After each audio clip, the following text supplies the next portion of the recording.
Good morning, everyone. We are live and alive. It is February 1st, 2026, 8:54 a.m. bright and early. It is Sunday. Sunday.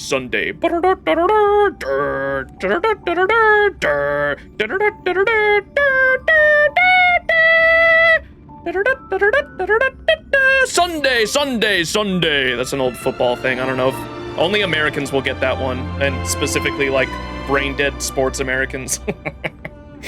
Little jab at the football fandom. All right, we are playing Honkai Star Rail today. It is February 1st, and we are starting 3.2, the Casterus Anaxa patch, if I'm not mistaken. The Fox Sports theme, exactly. You already know it. I do have some notes we're gonna go over first, and then I also have.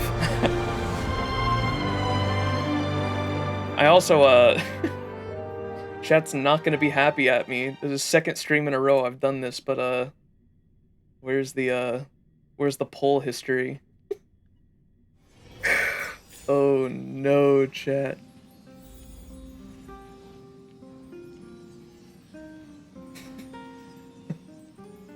No weighing.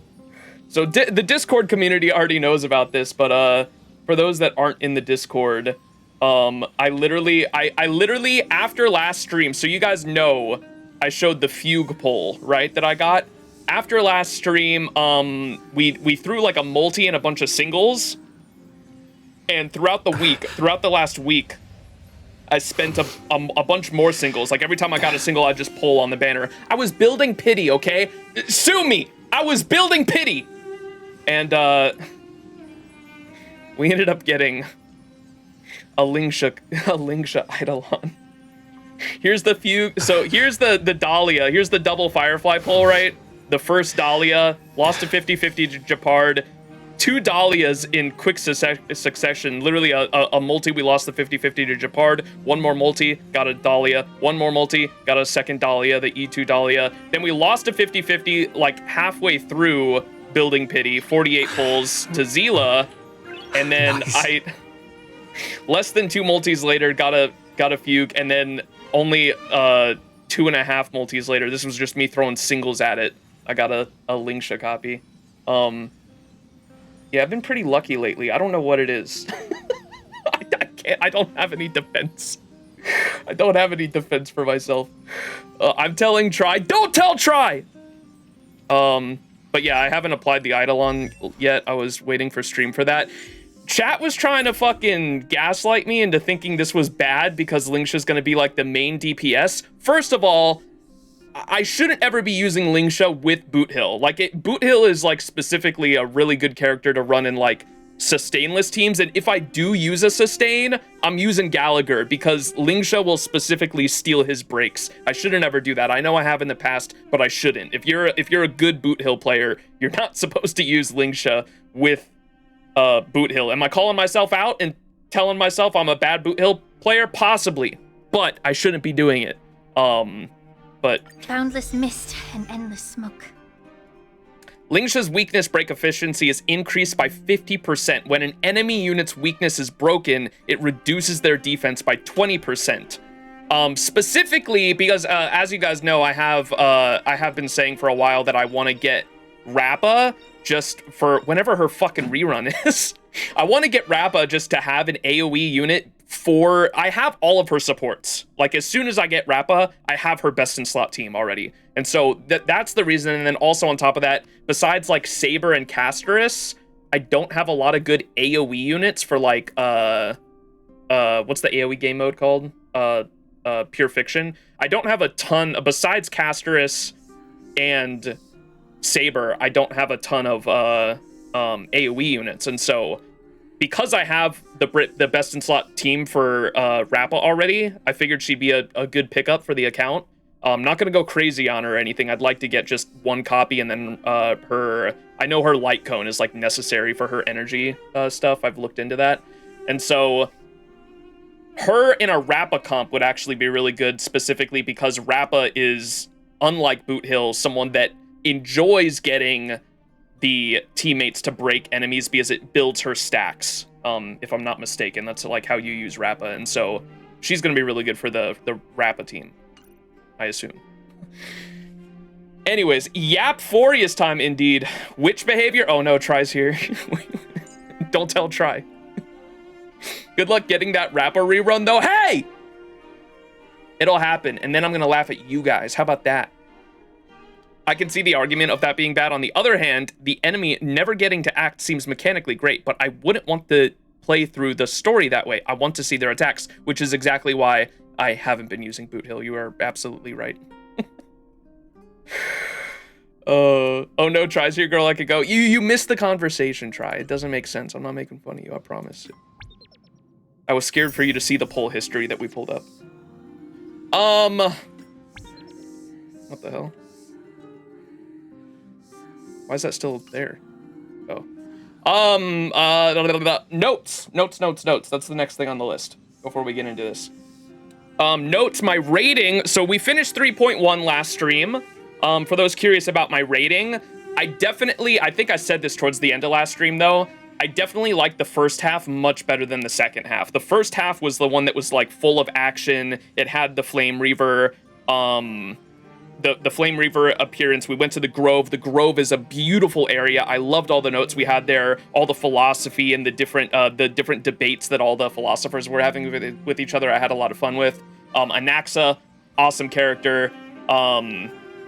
And then we had the battle with the Flame Reaver at the top of the tree. I thought that was really cool. The second half, I didn't like as much. Maiday's backstory and his character as a whole, I really enjoy. But there were just, I don't know, there were just certain things of how they handled his character towards the end of it that I wasn't a big fan of. But overall, I liked it. It was more of an issue that, well, plenty of other things I have an issue with, where the writing was there and I liked the foundation, but I didn't like the, what's the word? The presentation of it, I guess. That presentation, I don't think is the word either. Like how they actually, the foundation was there and I liked the writing, but how they, execution, that's what I was looking for. The execution of it, I wasn't a huge fan of, but that was that. And Tribby as well. With Tribby, I liked what they were going for, I guess. It was more so the fact that we got the beginning of her story and didn't get to see enough of like the middle part, if that makes sense. I would have loved to see, maybe it wouldn't have worked for how much they were trying to pack into a single patch. Maybe that's the issue, but I would have loved to have seen not just the beginning, but also like how she actually went about, like I would have loved to see like different eras of her actually trying to get this prophecy out there to the people. Maybe it wasn't as important as the other stuff, but we only get to see like the present and then her beginning. I would have loved to have been able to see the journey, I guess. Aglaya? Oh, we don't talk about Aglaya. Anyways, yeah, my rating was about a 6 or a 7. A 6 or a 7? A 6 or a 7 out of 10, or a 2.5 or a 3 out of 5. A 3 out of 5 or a 6 or 7 out of 10. Because I love the beginning, but the ending, I don't know, it left a sour taste in my mouth by the end. There are arguments to be argued, but I don't have confidence in being able to explain without spoilers, for sure. And like I've said, people keep telling me, Max, you don't understand the future. You can't, like, you have to understand. I think I'm allowed to critique the journey on the way to the end. I understand there are things that I don't understand yet, and that there's going to be a lot to understand by the end. I am literally critiquing as we go along. I don't have to love everything as we go along. Like, I need you guys to understand that. Dex, 6. Okay, I brought that upon myself. Anyways, other notes I have, yeah, I'll pull up the what's it called? I guess we'll go with the character stuff that I have too. Because I have the schizo board, and then I updated the Chrysosaur's first impressions list as well. Here we go. So here's the first impression stuff. I already went over all the ones up to 3.0. So the ones we met in 3.1 would have been Anaxa and Hissalicilin. That's not Hissalicilins. What's her name? Fuck, these fucking names get me so confused. Fat fuck. Pink Bronya. What's her name? Hyacine? Is that it? Hissalicilins? Hyacine? Anaxa based. Yeah. So Here's for Anaxa's first impression. Base. Wait, how exactly did he shatter his soul, die, and then come back to life? I don't know. Doesn't matter. Base. Definitely not biased towards characters who go against authority. Bro hates Anaxa. So I clearly really liked Anaxa.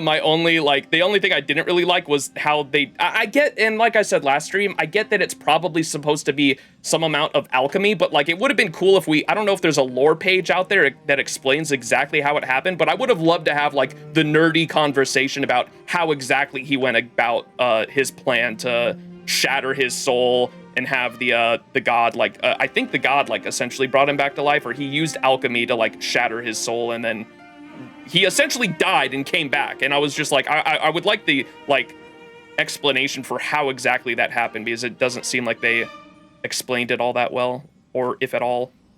But yeah, I liked his character a lot, though. I like him a lot, and we'll see where he goes from there. Hyacine. Where's Fat Fuck? I say that at the end, but cute, positive vibes healer girl. Not much character development in 3.1. Obviously, I'm sure that's coming later. We're not even at her patch yet. But she seems like a hard worker that genuinely cares about the health and well-being of all, which is more than I can say about most of the other characters. I'm gonna get flack for that. But where is Fat Fuck? Where the hell is Fat Fuck, chat? We have not seen Fat Fuck yet. There's a little charm dangling on her character design that I've seen. Does she pull that shit out like a Pokeball and throw it and Fat Fuck erupts out of it? I don't know. That'd be pretty cool though. Where is Fat Fuck? I want to see Fat Fuck.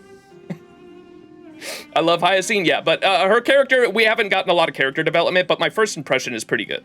Don Hung also clearly has a crush on her, if I'm not mistaken, right? We all saw that. We all saw how Don Hung reacted when he saw her. Don Hung definitely has a crush on Hyacine. But yeah, that's it. That's all for the new characters. So, we already went over the other ones, so I'm not going to go over those again, and Fine on there, and the other characters we haven't met just yet. Pit, into the pit with Max.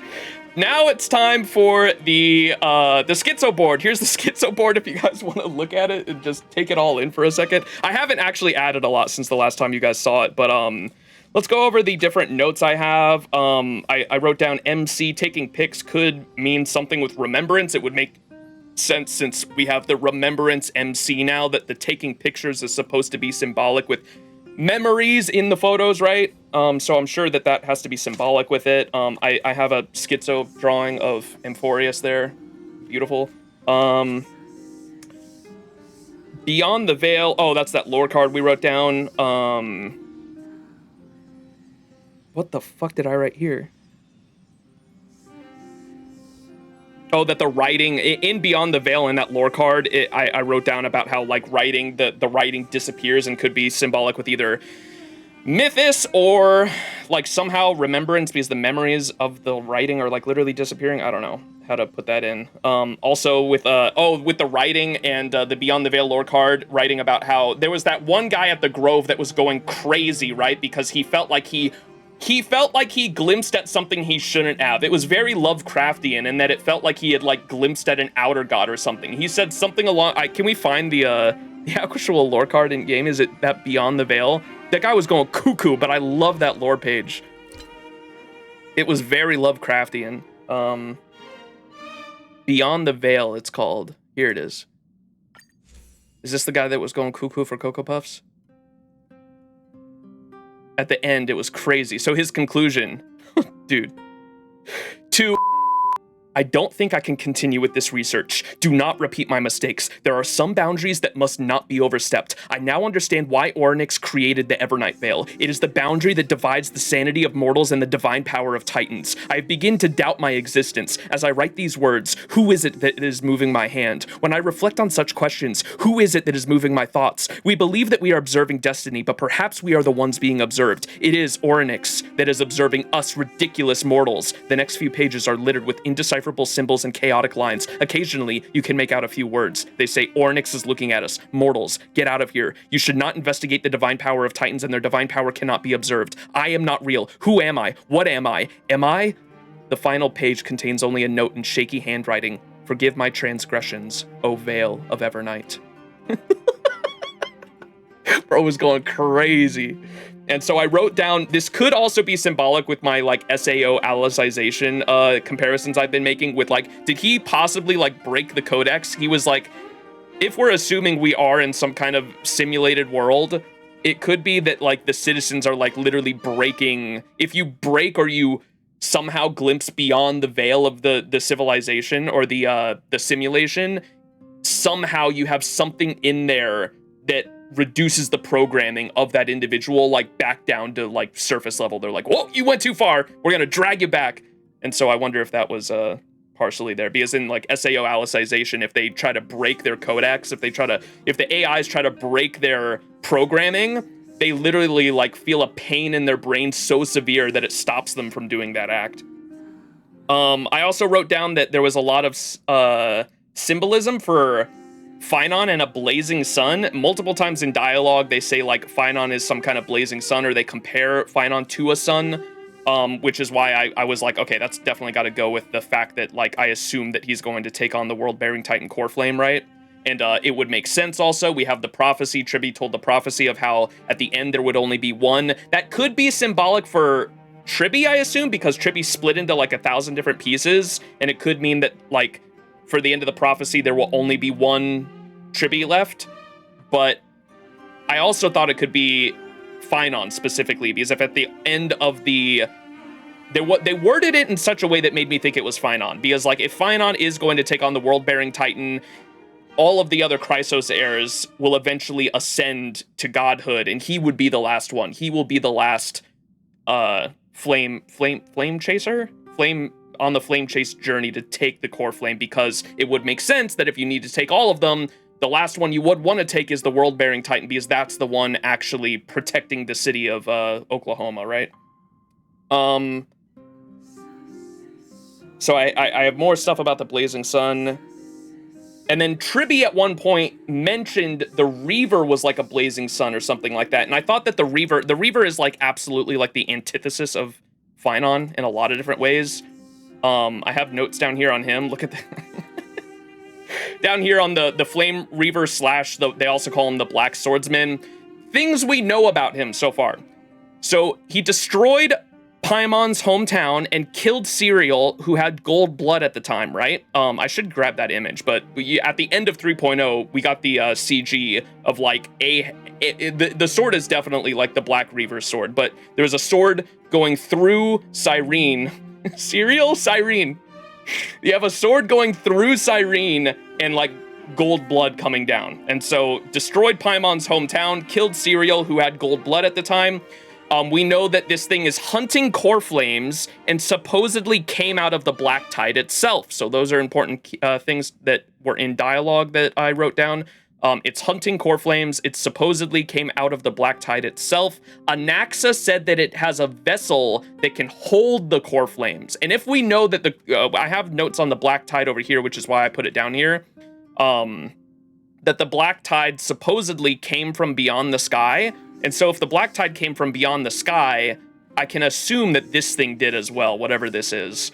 It's hunting core flames, supposedly came out of the Black Tide itself. Anaxa said that it has a vessel that can hold core flames. So this thing is not only chasing after core flames, it has a vessel similar to the little pot we have at the center of the world where we've been throwing the core flames. It has a vessel that can hold, I guess, all the core flames. It can hold core flames in its body. The ceremonial blade that it has, the black sword that it has, interacts with core flames in unique ways. That's something Anaxa said that I wrote down as well. It seems to be the opposite or the antithesis of Phynon's character, or maybe his journey as a whole. Other things I wrote down was so this is a big thing too. When we were fighting it and My Day had the big fucking moment where he was just aura farming, in that cutscene where our plan to get the core flame back from it that it stole, which was the time core flame, right? It steals the time core flame, and our plan was to send it back in time, have a fight or a confrontation with it there while we're back in time, and then steal the core flame from it by using Anaxa as bait, and Anaxa would steal the core flame, and then we were going to go back into the present day and leave it back in time, because if it doesn't have any core flames, it shouldn't be able to traverse time like we can with the core flame, right? And so, or I guess we had Mimi do it because Mimi has like the time powers, but it was able to escape that. So we essentially executed that plan, go forward in time, and it was able to create a portal and just come back to the present day like it was nothing. No one has questioned that so far. I don't think there was any, correct me if I'm wrong, chat, but I don't think there was any dialogue in 3.1 where someone was like, hey, that should not happen. That motherfucker should not do that. What the hell is going on? And so I wrote that down because I was like, why is no one questioning this? It was able to escape the time-dimensional trap that we laid for it without a core flame. No one seems to be questioning this, which is weird. It is definitely not dead because they do have dialogue towards the end, even after the confrontation where Maide throws the spear at it. It's definitely not dead. There was a little bit of dialogue that made it seem like it was definitely coming back. I guess Maide just wanted to aura farm. I don't know why we didn't go and collect a body. Like, that was the first thing I said after that cutscene. If we go back, we can find it. The first thing I said after that cutscene was, that thing's not dead until I see a corpse. And we never saw a corpse. So, yeah, that's that. But yeah, I think that's the only thing I added to the schizo board. Not a whole lot added in terms of, like, world building and overall lore. What else did I have written down? The Black Swordsman, those are all the notes that I put on the board. Oh, and then I put down that Kephales's, so this was, I don't know how important it is, but I wrote it down regardless because it was information that I thought might be important for later. But they did mention at the end of last stream too, that Kephales's core flame is guarded by the Council of Elders arcane power. And I guess that just means magic power. There's some kind of barrier around it. But if specifically the Council of Elders are the ones protecting this core flame, what happens if that goes down? Possibly bad things. And so I wrote it down anyway, because that's some important things that we should probably pin to the back of our heads. Kephales's core flame is guarded by the Council of Elders arcane power. But yeah, that's all the notes I have. So let's get into it. The dead will return. God damn it.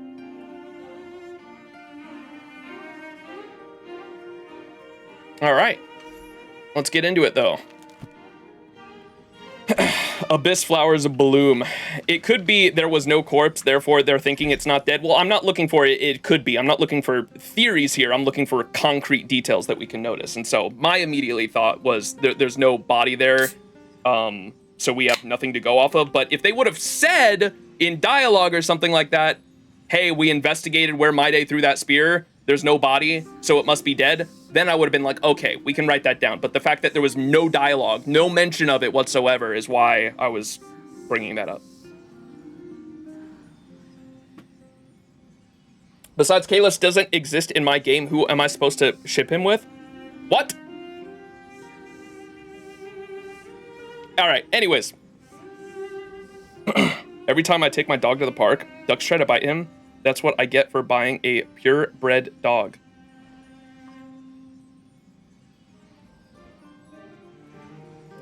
Why do I read chat?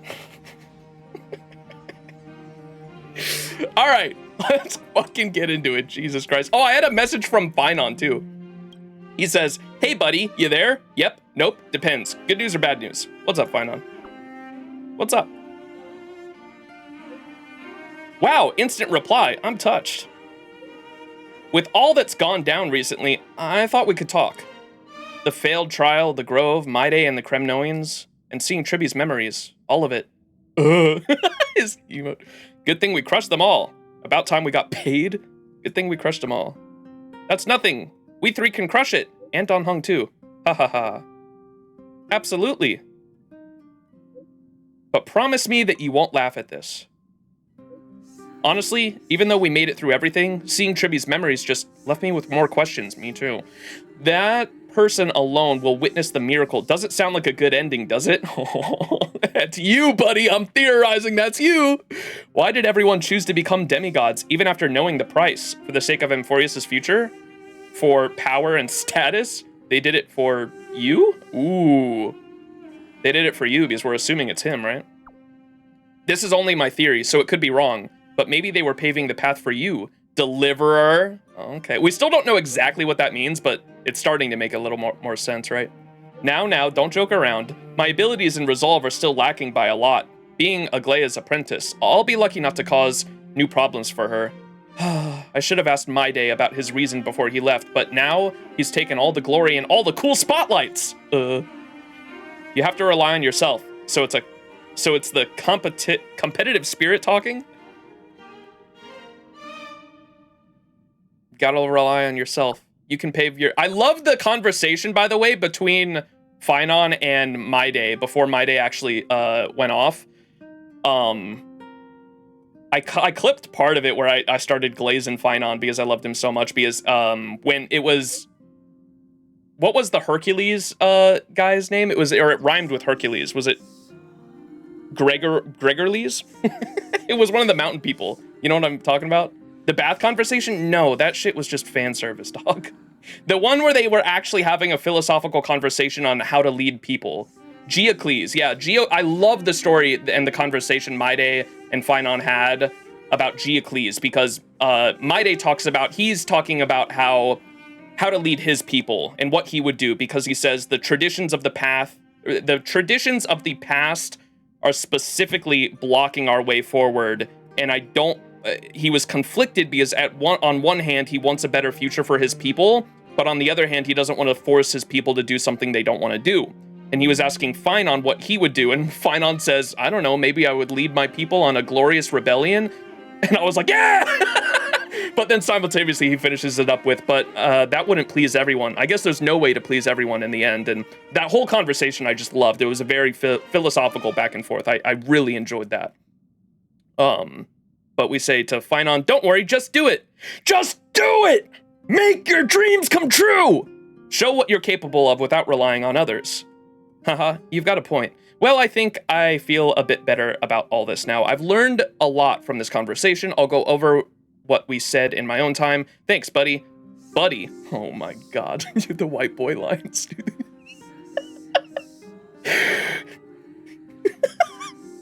Thanks, buddy. We're Amphoreus' only hope. Oh, wait. There's Don Hung, too. All three of us. Buddy. Pal. Oh, Finon. Yeah, I'm definitely warming up to Finon. Like, I know he still is like that stereotypical like shonen protagonist, but he's got a couple qualities and he said enough stuff in dialogue that make me really like him. I'm definitely warming up to him. All right. But without further ado, missions. Here we go. Wait, is this the one? Which is the one?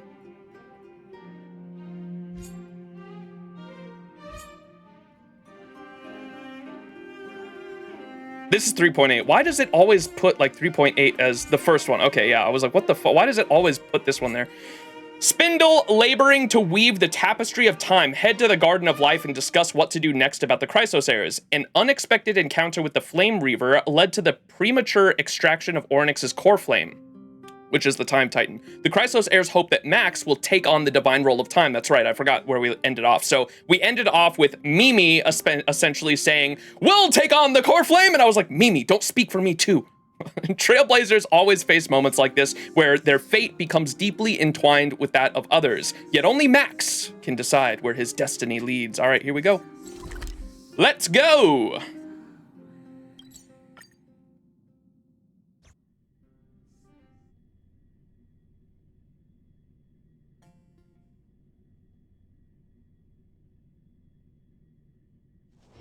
Holy load time, bro. Where to now?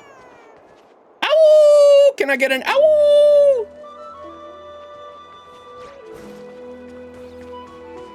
Wait, where are we going? Tribios' memory has unveiled the very first prophecy. All shall bid farewell to one, and that person alone will witness the miracle. Such is the will of fate.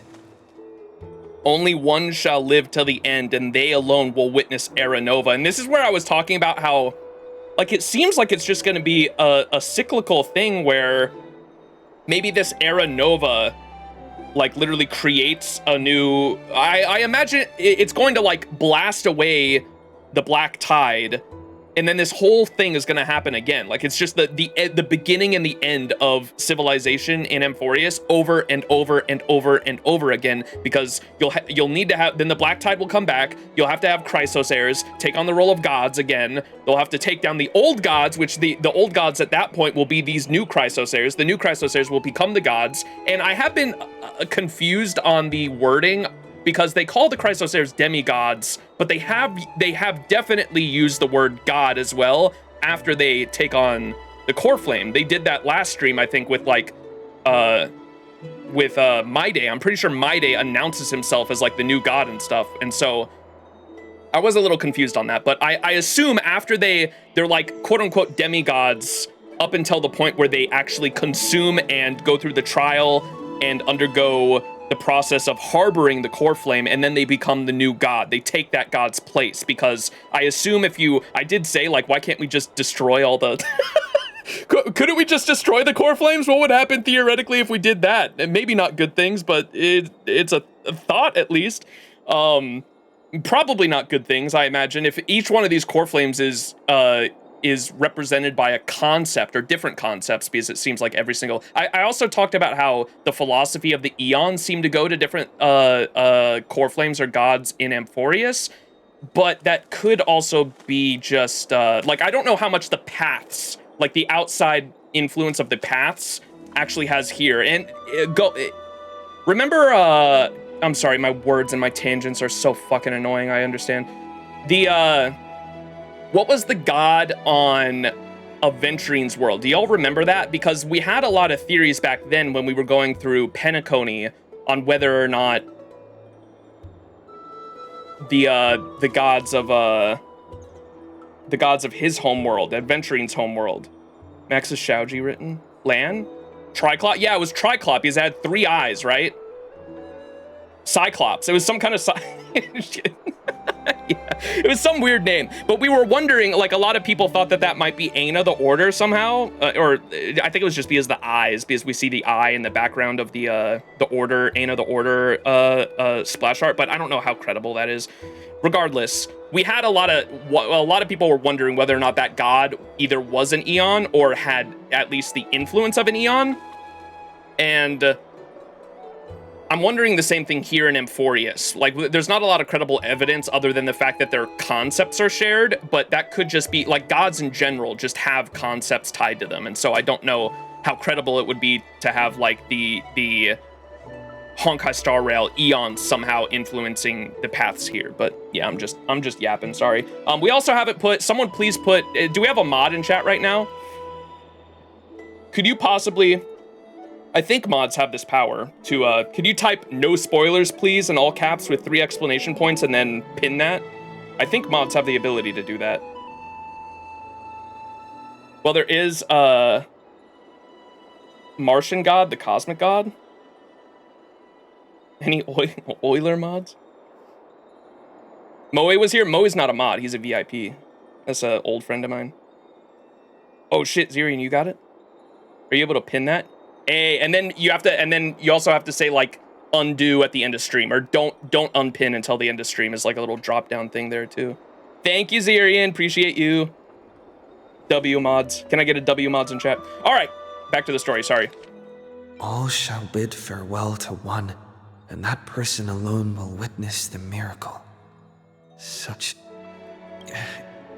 If I take on Orynyx's trial, will the prophecy come to pass for me as well? Are we gonna die, chat? If there's only one left, we become the time god, oh boy.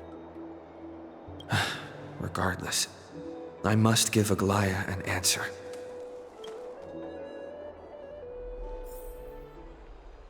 Some time ago. The piss bath. Ah, it's you, Cass. I finished the anthology of poems you lent me. Here it is. I thought you'd be too preoccupied to find time for reading. Precisely because of these obligations, I felt compelled to read it swiftly. Wouldn't all these preoccupations slow your pace? On the contrary, knowing that time is limited can push one to overcome their limitations. The weight of these responsibilities seems to have enhanced my reading efficiency. Sounds like a poem right there. Knowing that time is limited can push one to overcome their limitations. I understand completely. During my time at the Grove, the closer exams drew, the more efficient I became at tackling everyday mundane tasks. Anything but my actual studies. One day we will get a nuanced take on Aglaia from Max. I've already gave him the nuance. I like... I'm joking most of the time where I like sigh and ugh every time she's on screen. My nuanced take was that I just disagree with how she rules. I don't think that you should hide the truth from your people. That's all it is. That's all it is. That's literally it. That's literally it. I understand completely. During my time at the Grove, the closer exams drew... I'm sorry, I'm fucking getting sidetracked. Where were we? On the contrary, knowing that time is limited can push one to overcome their limitations. The weight of these responsibilities seems to have enhanced my reading efficiency. I understand completely. During my time at the Grove, the closer exams drew, the more efficient I became at tackling everyday mundane tasks. Anything but my actual studies. So she went to the Grove too. Does just everyone go to the Grove or what? Because when Finon said that he went to the Grove too, and he was like one of the greatest debaters or something, and I was like, Finon, the great debater, what? But it seems like maybe all the Chrysosairs go there to learn. Maybe that's it. Maybe it's a Chrysosair thing. It's the only place for all scholars. I know, but like Finon does not seem like a scholar, Mira, which is why I was confused. I was like, what do you mean? What do you mean Finon went to the fucking Grove? Precisely. As I remember, you and Finon were both disciples of the new Sporists. I assume that Anaxa's exams were as unreasonable as the man himself, correct? You dare insult his intelligence, to the pit you go. Yeah, I imagine it's just a Chrysosair thing, maybe. Or maybe, like, because it's supposed to be like a college in a way, right? Maybe do they just not have schools in Akama? I guess that's just the nearest place to go for education is the Grove. I don't know. Anyways, sorry. Questioning, wondering, world building. As I remember, you and Finon were both disciples. Okay. Castorus and Finon were both disciples of the new Sporists. I assume that Anaxa's exams were unreasonable as the man himself, correct? Was he I don't think I wrote this down. Was Anaxa a new Sporist? Did I write this down? I thought I did. All the different schools at the Grove. God damn it, I didn't write it down. Anaxa was a new Sporist, right? He was yeah, that's what I thought. Okay, so he was the leader of the new Sporist, so Anaxa's students at the Grove were both Finon and Castorus. Got it. I assume that Anaxa's exams were as unreasonable as the man himself, correct? What? Aglaia throwing shade. Leave him alone. Which? The courses Professor Anaxa taught were Introduction to Alchemy and History of Mythology. And to be perfectly honest, those two courses were the students' greatest nightmares. The history of mythology, taught by the blasphemous great performer himself. I can imagine their fear. Now that I think about it, students would often rush to the podium during class to challenge him on those blasphemous ideas. May I ask, Lady Aglaia, has your relationship with Professor Anaxa always been like this? He openly dismisses people's faith and questions the very justification of the Flame Chase journey. That's why he's the GOAT! Our positions have been destined to be at odds. While you were studying there, I assume you must have heard of his nickname. And I understand the parallels are pretty funny too. Is that why everyone's calling them exes? Like I think they've always disliked each other, right? They're not actually exes. It's the fact that the gods were related, right? Her god, the god of romance, and his god, the god of life and knowledge and all that, they were together. And the fact that these two people who hate each other took on that god couple's core flames is the joke, right? The Titans were Yuri. Bitter irony is all. Okay, gotcha. Because y'all were confusing me by saying they were exes last stream. I was like, what? He openly dismisses people's faith and questions the very justification of the Flame Chase journey. That's why he's the GOAT. Our positions have been destined to be at odds. While you were studying there, I assumed you must have heard of his nickname, Anaxagorgeous. A Dromus draped in finery? What? As I see it, this nickname is more of an insult to the Dromas. A Dromas draped in finery? Wait, Aglaya, you're just projecting. That's you. That's deadass you. Despite his insufferable arrogance, I do hold a certain respect for Oh, his he nature really as a likes scholar. Dromas? Okay. To remain true to his principles, he is unafraid to stand opposed to the world, and that requires considerable resolve. I've seen who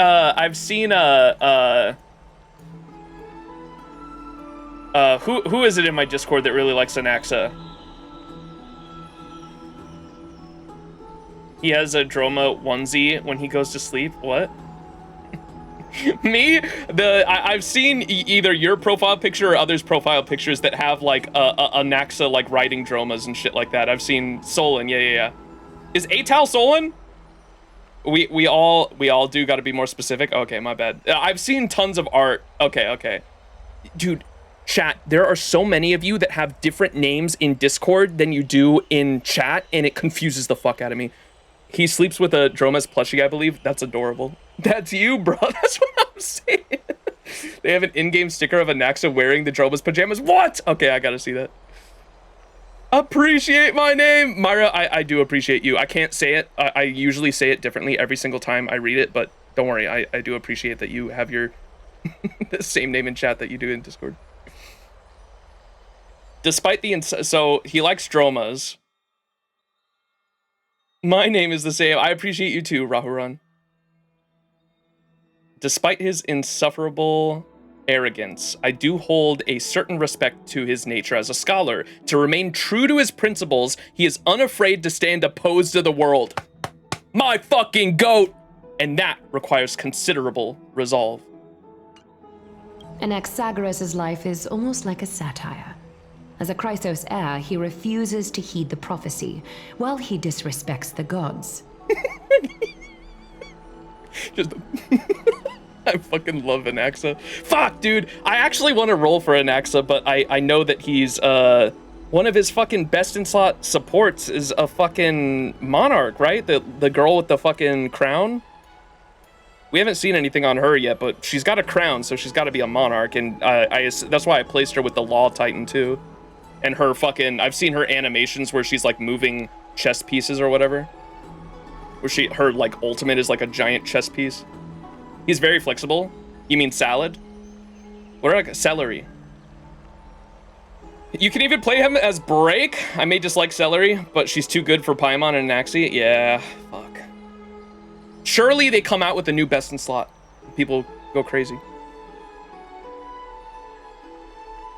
But then you have the whole thing about the fact that, what's her name? March 10th, like, buffs the Chrysos heirs in, like, a way that you can't pass up, and the fact that there probably won't ever be more Chrysos heirs after the story is concluded, with the fact that, I mean, there might be, but they'd have to fucking go backwards, which is not Hoyo's forte. I guess they did with Penacony. 3.8 is Penacony, so we'll see.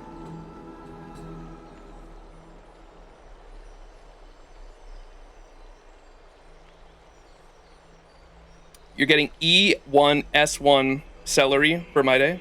For my day? Yo, based. When are we getting March Friday the 13th, Arbiter of Destruction? One day. It'll come. Destruction March. Anaxa's life is like a satire. Here, we'll play that again. Anaxagoras' life is almost like a satire. As a Chrysos heir, he refuses to heed the prophecy, while he disrespects the gods. My goat. The gods have chosen him. He was indeed chosen by Circes. Is something weighing on you, Cass? The golden thread is quivering. I sense there's more to this exchange than idle chatter. And I am excited to get, as much as I critiqued the little character development that Cast Iron Rice here did get in like 3.0 with Ganaeus, right? I remember we got a little bit of her motivations there, which seemed like she wants death to be seen as like a kind thing, because, which I agree with her. It's just, I think it's the fact that I agree with her so much, and I've already seen this story, a story similar to what I think they're going for with her before, that I didn't find it too interesting, but we'll see. I have heard, there are a couple viewers that have told me that Castorus's story was their favorite, and so I am interested to see how it plays out at the very least. And why she has a giant fucking dragon. Maybe that's the thing she keeps talking about, how she has something she lost. And maybe that's the dragon. Maybe she gets a Pokemon. Since there's more to this exchange than idle chatter. With all due respect, I'd like to know what you plan to do with him. In light of his assistance in the battle against the Flame Reaver, I am willing to grant him some time to find a way to remove the core flame. However, if Anaxa decides to make any move that places us in danger, I will not hesitate to take extreme measures. Damn him late. What's up, Dizzy? Thank you so much for the 5-month resub! Thank you. In light of his assistance in the battle against the Flame Reaver, I am willing to grant him some time to find a way to remove the core flame. Wait, is he not going to... What do they mean by remove it? Oh, well, he'd have to undergo the trial. That's right. Okay, so he's just holding onto the core flame for now. He's got to still undergo the trial, right? Which then it would have to go back into the pond. However, if Anaxa decides to make any move that places us in danger, I will not hesitate to take extreme measures. Just as I feared. The Flame Chase journey is the destined path for the Chrysos heirs. Yet he now seems more like an empty shell. Given his strong sense of self-respect, I trust that Anaxagoras will make the right decision. he won't take the trial probably. Well, who else would then? It would have to be him. He's like the one that's like suited. It's like his destiny. I don't know who, like there would have to be someone else that would take it. I don't know who that would be. The Flame Chase journey is the destined path for the Chrysos heirs, yet he now... Okay, that's what they're talking about, though. You think that Aglaya thinks that he won't take it. Yet he now seems more like an empty shell. Given his strong sense of self-respect, I trust that Anaxagoras will make the right decision. Yeah, I'm sure he will. Just because I don't know who the fuck else it would be. Still, I can't help but hope for another possibility. Perhaps Anaxa will also overcome his limitations, now that he knows time is limited. I understand your stance. Let's continue this discussion another time. Oh, he's basically a corpse right now, and the core flame is the only thing keeping him alive. See, that's something I would love I would love for them to expand on that. If you're right there, that the like that's stuff in 3.1 that I was like, how the fuck? Like this should be definitely extrapolated on. Like how the fuck he split his soul into a bunch of pieces, and then the god like brought them all back together for him to be back alive. But he was dead before that, so he was dead and then brought back alive by this like form of alchemy. But like none of it was really explained in 3.1. And that was one of the things that I wish they would have done. Yo, Evangelia, thank you so much for the 18 viewers. Appreciate you. How was your stream? Finance destiny is to become the demigod of reason. For the raiders coming in, I am spoiler free. Please no spoilers. We're going through Amphoreus for the first time. I will be questioning things and thinking out loud. If I ask something that you know the answer to and it is a spoiler beyond where I am right now in the story, please don't spoil me. Because I like to talk out loud for entertainment value. Anyway. You got Saber, yo! Can we get the Saber heart emote in chat? Let's fucking go, Saber the goat. Yeah, I've got a E6S5 Saber. I started playing Honkai Star Rail specifically for the Fate collab, so I was very excited. And I actually got really lucky on the pulls. I think we only lost, on the road to E6 Saber, I only lost one 50-50. Very excited, but congrats on Saber. I like her as a unit a lot. She's fun. Witch! But welcome in, Raiders. Thank you so much. Let's get a mods. Can we get a shout out for here? We gotta do / shout out username. Bam! That work?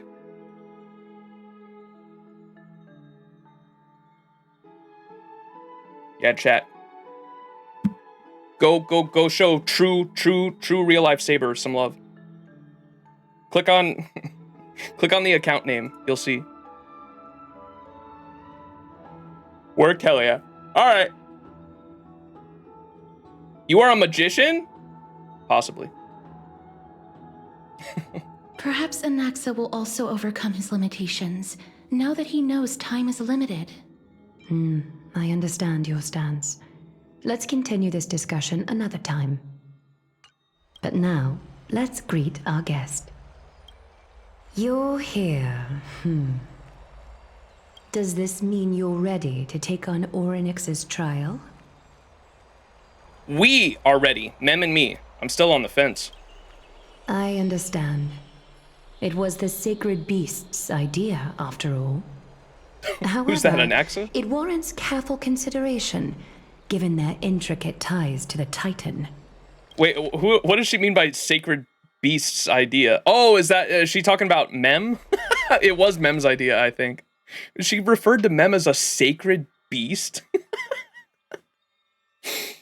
It's Mem. However, it warrants careful consideration given the intricate ties to the Titan. Memmy mem, memmy mem mem mem mem, memmy mem memmy mem. Hee thanks to you, I've evolved from a little dog into a sacred beast. Surrendering the core flame is a Chrysos heir's duty. Your selfless assistance is deeply appreciated. However, I urge you to carefully consider the risks of accepting the trial. Becoming a demigod means forsaking your humanity. You will inherit Orynyx's divinity and bear the time of Amphoreus, all on your own. From that point onward, your fate will be forever intertwined with ours, never to be separated again, until the end of Genesis. Oh, that's not that long. Are you trying to talk me out of it? Is there a plan B? On the contrary, you are the only one who qualifies to attain divinity. Yet, for that very reason, I do not wish to pressure you. Is there a plan B? It's exceedingly rare to find a capable Chrysos heir. If this path proves unattainable, I am willing to lower my expectations. There are still many priests of Yanissopolis and their descendants in the city. If I'm left with no other option, I'll try to find someone worthy among them. Seems like a shot in the dark. If I do not descend into hell, who will? That's hell you're walking into. All right, that's it. I'm out. Seems like a shot in the dark. If I do not descend into hell, who will? Mem worry. Memmy memmy mem, memmy mem mem mem, memmy mem mem mem. Mem said, don't worry, with me by your side, even if things go south, you'll be heading straight to heaven. What? Mem memmy mem, mem memmy mem mem mem hero. We've come so far, and everyone is counting on you to be the hero. Mem hero. Memmy mem mem, mem mem mem mem mem mem, memmy mem mem mem mem mem, mem mem memmy mem mem. As for the trial, you have nothing to fear. The Time Titan may be willful at times, but they never caused any harm.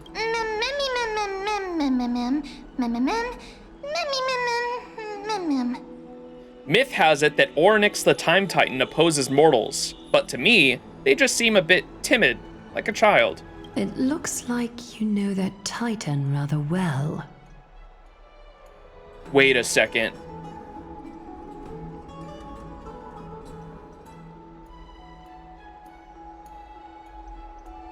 We need the notes emote. I'm commissioning a MASH notes emote right now. Mem knows Time Titan well? Mem can't remember.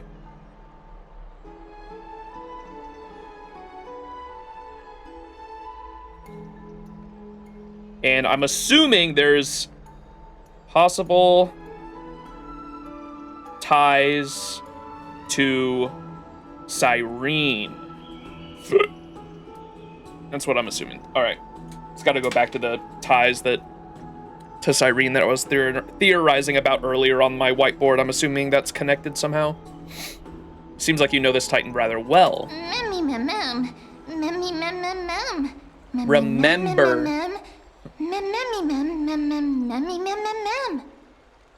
Oddly enough, I don't remember ever meeting them, but the moment I saw Max, Ornyx the Time Titan's memories were already in my head.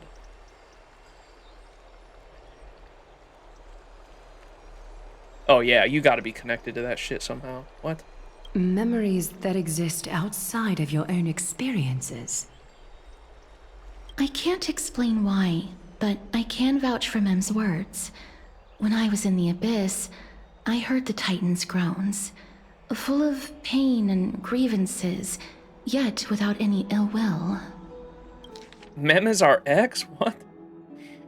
Memories that exist outside of your own experiences. So that's happening to Mem, but it also happened to us when we underwent that, like, was that a trial or what was that? When we underwent that vision or whatever the Ornyx shot at us in 3.0 to get Mem, the introduction to Mem, we had experiences where the Astral Express crew turned into the Stellaron Hunters, and it was like, I thought it was memories from before the beginning of the game where our character was like with the Stellaron Hunters and we were like together as a group, and then something happened to our main character to undergo the events that happened at the very start of the game, but we don't know. That's all a mystery at the moment, but I assumed it was because those are essentially two lifetimes. We have the previous lifetime and we have the current lifetime, because it was like our character was birthed anew with no memories, right? And so I assumed it was why they were like taking the place of the Astral Express crew was it was the memories of the previous life and the memories of the current life blending together in a way, but it was memories that exist outside of our own experiences. And so it seems like that also happened to Mem. Anyways.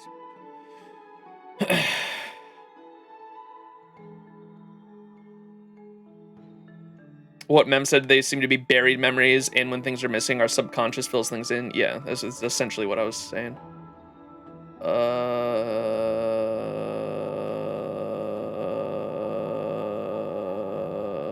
Mem is a history fiction knowledgeist? No.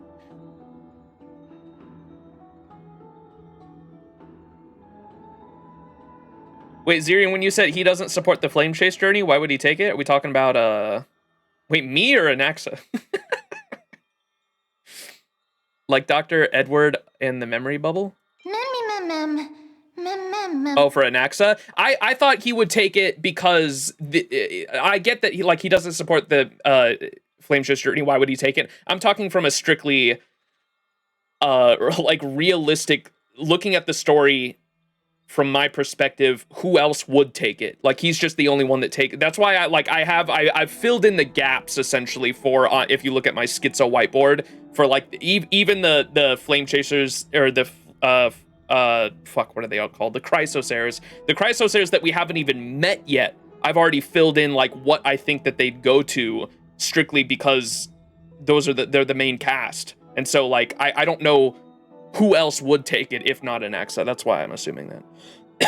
Same thing why I put Celery, Ceredra with like the Law Titan, just because she's who I'm assuming it would be anyway. It's just an assumption.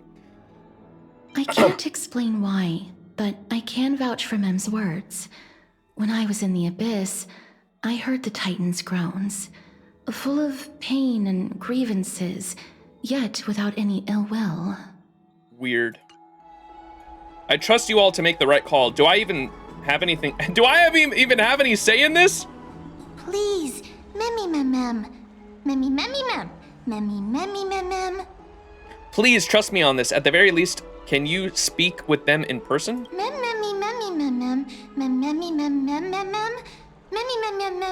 Huge. Huge! I get the feeling that if you don't meet Ornyx the Time Titan, we'll be missing out on something huge. I trust you to make the right call. Looks like there's no other way then. Since you've made your decision, go back to the bath chamber and get some rest. Trinem will call for you when the ceremony is ready. It is difficult for me, as the guide, to absolve myself from blame for things to have progressed to this point.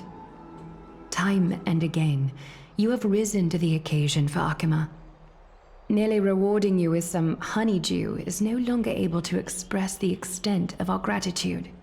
When the dust settles, I hope that we'll have the chance to have a long chat regarding your return journey and the curse of the sky. It's about time that we lift the taboo and discuss things openly. What do you mean by that?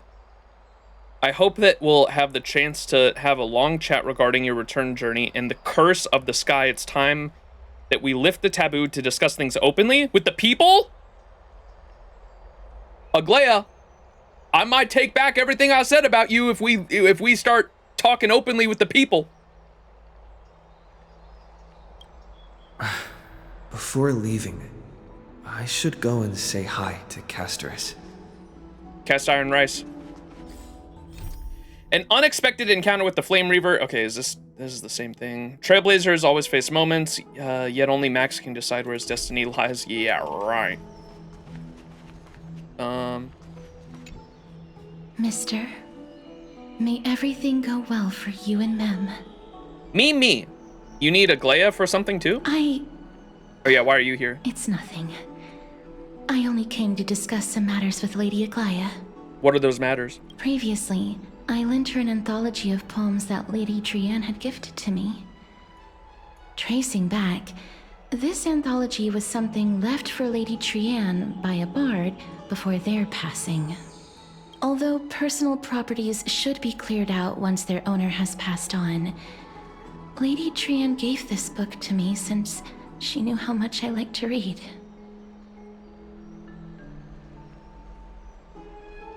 What? Although personal properties should be cleared out once their owner has passed on, Lady Trianne gave this book to me since she knew how much... Oh, that's the one that... that's the one that's not with us anymore. I was like, wait, what are you talking about?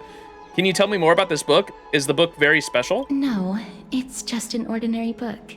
It's definitely not some kind of unique copy. It just contains an allegory. In a faraway land, in a city known as Styxia, a dragon corrupted by the Black Tide descended one day, swooping upon the city like death itself. It swallowed the princess of the city whole before it was suppressed. After taking down the evil dragon, the warriors discovered that the princess's life had already met its end. Overwhelmed by grief, the queen hired an alchemist to resurrect the princess using the dragon's flesh and blood. However, having lost memories of her previous life, the resurrected princess turned into an evil dragon herself and wreaked havoc on the city. As a result, the prosperous Styxia met its demise. What the hell? Overwhelmed by grief, the queen hired an alchemist to resurrect the princess using the dragon's flesh and blood.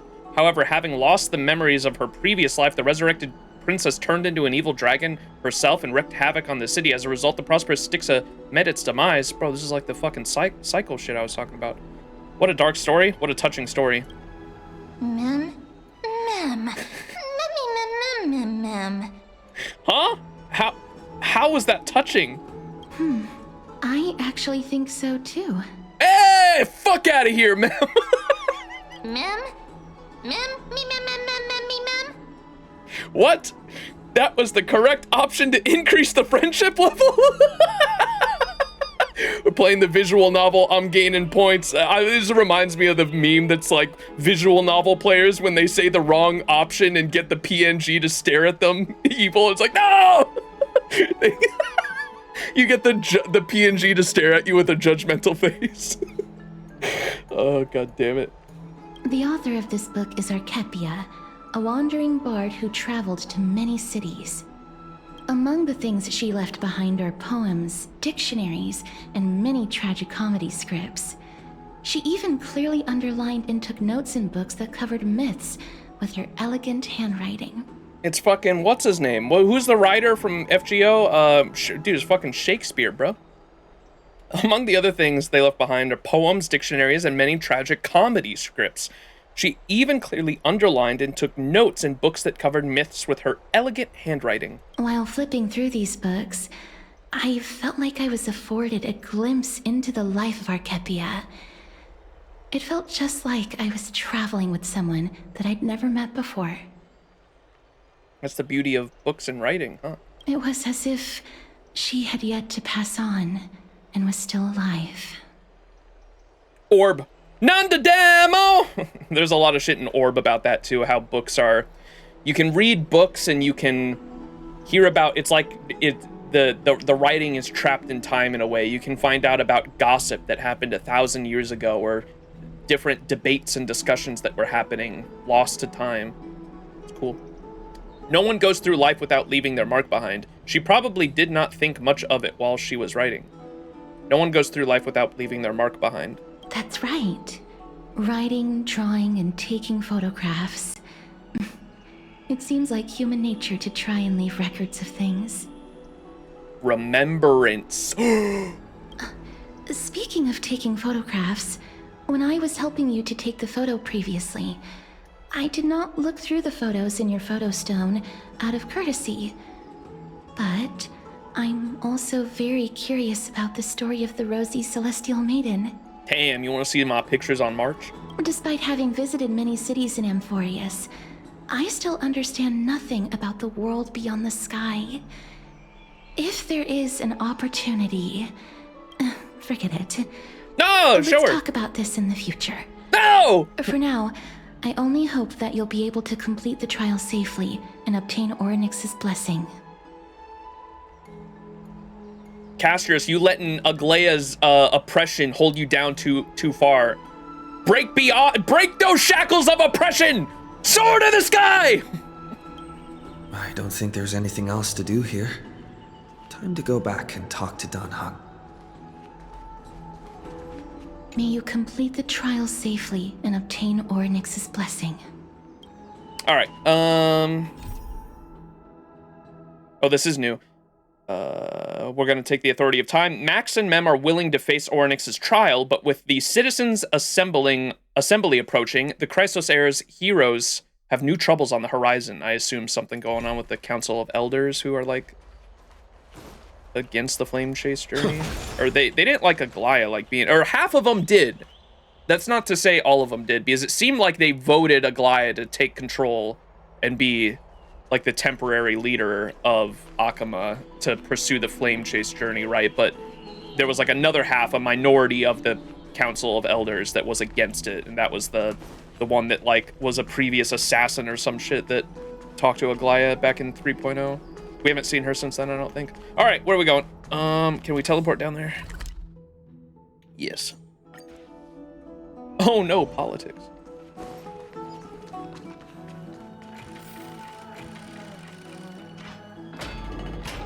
Private Bat.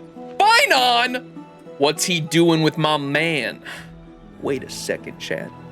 I don't think I've grabbed this week either. As usual, Destiny has delivered you another gift. Yada, yada, yada. Oh, look. Here's us.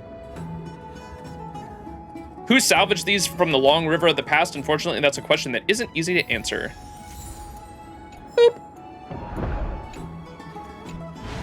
Speak with Dan Heng. Citizens Assembly? That's right. Oh, partner, you're back just in time. This is something that the both of you should probably know. Some good news? Good news? I wouldn't call it that. Uh-oh. Do you remember the Council of Elders that was on our heels previously? It seems like they've made their move. Some background information for you.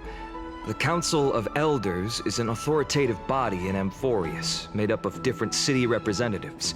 They hold legislative power over the Holy City, and are in charge of presiding over the Citizens' Assembly held once every few years.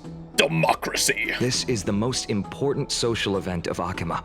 It is highly influential, and can even affect what happens to the Flame Chase journey.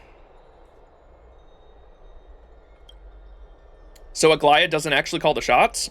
Well, she was like voted by the council to take temporary control, if I'm not mistaken. Despite her vision and wisdom that spans across thousands of years, even she cannot win over the hearts of everyone. Including myself. I have never once passed my sociology class. Perhaps you should retake some exams next time we visit Paperfold University. Oh shit, I ain't going back there. That shit got monkey brain rot. Tell me more about the Citizens' Assembly. Every 5 to 10 years, the Council of Elders organizes a citizens' assembly at Dawncloud.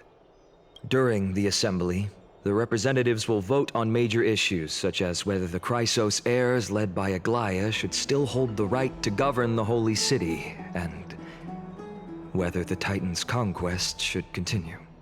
It sounds like some sort of system to balance the heroes and the mortals. That is correct.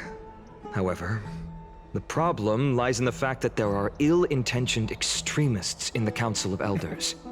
They view the Citizens' Assembly as a way to restrain the Chrysos heirs and hope to take complete control over the Flame Chase journey. We can refer to them as the Opposition. During the assemblies held in the past 100 years, the voices supporting the Opposition have been growing stronger in the shadows. It's only thanks to Aglaia that the Flame Chase journey has been able to continue to this day. The Citizens' Assembly is just around the corner, but this time, there seems to be a new variable to the situation. Is it us? Is it Mem? Is it Anaxa? It looks like you've realized it as well. Oh. Well, I was just... Bro's the great debater. I'm afraid that the Council of Elders might want to take advantage of Professor Anaxa. Aglaia will surely take back Circe's core flame, but with Anaxa's current condition, it's so unique that nobody knows how taking the core flame away from him will affect him. Aglaia will surely take back Circe's core flame, but with Anaxa's current condition, it's so unique that nobody knows how taking the core flame away from will affect him. Okay, that's what the chatter earlier was saying, that he's essentially a walking corpse right now, and supposedly if we take away the core flame, it'll kill him. He has always been someone that is only concerned about his own research. I'm certain that he must want to escape from the monitoring of the Golden Thread and protect himself. If the Opposition were to offer an olive branch at this time... You suspect that he might betray the Flame Chase journey and defect toward the Council of Elders? I don't even think he'd do that. The Opposition stands oppression against? Well, no, I wouldn't necessarily say that either.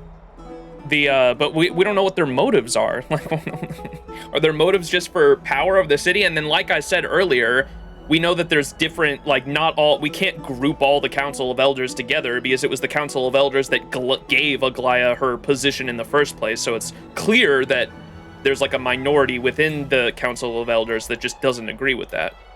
So I'm more interested to find out, like, what the motivations behind all of them are. You suspect that he might betray the... I don't even think he'd do that. I think fucking... If there's anything I've learned about Anaxa so far, he's cut from the same cloth I am, where he just fucking hates authority in general. I don't think he likes the Flame Chase journey. I also don't think he'd be down to fucking fuck with the Opposition here. Anaxa has never believed in the prophecy, so technically it cannot be considered a betrayal. However, he has taught many Chrysos heirs, and has long been considered an important ally of Akuma.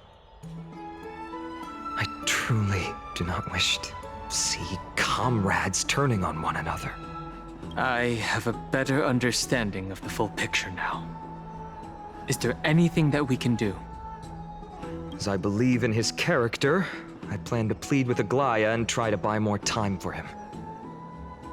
Then, the greatest way in which you can help is for you to know what I am fighting for. We understand. Thank you for being honest with us. Things are piling up again.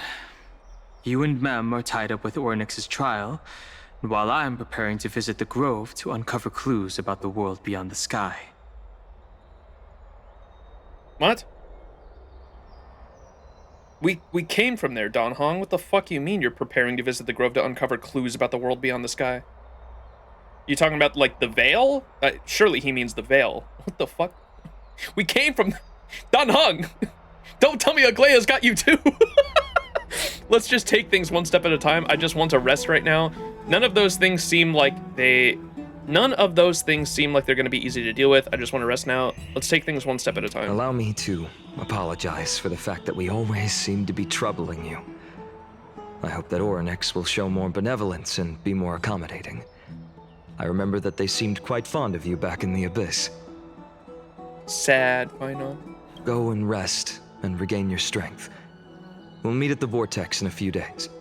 Don Forgar?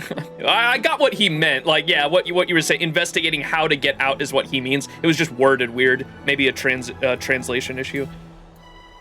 Go and rest and regain your strength. We'll meet at the Vortex in a few days. Okay. Right. You can read this scroll if you want to find out more about the Council of Elders and the Citizens Lord! Assembly. Yes. A study of the Citizens Assembly. Democratic politics has always fascinated citizens of different city-states in Amphoreus. When Akama has first established its democracy was limited to a privileged minority. However, through ongoing reforms, the Akaman Citizens Assembly took to the stage, transforming Akama's governance into a democracy for all, where the Citizens Assembly made every major decision. I did actually do very little research, but I did do a smidge of research on how Greek democracy went and how, because like the Greeks were the ones that like quote unquote invented democracy, or they're like the oldest records we have of democracy being a thing is ancient Greece, if I'm not mistaken. And it was interesting to see, like, even though they came up with the concept, it was not it was not how like any of us would define democracy today. It was only like the power, the very wealthy and the powerful.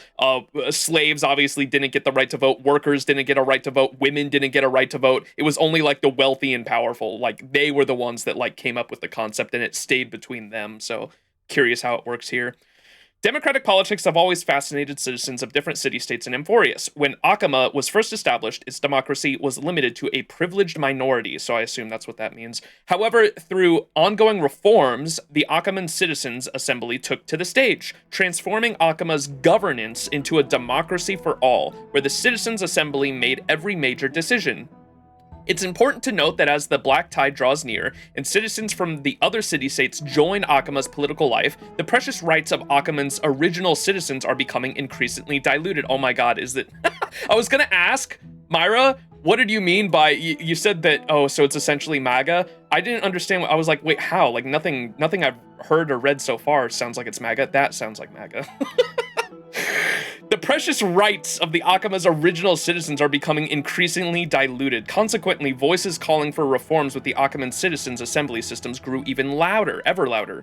Democracy is only one of the consequences of civilization's development, rather than the cause of development. For democracy to be productive, it must enact different rules for different societies, situations, and issues. No single rule can be optimal for all scenarios. In other words, Akama's Citizens Assembly system will continue to evolve as the book is written. Due to time limitations, this publication focuses only on the current Akaman Citizens Assembly, not its future developments. Readers should bear this limitation in mind.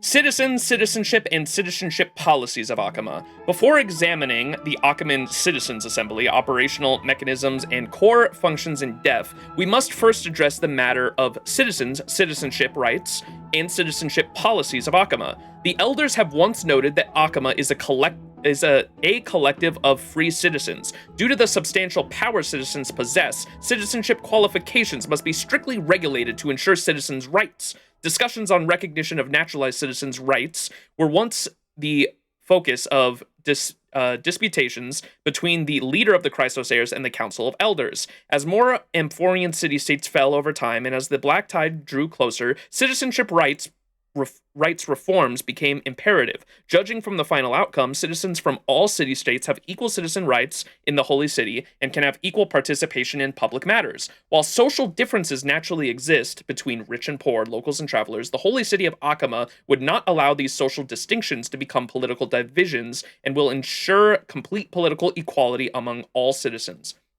Yo, low-key, the rich here, I don't think they should have a right to vote.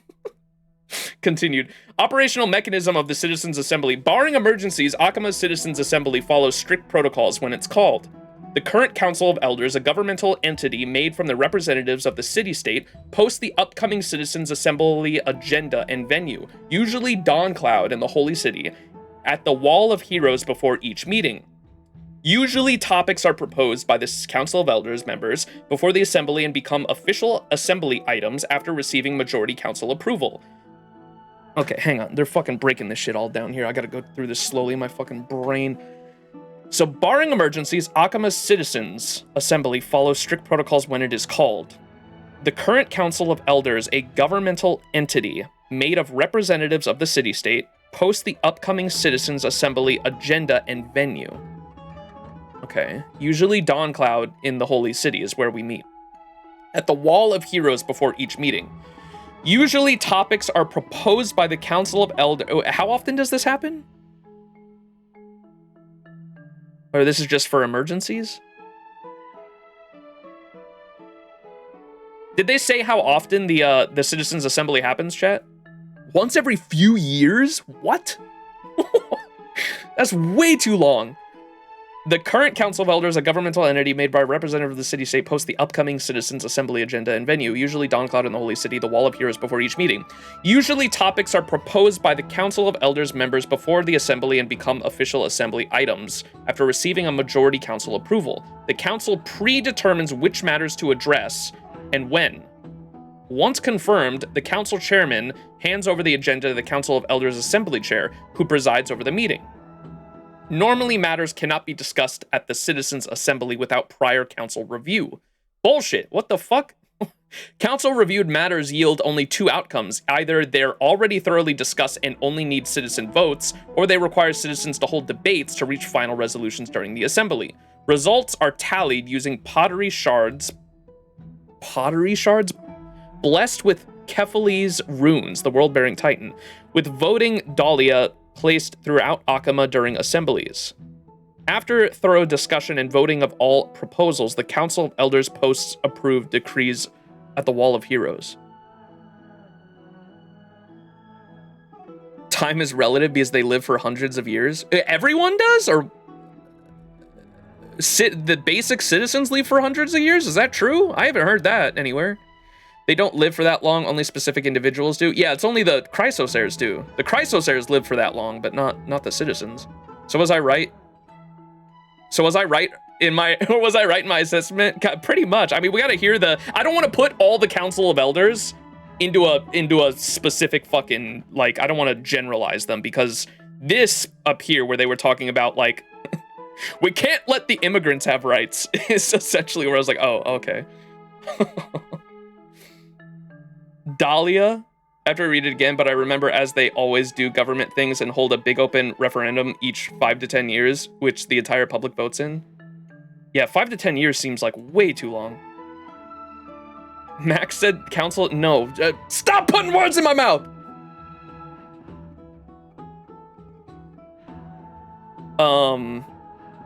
So results are tallied using pottery shards blessed with Kephales's runes, the world-bearing titan, with voting Dahlia placed throughout Akama during assemblies.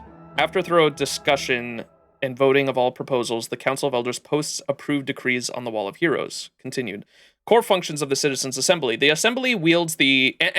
So right now, Aglaia was voted, I assume either at the last Assembly or a while back.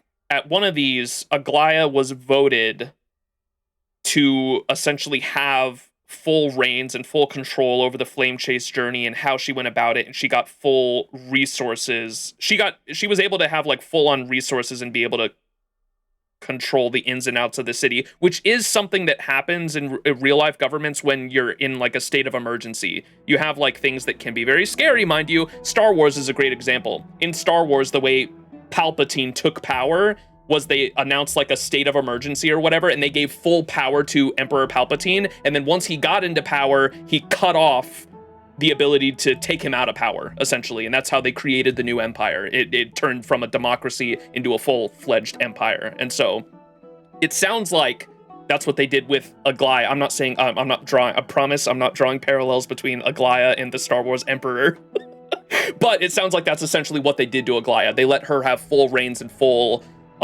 access to the city power structure and the resources to be able to have as much access to resources as she could to further along the Flame Chase journey, is what I got, right? Max said Aglaia is a Sith Lord. That's how Rome transitioned from Republic to Empire. Interesting. And that's, I learned recently that, I learned recently that the phrase czar actually came from emperor from Rome. Like they didn't have like a term for like what a czar was until after what's the guy's name? The Roman emperor that's super famous. Nero, right? Nero was Nero the first emperor of Rome?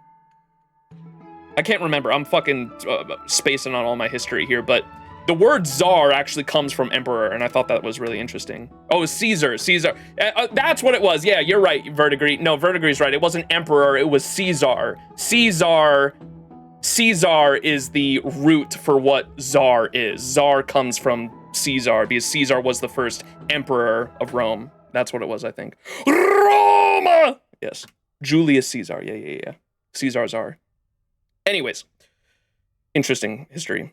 But yeah, that's what I was getting at. That's how Aglaia is in like full power now, and people are going to vote on whether or not that continues, I assume. So results are tallied using pottery shards blessed by Kefali's runes, World-Bearing Titan, with voting dahlia placed throughout Akamas during assemblies. After thorough discussion and voting on all proposals, the Council of Elders post approved decrees of the Wall of Heroes. Continued. Oh, fuck. All right, we're almost done.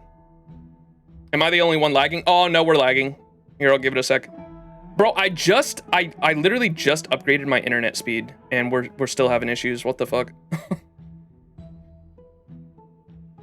All right, I think we're in the green now. We good? Refresh if you want to, if you're lagging behind. Dumb. I think we're in the green now. We're fine. It was just a spike.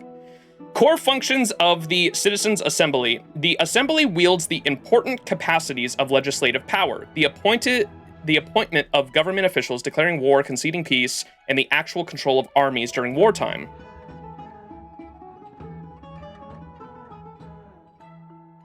Okay. Yet historically and practically... Oh, it is red again. Dude! Xfinity! Why are you throttling my ass, bruh? Mimi, save us.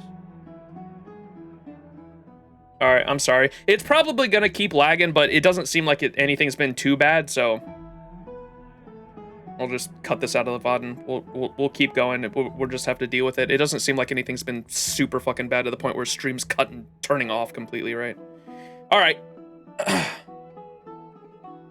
0 more S? What? Max, you were so still, I couldn't tell if the screen was frozen. I was staring at the fucking bitrate.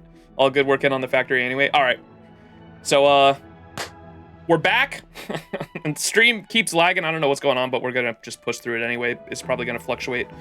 So, we had the core functions of the Citizens' Assembly. I'll reread this. The Assembly wields the important capacities of legislative power, the appointment of government officials, declaring war, conceding peace, and the actual control of armies during wartime. Yet historically and practically, Akama's Citizens' Assembly isn't fully controlled and directed by citizens, but rather a means to ensure that the elites, excuse me, who represent the majority social interests can effectively manage social matters. Where does that sound familiar? In other words, the current system where the leader of the Chrysos heirs and the Council of Elders jointly manage Akama was decided by the Akama Citizens Assembly system. Yeah, that's what I got from that. Citizens can influence the policymakers through voting and other means of political participation rather than directly managing social affairs or making political decisions. Okay. Sounds familiar. Sounds like another political system I know. Appendix. Principal members of the Council of Elders. The Council of Elders is a governmental organization consisting of representatives from Amphoreus' city-states. While most are elected by their city-states, some receive direct invitations from the current Council of Elders members. Authorized by the Citizens' Assembly, they manage various practical affairs within Akama. So, typically, they're elected by their city-states. Sounds just like how it works here. While most are elected by their city-states, some receive direct invitations from current Council of Elders members. What does that mean? They get invited... Nepotism? Oh, fucking... Who was the previous New York City? Who was the previous appointment? The previous New York City mayor that, like, didn't even live in New York? Fangs of nepotism. Not that dude. Oh my god. Authorized by the Citizens Assembly, they manage various House of Lord. Authorized by the Citizens Assembly, they manage various practical affairs in Akama. Gotcha.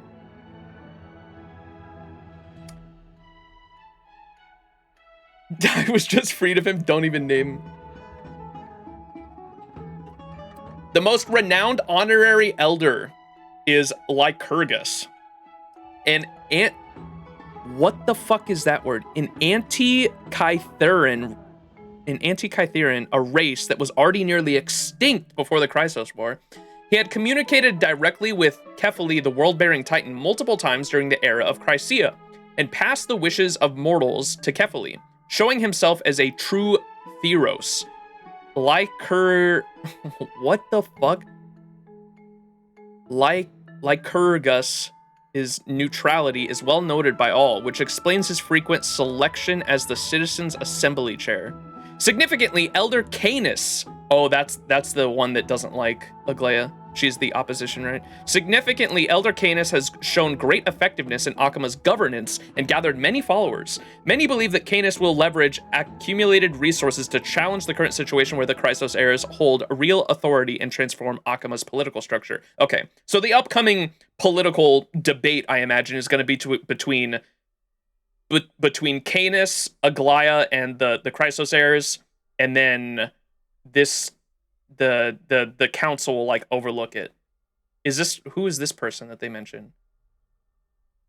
The most renowned honorary elder is Lycurgus, an anti-Kytherian. It's a race of people that's nearly extinct. Okay. Interesting. Gotcha. Okay, we got the gist of it. And then this is what I just read, right?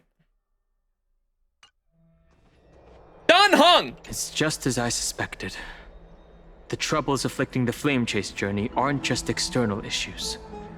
The complex internal politics and interpersonal relationships are also exacerbating the problem. Lycurgus is a historical/mythic lawmaker of Sparta. The anti-Kytheria mechanism was an artifact that conspiracy type theorized was an ancient Greek computer. What the fuck?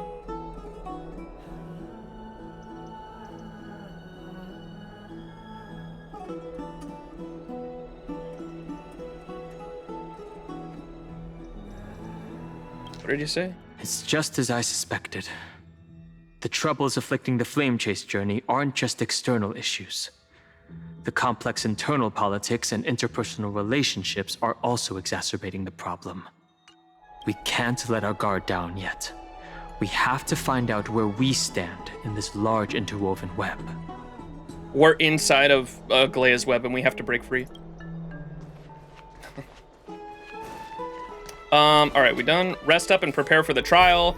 An unexpected encounter with the Flame Reaver led to... Okay, we take on the authority of time. Max and Mem are willing to face Ornyx's trial, but with the Citizens Assembly approaching, the Chrysos heirs' heroes have new troubles on the horizon.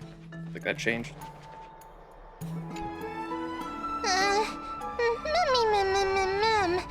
Mem nervous. Mem nervous. It's not that soon. There are still a few more days until then. Don't worry, everything will be fine. I feel like a sitting duck that has been thrown into the deep end. Yo, all we gotta do, I don't know why this is so hard for them to understand. All we gotta do is go around to all the workers, right? We'll hand them a couple pieces of philosophy, a couple pages, all right? A couple pages of literature. And then what we will... It's not that soon. There are still a few more days until then. Don't worry, everything will be fine. I feel like a sitting duck that has been thrown into the deep end. We got a few days. We'll be all right. Nervous, mem. Mem nervous. This is just an exaggerated figure of speech to express how nervous I'm feeling right now. All right. Let's just hope that everything goes well.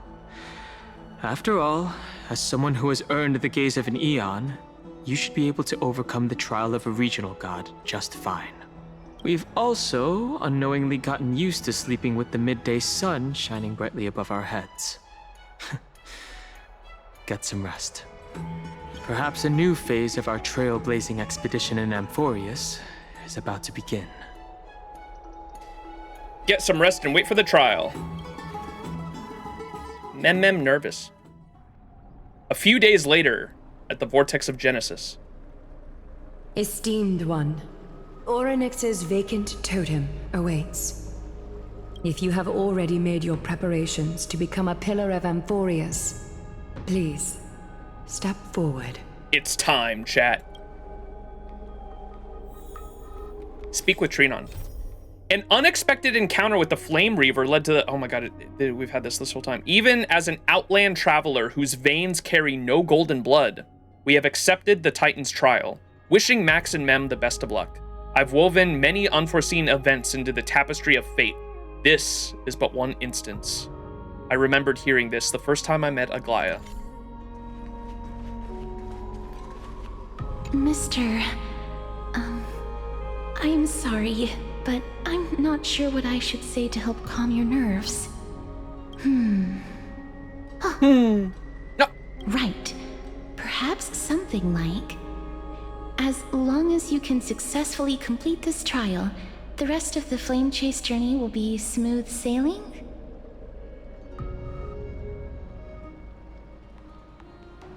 No, that sounds a little strange.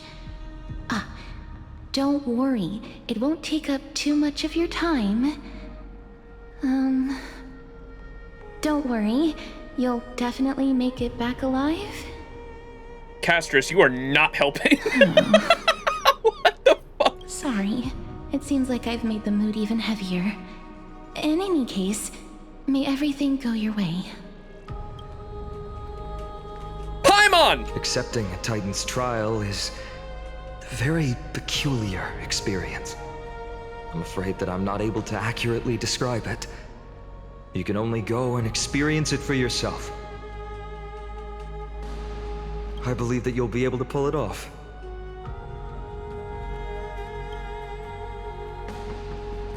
Algae! I can still vividly recall when you entered the Vortex of Genesis for the first time. At that time, I could never have imagined that a guest from beyond the sky would shoulder the fate of Amphoreus. Don't feel burdened. Just like during the Trial of Strife, Trinon and Finan will be waiting for you outside. If something unforeseen were to occur, they will intervene in the trial and rescue you. May Kefali bless you. Yeah.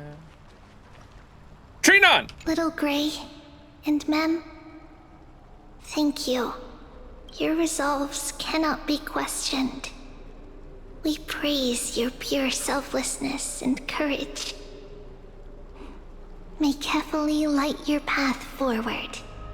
Get ready to assume Orynyx's divinity, Trailblazer. Yay. We're doing the thing. The divine position of Orynyx has already been vacant for some time. We can feel the space of the trial closing.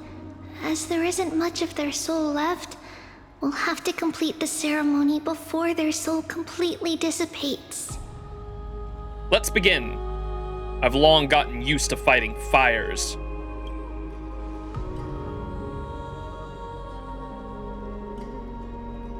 The eighth core flame coveted by the miracle that once belonged to the great veil of Evernight, Orynyx. Vortex disappeared. It shall now be returned by the two elected heroes of the Chrysosairs.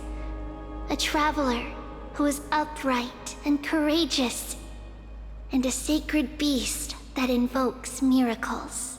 Beast! Who? Mem. It's also who for me, not that. Mimi who. Who? Both of you, please, come forward. Recite along with us. O Majesty of the 12 Titans, pillars of the world. The way fucking Mem's fucking going along with Mem. O Majesty of the 12 Titans, Pillars of the world, Mem.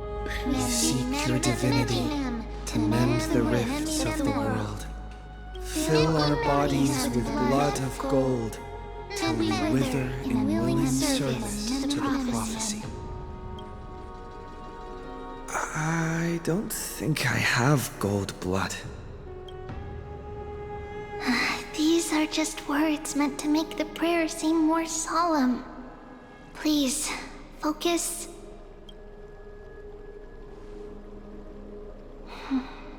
And surrender the core flame.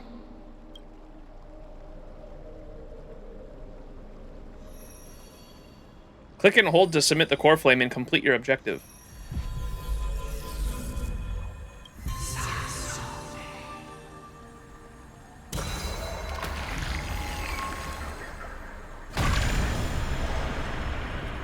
The power of piss.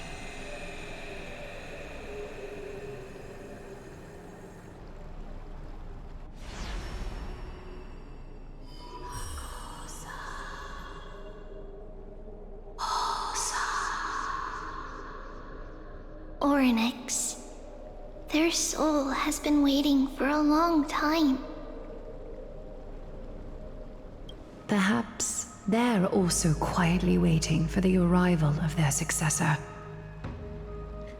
Wait for my return, my friends. I love all of you.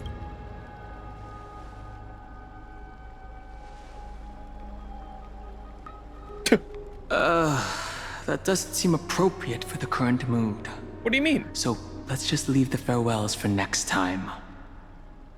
We don't say farewells, we say see you tomorrow. Don't worry, you're tougher than I am, right?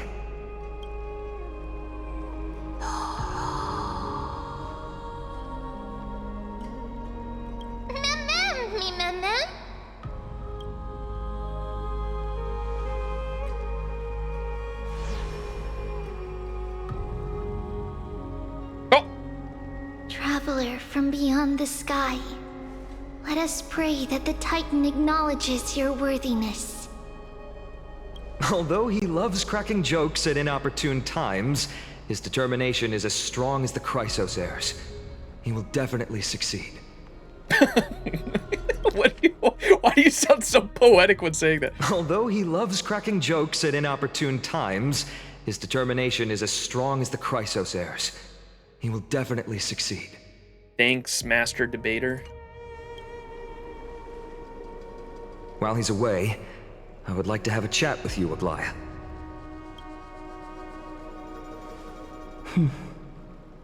Oh, about the upcoming Citizens Assembly, I assume? Speak. I'm listening.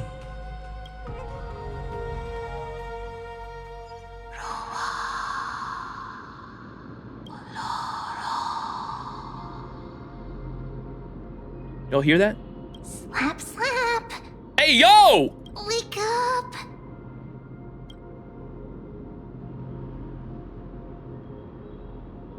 How is it? How do you feel?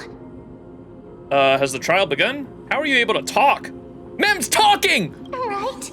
I think that it's amazing, too. Testing, testing, 1, 2, 3. Testing, testing, 1, 2, 3. I have such a cute voice. It must be because of all the memories that I collected. They allowed me to grow beyond expectations. Also, listen. The words of the Titan are becoming clearer. Mother. Oh! It hurts. Have I finally reached the end? Are the years of isolation coming to an end? Orynyx. Oh, how heartbreaking. Ever since the figure draped in the black cloak robbed them of their core flame, they have been relegated to waiting in isolation in such a confined space. We are going to help alleviate their pain, right?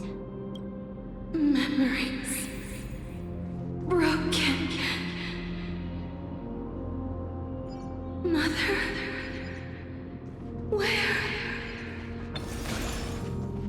Mother? they calling out for? Remember, I had on my schizo board, I didn't know who Mother was. I had like, I think I had like 3 different things. It's either Mimi, Cyrene, or Mimi is Cyrene. I don't know how that's gonna work. There's probably some weird timey-wimey bullshit, I bet, especially because this is the Time Titan that gave us Mimi. Or it's Remembrance itself. It is the Eon of Remembrance. Could be Mother too, since this is all has to do with time, right? And that's why I was saying I don't know how the paths from the outside world actually intertwine with some of the concepts inside this world, but we'll find out as we go along.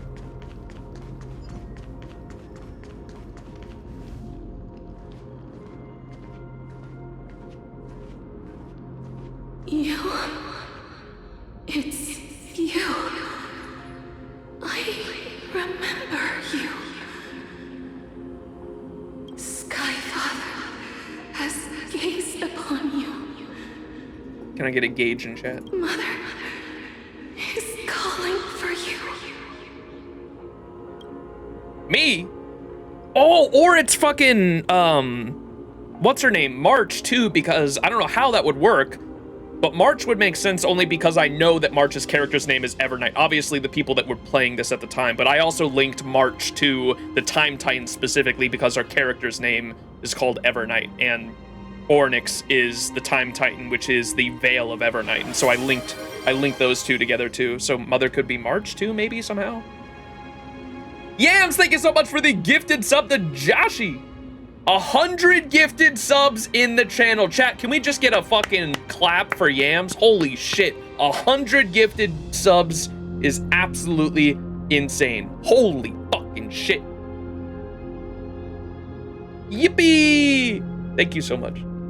Who's March 2nd? I only March 7th? What?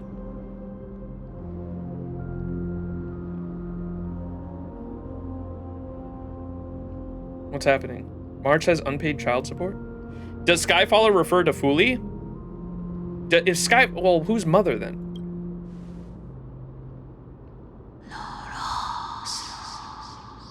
Or maybe we're Skyfather because we came from the sky, beyond the sky? I don't know. The Titan's words are indistinct. Each syllable emerging from the mist seemed to be cloaked in frost, symbolizing memory. Skyfather has chosen you. Wait, Skyfather is Fuli, because I think that didn't someone else call Skyfather Fuli? Or was that, what did Mem say after? I think Mem referred to Fuli as Skyfather after he gazed at us, right? Did that happen? I can't remember. When we were in the memory on the Astral Express train, in the memory that should not exist, we looked out the window and we see Fuli, and Mem referred to Fuli as something. I don't know. Who is your mother? Who is your mama?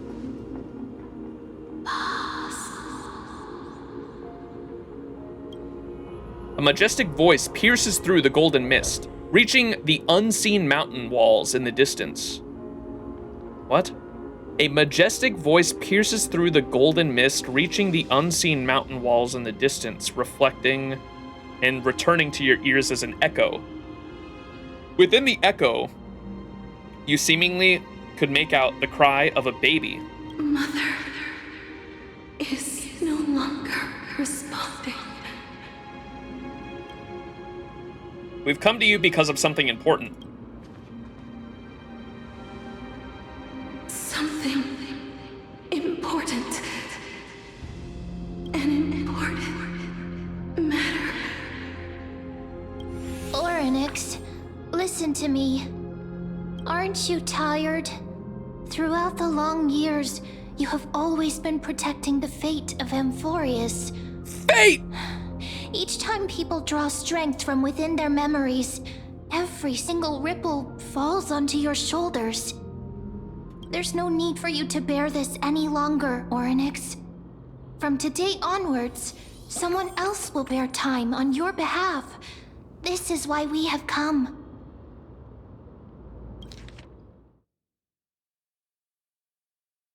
Each time people draw strength from within their memories, every single ripple falls on your shoulders. Freedom. Freedom. I want Freedom.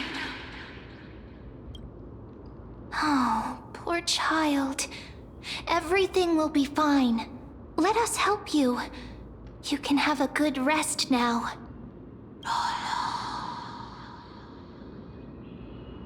Leave it to us, Titan. What's troubling you, big fella?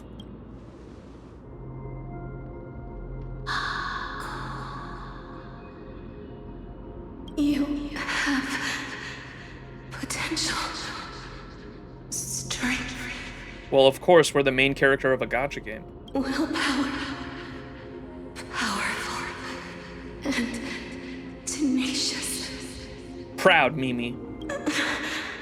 But you lack something. A soul, maybe? Because we're like an artificial body with a Stellaron in it? Just one thing. Lacking something. What is it?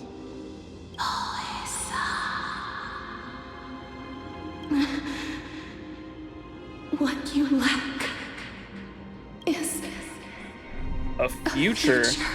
Oh, well, that kind of makes sense with the whole... We're like, we're supposed to be the thing that like defies fucking destiny or whatever at the end of the universe or whatever the fuck. What's its name? Noose like predicted, right? Wasn't that like what the whole thing with the script is supposed to be, to somehow defy the fate of the universe itself somehow? I don't have a future? That's right, I live in the moment. What future? I live in the moment. Future? traveler from the sky. You should have dissipated already. The gaze from Sky Father stabilized your form. Because from the moment you crossed the sky, your life was cast away.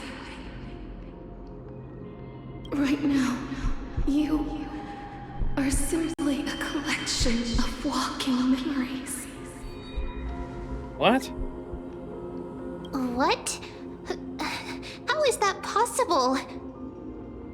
Do you mean that I'm already dead?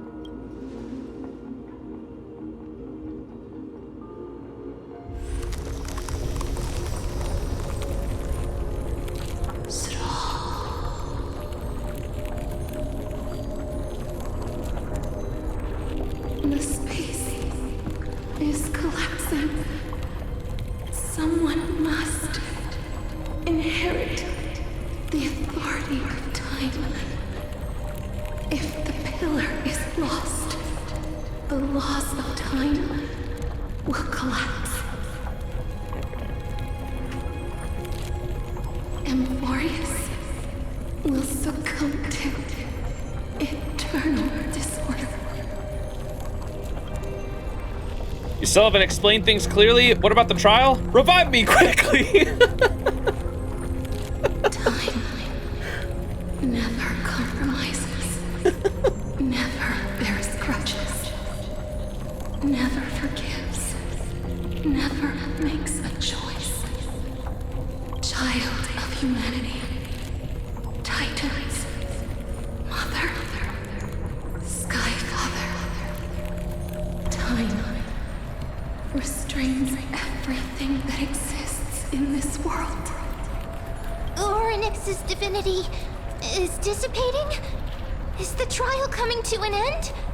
Pathstrider of remembrance, my strength, I shall entrust it to you.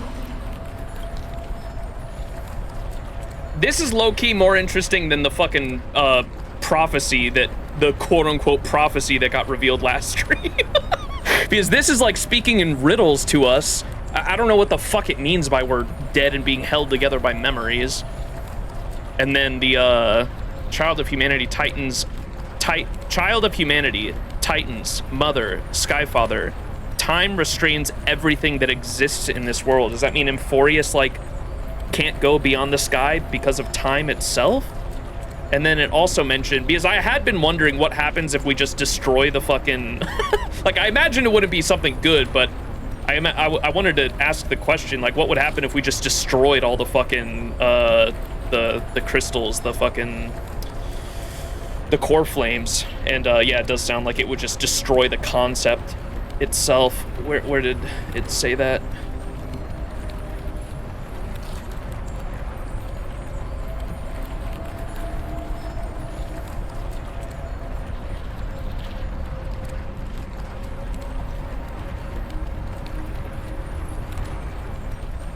What? The moment you crossed the sky, your life was cast away. Right now, you are simply a collection of walking memories. The space is collapsing. Someone must inherit the authority of time. If the pillar, so the pillar being the core flame, I imagine, if the pillar is lost, the laws of time will collapse. But if time's the thing holding it back, wouldn't that be a good thing? If the pillar is lost, the laws of time will collapse. Amphoreus will succumb to eternal disorder. Is that the riddle? Time, so listen to this. If the pillar is lost, the laws of time will collapse. Time restrains everything that exists in this world. So if time restrains everything that exists in this world, wouldn't it be a good thing if the pillar was lost? The laws of time will collapse. Amphoreus will succumb to eternal disorder. Time never compromises. Maybe this goes back to the whole fucking knowledge singularity thing that I've been talking about, because... oh, we're lagging again, sorry. If everything can be predetermined within the circle of knowledge, if everything succumbs to eternal disorder, you'd break free from the restraints of everything that exists in the world. I don't know if that's what that's getting at or not. Ornyx's divinity is dissipating. Is the trial coming to an end? Pathstrider of remembrance, my strength I shall entrust to you.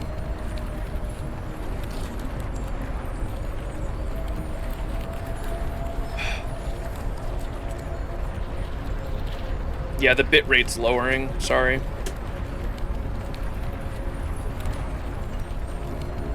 Pathstrider of remembrance, because now we're Remembrance MC. My strength, I shall entrust it to you.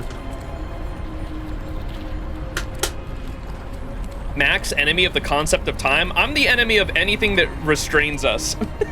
Which is why I love Spartacus so much from Fate. Spartacus, can I get the Spartacus emote in chat? Spartacus is literally the definition of rebellion. So much so, he embodies the concept of rebellion so much. At one point, that motherfucker flew into the sky because he said gravity was oppressing him. I fucking love that guy. Bro is angry. Gravity restrains us. Let us leap forward. Oh my god. This world is a prison. Without time, we don't exist. I think Ornyx means we die. Is that why we're dead right now? I don't know. All of this is a riddle, though. I like the riddle, though. It's speaking in tongue-in-cheek, and makes it more interesting than the prophecy we got that was pretty straightforward, to be honest. The fate of the world. If you wish to, save it. Go up, reread? Reread what?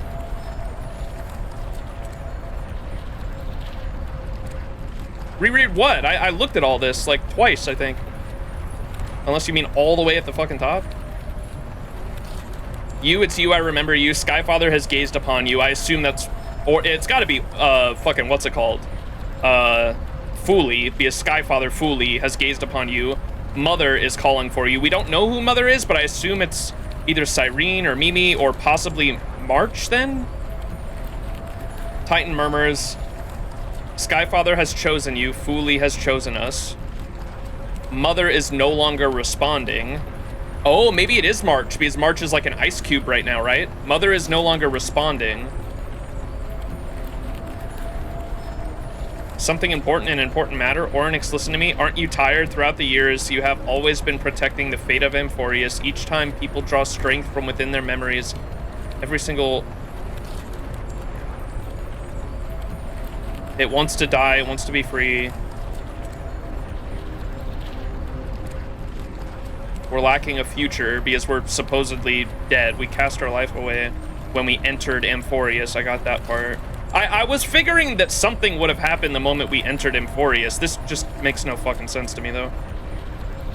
The moment you crossed the sky, your life was cast away. Right now, you are simply a collection of walking memories. Or because it's the Time Titan, and it views time as a flat plane, it could mean that this is something that's yet to happen, too. I don't know. We're lacking a future.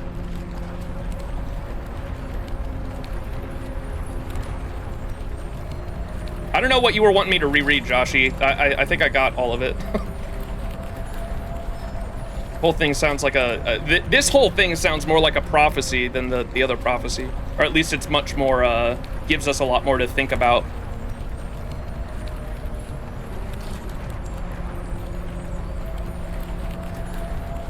Pathstrider of Remembrance, because we're RMC now. My strength, I shall entrust it to you, the fate of the world if you wish to save it. Go and find your future that has been stolen. Someone stole our future. Is it fucking... Watch it be fucking the Trickery Titan, because that motherfucker is like the Thievery fucking Titan. Did the Thievery Titan steal our future? Even if that means you'll have to cheat death, you'll have to challenge that hand of shadow, clasped with unyielding fingers. Oh, and that's why Castrus was able to touch us, huh? Dawn, before the passing of 15 entry hours, go forth and reclaim your future.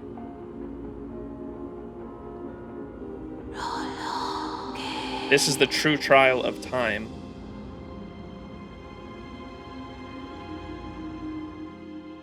So that's the trial. The trial of time is to get our future back. Jesus fucking Christ. El Giato. Well, it's interesting they know what a Pathstrider is. I don't know. I couldn't tell you. It's also weird how there's infinity symbols all over the place, and the infinity symbol is like the outside world. You're finally awake. Ah, we're in Skyrim. Wait, what? I'll keep it simple. You succeeded. Orynyx has entrusted you with their divinity. Now you're no different from a demigod of Amphoreus. However, Mem has told me about what happened during the trial. They're still explaining things to the others and told me to bring you back to your room to rest first. The Titan must be joking, right? Don't sigh, Don Hong. So, what's my superpower? For you to be able to say that even now? You're truly impressive. What do you mean? There's something that I've never told you. When we landed on Amphoreus, our car was pierced by Nicodor's lance. Do you remember? Back in the ruins of the Abyss, this is what I said. I remember almost giving you mouth-to-mouth. You passed out when our car got hit. I blacked out too, but not before dragging you out.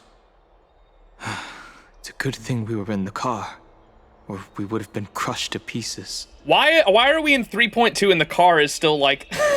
still back there uncrushed? We have not done anything with our car yet. Actually, my account kind of made light of the situation.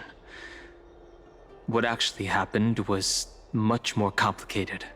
You were severely injured back then, with several wounds still bleeding profusely. I struggled to carry you out and used the last of my strength to stem the bleeding. But then, I was also hit by a falling rock and lost consciousness. This is so fucking cartoonishly silly. I was also hit by a falling rock and lost consciousness. The last time I checked, you still weren't breathing. But when I regained consciousness, I saw that you were alive and full of energy. So I never brought this up again. Why didn't you mention this before, Peter? That's a good question. How exactly did I come back to life? Haha, so you were knocked out unconscious by a rock. Haha, so you were knocked unconscious by a rock. Hey, that's beside the point. I'm not sure whether the gaze of Fuli has anything to do with this matter. But according to the Titan, you are living in the form of a memory right now. Just like those objects of the past and the miracles of Orynyx. Perhaps Mem is the anchor rope that ties you to the present. I had assumed they couldn't stray too far from you, but the truth might be the exact opposite. How was I alive before that then? Was Mem like always on our ass then? Is that why we saw Mem at the very beginning at the crash site? I do remember that. What should we do next? Cry for me. Stellaron, do something! For a while, I also thought that the Stellaron was your life support system. But it seems like this hypothesis has been disproven. It's not time for us to despair yet. There must be a way to save you. Orynyx mentioned finding your stolen future and cheating death. Considering Mighty's indestructible body, it seems to suggest that there is some kind of miraculous power in Amphoreus that can even reverse death. Death! Not capitalized. Orynyx mentioned finding your stolen future and cheating death, considering Mighty's indestructible body. It seems to suggest there is some kind of miraculous power in Amphoreus that can even reverse death. The key seems to lie with the Hand of Shadow, whose whereabouts are unknown. Death! Hey, are you alright? Mimi! You can talk now? How come you got a new power? I heard you two talking about Thanatos. Cass is also very concerned about the warning. She has left the vortex and returned to the garden. Shall we go and look for her? Thanatos is the Titan that Cass has always been looking for. Regardless of whether there are any clues, there's probably no one else that understands death better than her. Let's do that then. Oh, right. There's something that I have to tell you. The Chrysosairs already know everything that has happened to you. I was too worried, so I told them everything. Please don't hate me, okay?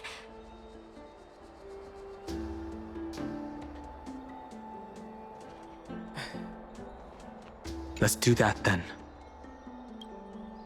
You notice the resolute yet gentle look in Danheng's eyes. He doesn't want to burden you with his worries and his words. You already understand. His trust in you transcends words. As he once said, it's not time for sorrow yet. Next, he will go to the Grove to check on the situation, which you should be looking for, while you should be looking for Castros and Mem. All right.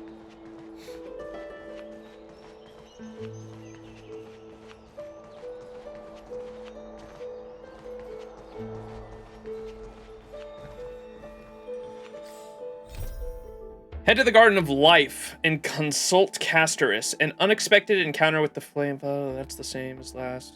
According to Mem, Max had died halfway through the Express's descent. This is Danheng's writing. According to Mem, Max had died halfway through the Express's descent. When we got pierced by the thing then? Or when we actually entered Amphoreus? And now it's just a walking memory. Thanks to the unique life-death laws of Amphoreus, Max still has a slim chance of survival, and finding Thanatos has become a priority task. Now Max must find the one closest to death to confirm their condition. I feel like this whole death thing would be much more interesting if it was any other character other than us. Just because we're the MC, and it's like, you're not going to kill off the MC. But then doubly so, the fact that, like, we don't even know fully what the MC is yet. Like, this is the fact that the MC even has a life to lose, is like news to me, because I thought we were like a fucking 3D printed Stellaron machine. I didn't even think we were alive, to be honest. I thought that was like the whole reason we were able to transcend fate somehow. But I don't know. We still don't know the whole details, so we'll keep going.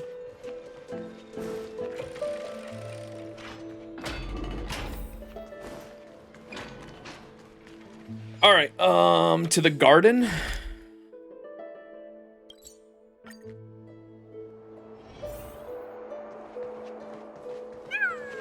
We existed before the game start. I'm saying that we existed before the game start, but we were like 3D printed at the game start. So like the fact that we could just be data or not alive, I don't know what we were before. We don't have enough information.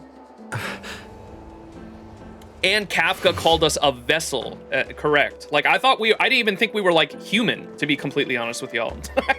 Like I thought we were like a 3D. I thought our character, the MC, was like some kind of 3D printed homunculus. That's the word I was looking for. Like some kind of homunculus. But I don't know. Ow! Yo, I More see. and more species Ow! are disappearing. Hey, Gray, you're here. Look at these little ones. They're so cute and energetic. Only if I can bring them back to the grove. Ow! Ow! What a cute ow! It's not as cute as Pom Pom. Ow! Ow! Ah! Ah! Ow! Ah, the little chimera is angry. It says although it doesn't know what breed Pom Pom is, but it's definitely not as cute. You ought to be more careful when you're talking in front of these little ones. They're very bright, and they do understand what you're saying. You can understand the howls of a chimera? I almost forgot. You never studied at the Grove, Gray. Hence, you lack the knowledge in this area. But that's no matter. Allow me to cast the Blessing of Circes, and this should solve it. Come closer and close your eyes. In a trance, you feel a slight warmth flow into your body, like a soft caress of a strand of hair, or the gentle embrace of the afternoon sunlight in a quiet garden. Drowsiness and fond memories of your past wash into your brain, weaving them into fabric of your dreams. May your reason remain clear. May Circes guard your thoughts. All done. You can open your eyes now. How do you feel? Try talking to the little chimera. Ow! The little chimera gazes at you with its wide eyes, as if eager to engage in a warm and friendly exchange with you. Show your goodwill. Show them your authority. Show them your goodwill. Hello, I'm a nameless from the Astral Express, and my name is... Ow! I've heard of you, and I've always wanted to get to know you, Nuzzle. Don't take it seriously. This fella says it to everyone. Haha, I told you they were smart, just playful sometimes. Don't mind them. And little chimeras are very capable. Akama was under attack recently, so it's a mess everywhere. It's all thanks to these little ones that we managed to solve the labor issue. We should be grateful to them. The labor issue? No need. It's not like I volunteered for the job. Are all chimeras like this? They're different than what I imagined. This Garden of Life is the chimera's nurturing ground and dwelling. If you're interested, you can take a look around, Gray. They all look different with unique personalities. There might just be one you fancy. Labor issues, huh? Hey, little chimera, you're pretty smart. You want to see some literature? Aristocratic man. Get up, all of you! Did I allow you to take a break? Get your feet moving! I didn't come here to watch you all slack off! Oh, Chimera, you definitely need some of this literature now. Hang on. Have you heard about unions? Aristocratic man. I'm just vexed as to why you're all such slackers compared to the other squads that are role models, useless and making fools of yourselves and dragging my good name through the mud too. Looks like that person is being mean to those little chimeras, Gray. Let's go take a look. I utterly disdain those who abuse animals. Is this something I should be involved in? I utterly disdain those who abuse animals. Species Ow! disappearing. Oh, this is a side quest. Okay. Is this an event quest? It looks like it's a blue side quest. We'll do this one later, though. We gotta keep going with the main story.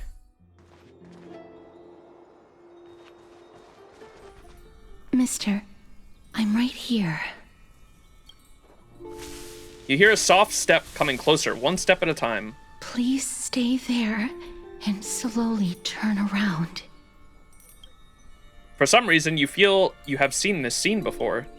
You want to turn your head, but you glimpse a dash of purple brushing past your face, and then a chill seeps through your skin, spreading into your veins. Thump, thump, your heartbeat begins slow. She's touching us. At this very moment, I just want to close my eyes. Remembering the near-death experience, you gotta stay on guard, spin around immediately, and give Castris a scare. We see, boo! In the blink of an eye, time seems to have frozen beneath that cold sensation, and you just happen to close your eyes. Please pardon me.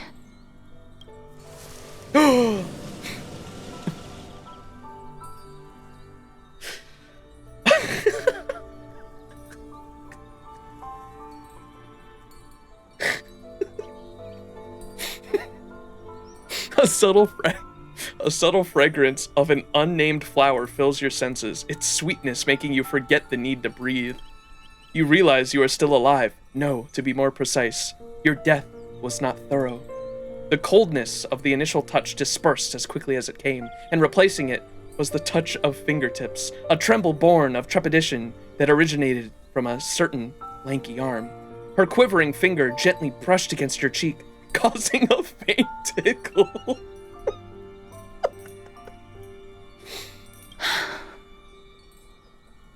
Just as I expected. I cannot feel anything. Castris, you're shaking. Am I really dead? You're invading my personal space right now. I'm sorry. I just wanted to verify once again. Back at the Grove, I was puzzled as to why you were not affected by my curse. I thought that it might have been the special ability of a traveler from beyond the sky. Never did I expect that this would be the true reason. I'm sorry. I should have noticed that something was amiss earlier. Why are you sorry? Mister, if my abrupt behavior just now offended you, I hope that you can forgive me. I'm just thinking, if your soul has really left your body, as a mortician, I might be able to trace where it has gone to. We have a soul? Cass, did you find anything? My apologies. Not as of yet. Perhaps I have overestimated my capabilities. But, mister, would you be willing to let me try again? This time, I'll increase the area of contact slightly. Perhaps the result might be different this time. Agree, there's no harm in trying again. I think I'll pass. My apologies. I will stop making such unreasonable requests. Don't mind him. He is just feeling a little nervous and thinks that... right. He thinks that things are moving a little too quickly. Oh my fucking god, dude. It was me. I was a little too hasty. Don't worry, mister. Although we currently have no leads, I will do my best to search for the whereabouts of Thanatos, bring back their core flame, and personally return to you the life that you have lost too soon. I know that I'm lacking in confidence, but I hope that you can keep this promise of mine in mind. Before I manage to deliver on this promise, please do your best to hang on. Audio in the background's bugging out. What's your promise? Although we have no leads, I will do my best to search for the whereabouts of the Death Titan, bring back their core flame, and personally return to you that life that you have lost too soon. We just know for sure that the Death Titan has it. We're not even positive, I don't think, right? I know that I'm lacking in confidence, but I hope that you can keep this promise of mine in mind before I manage to deliver this promise. Please do your best to hang on. Amphoreus needs you.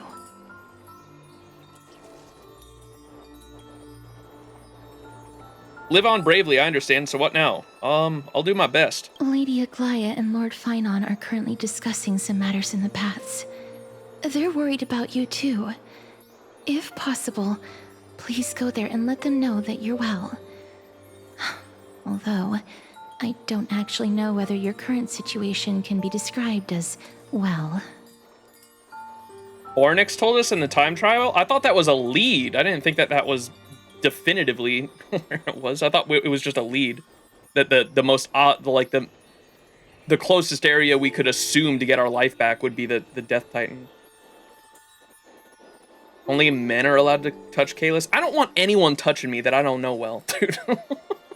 I am a very, very personal space person. Don't fucking touch me unless I give you permission. Also, please accept this Styxian fable. Reading can help one to focus and relax. I hope that reading this can help tide you through this difficult period. More lore? Also, please accept this Styxian fable. Reading can help you focus and relax. More species are disappearing. A collection of fables passed down from the city-state of dragons and waves, Styxia, compiled by the Bardis Arkephia. This copy is gifted to Castrus by Trian, the dragon and the princess. When the dragon's wings first swept across Styxia like waves crashing against the rocks, all from the poor to the rich, from the curious to the fearful, looked up in awe. Dragon, dragon, why are you silent and sorrowful? The princess climbed to the high tower where the dragon made its nest, gently stroking its forehead with pity. The dragon's wings revealed decaying flesh. Blackened pus poured from within. The distant black tide had transformed it into a monster. It opened its mouth and swallowed the compassionate princess whole. A great disgrace, we must avenge her. The archers with silver bows and blacksmiths with hammers gathered 700 warriors, swearing to cut open the dragon's belly and rescue the princess. It was a fierce battle. Stones shattered, columns fell until the dragon was riddled with countless bone-exposing wounds, bled black blood, and perished. The princess pulled from the dragon's belly was already lifeless. My child, born of flesh and blood, how could I allow you to perish before me? The grieving queen summoned the kingdom's most precious treasure and called upon an alchemist. In the high tower, the alchemist said a ritual, drawing the dragon's bones and gathering its soul, hoping to reshape the scattered flesh of the dragon into the reborn into the princess. But how could the corrupted flesh of darkness give birth to a pure white flower? What? Hope. In the high tower, the alchemist said a ritual, drawing the dragon bones and gathering its soul, hoping to reshape the scattered flesh of the dragon into a reborn form of the princess, and it birthed the white flower? But how could the corrupted flesh of darkness give birth to a pure white flower? The princess, resurrected from death, extended her claws and unfurled its massive bony wings and devoured every last soul in the city. As the evil dragon's wings finally cast the shadow of death over Styxa, none, be they poor, rich, weeping, or trembling, could resist its grasp. Styxa, once a land of treasury glory, your people until their last breath refused to blame you, refused to blame the loving queen, the valiant centurion, the wise mage, or the kind princess, only lamenting the inevitable and unstoppable black death that sealed their faith. Arkephia's note. Oh ho! This story holds great value. If this is true, then it was the evil dragon that brought death to Styxia. But where is the dragon now? The one who once took the form of a princess. And that's the dragon in Castrus's ult, I guess? We gotta find the dragon! Ow! Lady Aglaia and Lord Finon are currently discussing some matters in the paths. They're worried about you too. If possible, please go there and let them know that you're well. Although, I don't actually know whether your current situation can be described as well.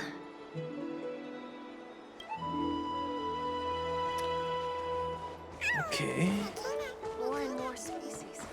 Bro, what about our train, chat?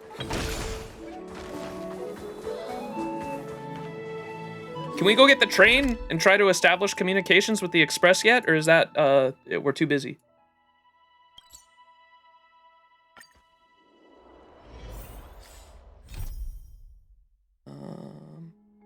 According to Mem, Max died halfway through the Express's descent and now it's just a walking memory, blah, blah, blah. We read that. Max still has a slim chance of survival. Finding Thanatos has become the priority task. Max will be just fine. I sincerely pray so. Thanks, Don Hung. They're here. Partner! Hyacinth said you definitely wake up. How do you feel? So the entire world knows about this now? She can even take the pulse of someone who's dead? It feels quite cool being a departed spirit. She can even take the pulse of someone who's dead? That's the medical prowess of the Twilight Courtyard. Amazing, isn't it? You've completed the trial of time. And I have to admit that the process went better than I expected. Even in the end, that Titan's heart still showed a soft spot for humankind. But we didn't... they think we completed the trial because we made it out, right? But at the end of it, it sounded like Ornyx said that the trial was getting our life back, right? Like if we can successfully get our life back, then we've completed the trial. That's what Ornyx made it sound like, but I don't know. However, I never expected that. Two people who have cheated death would appear in Akima at the same time. Is the other one Anaxa, I assume? That's what we have been talking about. Mighty has been in Akima for such a long time, but has no one thought to study his indestructible body? If there were even any minor breakthroughs, we wouldn't be as clueless as we are right now. You want to study his indestructible body, huh? Many have had this idea, but so far, there have been no results. If it were successful, Thanatos wouldn't have disappeared without a trace.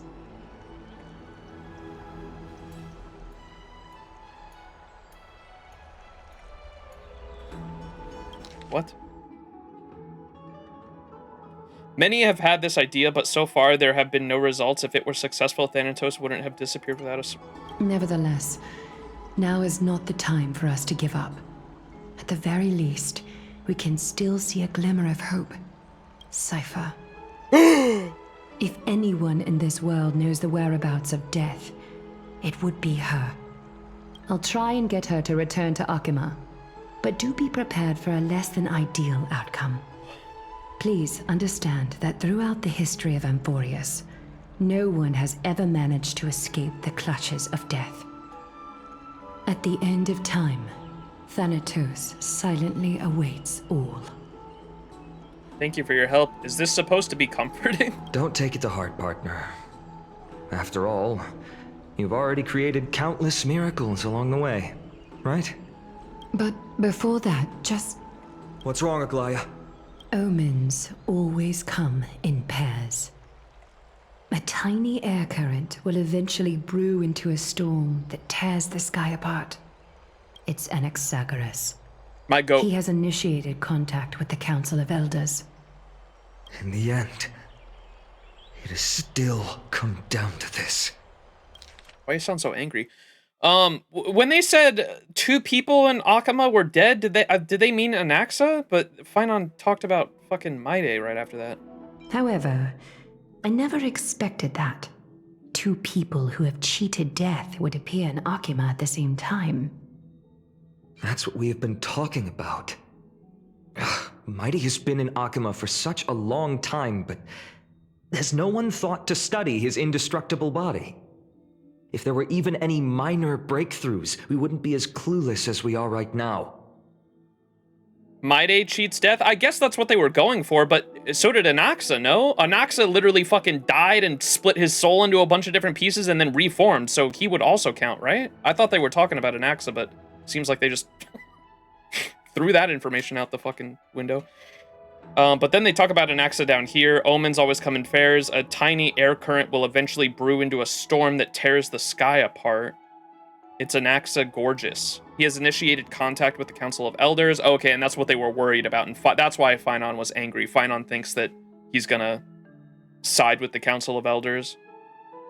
Or side with the minority that wants to take Aglaya out of power, I assume. I don't think he's gonna do it, but because Anaxa's sort of the guy that cut from my own cloth that just fucking hates all authority in general, by his actions thus far, at least. In the end, it has still come down to this. I earnestly hope that your assessment of him is accurate, Finon. Otherwise, the efforts of my teacher and I over the past millennium might be reduced to dust because of that great performer. Anaxa POV! Not long ago. Ooh. CG, chat. Look at this. Oh, is he in the land of death here? Is this when he died, perhaps? Look at all the lost souls behind him. I'm back here again. Oh, he's so cool. I remember this dream. This realm is covered in a silk-like fog, and the land is barren and harsh. The crowd of travelers hoyoverse leaves tracks everywhere. Take a screenshot of this.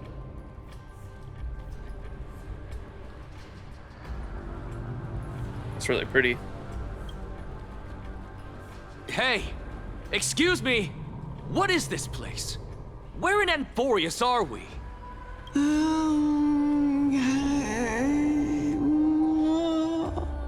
Same.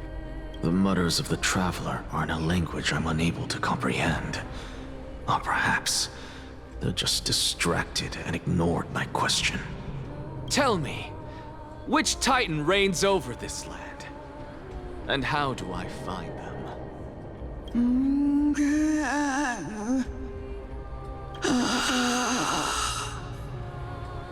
Hand of Shadow. The Death Titan. Hand of Shadow Thanatos. Could this possibly be the Netherrealm? It's the other side. It's just fucking Penacony all over again. Was he doing experiments to fucking see what death was like, or what happened, what the experience of the conscious mind was after death? Because there's I'll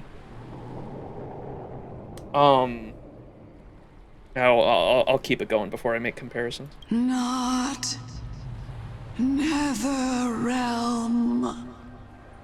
Then where is this? River of Souls? The outskirts of the Netherrealm? Are you heading downstream toward the Netherrealm? The Netherrealm. Nothing but an illusion.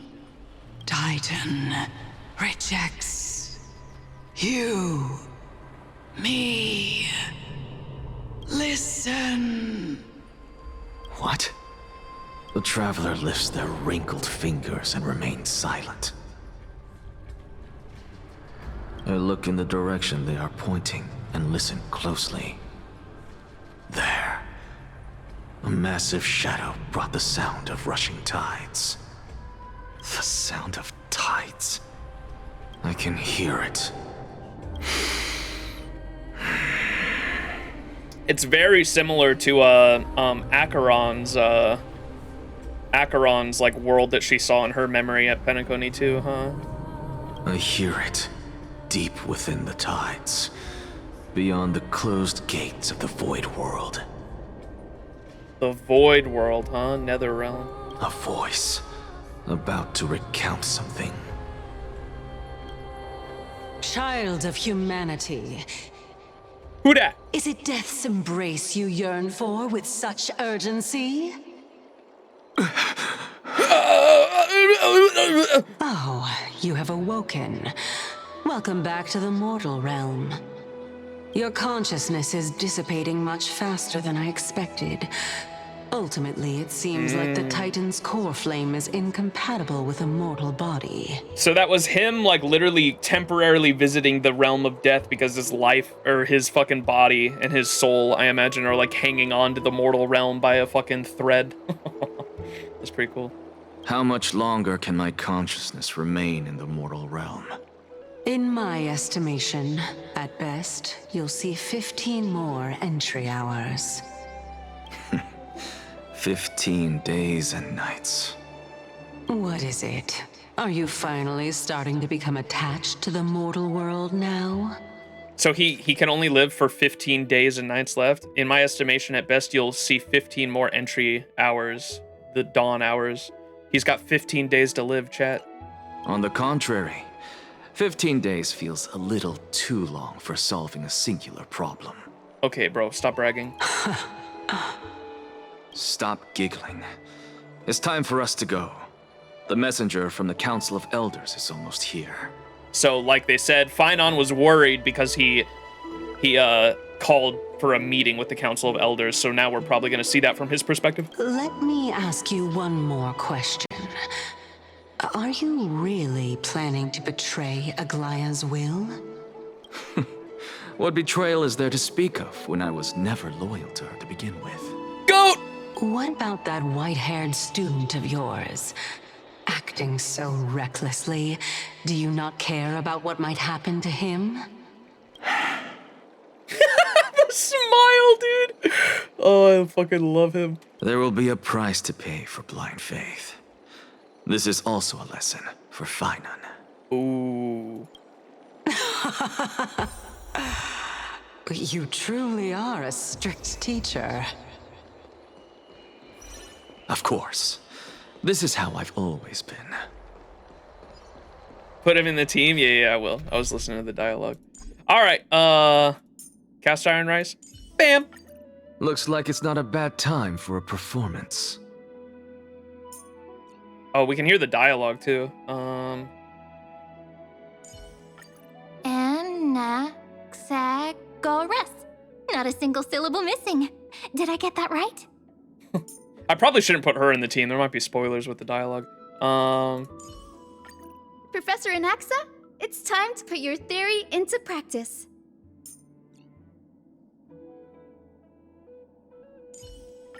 Professor, what will you be teaching this time?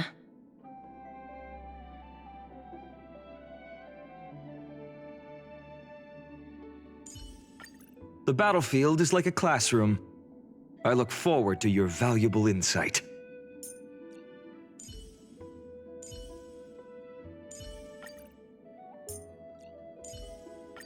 Go forth in confidence.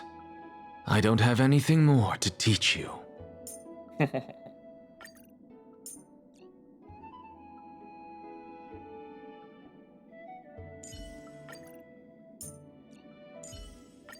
I'm fortunate to witness the Twilight Courtyard's healing arts again.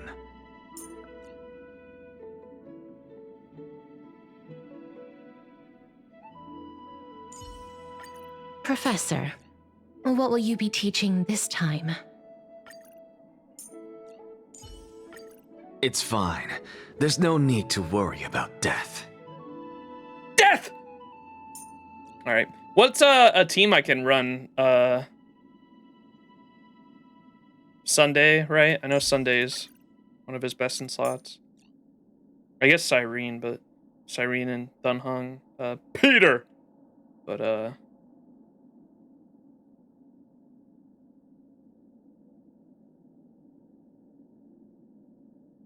just whatever, it's story mode, true. Yeah, we'll just run this team, fuck it. Look, he's got a fucking, what's that, a blunderbuss? Is that a fucking blunderbuss he's got, bro?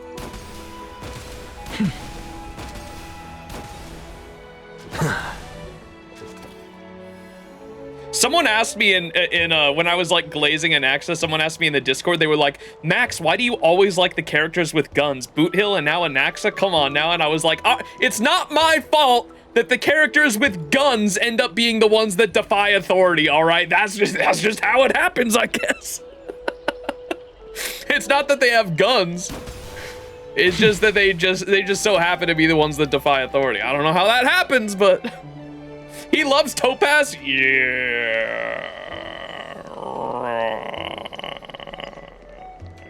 All right, mission. Now the core flame of Circe's resides in your chest, which means that Aglaya will eventually extract it for the flame chase journey.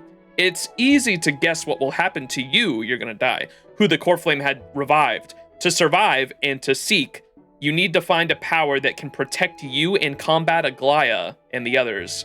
The messenger from the Council of Elders has been waiting for you for a long time. Yeah, I think Anax is playing some 5D chest here, but we'll see how it goes.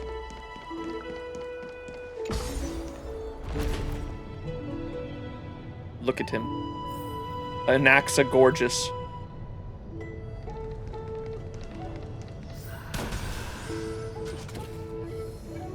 Not the demo! Sorry to keep you waiting, Lord What the fuck is this? Anaxagoras. More dialogue? It's been a while, Lord Anaxagoras. Oh, is this the this is the Council of Elders guy, huh? The one that they said, I was like, why does this person look like that? This is the one that the race that was like almost extinct, right? How the fuck is there? It's like an Intellitron. How the fuck is there an Intellitron here? There's so much shit not making sense, bro. I greet you on behalf of all the citizens of Akima and express my deepest regret about what happened at the Grove of Epiphany. He got like a fucking two hands that are a brawl. It's you. I never expected that you would personally come and meet me. Yeah, this is like the one that's like at the head of the Council of Elders, I think, because it specifically said in that note we read that it was like the last of its species that was like completely wiped out even before the core flame journey started. By carefully into Lantern above, I have come as a testament to the justice of the Council of Elders. There are Antikytherans here? They've Yeah. been a rare sight ever since the Chrysos War. That's right. The Antikytheran must just mean like Intellitron here. I extend to you my utmost respect, revered Titan. This is like another character that could have been a 4-star, man. There's so many like interesting NPC designs in Amphoreus that we've had so far that like I wish were like at least 4-star playable characters. I am Lycurgus, though you may call me Lygus, holding an honorary position within the Council of Elders in Akima, and as the Theoros, I stand to protect the right of all upright citizens to express themselves freely. Wait, how did I not put that together earlier? This is that, okay. This is that boss, isn't it? Okay. I've fought this guy in MOC, I think. I always called him Linus, though, because that was like a meme that I saw somewhere. Linus Tech Tips. Okay. Ligmus? What's a 4-star? 4 stars are fake. I am Lycurgus, though you can call me Lygus. I'm gonna keep calling him Linus. Ligma. Linus Tech Tips? Hey, yo. I mean, he's a robot. It makes sense. Pre-spoiled? Well, kinda. I don't, again, please chat, do not tell me how we get there. It's similar to, like, I'm just gonna be honest with you guys on, like, what I do know, because I do MOCs. I have, like I've said, I've stayed away from the weekly bosses. Those I'm still spoiler-free on, but because I like to do MOC for the Jades, I have fought this boss, but I usually avoid the bosses that I haven't fought in story. I avoid looking at their name. I don't read their lore or anything. I usually don't even look at their mechanics because my E6 characters can typically auto battle and just clear it for me. But I do know that boss, like there was memes going around calling him Linus Tech Tips that I had seen, and so I had always called him Linus Tech Tips, and so it checks out. I don't know how we get there, so please no spoilers, but I imagine if he's the leader of the Council of Elders, it's like we're gonna have to fight him at some point. I imagine that's probably where it's going, but no spoilers, please, no spoilers. I don't know how we get there. I just know this guy is gonna turn into a boss at some point, I guess. Holding an honorary position within the Council of Elders is Akama. Here, let's listen to this again. I am Lycurgus. There's a meme. It was the you know the Chad, the what's it? Is it the mogging meme? I don't know what it is. The Chad meme where there's like an eyebrow raised and it's like a guy with a really chiseled chin. What is that? Is that the Mog meme? I don't know what that is. But it was that meme, but it was the boss, and then it said like Linus Tech Tips on it, and then it like comparatively was like side by side with Linus Tech Tips, but doing that meme, and it was yeah, that's where I got that meme from. Have you seen Lyrene memes? No? Shush? I don't know what any of that is. Yeah, no spoilers. Chad, it was Chad, yeah. Chad Linus Tech Tips. That's where that meme's from. But yeah, no spoilers other than that. That's the only thing I've seen. And that's why I called him like Linus up to this point. I am, here, we'll listen to this again. I am Lycurgus, though you may call me Lygus, holding an honorary position within the Council of Elders in Akima, and as the Theoros, I stand to protect the right of all upright citizens to express themselves freely. Okay. You can see them too? Wait, does he see the revered Titan? Yeah, so he can see, can most people not see her? You know about us. We Antikytherans perceive the world through the amplitude and frequency of souls. Interesting. Just as I am conscious that Lady Aglaya is secretly listening in on our private meeting from afar, if necessary, Lord Anaxagoras, I can sever the golden thread to protect your fundamental rights. Wait, I kind of dig this guy. The demigod should know better, for such is her station. Spare those poor threats, and just let her listen to my words. They shall serve only to unveil her own folly. May I interpret this as you having a countermeasure? I need not any plan, because she can do nothing other than petty espionage. As the Citizens' Assembly approaches, and with Orynyx's fall, any attempt to capture the core flame within me will only usher chaos and calamity. A truth she undoubtedly comprehends. While I, Anaxagoras, serving as the Grove's special envoy to Akima's Citizens' Assembly, have long known the extent of your abilities. Let's forego the formality of asserting authority, Lord Lygus. Lead the way. Very well. Surely Lady Kindness would appreciate such assertiveness in an ally. We need a fucking first impressions on that Chrysozare's first impressions list that I've been writing on for the NPCs as well, because there's been a lot of banger NPCs in Amphoreus so far. The fucking, who's the blacksmith? I fucking love the blacksmith. That guy's a Chad. And then the, this guy's pretty cool too. Add him. Yoda. Cartonus, yeah, I fucking love Cartonus.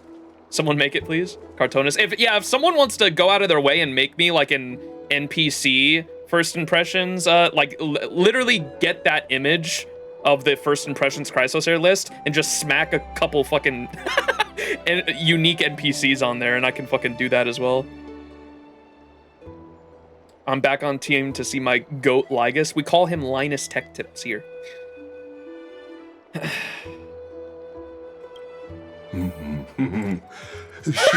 does he run like that?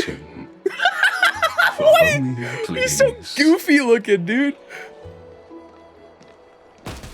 Oh, I don't think I looked at his skill, did I? Watch this magic trick. Whoa! Wait, that looks sick. Watch this magic trick. Why does the world get like dark? That's badass looking. Watch this magic trick. Now the core flame in Circes resides in your chest, blah, blah, blah. Yeah, we're gonna die if they take out the core flame. To survive and to seek, you need to find a power that can protect you and combat Aglaya and the others. The messenger from the Council of Elders has been waiting for you for a long time, and it's Linus Tech Tips. What the fuck is this?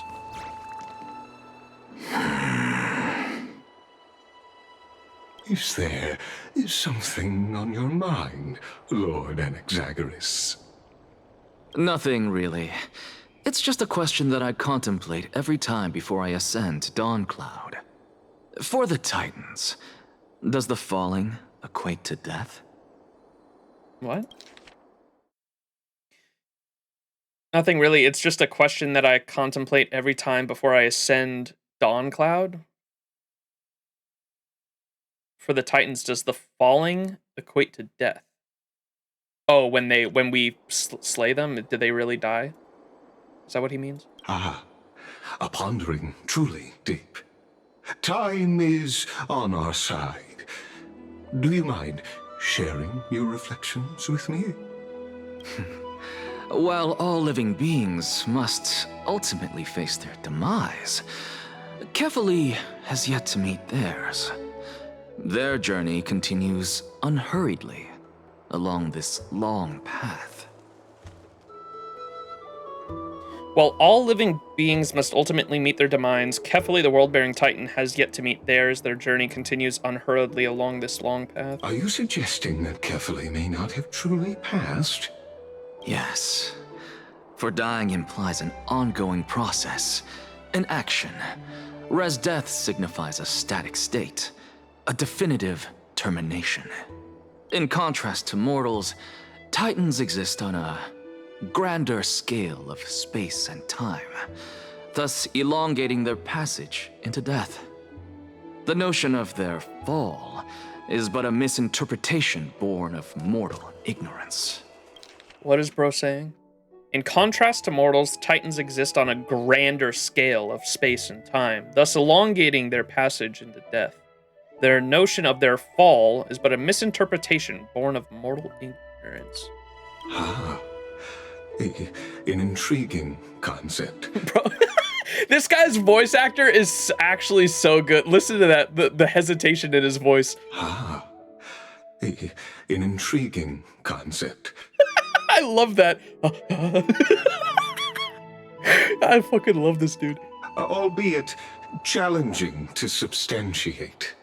After all, Kefali has maintained a profound silence ever since the era Arasa, while scholars and priests alike have conveyed the message of the gods' imminent fall. He's saying that they live slower and die slower. Yeah, I got that after I reread it. I was confused at first. While scholars and priests alike have conveyed the message of the gods' imminent fall. Perhaps the gods in their arrogance deemed it beneath them to reveal their perspectives to mortals. Could you elaborate on your statement? Circes, the kin of the Sky Father as recounted in myths, now resides within my brain.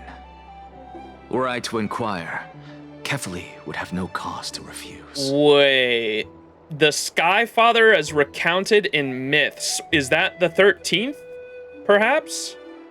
If the Sky Father birthed the Titans, if the Sky Father is the 13th, that would mean the Sky Father birthed all the gods? Now resides within my brain. Were I to inquire, Kefali would have no cause to refuse. Would that imply that all of Amphoreus here is like a memory? Are we just like living in the past right now? Everything that we're in right now has already come to pass, and that's like the big plot twist at the end? Like, everything that we're in, like we're just living in a memory right now? Skyfather Fuli or Kefali? It's another name for Kefali? Since when? Wait, when? Regular folk call Kefali Skyfather, not Fuli? Bro, that's fucking... What are they doing with that writing? Circes, the kin of the Skyfather. Okay, as recounted in mass, now resides within my brain. Were I to inquire, Kefali, the world-bearing Titan, would have no cause to refuse. Oh. That very well could be true. But what if the world-bearing Titan still chooses to remain silent? It's a different translation on Spanish. Don't know about the others. Bro, it's fucking death all over again, dude. Shit. Oh my god. When they referred to death in fucking Penacony, it was like a translation issue because like death could refer to multiple different things anytime they used it in a sentence. Oh, fuck. Gallagher is 13. Okay, what were they? So Circes, the kin of the Skyfather. Skyfather here meaning the world-bearing Titan, Kefali, as recounted in myths, now resides within my brain. Circes resides in my brain. Were I to inquire, Kefali would have no cause to refuse. On what is he talking about here? Perhaps the gods in their arrogance deemed it beneath them to reveal their... He'd have no cause to refuse? What is he talking about here, chat? I'm fucking lost. The fucking... the kin thing fucking threw me off. He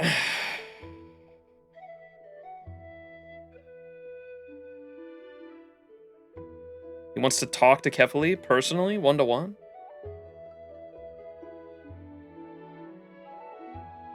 Kefali has maintained a profound silence ever since the era Aresa, while scholars and priests alike have conveyed the message of the god's imminent fall. They're saying that Kefali could be dead right now. They think Kefali's dead, while Anaxa's saying, no, he's slowly dying. Perhaps the gods in their arrogance deemed it beneath them to reveal their perspectives in mortals, so how could we know? Could you elaborate on your statement? He says, Circes, the kin of Kefali, as recounted in myths, now resides within my brain. Were I to inquire carefully, would have no cause to refuse.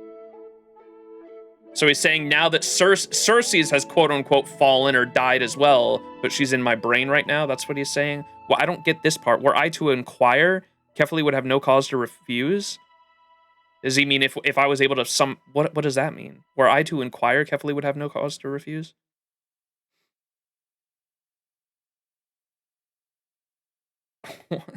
He's saying Kefali might not be dead and he should be able to talk to him on behalf of Cersei's. Okay. That very well could be true. But what if the world-bearing Titan still chooses to remain silent?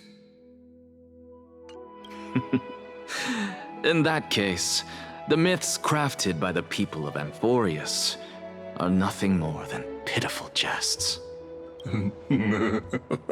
It's what... What is that laugh, bro? God, I love this VA. Holy, he's having fun with the role, dude. I know for a fact. Ah, an intriguing concept. I fucking love that he's having fun with the role. That's fucking awesome. It's worth a try.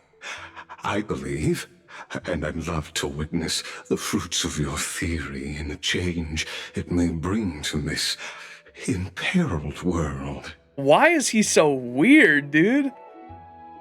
I guess he's been around for a long ass time. He's just interested to see the philosophical try, or the putting the theory, the fruit of your theory into practice. Worth a try. I believe, and I'd love to witness the fruits of your theory in the change it may bring to this imperiled world. Because I completely concur with you on this aspect. If the Titan has indeed met their end, any response from them would be impossible. Whoa, cutscene. What?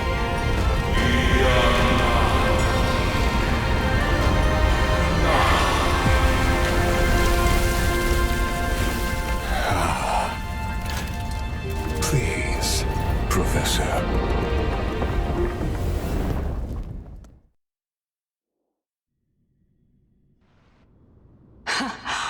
Holy shit! Children of humanity have indeed created a spectacle. Welcome to Dawn Cloud. The atmosphere here carries a greater sense of solemnity than the mundane clamor of the Marmorial Palace, with entry permitted only to the invited. Ooh, listen to that audio. Oh, that's the motif of the Amphoreus theme, huh? Oh, that's interesting. It's a different take on the Amphoreus theme. Oh, look at the core flames up there. Listening.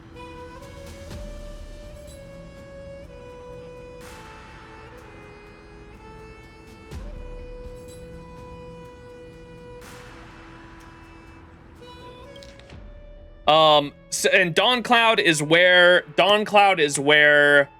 the Council of Elders holds their what do they call them? The what's the little election or whatever thing that they have every 5 to 10 years? I forgot what that's called already. The citizen fucking rally thing.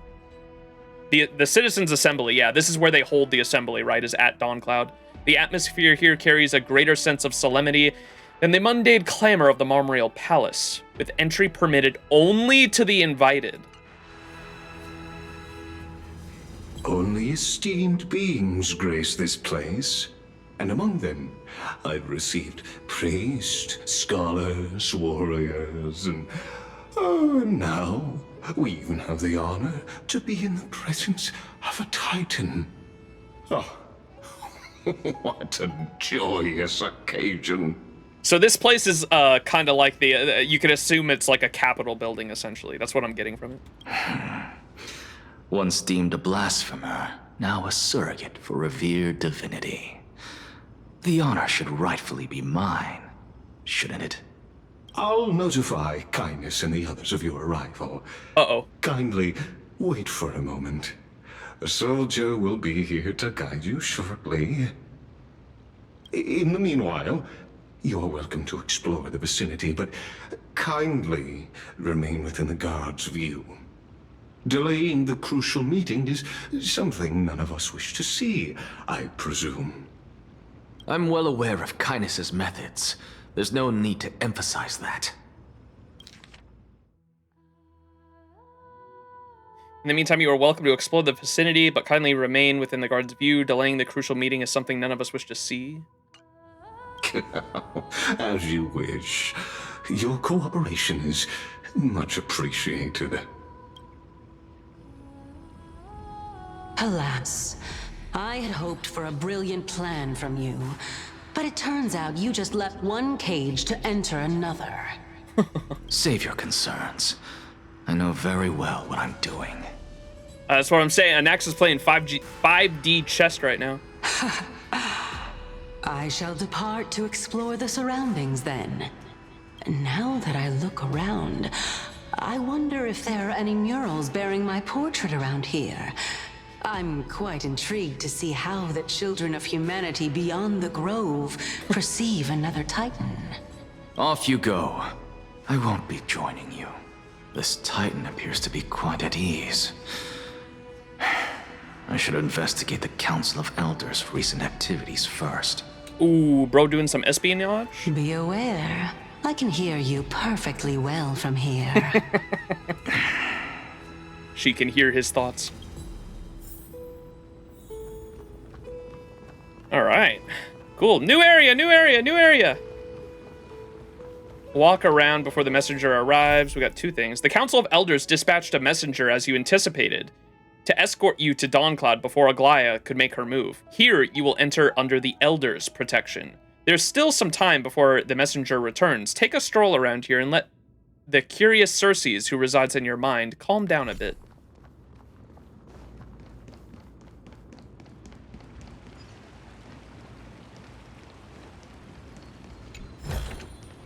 I suppose I can just ignore this.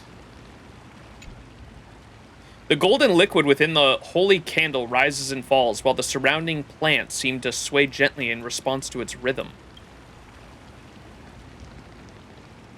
Oh, we need the MC for this, huh?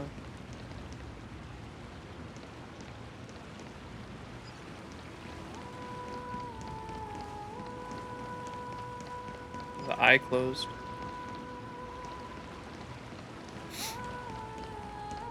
I love the OST.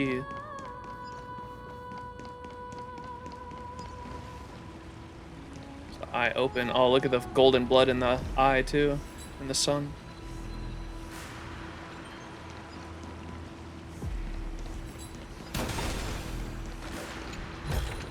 Music is always banger. That's something I have. If there's anything Hoyo always slaps at, it's the music and the presentation of the boss fights, right?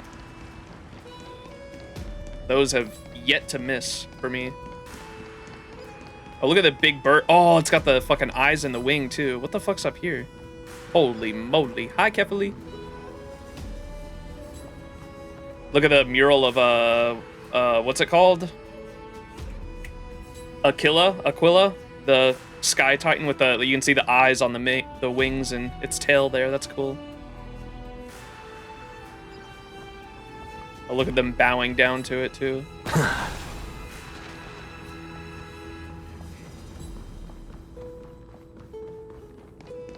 Wow. What the fuck? What is this? Bug! Capfly? Follow me, sailor! How many waves have we braved? And how many reefs have we crossed? Surely you remember those nights we kept watch on the mast, the pure moonlight spilling over the sails, the ship rocking gently as it glides across the dark sea. In those moments, I even dreamed of becoming a hero. Did you feel the same? Yes, and now we are finally setting sail again. Are you ready, sailors? Aye, aye, Captain. I can't hear you. Aye, aye, Captain. Ain't no way. Oh, bzz. Who lives in a pineapple under a sea? Huh. I wish you could see the other locations from the other locations, you know what I mean, chat? Dark Souls does that, Destiny does that plenty of times on occasion. It kind of bums me out, like, the world design isn't, you can see the fucking other areas out in the distance. Like, you can see Kefali, obviously, from a lot of the other areas, but I wish you could see, like, the buildings of this place, like, way out in the distance. You can, though? I'm pretty sure you're lying. I have not seen the fucking, I can't teleport right now in this mode. You can see this location from Akama. You can't see the, what's it called, though? The... Oh my god, what's the name of the Castle Kremnos? The Castle Kremnos, I know it moves around. Everyone, when I pointed that out, they were like, it moves, but it doesn't look like it moves when you're on it. And then you can't see anything else when you're on Castle Kremnos either. It doesn't even look like it moves in the past either, so I don't know what the fuck they mean by it moves.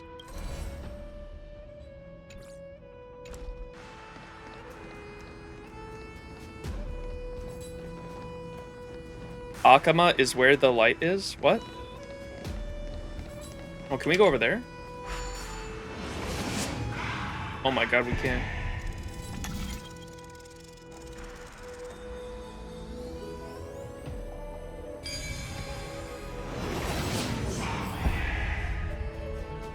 You can't see it in the dark? What?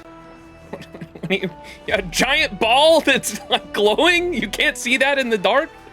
I'm confused by what you mean. What do you mean?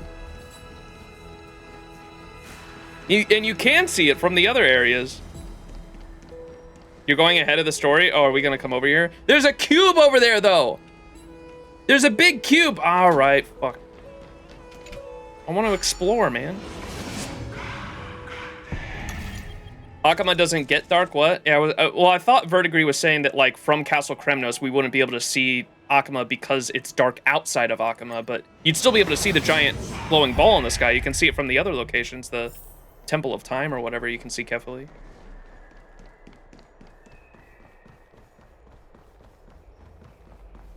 You can see Akama. No, I understand that. I don't think you can see anything from Castle Kremnos, though.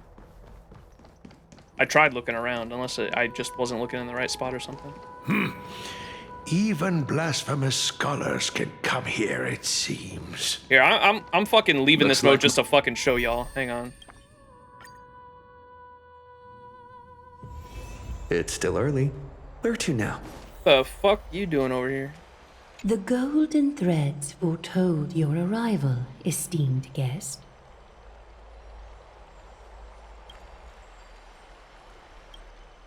You can talk to Aglaia? Leading up to the Flame Chase journey must be exhausting. Dealing with the affairs of Akama and being constantly on the move from the Flame Chase journey could perhaps be considered a tiring life. To me, however, it is no more than a daily routine that I have repeated for ages. The feeling of exhaustion is one that feels distant to me. I remember when I was young that I greedily snuck into the temple to eat the offerings of oatmeal. I was caught in the act and was punished. I stood in the temple until dawn. The night, my muscles burned and my bones ached. That was when the sensation of exhaustion was truly burned into my bones. Even the Goldweaver has an embarrassing childhood story. I can only imagine how delicious those oats must have been. They did indeed have a wonderful flavor, and I was... My teachers cooked them as... They even had some Yianopolis special ingredients. However, Yianopolis perished in the Chrysos War, and that delicious flavor has long been lost. Since returning to the Core Flame and becoming what people refer to as a demigod, sensations that were once deeply engraved on my heart have faded away like candle smoke. This heart bears the destiny of the world and has also grown cold. Perhaps soon, not even bathing will bring the joy any longer. What do you think of the Chrysosaurs? Over the many years since the Era Bellica, there have been countless people, Titankins and Chrysosaurs, who have formed bonds of destiny with myself, Akama, and the Titans. Which ones are you referring to? The new god of strife, Maide, Tribi, Trinon, and Trina... Other Chrysosaurs? My almost doppelganger, Finon? The perfect hero. To this day, that is still the opinion I have of Finon. As the most perfect Chrysosaur, he is fated to bear the heavy fate of saving the world in the Flame Chase journey. Although he could not bear Nikador's core flame, that does not mean he lacks the qualifications. His destiny will rise like the blazing sun in the near future. You lots, great performer, Anaxa. Anaxa gorgeous, the fool, one of the 7 sages of the Grove who engages in heretical alchemical research and acts with reckless arrogance, loving to spew nonsense with abandon. The grudge between the Goldweaver and the sage, the sage of Newsporism, needs no concealment. However, what I've described is not prejudice, but rather the image of him most widely known in the public eye. His true nature, that's for you to judge. Yeah, sounds like you got a grudge against him. Hyacine, whose smile is really sweet. The last time I introduced Hyacine to you, I mentioned she is the chief healer of the Twilight Courtyard, but in truth, she's also the heir and manager of this organization. The Twilight Courtyard has existed for a long time, though it faded into obscurity with the decline of the Sky People. Hyacine has brought this name back into the world, healing others with her gentleness and light. She must be carrying her own deep dreams and aspirations. Alright, I think I'm good. Ooh.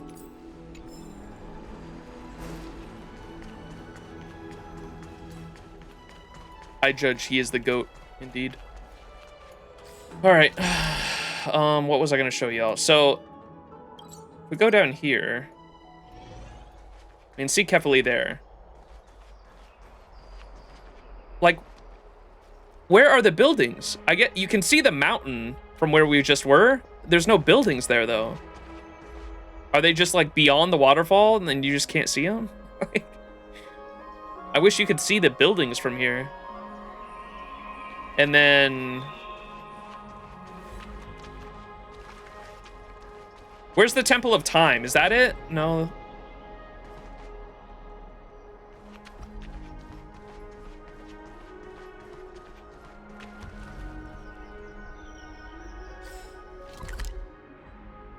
Not enough render distance? Is this the door? Where's the door? The big door. And then here's Castrum Kremno. Well, let me show you the door here. Abyss of Fate. Is this the door? This is the door.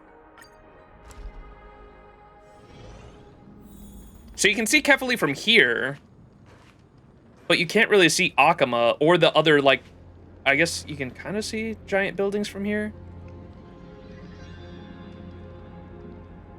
Like the giant buildings of Akama.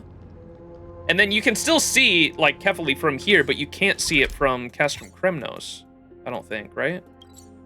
I'm pretty sure I looked around quite a bit and I could not see any signs of any... Okay, this is not the beginning. Where's the actual entrance to this fucking area?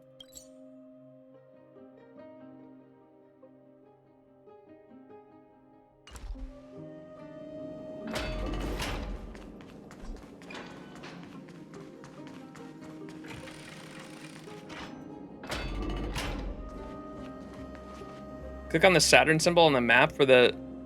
Oh, we haven't looked at that, have we? Yeah, this. This is pretty cool. Dawn, Evernight.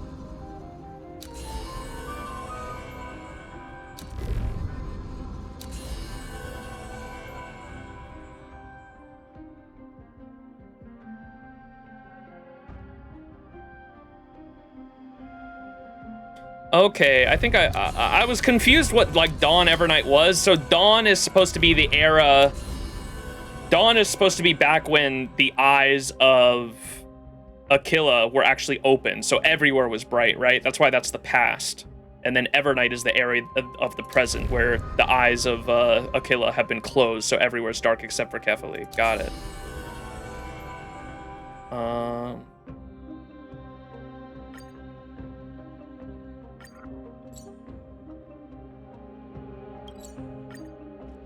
That bridge was still up. Can you see, is Kefali still there? Oh yeah, Kefali was there even before the Evernight, huh? It was just preparing for the Evernight then?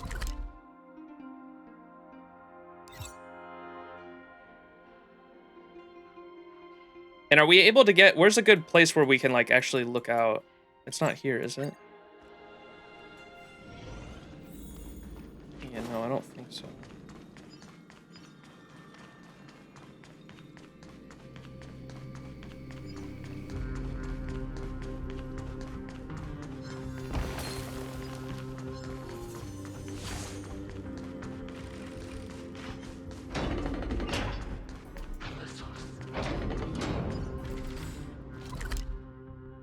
I wish there was a teleport point over here. I guess we could maybe... Oh, you can kind of see outside from here. Okay. Oh, you can! Okay, okay. I just missed it last time because we must have been down there and the building was blocking it. Okay. You know, you can see Kefali from here. Okay. I missed this last time. I remember, like, being around this area back in 3.0 and, like, looking around, and I could not see fucking any sign of Kefali anywhere, and I was like, what the fuck? Okay. It do be there. But then from... so is that... Are we behind it right now, then? I'm trying to see, like, relatively from where we are in... Where Castrum Kremnos is in relation to where we are in Akama, because this is like its back right here, right? So we'd be like way down here, so we'd be on the other side of this mountain and shit. That's why you can't see it from there, I suppose.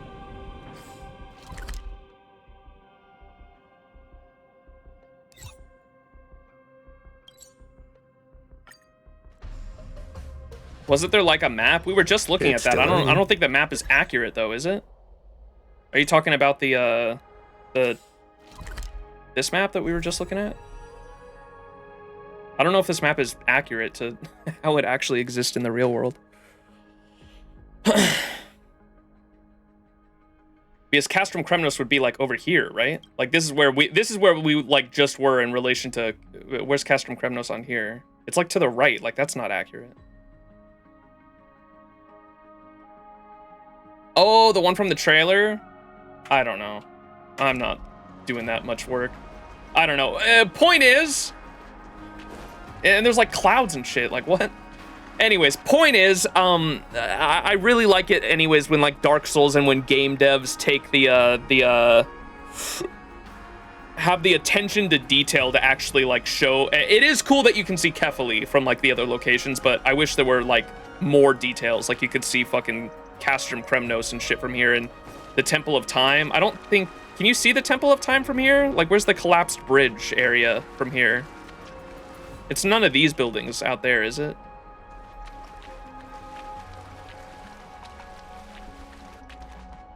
It'd be like way out there too.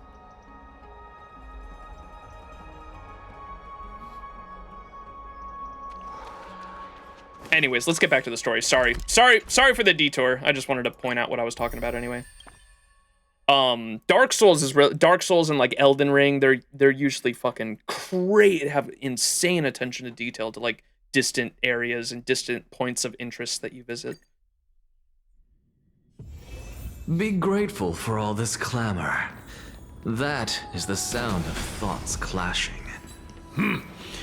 Even blasphemous scholars can come here, it seems. Blasphemous!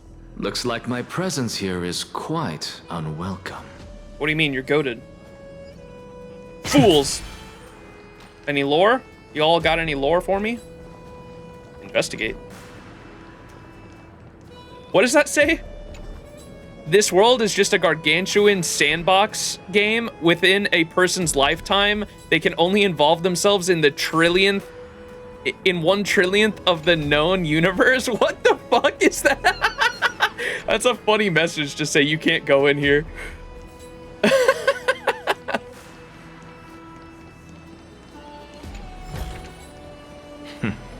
Go melt it down.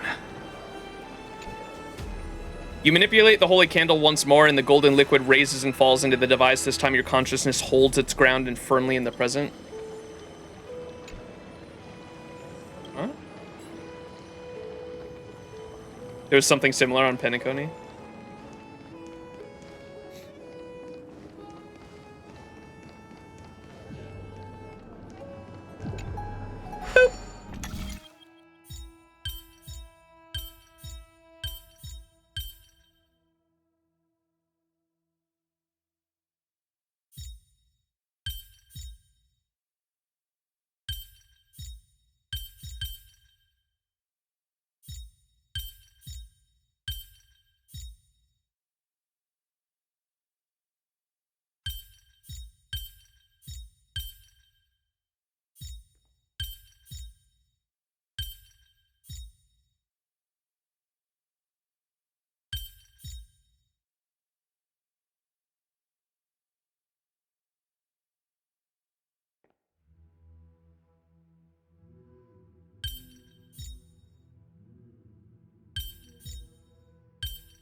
I am so fucking good at this game. Answer. Nothing too difficult.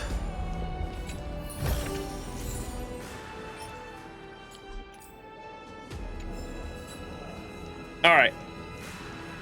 Wizened priest. Anaxagoras, I thought that you had died to the Black Tide, just like the other scholars.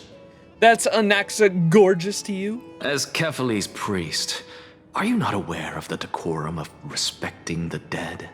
Surely you jest. You blasphemous heretics are not worthy of respect from the Supreme Being. Supreme Being? Let me remind you that you're currently in Dawn Cloud, so you'd better keep your deranged language to yourself. I am no longer that altar servant from years ago, who could only acquiesce to the commands of others. Now, I have plenty of ways to deal with people like you. Better keep your deranged language to yourself. Sir, are you worried that the people might realize that you're oppressing them and keeping all of their offerings to yourself? I'm not sure whether I should laugh or cry right now. I can't believe that a follower such as you could have been made by a creation titan. As I see it, a dead titan can't provide you with this level of confidence, right? Then who is it exactly? Could it be kindness? You. Seeing how fond of you Elder Kindness is, I shall let that slide for now. Leave immediately, and don't impede us from receiving the Supreme Being's blessings.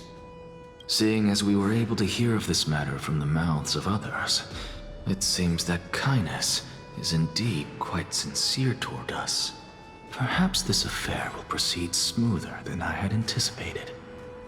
Oh, so, Kindness told him to hold back? Seeing how fond Elder Kindness is of you, I shall let you slide for now. Leave immediately and don't impede us. Okay. So an axe is in, hopefully.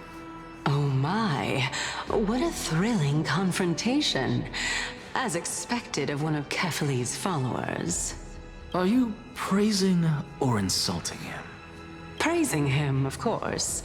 As a believer of the God of Deliverance, it is only natural that he detests evil. The God of Deliverance, huh? Hold up, that's the first time we heard that. I think, right?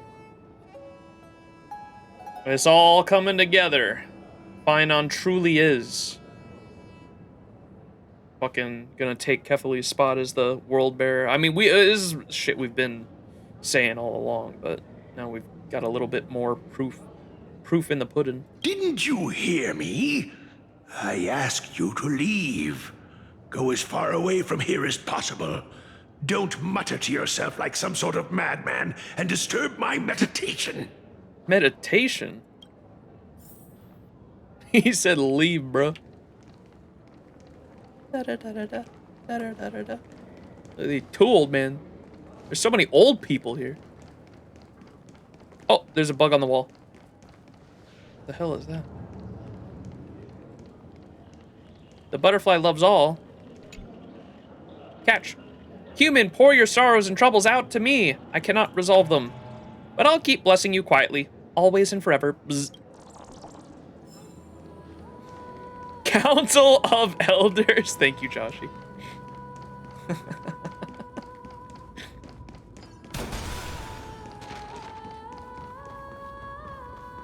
I didn't think they meant it literally. I thought the Council of Elders was like a small group of people. Professor Anaxa! Hello! Over here! Hang on, I gotta fix something.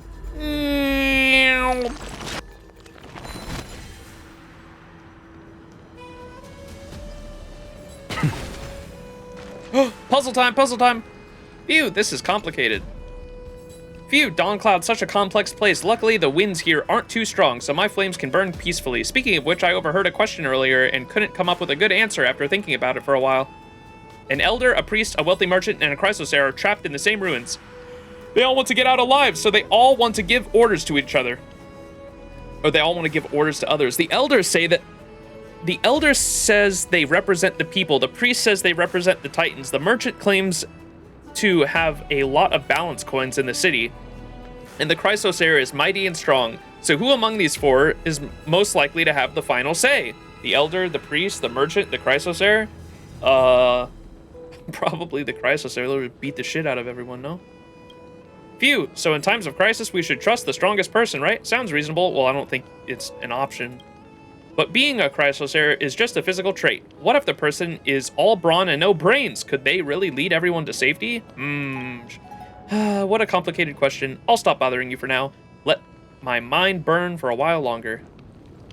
Wait, can I not? Oh, okay. My day.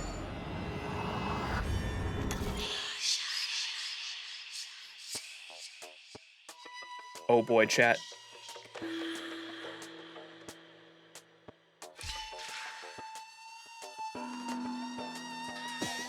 Oh, we need both a blue and yellow. We need the yellow to drop down and then the blue to cross. So I'm probably going right. Hang on.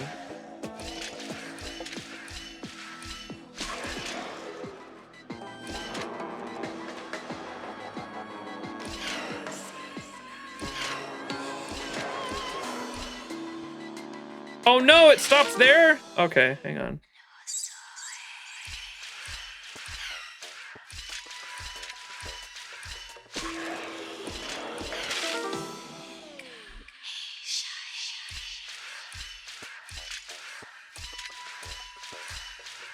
There we go.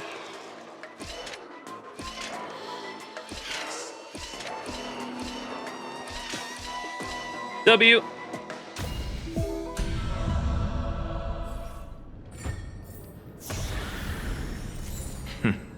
Go melt it down.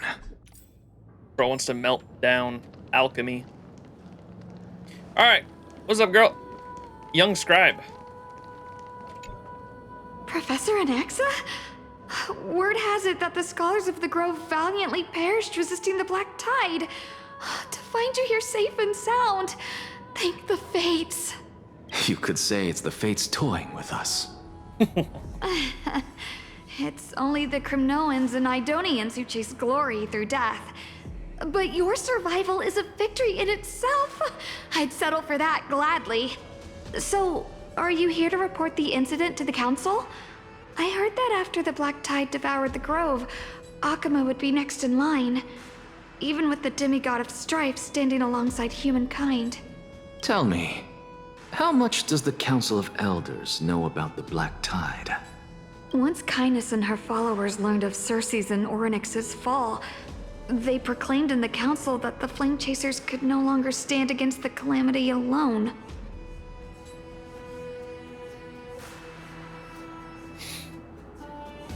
Okay, so this is why they're wanting to have the Citizens Council or whatever, the Citizens Assembly.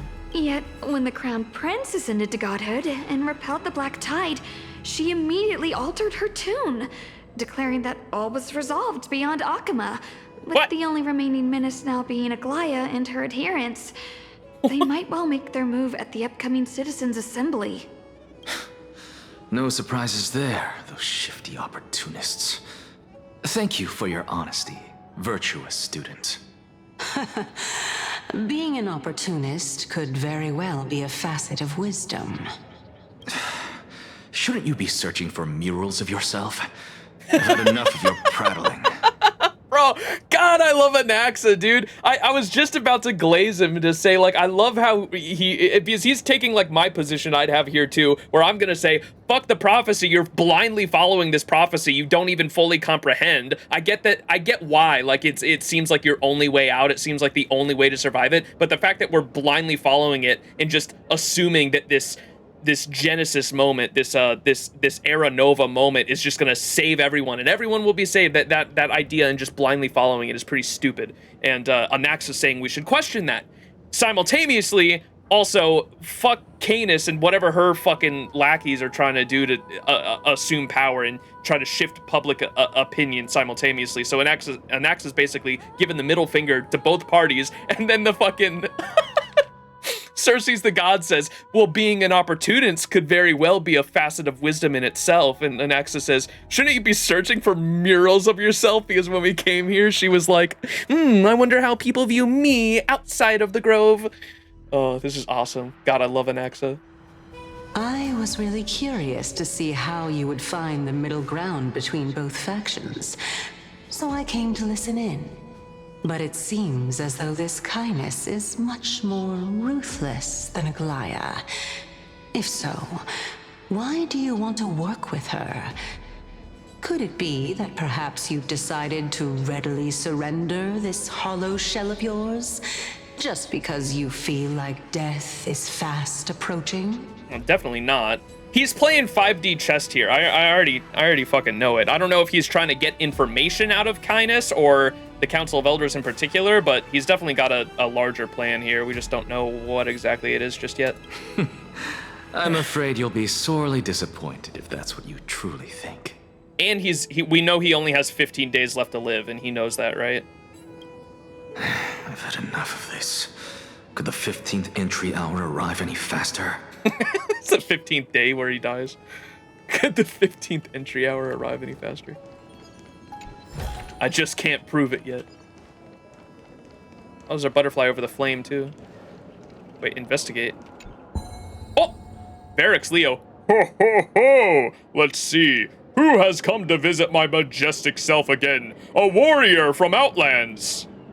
Does Bucaleanus lie? Akama's citizens shake their heads. Does Bucaleanus know all the riddles and answers in Akama? Akama's citizens nod their heads. By Circes, allow you to test me with a stumper. We shall see how my grasp on intellect fares. Wait, did you just get that wrong? Every word I speak is carefully considered. Deliberate response. There's no room for error. A lion truly devoted to wisdom rather than... A lion truly devoted to wisdom would never miss an opportunity to sharpen its mind. Don't let stereotypes fool you. Unlike those who rely on tricky riddles to test others, I am nothing like that. Let me put you to the test. Roar! I wonder what kind of question the warrior from Outlands will ask. This should be interesting. Oh, it's me asking him. What? Now let me ask you.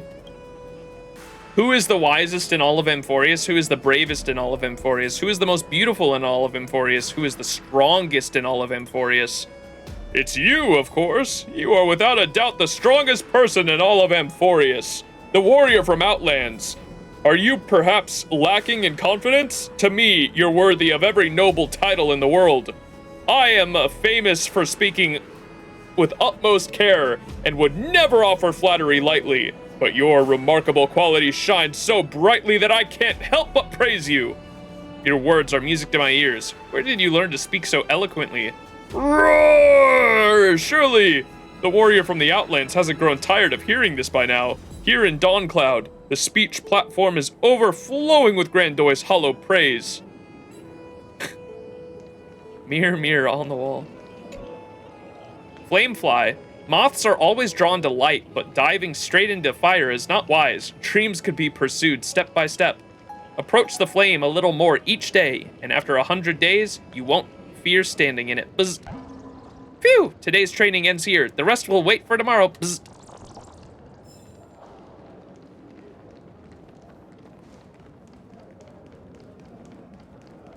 The woman's just watching him talk to himself. Young scribe. Who's this guy? All right. What's Cersei's doing over there?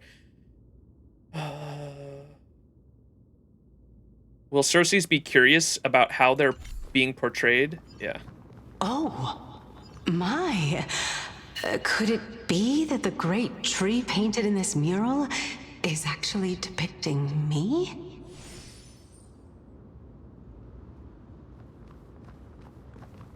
Every plant, every tendril, no, even every leaf could be the embodiment of Circe's. As a result, mere mortals who did not know what the Titan actually looked like chose to paint them as a giant tree instead. Their wisdom was portrayed as fruit, to symbolize how they shared their knowledge equally among the masses. Such exquisiteness indeed. This mural is quite abstract. I really can't tell whether you are praising or demeaning yourself. Now I'm quite curious whether the Reason Titan has studied figures of speech before. Of course I find such stylistic devices interesting. For all we know, this could be the answer to the question, what exactly are we? I, for one, am not willing to admit that I could look this ugly. Was this the reason why you failed in your attempt to refine my soul when you were ambushed at the Grove? Since you are aware of this, why did you save me back then? Oh, he failed, and she brought him back. Was this your reason why you failed in your attempt to refine my soul when we were ambushed at the Grove? Did we? I don't think we knew that, did we? Or maybe we did. I can't remember. She might have revealed that to us. We didn't? Okay. I can't remember what they were saying back when Cersei's first revealed herself. I thought she said something along the lines of she saved him, but maybe she just meant that she was holding his body together and we knew that. Anaxa is a boy failure? Preposterous. Was this the reason you failed in your attempt to refine my soul when you were ambushed at the Grove? Since you were aware of this, why did you save me back then? She just said he was already dead, basically. Okay. From my perspective, this point alone was enough to separate you from the average person. How do two lunatics coexist in the same brain? Therefore, it seems that your journey to Dawnfloud this time is not just to seek protection. What, then, is the intention behind your actions? The entire plan is stored in my memory, so why don't you look there? Then don't mind if I do. She's gonna pluck through his memories! Oh, she's asking, why did you come here? You didn't just come here to seek protection, did you? No, the entire plan's stored in my memory. She's gonna dig through it now. 1 year old, 2 years old. Damn, bro's been planning. Oh my. Even a member of the preeminent 7 sages must hug his Dromastal to sleep? Oh! How interesting. Okay, never mind. She's actually just sifting through all of his life memories. I thought she meant like he's been planning this for that long. She's just fucking with him. Even a member of the preeminent 7 sages must hug his Dromastal to sleep. Cute. That's enough. How unusual. Your soul is actually trembling. This must mean that behind this toy hides a secret that nobody knows, right? Oh! Since our days are both numbered, I don't mind telling you more about it. This is a present that my sister gave to me. It's a doll that was made to look like our family pet. Aww. So there are other members in your family, eh? Are they also living in Akama? Don't you just love to pick through my brain? Go on, continue flipping through my memories. It won't take long. You'll discover the answer when you reach the memories of when I was 5. Oh, the black tide is everywhere. I can't bear to look.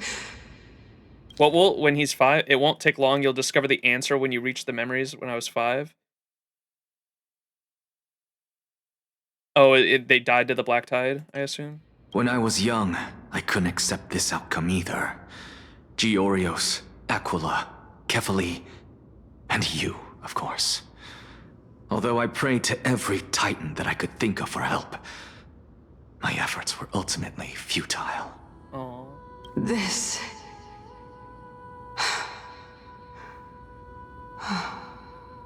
Could this be the inception of your research into alchemy? He wanted to bring them back. Indeed it was. Everything started from that verdant courtyard of yours.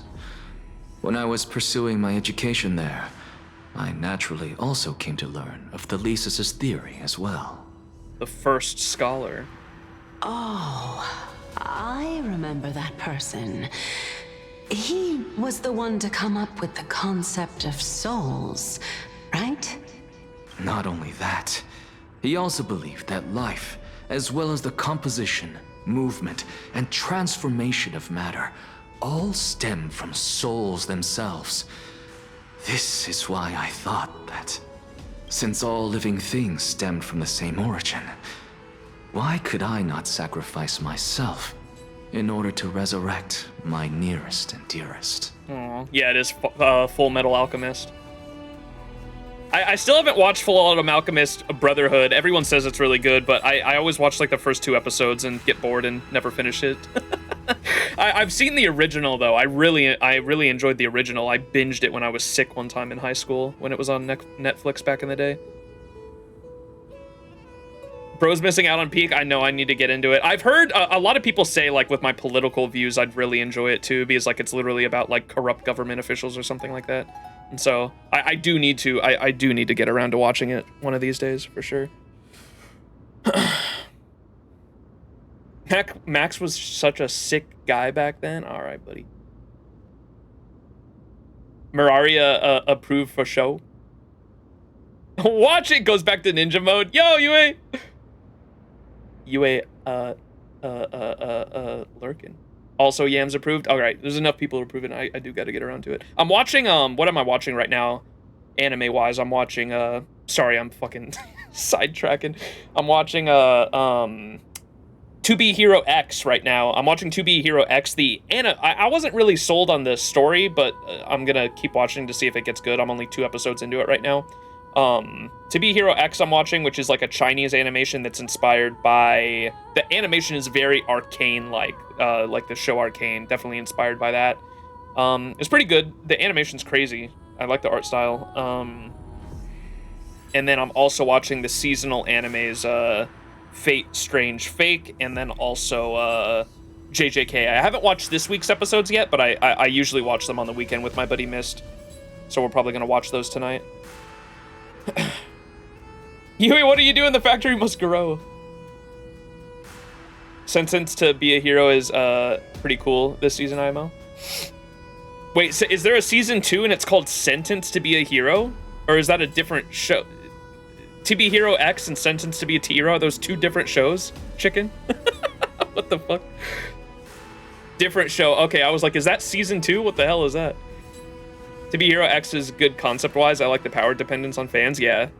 And they have fear. In the first episode, there's like, you get power from fear too, and I was like, ooh, there could be like a really interesting, I'm sure they'll do it, I'm gonna keep watching, but as soon as they introduce like, that you can get power from trust in others, trust from the public, and then you can also get power from fear, I was like, ooh, what happens when someone manipulates trust and then gets the people that are in power to fear their loss of it getting usurped?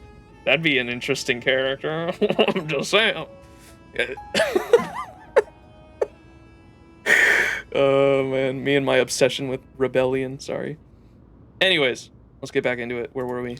Oh, I remember that person. He was the one to come up with the concept of souls, right? Not only that, he also believed that life, as well as the composition, movement, and transformation of matter, all stem from souls themselves. This is why I thought that, since all living things stemmed from the same origin, why could I not sacrifice myself in order to resurrect my nearest and dearest? Man, I love Anaxa. Anaxa? Oh. Ooh. You... Wait, I actually went on the tangent at the perfect time. It's right before a memory. I did it, teacher. But this is absolute blasphemy. Regardless of how much freedom the Grove provides, such an act could cause you to be burned at the pyre.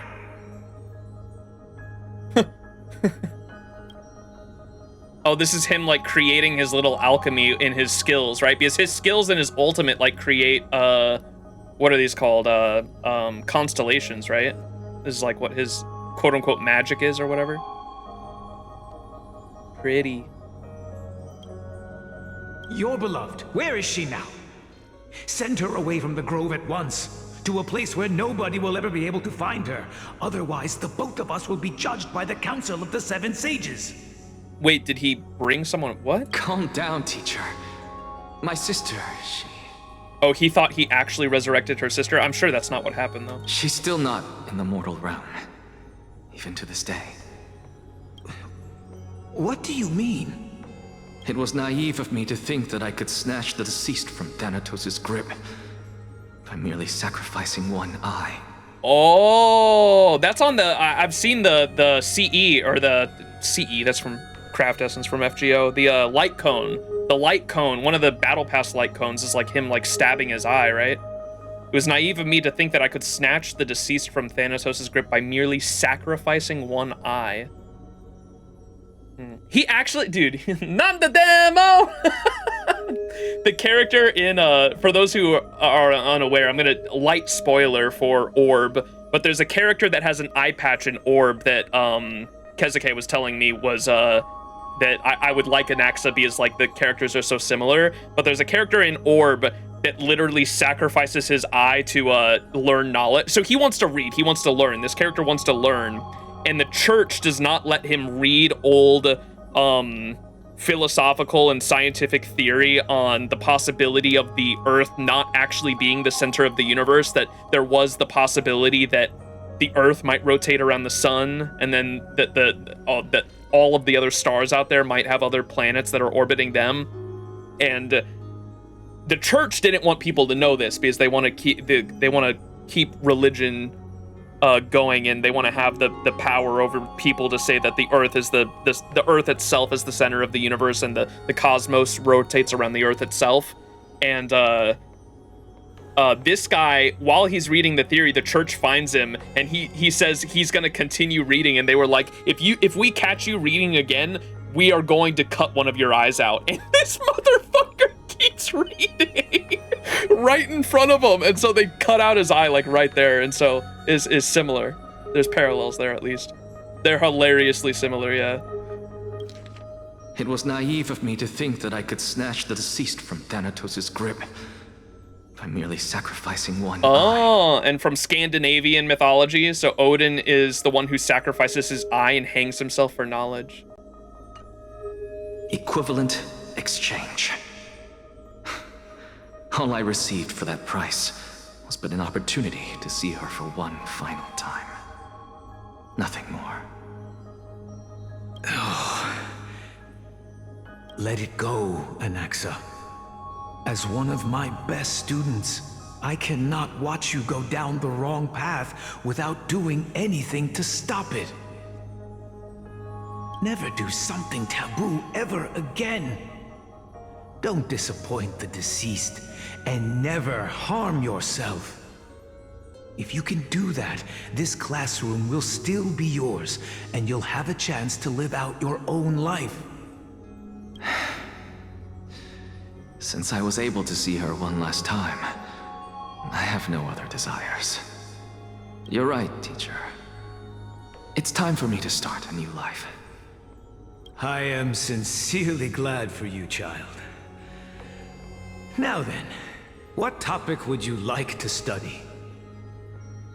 I wish to continue Thalesis' research. Continue the research into souls, but you know that the Grove has long since understood his philosophy like the back of their hands. Even if you continue digging into this subject, your efforts will likely be futile. Nanda demo! Push further beyond! Go, Anaxa, go! No, teacher. After my fleeting glimpse of the deathly fog, I finally understood a single truth. Since ancient days, our understanding of the souls is but the tip of the iceberg. I may have lost an eye, but my view of the world has become clearer than ever. I have grasped the truth with my bare hands. Watch as I turn this farcical world upside down. Oh, that's such a hard-ass line. Come on. Watch as I turn this farcical world upside down. Who would have thought such a secret lay concealed beneath that hefty eye patch of yours?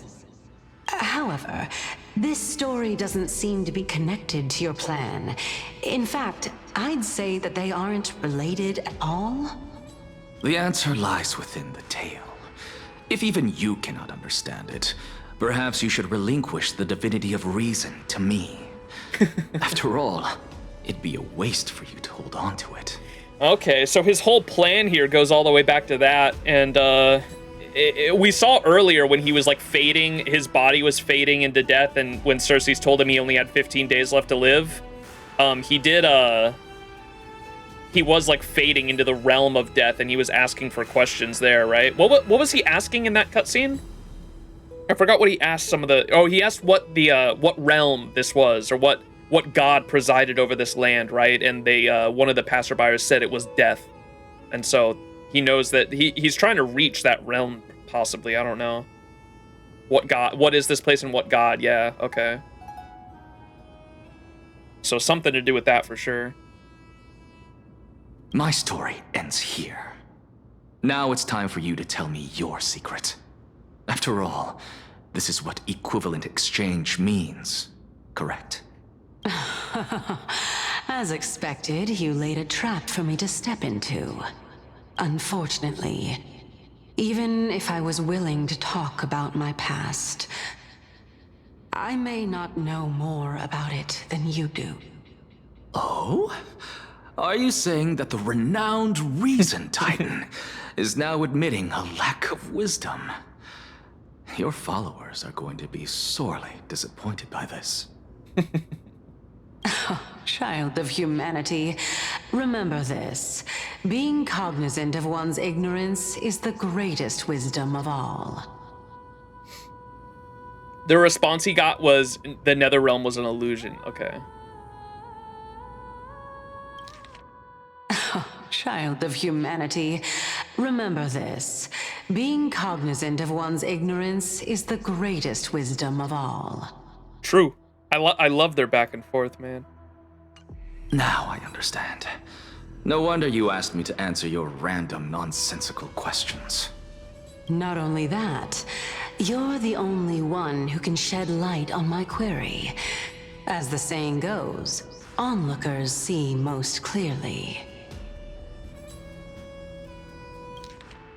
Now I understand. No wonder you asked me to answer your random nonsensical question.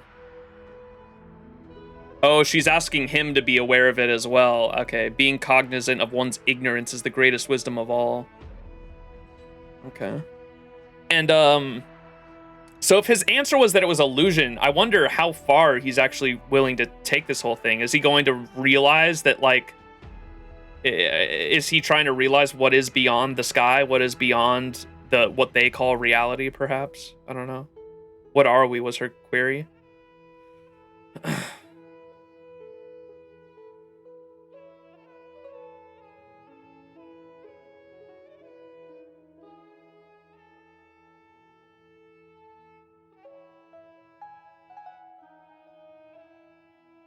Not only that, you're the one who can shed light on my query, as the saying goes, onlookers. Okay, her. I love 2-second convos. What are we, as the saying goes, onlookers see most clearly? What?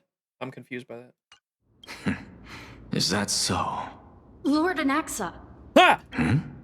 I saw you muttering to yourself and was wondering whether you were caught in a delirium of reflective thought.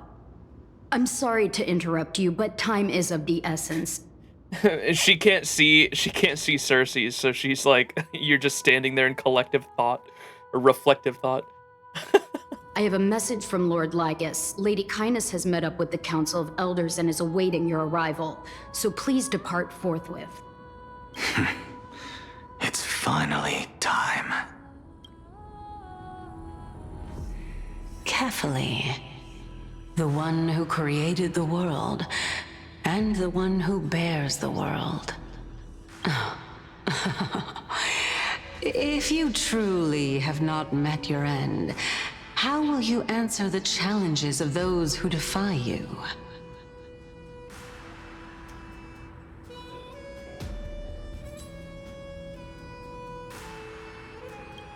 I didn't expect you to agree to Lady Kindness's invitation. What a wonderful turn of events. To tell you the truth, there are many people who hold grudges against that Lady Goldweaver.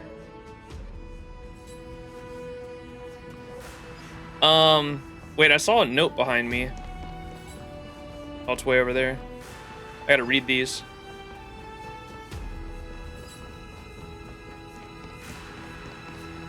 Citizens of Assembly, Akama. Quiet, citizen. Know where you stand. The Citizens' Assembly, the beacon of public opinion, a crucible where truth is forged. The falls cleanse away delirious dregs, while reason sharpens through the tempering debates.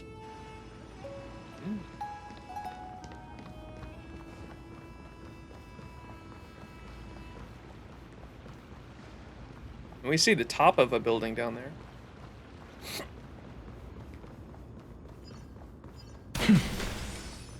Speed. I am speed. Has this changed at all? They await your arrival. Follow the messenger.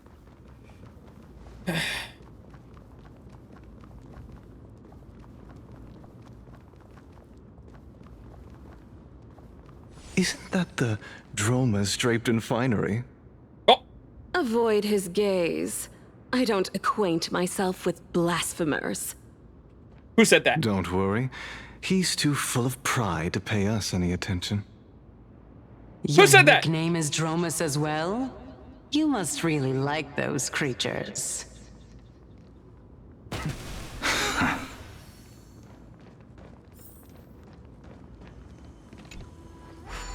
We need a Droma's emote. Slap him silly. A student of Empedocles? I hear that his views run counter to the Venerationists.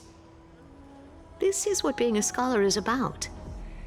A collision of ideas only occurs when there are differences in beliefs, and it is such collisions that lead to progress. Dialectical materialism! In my view, there are only right and wrong perspectives, neither of which can coexist with the other. What radical thinking. I guess this is why the children of humanity always squabble with each other. How boring. You seem to be avoiding that Goldweaver person. Why don't you address her face to face? I have nothing to talk about with her. Since you're in my brain, you can look for the reason yourself. Oh, the leader of the Flame Chase journey and a demigod of Nestia. You're really searching through my brain. What are you treating it as? Some sort of toy? Regardless, you think quite highly of her, no? Anaxa, no! That's because I'm a teacher who grades everyone fairly.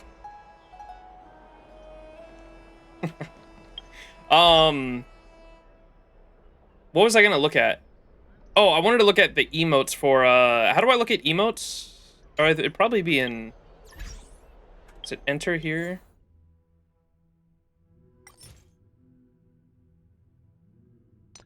Because one of you said there's an Anaxa emote where he has the pajamas on, right?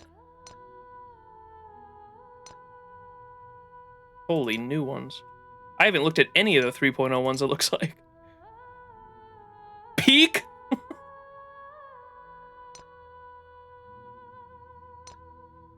Oh my god, there it is. Is that it? What's the matter? His onesie.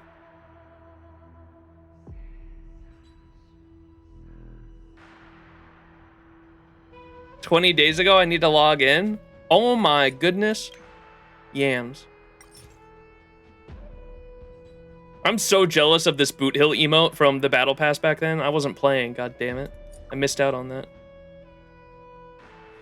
Lock in, Yams. So cute. There was something else I was gonna look at. God damn it, I forgot what it was. I was gonna look at for the Dromas emote, and there was something else I was gonna look at in the menus when we got out of that cutscene. I forgot. Dear Mother, you granted me life. Accept the Chrysos Heir's invitation to become heroes together. Complete Ornyx's trial. What was it? God damn it. So it wasn't a lore page.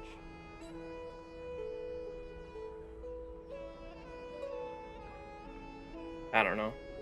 Hopefully I remember it later. I can't remember. There was something I was gonna look for the emote. There was something else I was gonna look for, but I forgot.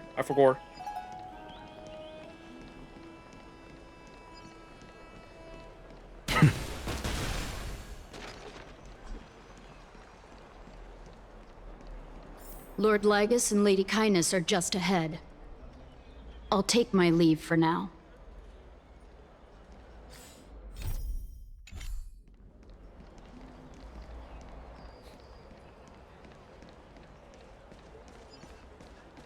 Military runner, military jogger, more like.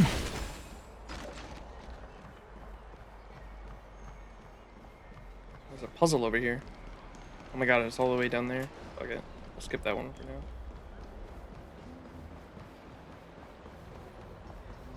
Oh. Welcome to the Demigod Council. What the fuck is that cube? Guests. The hell is that cube over there? I'm getting fucking Lost Belt 4 vibes from that cube. Linus Tech Tips, what up? Lord Anaxagoras, oh, I've heard so much about you. Head of the Nusporists of the Grove of Epiphany, notorious blasphemer, a Chrysos heir who bears Circe's core flame, a survivor of the Grove calamity. Did I miss anything? Well, if so, please be so kind as to enlighten me. Since Lady Kindness is already well acquainted with me, I won't waste any effort introducing myself again. But then again, perhaps the customs are different here. Back in my hometown, there is a form of etiquette known as honoring guests. The host will welcome their guest with warm hospitality by treating them to fine wine and a cozy bed. And yet, ever since I arrived, I have not been welcomed with warm courtesy or ceremonial gifts. Instead, I am met with intense scrutiny. Even more absurd, the host has sharpened their blade and instructed their servants to lie in wait in the shadows. Perhaps you intend to cut open my heart, retrieve the core flame, and then hold a grand feast for all of the guests. Everyone, stand down. Thank you for understanding. I am but a feeble scholar who is not used to the stench of avarice and blood. No need to be humble, my lord. From my perspective, your courage and gumption are worthy of the reputation of the Seven Sages. Your bravery is more than adequate to accomplish our perilous endeavor. So, you wish to start a war? Well, since the Chrysos heirs are calling for war, we will respond in kind. Conflict is inevitable. Since Aglaya endeavors to suppress the virtuous commoners with blood of gold, we will not hesitate to display the rights and metal the citizens of Akima are so entitled to. What?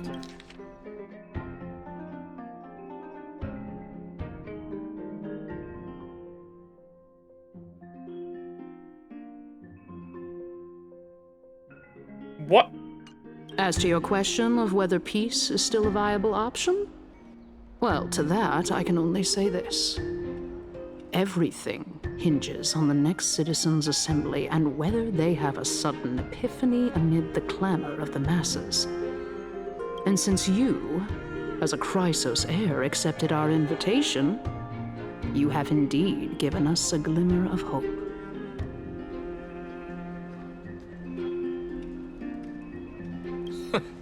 What brazen arrogance. What you're saying right now is worlds apart from what you were saying before you retired your cleaners. I don't deny it. After all, they're responsible for cleaning up any threats, and just a moment ago, you were on the side of the Chrysos heirs. But now that you're an ally of ours, we can continue talking somewhere else. As you know, these walls have ears. I was fortunate enough to have the opportunity to discuss a treatise about the Venerationists with your teacher, Empedocles. Yet, it seems you subscribe to the Nusporists instead, Lord Anaxa. I've heard that this school of thought is one with many detractors. It's normal for ideas to have supporters and dissenters, just like how there are two types of people in this world: geniuses and dimwits. Oh!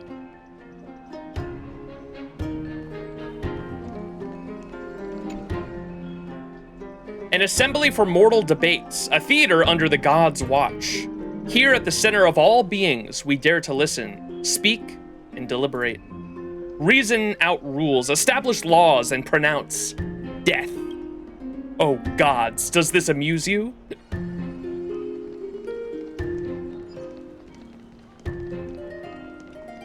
Oh.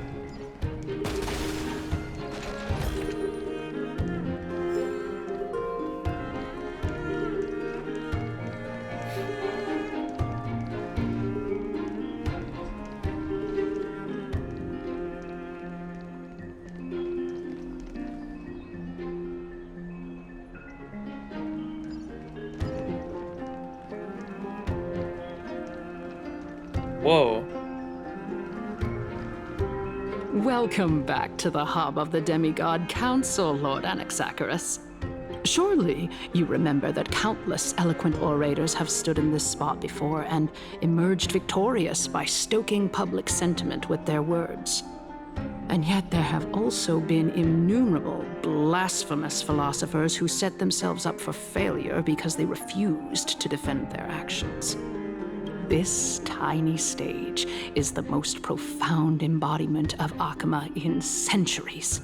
In 15 days, this site shall also become the most important, as well as the final turning point in Akama's history.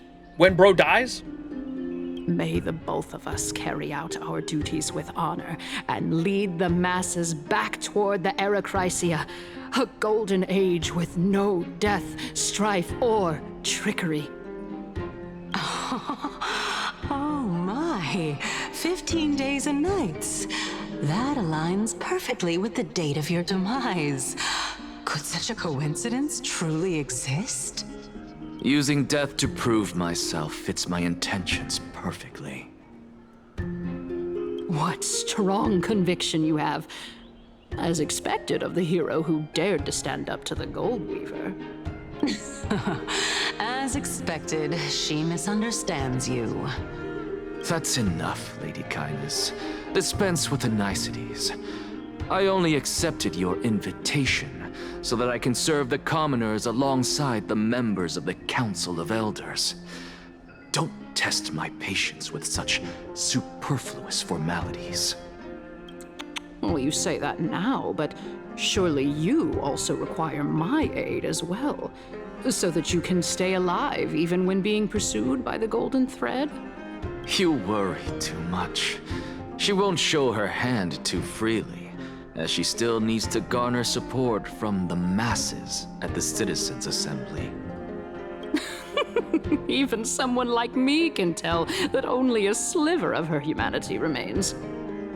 Surely you're not asserting that she will definitely act in a rational manner. As you're no doubt aware, Aglaya covets the core flame that I possess, which makes it the bargaining chip that allows me and the rest of you to negotiate with her. However, in return, I'll need the Council of Elders to support me as much as possible. Naturally, this includes the guards as well. You're well aware how valuable Cersei's core flame will be in the Erechrysia that you are desperately pursuing. Talk is cheap, so you'd better act prudently as well. I understand. After all, this battle of wits is just a means for each party to acquire what they need. As long as your request is reasonable, the Council of Elders never shortchanges its allies. Since we're both intent on mutual cooperation, let's not mince words and just speak plainly to each other. how is that even possible? What the fuck?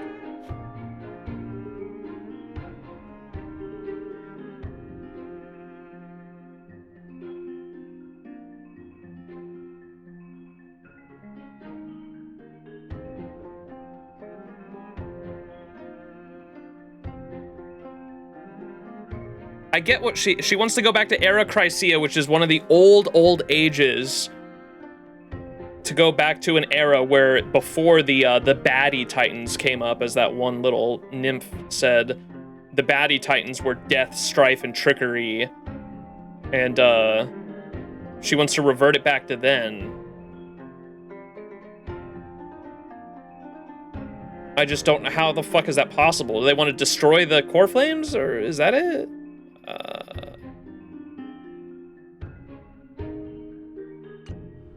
Let us decide how much we can secure for ourselves and how much we're willing to sacrifice, like true philosophers, with our words and wisdom. Let us begin. Continuing from the earlier topic, let us discuss our common enemy, Aglaia.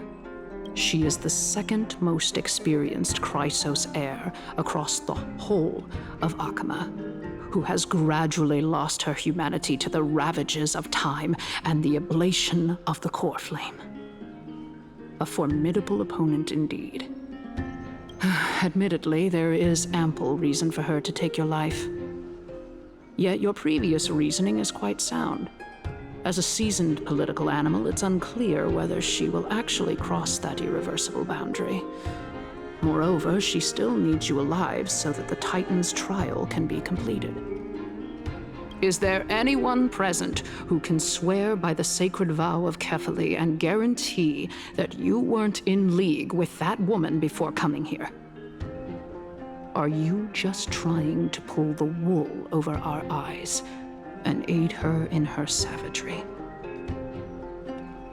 She is prepared to execute me. She just needs vassals who will do her bidding without question.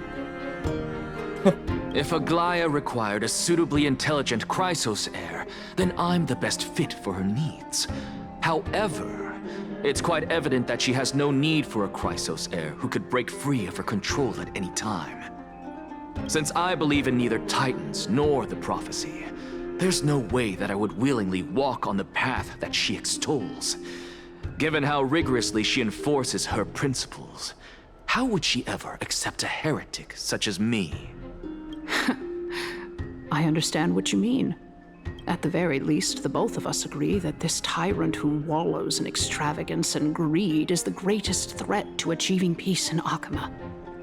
The Council of Elders is willing to defend your right to live, just as we defend every oppressed citizen. However, I regret to say that sentiments in favor of the Chrysos heirs and Aglaia are only growing in magnitude. The peace that we are aspiring toward, as well as everything that we hold dear, will be destroyed completely. The city will be burned to ashes, and the citizens' blood will be shed.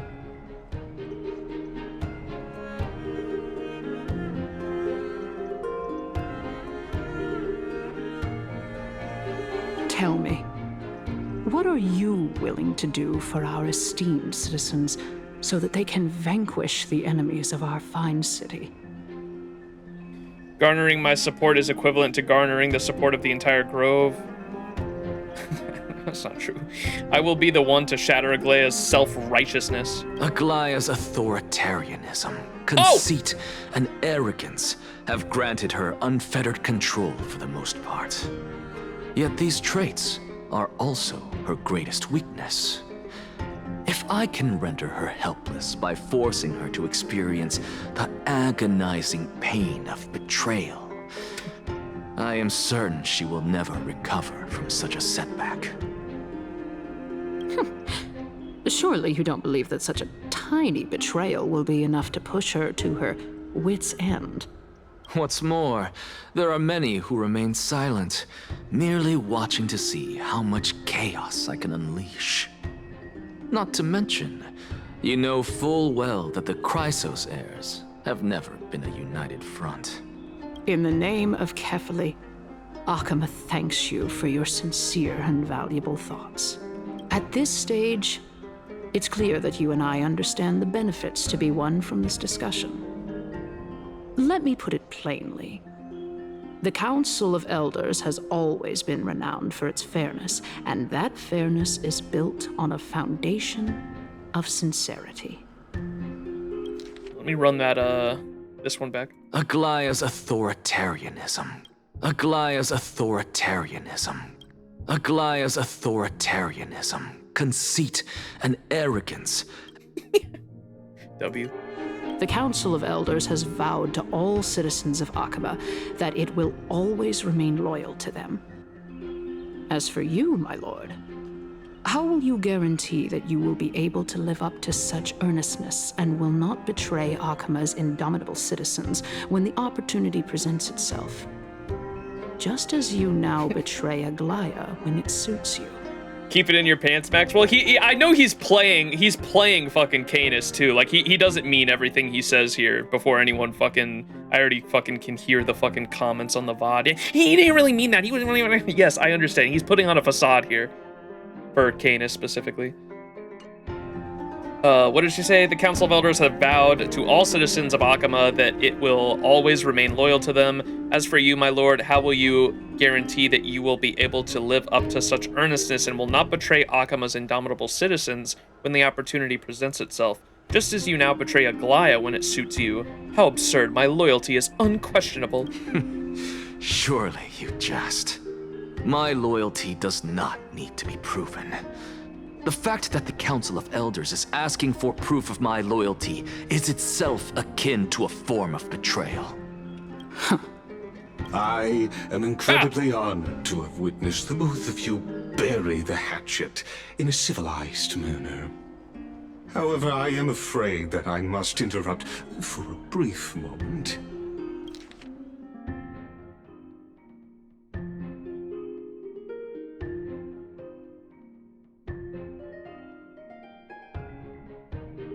No, and he responded with the fact that the Council of Elders is asking for a proof of my loyalty is itself akin to a form of betrayal. She went, huh? As the Theoros, I have observed the following. Lady Aglaya, the Gold Weaver, is currently on her way to Dawncloud. What? Oh. Well, I do believe that we might have a slight overabundance of guests today. Feeling dissatisfied, Lady Kindness? Despite the Council of Elders' lofty residence on Dawncloud, it must still tolerate the whims of the Chrysos heirs. So you were holding back just now. Seems like you are better at playing this game than I. In any case, I'm glad that she's arriving here. What did he say?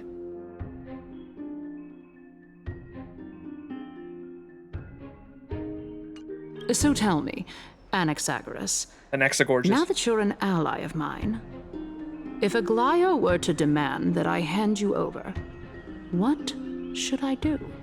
You can do as she says. Tell her that the Council of Elders merely wished to chat with me and had no intention of offending her.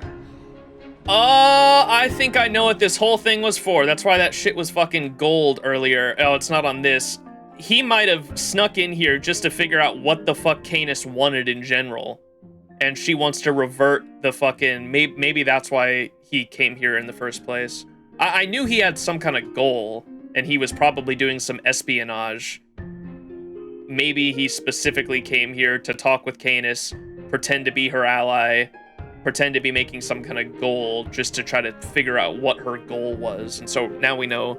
At least now we know her goal was to revert. I don't know how that's possible if she's going to destroy Strife, the core flame.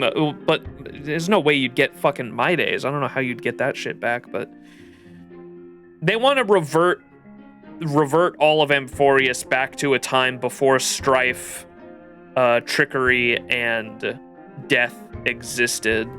But I don't even know how that's possible, but that's her goal at least. Canis versus Maide, let's do it. They didn't think that far ahead. She's gonna 1v1 Maide.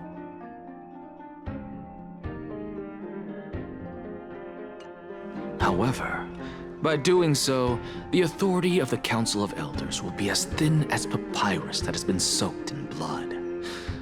Not only can it be destroyed at the slightest touch, but the Council will also lose possession of a valuable core flame. No, more like 2 core flames. After all, at the next Citizens' Assembly, that young lady who is synonymous with death will also be standing on our side. Oh! Oh? How can you be sure of that? Is that of importance to you? All you need to know is that I have a plan. In my opinion, you should be more worried about the impending threat. If Aglaia sees me in full view of the masses today, she could also dismiss the entire Council of Elders in one fell swoop tomorrow. If that happens, the discussion that we've just had will turn into an utter joke instead. Is this the outcome that you wish to see, Lady Kindness? Fine. I will handle this matter appropriately. But you do best to remember this. Fool the people and karma will be on your tail. I'll overlook it this time, but don't count on there being a next time. Unless, of course, you crave cruel punishment and consider suffering the perfect state to ponder the true nature of souls. Well, what do you know? That happens to be one of my rare talents. We shall see then. Bro's scheming. Ah, I've got to say that you've managed to really impress me again. But shouldn't you be going after more? Dying to know what I'm after. I mean, I'm the reason Titan after all. It is in me to ask and seek answers. Easy there. You'll learn the answer soon enough. I didn't bring it up with her purely because she doesn't have the means to give me what I truly want. It's as they say, onlookers see most clearly. Yo, is it just me or does Linus Tech Tips there have a dumpy? Holy. I didn't bring it up with her purely because she doesn't have the means to give me what I truly want. What? Look!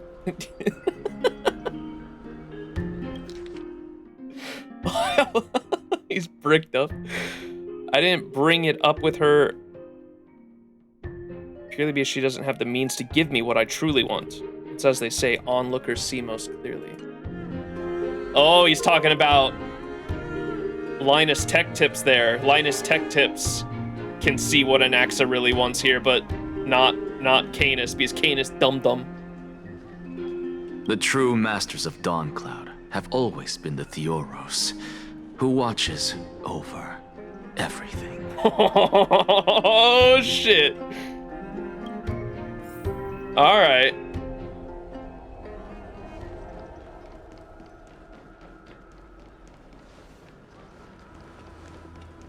Bam!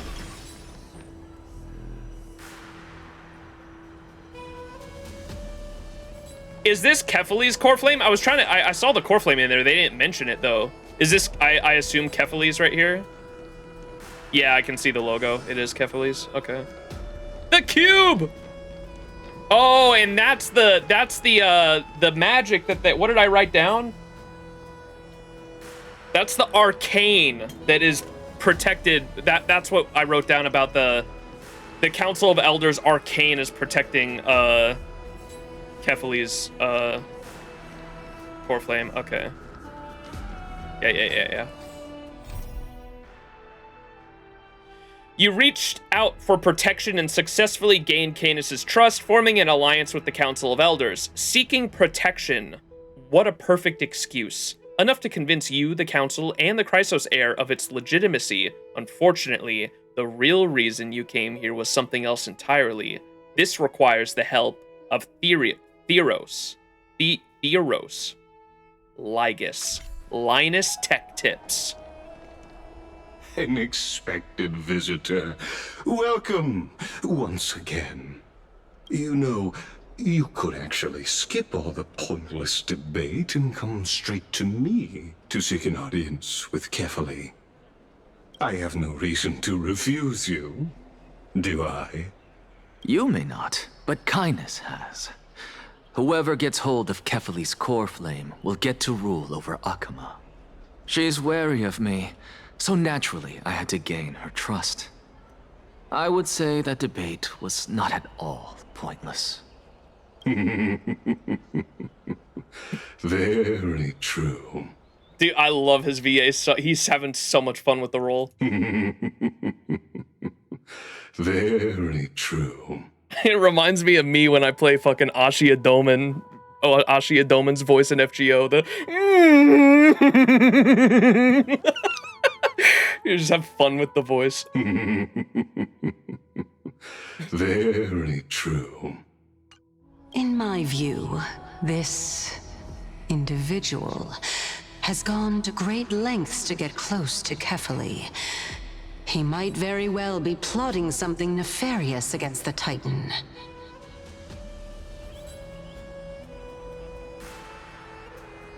Are you still willing to let him pass, knowing this? Yes, very much so. All living creations are always free to visit Kefali's transcendent vessel. This comes with being the world-bearer. How convenient it is to be able to hear what they say. It is truly my honor to speak to a venerated Titan in person. Please, go ahead. Let me join you both on this journey. Oh, a bygone myth tells of an occasion where Kefali once answered their followers' questions on the peak of the holy mountain. Their followers have since believed that scaling this Titan cliff is one way of being with a god. Hear that? It's not every day that you get to climb a mountain with Circes. You should sing me a hymn of praise. Titan hymns are beyond me.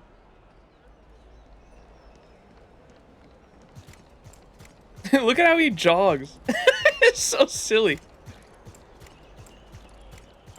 Yo, what's up, Mist? Dink donk. NPC drug. Indeed. What, did this change at all? Nope. No ass? It's the little spikes on his fucking butt. That's what I was seeing from a distance, I think. Bro looked bricked up from a distance. Look at that! I mean, kinda, from a perspective from afar, come on. It kinda looked like that shit poking out. Why are you looking at his ass? Shit stuck out. He was posed up in a certain way. I couldn't help but notice. No, the chest. Take this Yanis shortcut, and the long pilgrimage stairway will be waiting for you at its end. Holy shit, we going up there? I have to admit, I never expected you to not ask me anything. Not even my motive. Because I know very well what it is you are after. As the saying goes, a gentleman helps others achieve their goals. I have a feeling that your theory will be validated at the end of this journey. I believe Kefali will not deprive you of your right to ask your question, especially now that you're on the brink of death. You must be closer to Kefali than anyone else. Wouldn't you agree? I hope things go as you say, then. Putting a child of justice into a farcical world is bound to turn it upside down. Oh, that was his old quote. Dude, wait, what? Nah, there's no way that's a coincidence. There's no fucking way that's a coincidence. What the fuck? Putting a child of justice into a farcical world is bound to turn it upside down. What the fuck? That's what, for anyone that's not wondering why I'm freaking out, that's what Anaxa said. Like, was that what he said, like, ages ago to his teacher? Lygus Wilden? What do you mean? He said that to his teacher back when he did the alchemy, the equivalent exchange, the fucking Full Metal Alchemist Brotherhood, Full Metal Alchemist bullshit, where he tried to bring his sister back and she was brought back temporarily. He said that he was going to continue down this path of studying the souls to try to flip the world upside down. So for Lygus to spit this back in his face almost sounds like it was, because he's been alive forever, right? It makes it sound like he was listening. What the fuck? That's weird. and the fact that he always laughed, this got creepy, bro. I love him though. Theros, after all. Wait, what's Theros? Wait, one of you said that earlier. What's Theros? Is that the fucking... That was a machine in Rome or Greece? What was it? Someone thought it was a computer? Theoretically a computer?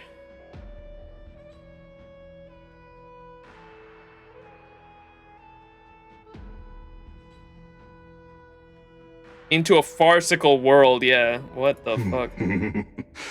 Putting a child of justice into a farcical world is bound to turn it upside down.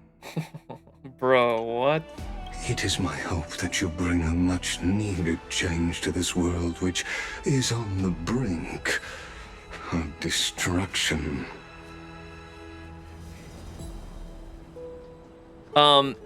Anti-Theron, a Theros was a sacred ambassador. The word itself just means observer. Oh.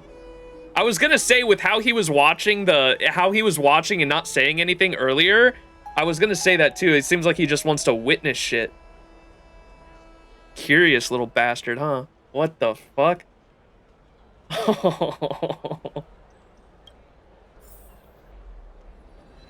Okay, he's a really interesting character. I'm curious to see what they... Hopefully they don't just fucking get rid of him like some of the other big name NPCs that they sometimes only use for like a patch.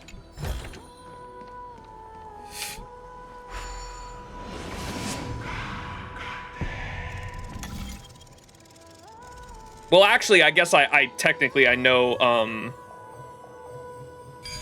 he's a boss at some point. I assume we're gonna go against the council at some point, that's why. This is my first time going up to Dawncloud's peak. Peak! What? I guess no one answered this, but I'm trying to remember what boss he was a patch of. I don't even know. No one answered that, though, because I don't know.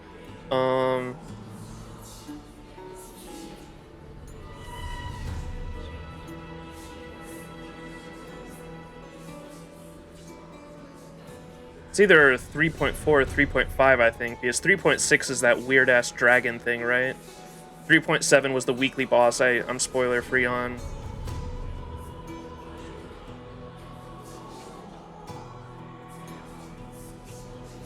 Purely rhetorical, yeah, pure. I need to use that more often. Don't try to figure it out, maybe? Yeah, because I'm not supposed to have this information yet, I guess. Okay. I assume we're gonna, go against the council at some point, and that's why he's a boss. Honestly, this is my first time going up to Dawncloud's peak! What a splendid view. Isn't it about time you recognize the magnificence of us Titans? Well, I don't see how this place is different from those temples in the city. All they have are magnificent facades. What? Honestly, this is my first time going up to Dawncloud's peak. What a splendid view. Isn't it about time you recognize the magnificence of us Titans? Well, I don't see how this place is different from those temples in the city. All they have are magnificent facades. True. And even though I've come this far, I'm still doubtful about getting useful clues from him. I must be getting ahead of myself to be expecting to hear something nice from you. Oh? Haven't you been in my head for some time now? It's high time you get used to how I feel about things. All right, we're just a short hike away from Kefali. No time to waste here. So the intellectual debate from earlier was too draining for you, huh? If Amphoreus gets a new lease on life, you should focus on strengthening your body and stop shirking social interactions. Save your concern. The Titan is in sight. Can you make it? Why? Are you going to carry me up if I were to fall now? I know how far I can go, so just hold your tongue and come along. Fine then. I guess I won't say any more. I'll just wait till your soul dissipates completely to gain control over your body. Hey, yo! Wait. Who is that? Cersei's?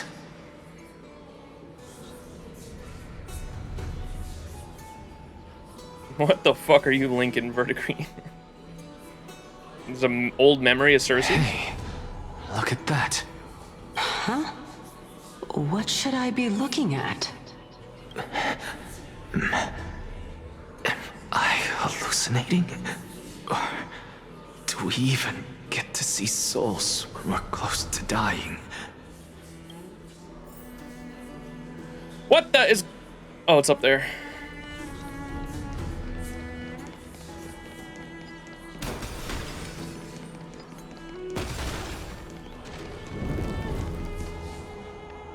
These just light up. Oh, there's more murals. The doorway! The god of doors. Oh no, there's gonna be a fucking hand thing here. Oh? Why didn't you bring your favorite spear with you on this trip, Nias? Nias? I know I've heard this name somewhere. It's unfortunate. The Black Tide destroyed every last inch of my calyx. Oh my god, my theory was fucking correct, wasn't it? These are the old fucking Chrysosairs. These are Chrysosairs from before they became ascended to godhood. Ganaeus was a Chrysosair and so was fucking... What's her name? How could that be? Even a creation of Georios, from their prized ores and molten fire, couldn't escape the fate of destruction? Hey, Cersei's. Do you know a certain Nias? Nias? No, not that I remember. How did you even think up such a strange name? But they lose their memories once they become gods or something? I just saw him. Nias. A warrior-like figure who was just chatting with you here. No, I have no such memory. Could you be hallucinating?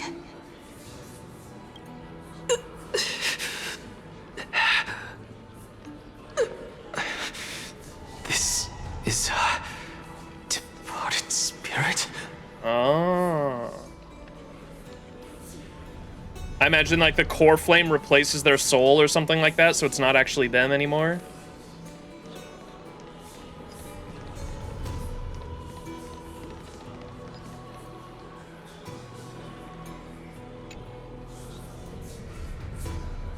This is a pilgrimage platform dedicated to devout believers, but you and Exagoras never kneel to false gods. Oh, come on, bro.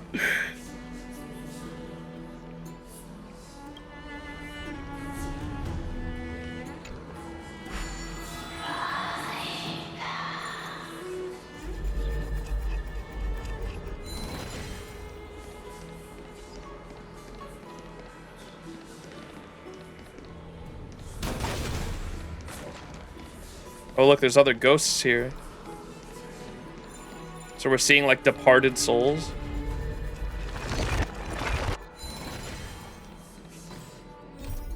The Titan Cliff, the closest one can get to Kefali's mystic body in all of Amphoreus. You have been planning to seek an audience with the world-bearing Titan. Your body climbs the sacred path of Dawncloud, but your soul lingers at the shores of River of Souls, the souls along the mountain path. What do they want to tell?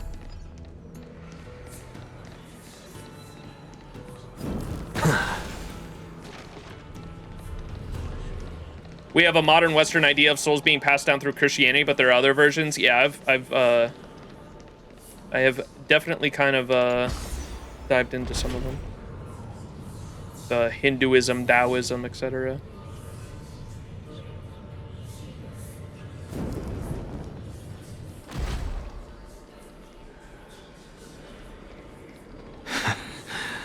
You two again.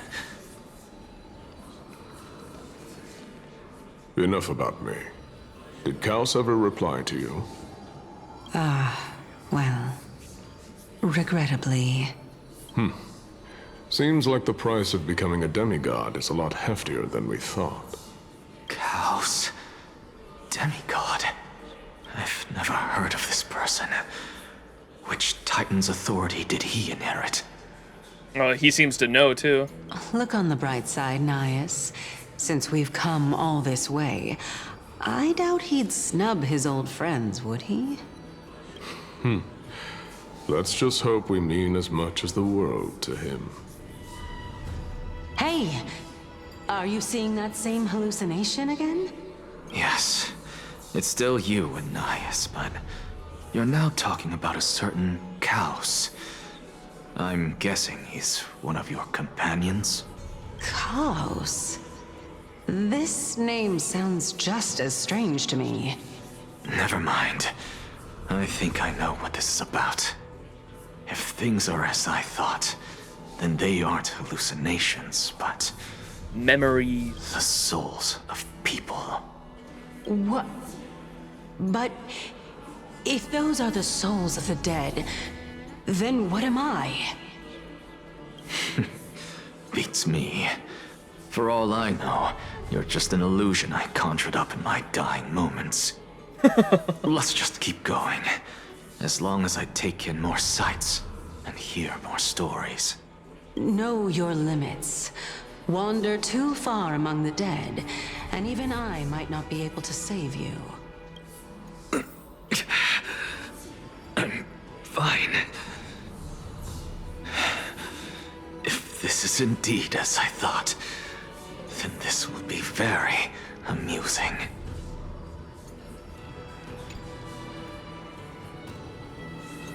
This is a pilgrimage platform dedicated to devout believers, but you and Exagerous never kneel before false gods. Okay, so I assume these will be different in every, if you're, the MC, right? Interesting. Look, it's a line that goes down through these circles, huh? I don't know what that's supposed to represent, but it's like Kefali's vision, or his eyesight, right? Goes down all these platforms in like a straight line. See that? Cool world. Is there a floating rock right there too? Holy shit, though. There's like floating rocks around here.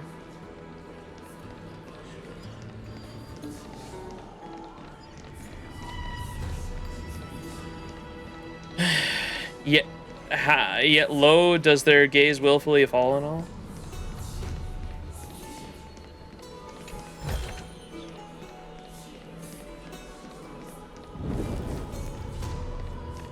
Who's turning on that fire?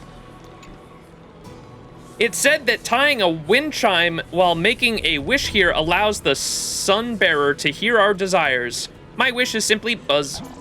I hope for sunshine tomorrow to dry my dew-soaked wings.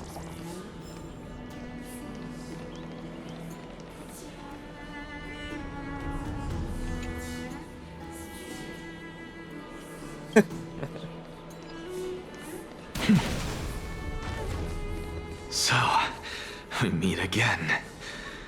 I'm sure you wouldn't mind a snooping ear.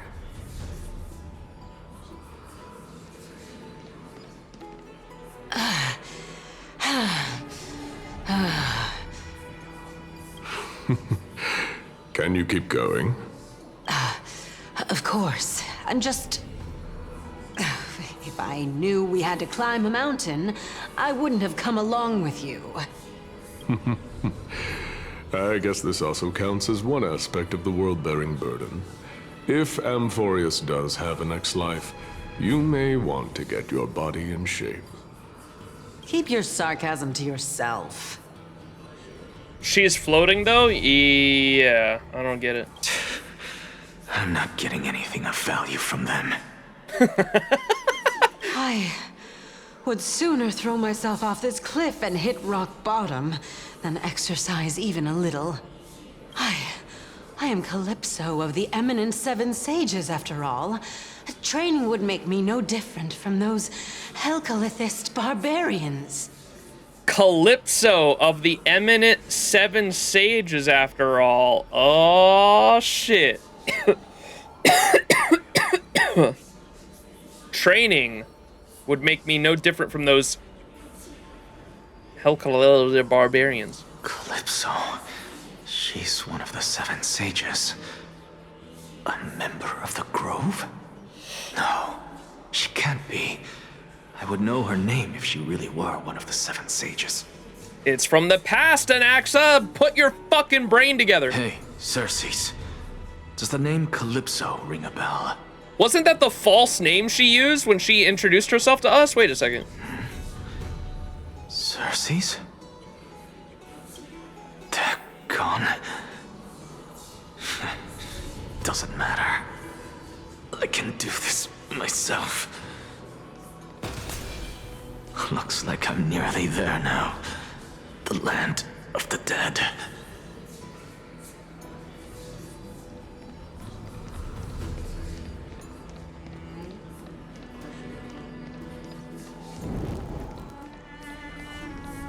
Oh, beautiful old world. Where are you now? Oh, legendary era Chrysia, return to the mortal realm.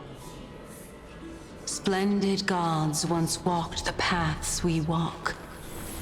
All things are connected. Alas, all that's left of that warmth is a hazy mirage. Why are you chanting that too?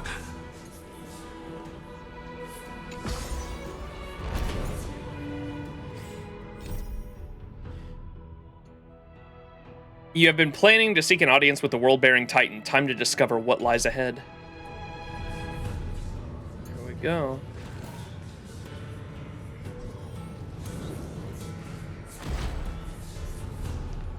Kefali, I've come to bargain. Devoted emissaries, heretical scholars, the lost wanderer,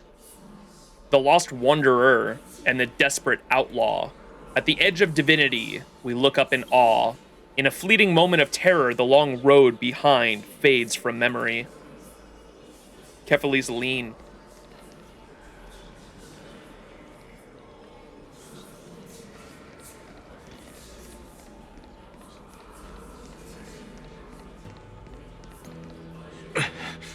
We're here, finally. So, I don't get to ask the Titan my question, but all of you make for a pleasant surprise, nonetheless. Very well then, let me uncover the truth for myself. Did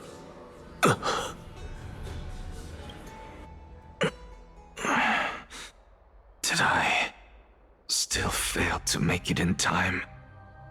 Huh? So, I'm back here again. I can hear it. I hear it from the depths of the tides, behind the closed doors of the void world. A voice ready to tell me something. This time, the voice is a lot clearer than before. Ooh, pretty. Since we've come this far, let's just wait. Lord Nias and Miss Calypso, are you both here to visit Chaos too? Wait a second, that kind of looks like cast iron rice. Was she the previous death inheritor, maybe?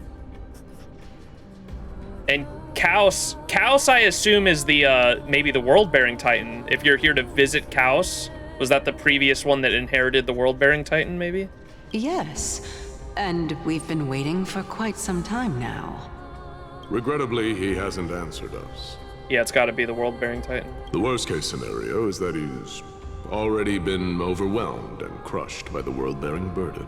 Oh. You're overthinking, Lord Nias. I can still sense Chaos' soul in the area.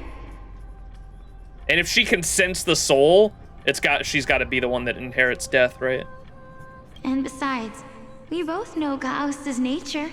A deliverer like him wouldn't fall so readily, much less give up on all that he holds dear. Isn't that so? Yes. I have faith in him. That reminds me. Why are you making this trip alone, Polixia? Polixia, huh? Oh, my sister needs more time to make sure the flowers are fine. Such a pity. Both of you have hearts kinder than anyone else. Yet you are born only to take over Thanatos' divinity. New names for the schizo board? I don't even know if I'll write these down. I just kind of, I mean, I guess I can write the names next to each Titan. All I need to know is that these people were the previous, I'm assuming right now that they were the previous Chrysos eras, and my theory on this whole thing being a cyclical fucking thing that is just gonna happen over and over and over and over again for some unknown reason that we have yet to know, because like it seems like this whole planet, or Amphoreus itself, was created by someone and then shrouded behind a shield of chaos energy that we were only able to reveal thanks to Black Swan. I don't know. We don't know the bigger picture here just yet, but it seems like this whole place was created by someone or something for a specific goal that we don't know the answer to just yet. Everything that I see and hear this time has left me shaken to the core. What may seem like a mundane conversation is in truth a once-in-a-lifetime exchange that has revealed the ultimate answer to Cersei's question. What exactly are we? Chaotic matter was how it was phrased back then, yeah.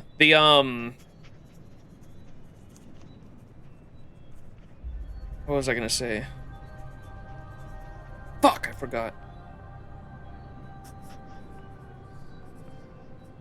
God damn it, I forgot. Oh well. The conjecture has taken shape and must now be solidified into a theorem. Oh. Next, I only need to seek verification from Kefali. By doing so, I can answer Cersei's question and reclaim my body. I was trying to think about how...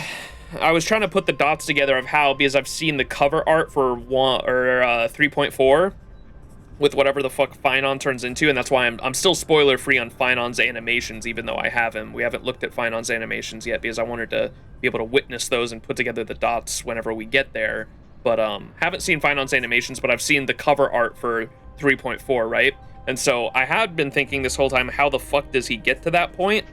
And one of the things I said last stream when we found out that Finon would be the last one at the end of the Flame Chase journey, and how I've been assuming this whole time that the prophecy itself is some big lie that was conjectured up because the history of Amphoreus kept getting erased, right? Like people would write down the history of Amphoreus and it would be erased on fucking paper. Like they would write down the history, or they would be reading the history and the words themselves would be erasing before their very eyes. Somehow there's something there preventing people from learning the true history of Amphoreus. And if this is the true history right here, if the history is that history itself just keeps repeating itself over and over and over and over and over and over and over again, if Finon learns the truth after everyone has already if Finon learns the truth that the prophecy itself was all just a big fucking lie, and that he is the final one to stand before Kefali, only to figure out that, like, all of his, like, they think that they're saving the world right now, right? That's what the prophecy is. Like, Finon thinks that they're going on this journey to save the world. If he learns that this is just going to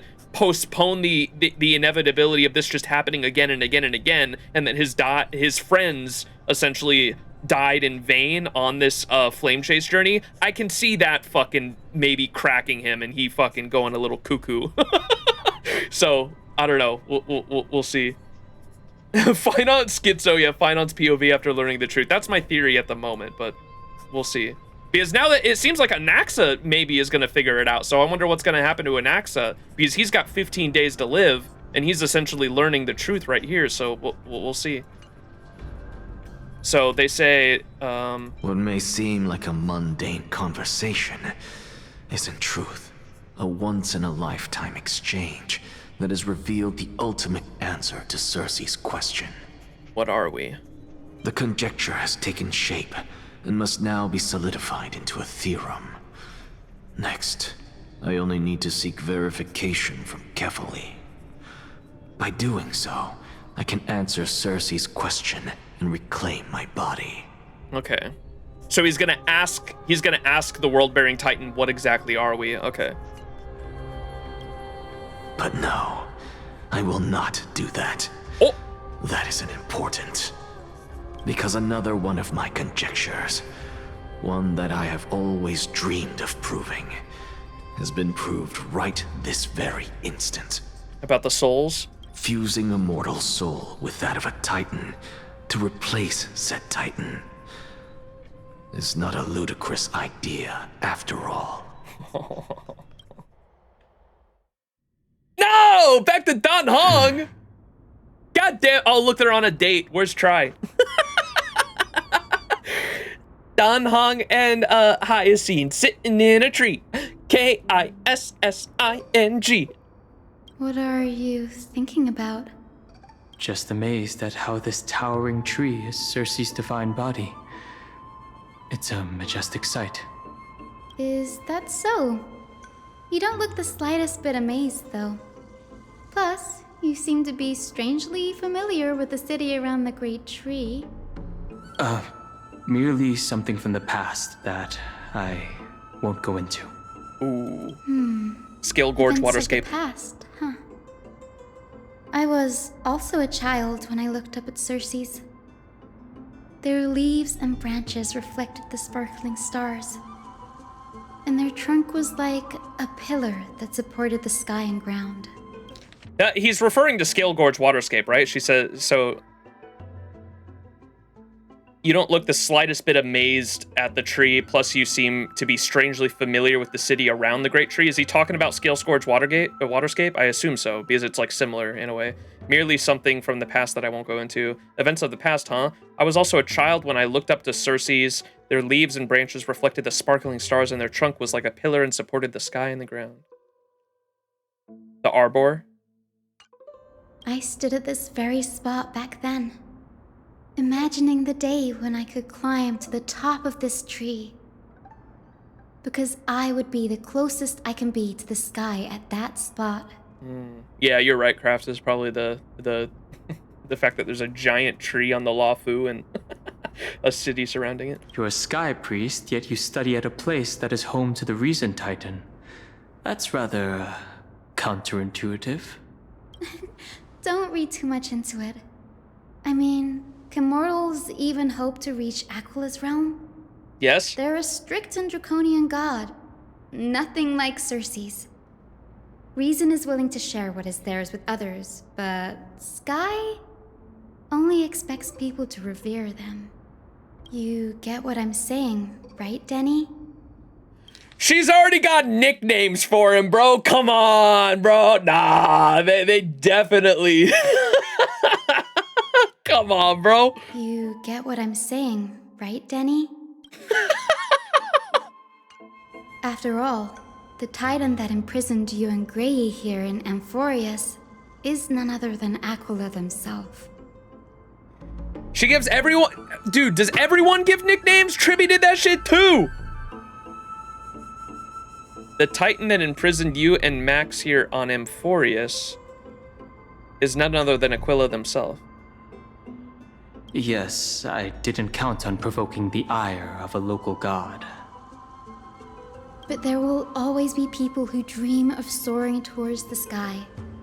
The Grove has a wealth of research on Aquila, and that is exactly what we are here for.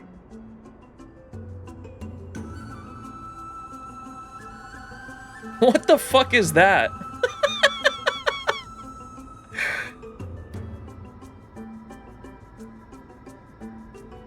Fucking Linus Tech Tips fucking twerking? What the fuck? Why are you... Bro. What is what? The fucking emote that they just put in chat. That's crazy. But there will always be people who dream of soaring towards the sky. The Grove has wealth of research on Aquila, and that is exactly what we are here for. Okay, we're gonna... Oh, that's right. Dan, that's right. I was trying to figure out what they came here for. They came here to try to find any information on Aquila to figure out how we can escape, I think, right? It's just... I never thought Gray would meet with something like that before we set off. As a physician, I should have been there by his side.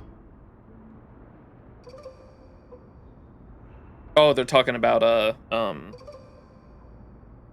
the Black Swordsman? Bad luck tends to come in streaks, so don't beat yourself up over it. Besides, Aglaya needs you here to uncover the truth behind what happened to the Grove.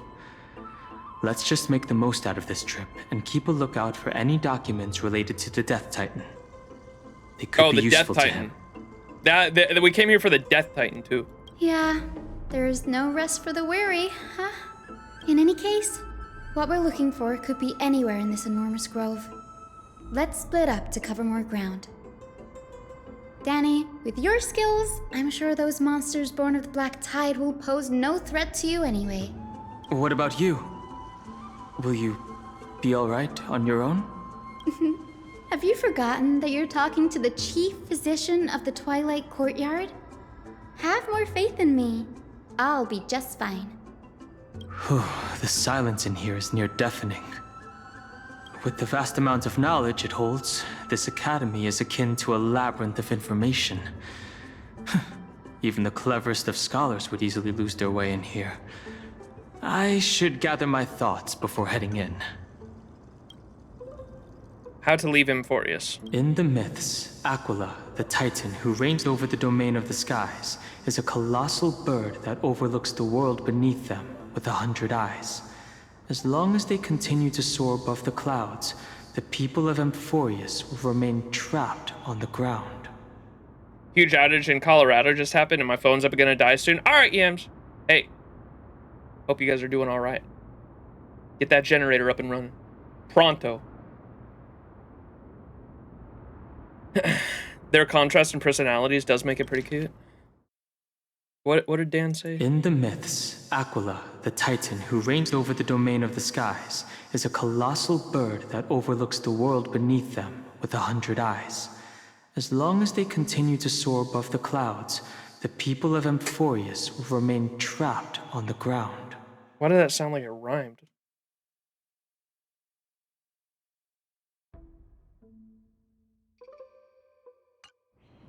Hyacinth's forebears were priests who worshipped Aquila. Nobody is more familiar with the taboos of the Sky Titan than her.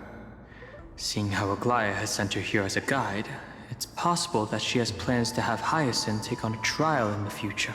Yeah. Amphoreus' Titan mythology. In Amphoreus, Titans are a common topic of discussion. People create myths that in turn conceive Titans. It's a tricky task to keep an objective view when among the people of Amphoreus.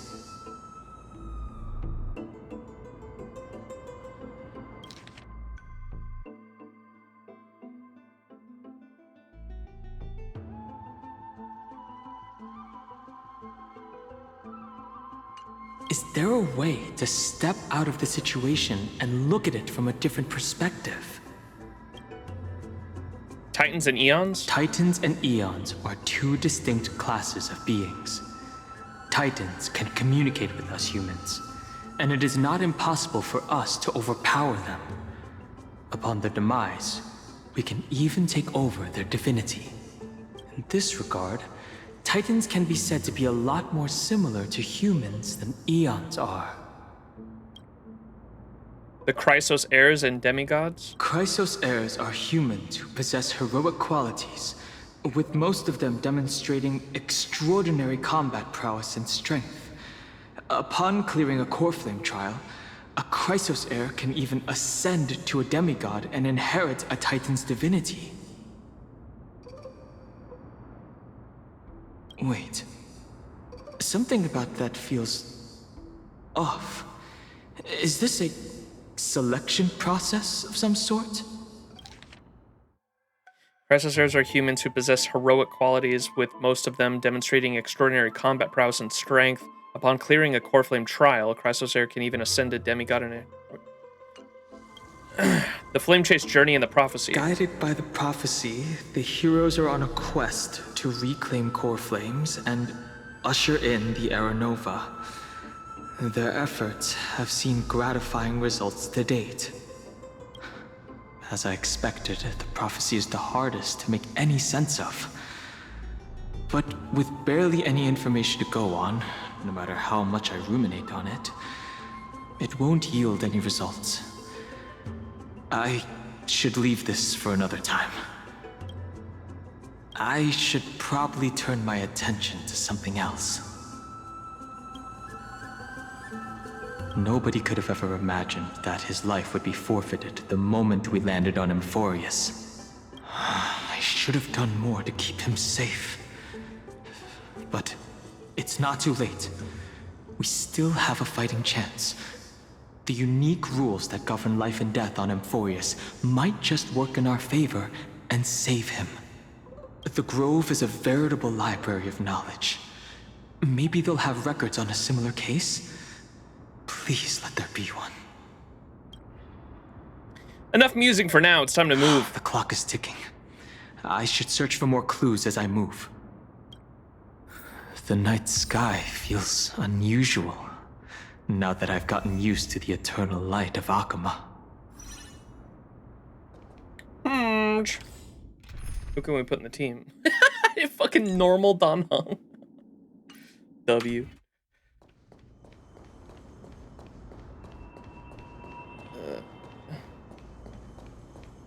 Fuck it. We'll throw him in the team. Tread carefully.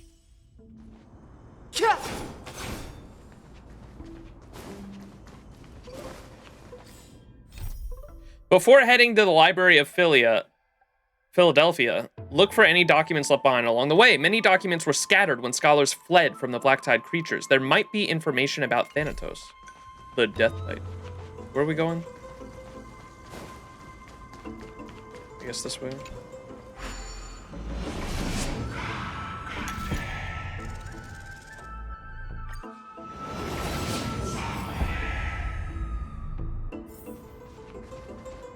Or not.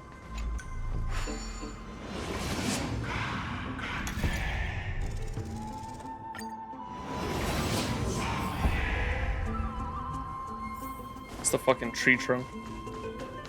The roots.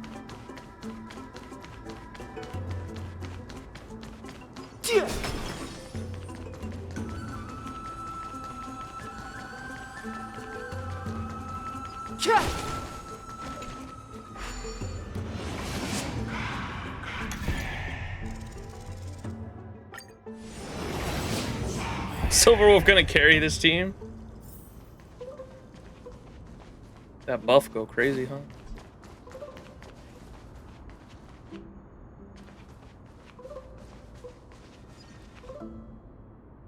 Black monsters are twisted in form, and their life has turned to ash together with their souls. It's impossible to figure out their form when were still alive. These are the remains of a Black Tide monster. It does look different from the Titankin from up close. What's that underneath it? A scroll. The Scholars' Debates 1, a recorded debate between a Venerationist and a Nuisporist scholars. Most of it is illegible, leaving only fragments of dialogue. The Venerationist scholar, we all recall that state that dared to touch the sky, but what were they really? Just blind masses manipulated by ambitious politicians who dared to challenge the Titans' authority? A completely meaningless attempt. An absolute mistake. You venerationalists have bowed to the Titans for so long you've forgotten a scholar's true purpose. New Spore Scholar. Making a mistake does not mean the act was meaningless. Ooh, I like that.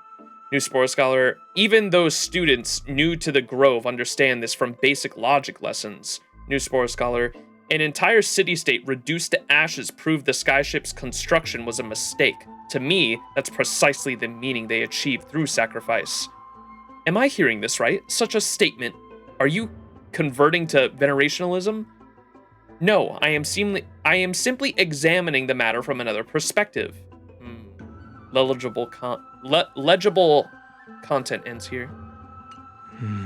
As I expected, the Grove doesn't forbid discussions about the sky. It's a debate between two scholars about the sky ships. Galaya also made mention of the ships when she interrogated us. A memory I'd rather forget.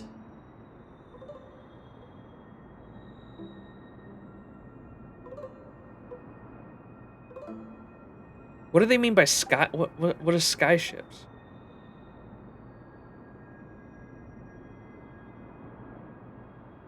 Oh, the spaceships. The spaceships that the town sent up to challenge the sky, right? I was like, what the fuck? I thought he was talking about the Cienjo for a sec. Aglaya also made mention of the ships when she interrogated us, a memory I'd rather forget. I'll hold on to this for now. With any luck, this journey won't leave us empty-handed. Huh?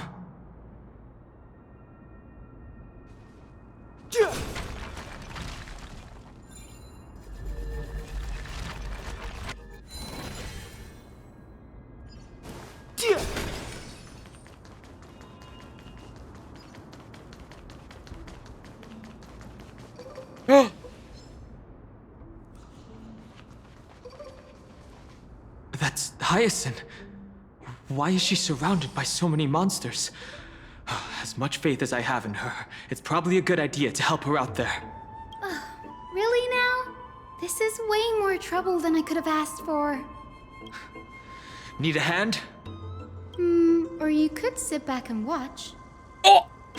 I can't tell if you're serious or not.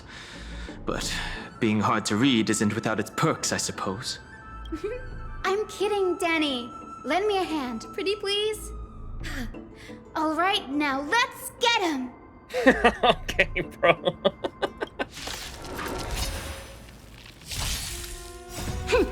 This is double speed. I choose you. DPS Silverwolf, go! Let's settle this. Mimi! Mimi! Too late to repent.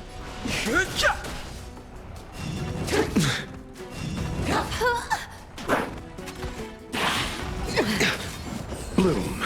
Good as new. This is being in sync? Mimi! Fighting is meaningless. Trust me. We can do anything! You took the bait. Time for a buzz. Let's settle this. This combat. This is double speed.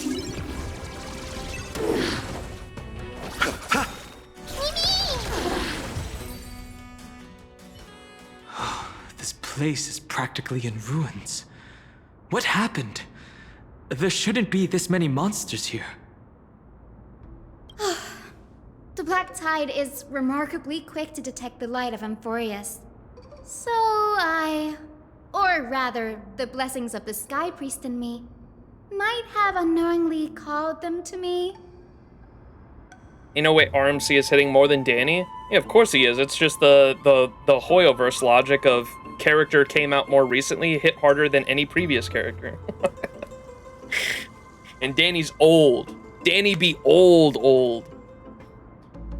The Black Tide is remarkably quick to detect the light of Amphoreus, so I, or rather the blessing of the Sky Priest in me, might have unknowingly called them to me? Anyway, never mind that for now.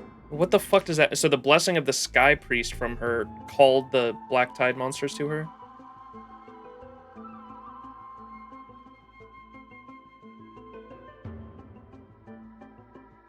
They go after the light specifically. Okay.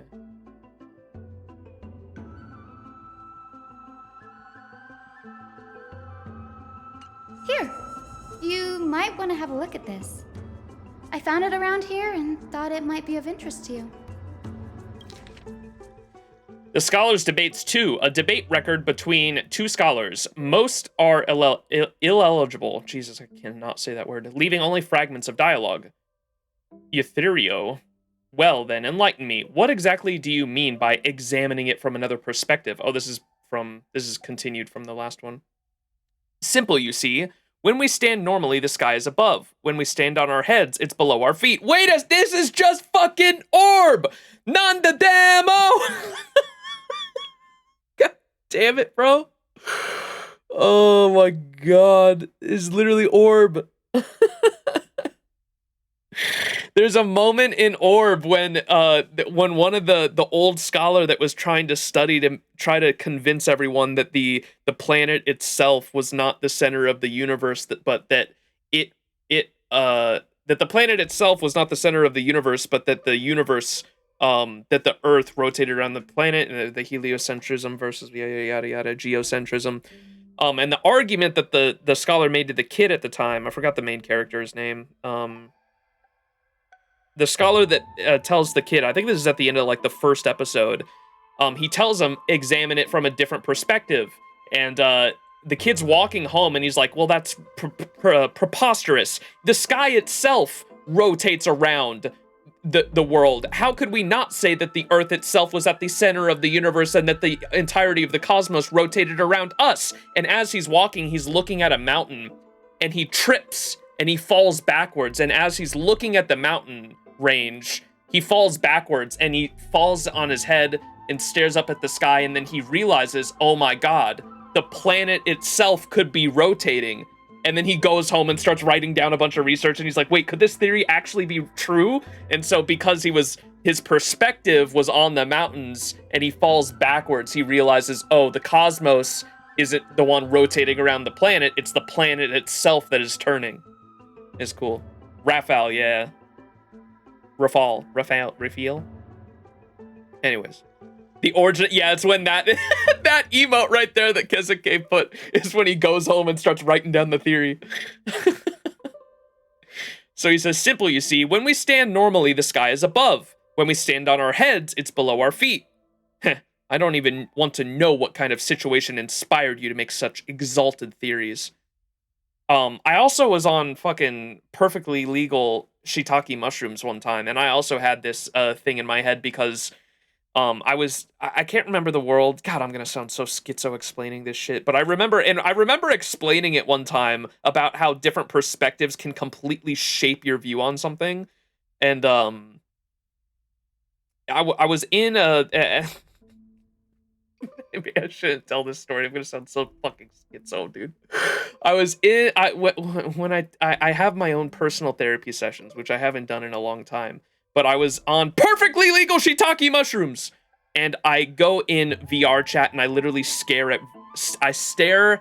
virtual skyboxes and listen to music, and it calms me down and allows me to go into my own consciousness and rethink perspectives on life and everything. And there was a moment where I was staring down at this grass that was swaying in the wind, and it looked a lot like water.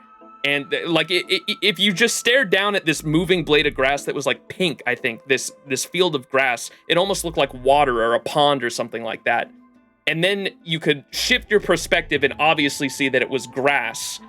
And then there was reflection also in water that you couldn't really even tell that it was a reflection itself, just because video game and it wasn't clearly water, but you couldn't even tell that it was water unless you looked at it from a different perspective. And I remember like losing my fucking mind when I was like deep into my consciousness. Oh my god. That moment when my streamer is a schizo, true. Perfectly illegal, okay. But shiitake mushrooms! Shiitake mushrooms! Shiitake mushrooms! Chat, say it with me. Perfectly legal shiitake mushrooms.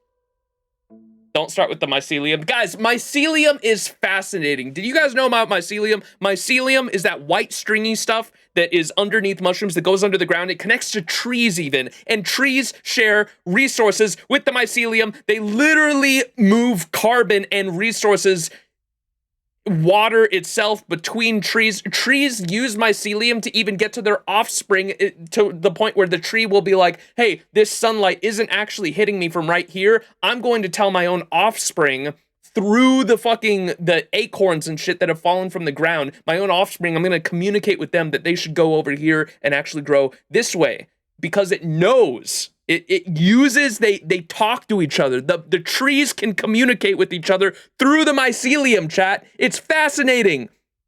And the trees share resources without no profit motive. That's an actual meme. Why they sharing resources with no profit motive?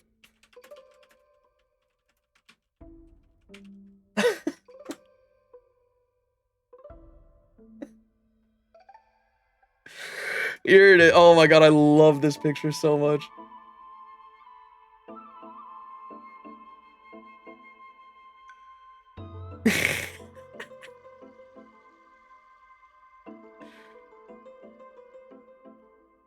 Look at this shit. Yo, why they sharing resources with no profit incentive? Yo, what the hell? The mushroom and the trees, they're sharing resources with no profit incentive. Why they do that? I told y'all it's real.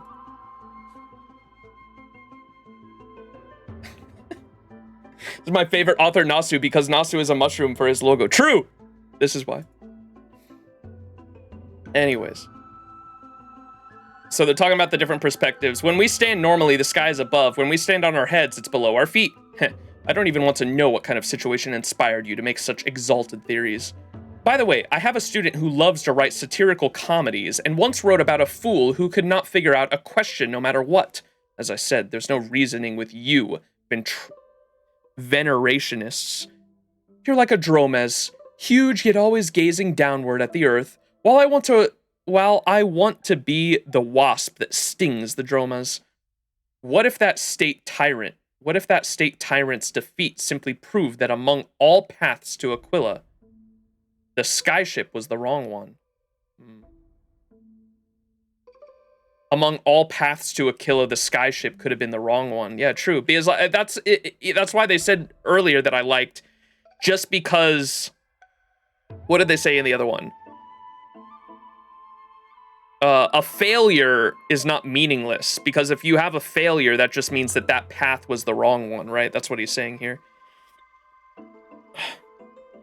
What if that state tyrant's defeat simply proved that among all paths to Aquila, the skyship was the wrong one? Anaxa, you imperious blasphemer. Mark my words, you will eventually answer for this sacrilege. I doubt your students, or that young teaching assistant girl. Young teaching assistant girl, is that, Hyacine, maybe? Have any idea what secret research you're truly conducting. Ooh. Challenging the sky. Anaxagoras. He's the scholar who fused himself with the core flame of reason. This is new. I didn't know Professor Anaxa was researching the sky. He's never mentioned anything about it. Finan said Anaxa might be opposed to the flame chase journey.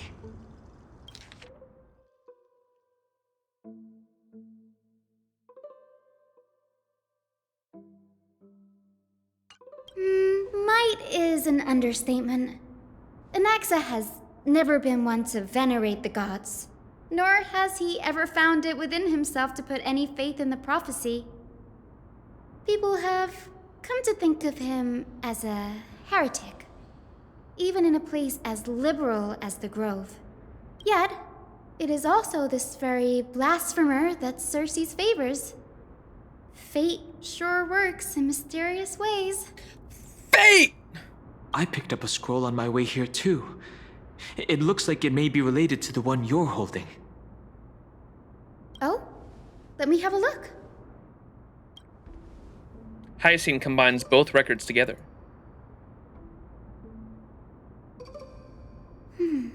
By the looks of them, these scrolls are records of two conversations that took place in the same setting, one after the other. There's still much I don't know about the Grove. Do you mind if I ask you a few questions? Sure, go ahead. Who are the Venerationists? The Grove of Epiphany is home to 7 schools of thought. While all 7 schools are founded on the ideologies of Thalesis, the first scholar, each is unique in its own way. Among them, the Venerationists revere and worship the Titans the most. As the sage of the Venerationists, Euthyphro has always been at loggerheads with Anaxa. If we were to place the 7 sages on the scales of Talanton, Anaxa and Euthyphro would be placed on opposite sides to achieve balance. A very illustrative explanation. Thank you. Was it a mistake to build the skyships? Nearly everyone in Amphoreus has heard the story of the skyships by now. Aquila's stature is loftier than the heavens, and their divine retribution is merciless. That's why it's no use building giant skyfaring ships. Oh, but I do wonder if a supercharged mini Treevee cannon could slip past their watch. That's what I said earlier! I said Tribby's got a fucking rocket ship, just send her up there. Nearly everyone in Amphoreus has heard the story of the sky. Aquila's stature is loftier than the heavens, and their divine retribution is merciless. That's why it's no use building giant skyfaring ships. Oh, but I wonder if the supercharged mini Trippy cannon could slip past their watch. That was a joke. Right? That was a joke. Right? Yeah, that's what I remember we said that while we were watching Tribby's trailer. I said, put My Day on that fucking rocket ship. He's immortal. What are they gonna do? Kill him? No. Throw My Day on that fucking ship, especially with his new god body. Send him up there. He'll fuck that Titan up.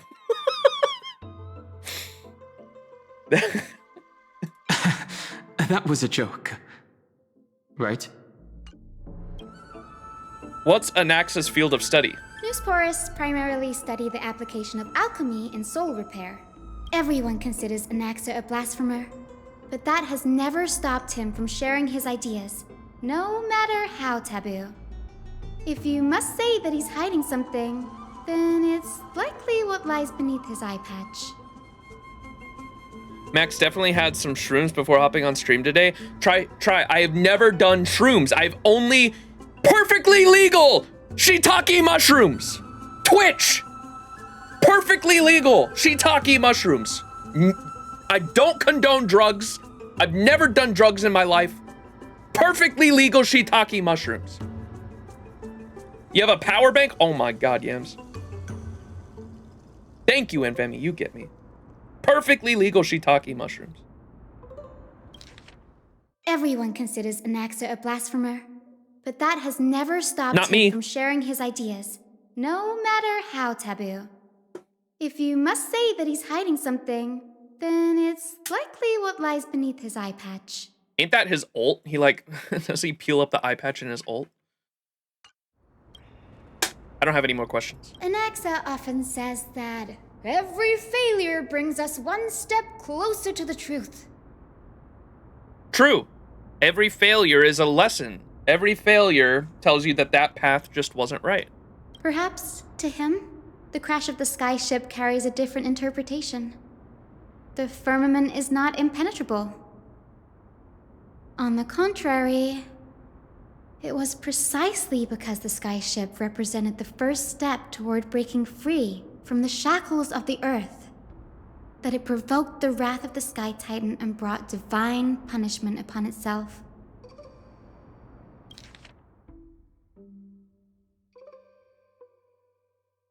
True. It's a shame that the majority of the Grove's research on Aquila was headed by the Venerationists. Do we have the truing emote? I think we do, right? Anytime I say true, chat. Yeah, we do. Truing. True, and yeah, that's pretty true, and also true, and yeah, that's true, and yeah, I'd say that's true. And true, also true, true, yeah, that's pretty true. Anyway.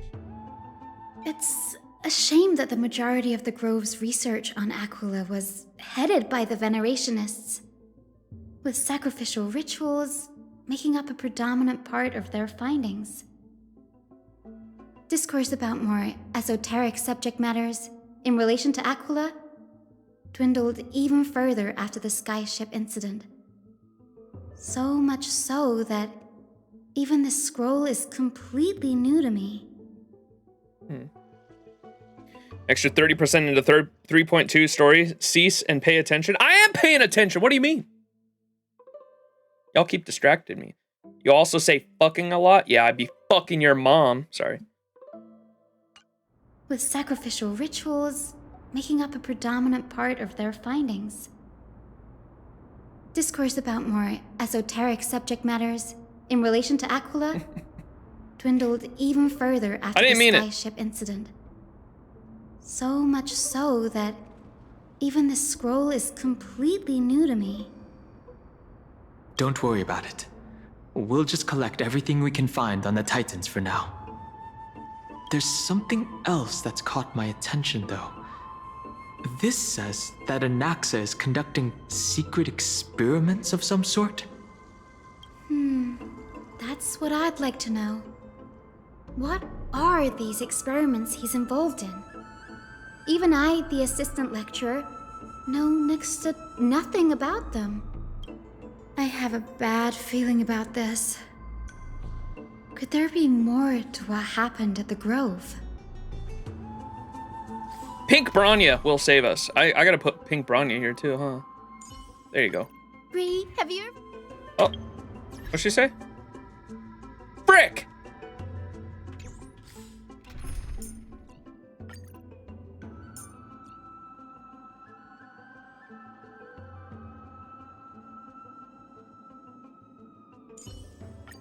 Bree, have you ever seen a rainbow-colored sky? What?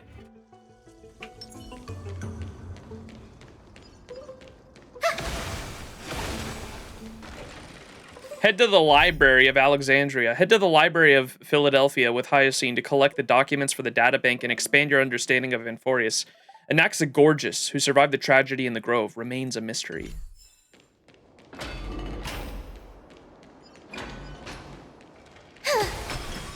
Run, Hyacine! Oh, we didn't figure out what the fuck this was. This is the Library of Philia, a place where the Grove stores its collection of tomes. Remember what's her name had us like do a bunch of shit to turn this thing on and we like never got to see the consequences of that? Other than books written by the 7 schools, you can also find philosophical texts, ballads, and religious writings from the Outlands here. Cities that desire to learn from the Grove were apparently expected to contribute knowledge of equal value to what they sought. We've had more than our fair share of hilarious episodes over the years. For instance, it's said that the Erythrocheramists once borrowed a manuscript from a certain author, but ended up returning a copy instead of the original. What's more, the original manuscript was supposedly then hidden here.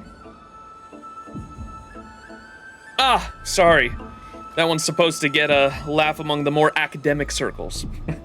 It's a fucking... The Star Wars philosophical video. God, that shit's so fucking funny. With Anakin's a fucking philosophy major. Oh, apologies. I didn't mean to talk your ear off. God damn it, that video is so fucking funny. That doesn't seem like a nice thing to do. Nice? No need to hold yourself back, Danny. You can just tell it like it is. Their behavior was no different from bandits. Angry Hyacine.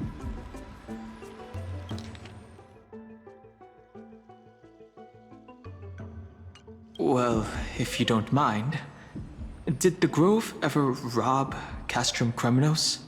Whew. You've got me there. Some said you couldn't even find a dictionary in Castrum Kremnos, so I guess they were spared. Oh my fucking god. Castrum Kremnos has no equivalent word for fear in their dictionary. You guys actually just don't have a dictionary. That's crazy. There are too many books in the Library of Philia. Flipping through them all will take too long. Why don't we use the Biblioslate to search for the texts we need? We can bring them back to Akama for reading after that. No wonder you couldn't find the dictionary. Fucking when Finon was like, you can read? Oh, if only Finon were here. If only my big, strong, beautiful Finon were here, shirtless in a thong. Sorry, I'm quoting Yams. Yams is on a power brick right now. I don't even know if they're here. Where's the library? There are too many books in the Library of Philadelphia. Flipping through them all will take way too long. Why don't we use the Biblioslate to search for the texts we need? We can bring them back to Akama and read them after that. Agreed. This place isn't safe. We should leave as soon as we're done. There are still several more scrolls strewn all over the place. I'll gather them while you pull up those texts. This way, nothing will be overlooked. Ah, there's Yams. Oh no. Yams, you didn't just hear what I said, did you? Head to look for the documents related to Anaxagorgas. This thing's like a heart, though. Like the heart of the tree. Oh! If the tree itself is supposed to be the body of... If the tree itself is supposed to be the body of Circe's, is the thing that is in Anaxa right now the soul of Circe's and the body is still here? Ooh. The Yuri tree? What are you talking about? Nothing.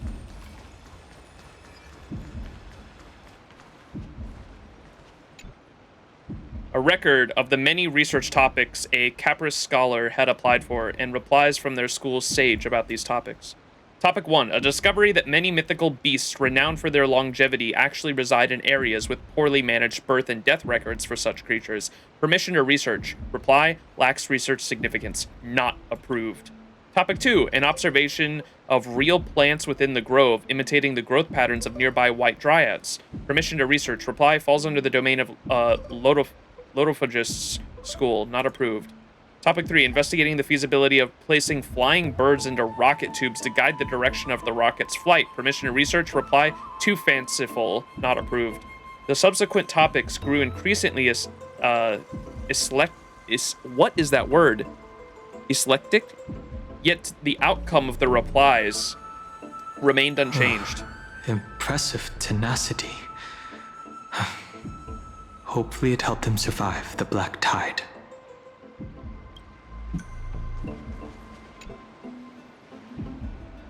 These are complaint letters from the scholars about Anaxagorgas the Blasphemer. There's a thick stack of letters. Based on the dust accumulated in perfectly intact seals, the complainee did not even bother opening them and just chucked them aside into a corner. This is about Anaxa. I should read this. Hyacinth, you should come have a look too. Ugh, it's so dusty in here. Whoa. Are these all complaints about him? I can already see what they must have written. Anaxa has no respect for the gods. True. His very existence undermines order in our society. They're probably all things like that. Does Anaxa hold that much influence? Why else would they call him the Great Performer? When Anaxa established his school of thought, the first thing he apparently did was read his own work to everyone. Are the Titans truly an accurate reflection of what humans think gods should be? Worlds created by gods are indubitably perfect, but what of Amphoreus? Only foolishness and insensitivity everywhere you turn. And is capitalism truly the best economic system humanity can come up with? An uncanny impersonation. What happened after? They marched him straight to the seat of judgment before he could finish. Though what he took on in the end was more of a debate than an actual trial. He had to address every one of the scholar's allegations, or face expulsion from the Grove. The first allegation was...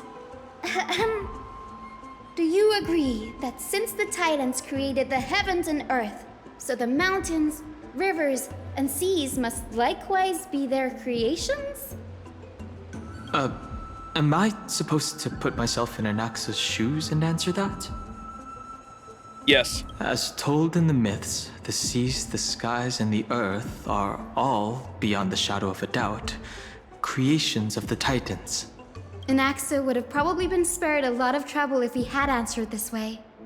Instead, he quoted past instances of the flame-chased journey and posited that humans have the potential to take over the divinity of Titans. Ooh. Needless to say, his critics didn't take kindly to his answer, so they followed up with a second allegation. You claim to be studying souls, yet you are, in fact, defiling them and committing acts condemned by the gods. Do you admit it? That's a serious allegation. Did he really do that? Anaxa always wears an eye patch, never removing it, even when alone. Some say he used one of his eyes as an alchemical ingredient. Every being in the world owes their safekeeping to Kithily, and this is even more so for the Chrysos heirs who have divine blood coursing through them. If he has really done something of that nature, then it'd indeed be sacrilegious. Chat, don't let me forget, I just remembered that thing I wanted to look at earlier in the menu. I wanted to look at the fucking CE, the Battle Pass CE, where it's showing Anaxa like literally stabbing his eye out. Don't let me forget after this cutscene. We'll check that out. The CE, yeah, the light cone. You caught me. Every being in the world owes their safekeeping to Kithily, and this is even more so for the Chrysos heirs who have divine blood coursing through them. If he has really done something of that nature, then it'd indeed be sacrilegious. Thankfully, they had no way to prove it, so it amounted to nothing more than an allegation in the end. One by one, Anaxa engaged in wars of words against those who would challenge him. Toward the end, a scholar asked him, Anaxagoras, have you any respect for the gods?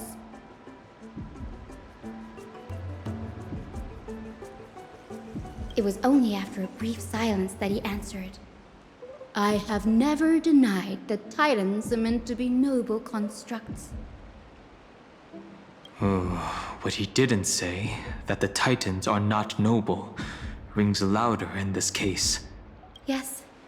I'm not sure how that controversy was eventually resolved. But what's for certain, at least, is that Anaxa was allowed to stay in the Grove where he continued his research, despite being regarded as a heretic. Wait, what? So...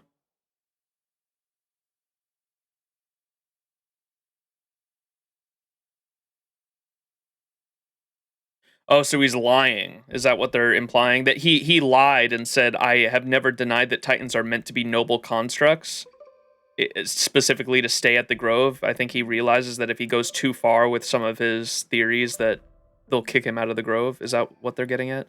What he didn't say, that the Titans are not noble, rings louder in this case. Yes, I'm not sure how that controversy was eventually resolved, but what's for certain is that at least Anaxa was allowed to stay in the Grove where he continued his research, despite being regarded as a heretic.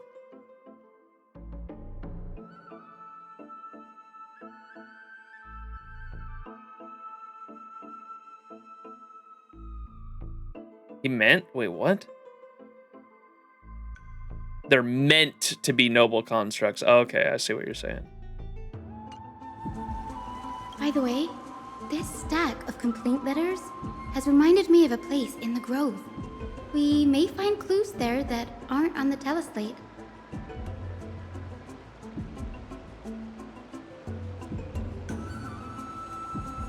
I'm talking about Anax's alchemy lab, hidden between the cornerstones.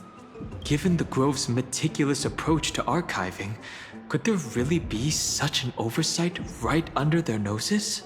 It's a well-kept secret.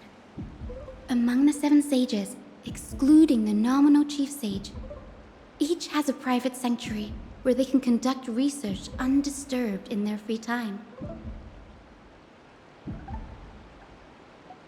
The nominal chief sage. They don't exist, I thought. Wait, what? Even the administrators of the Library of Philia are restricted from accessing those places and documenting the sage's research. But with the grove in this state, I'm sure Anaxa won't be mad even if we sneak into the lab for a short while. Right? These trees, they're like a maze.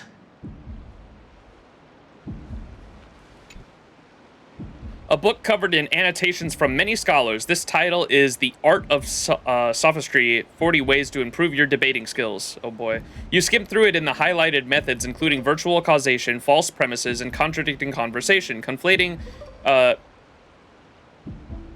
verification, and reality, misinterpreted punctuation, misattribution, and generalizing specificity, among others.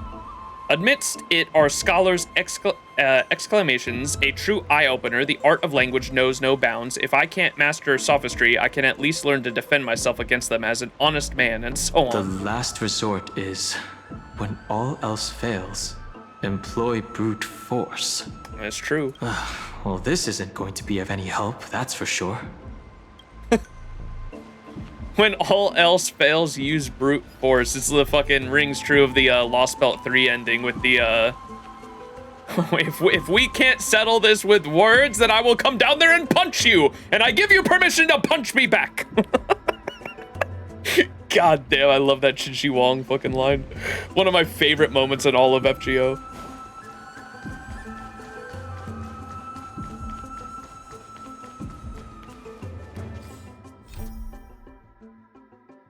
All right, so we're going to Anaxa's lab, right?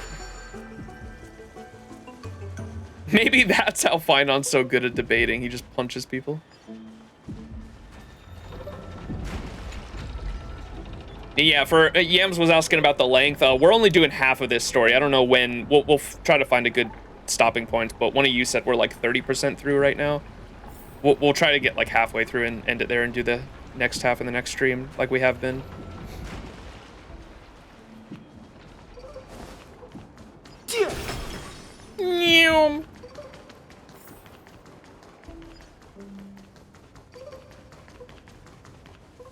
This is the place, but where is everything? Oh, I thought we were getting a new place. We've already been in here. Materials for alchemical experiments, matrix diagrams, and even the seal to the lab. They're all gone. Did the Black Tide destroy it all? No wonder we didn't see any defense mechanisms along the way. Have you ever been here before? No, not even close. Not only are alchemy experiments high-risk activities, but Professor Anaxa also has a penchant for using bizarre materials. Students often saw him walk in looking right as rain, but come out covered in soot with his hair singed.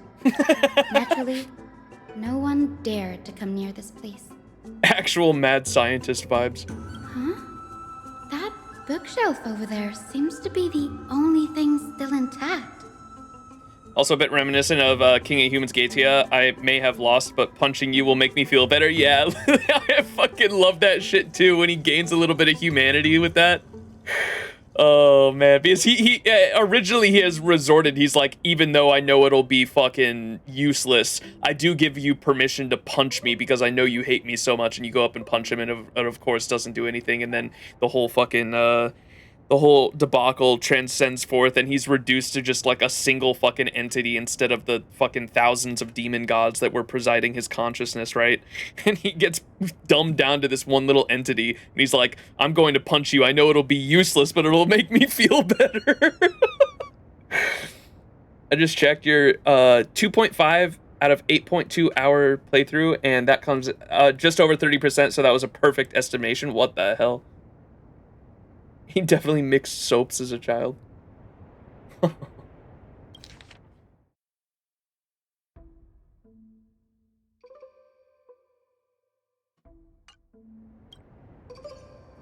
Bookshelf, bookshelf, bookshelf.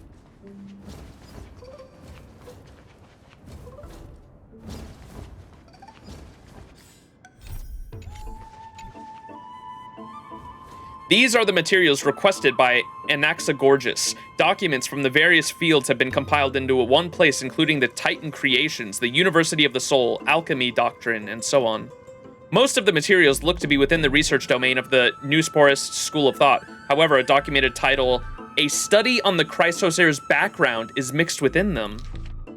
This reads, a hastily written journal. These appear to be quick notes examining the background of the Chrysosaurs, the Holy Maiden of Yanopolis, Tribi, Trian, and Trinon, descendants of the Holy Maiden from the Temple of the Three Fates, Goldweaver Aglaia of Akama, from the Nestia priestess family, the Prince of Castrum Kremnos, Hyacine of the Twilight Courtyard.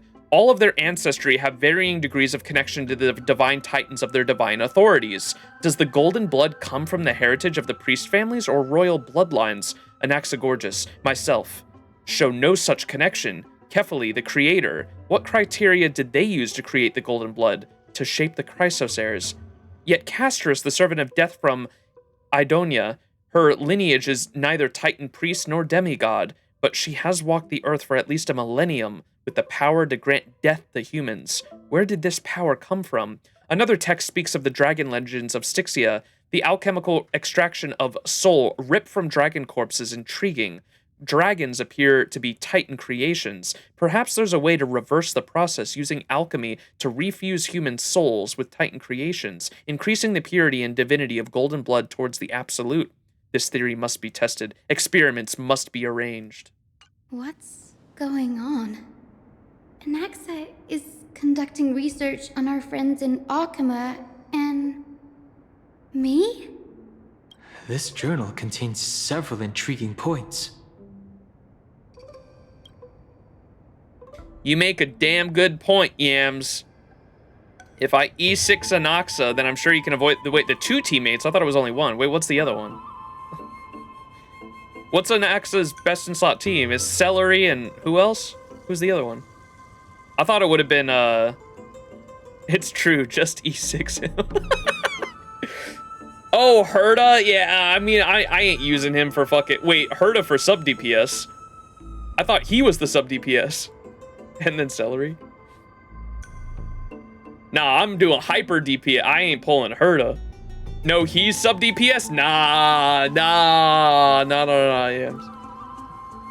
Anaxa can be main DPS? Yeah, no, I know. That's why I was thinking, I was like, if I do pull Anaxa, I'd probably use...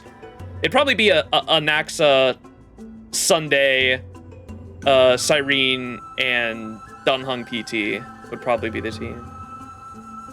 But yeah, I know that because especially if you're using Cyrene, she makes all the Chrysosaurs have crazy buffs, and so you typically want to use a full Chrysosaur team, right? But I don't want to pull a fucking Monarch, bro. There's only one Monarch I bow to. I stopped at Anaxa using Sunday. What do you mean? Sub DPS Anaxa is the biggest propaganda Hoyo tries to push. Which means theoretically you can use both Herda and Anaxa.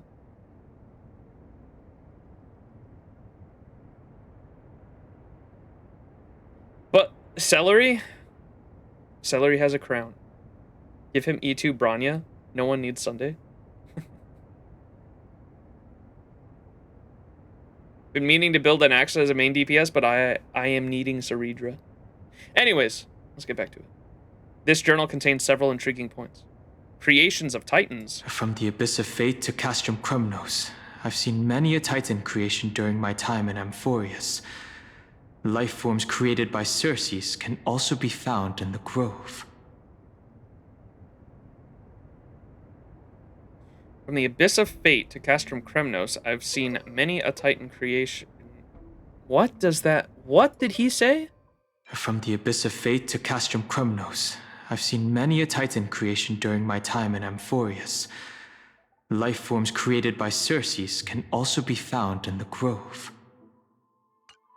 But fusing them with human souls through alchemical means? I can't even begin to imagine. Anaxa seems to hold special interest in the divinity coursing through the Chrysos Heir's veins, and has even conducted a thorough investigation into the hero's backgrounds. It wouldn't have been so strange if he had focused only on Cassie, given her own curiosity about her origins. Plus, considering that the new sporists have crafted omnipotent medicines capable of curing diseases, it also makes sense that he would conduct research on immortal Chrysos heirs. But now, it seems Anaxa's objective was never to create medicine, but to identify the origin of the golden blood and figure out its inner workings.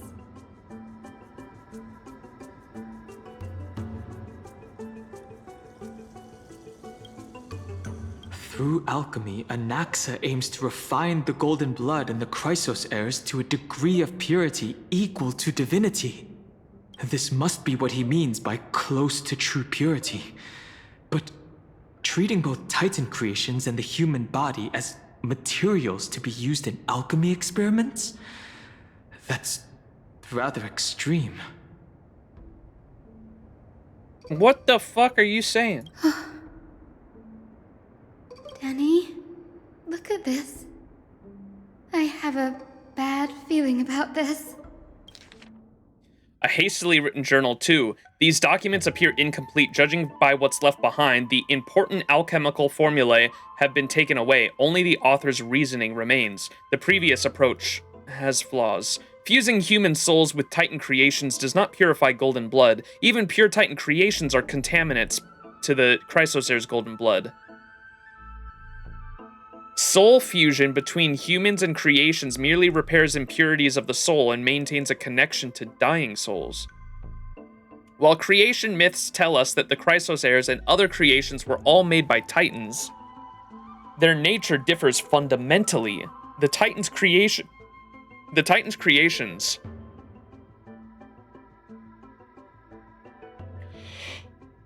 creations are no intermediate products of an alchemical process, and the Chrysos heirs are closer to the Titans than the creations.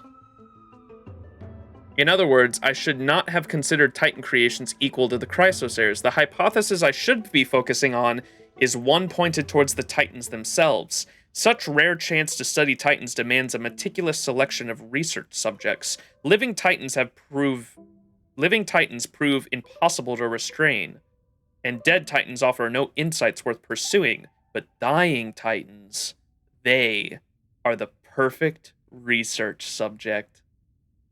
Only by understanding the fundamentals of creation can we ensure perfection at the moment of everything's birth. Through my own hands, I will melt a Titan and reach the true essence of the soul. His fear. It's come true. After going through his notes, I think I can piece it all together now. Anaxa was carrying out experiments on soul transmutation. Heaven's Feel? Yeah, it literally is. Heaven's Feel, soul transmutation, the materialization of the soul. Do you mean he's trying to reconstruct human souls alchemically? Yes, this is what he was secretly conducting research on. Something he had to keep hidden from others. Compared to his public speeches, this is the real blasphemy. Oh, I just thought of something. What's wrong? Do you remember when the Black Tide was approaching? The Grove had planned to send Circe's core flame to a safe place. But an accident happened along the way, and Anaxa lost his life in the process. But Circe took over his body and resurrected him, which led us to the situation we're in now. That's right. But what if Professor Anaxa's fusion with the core flame of reason wasn't an accident. Bro planned it. What do you mean? He's playing 5D chess, I told y'all. Put yourself in his shoes. Knowing that the black tide was closing in. Y'all are talking about fate in chat, and I just... Bruh. Is that Solon, right? Solon said, I want Anaxa to be my master. Someone put the bonk emote in chat. What the hell?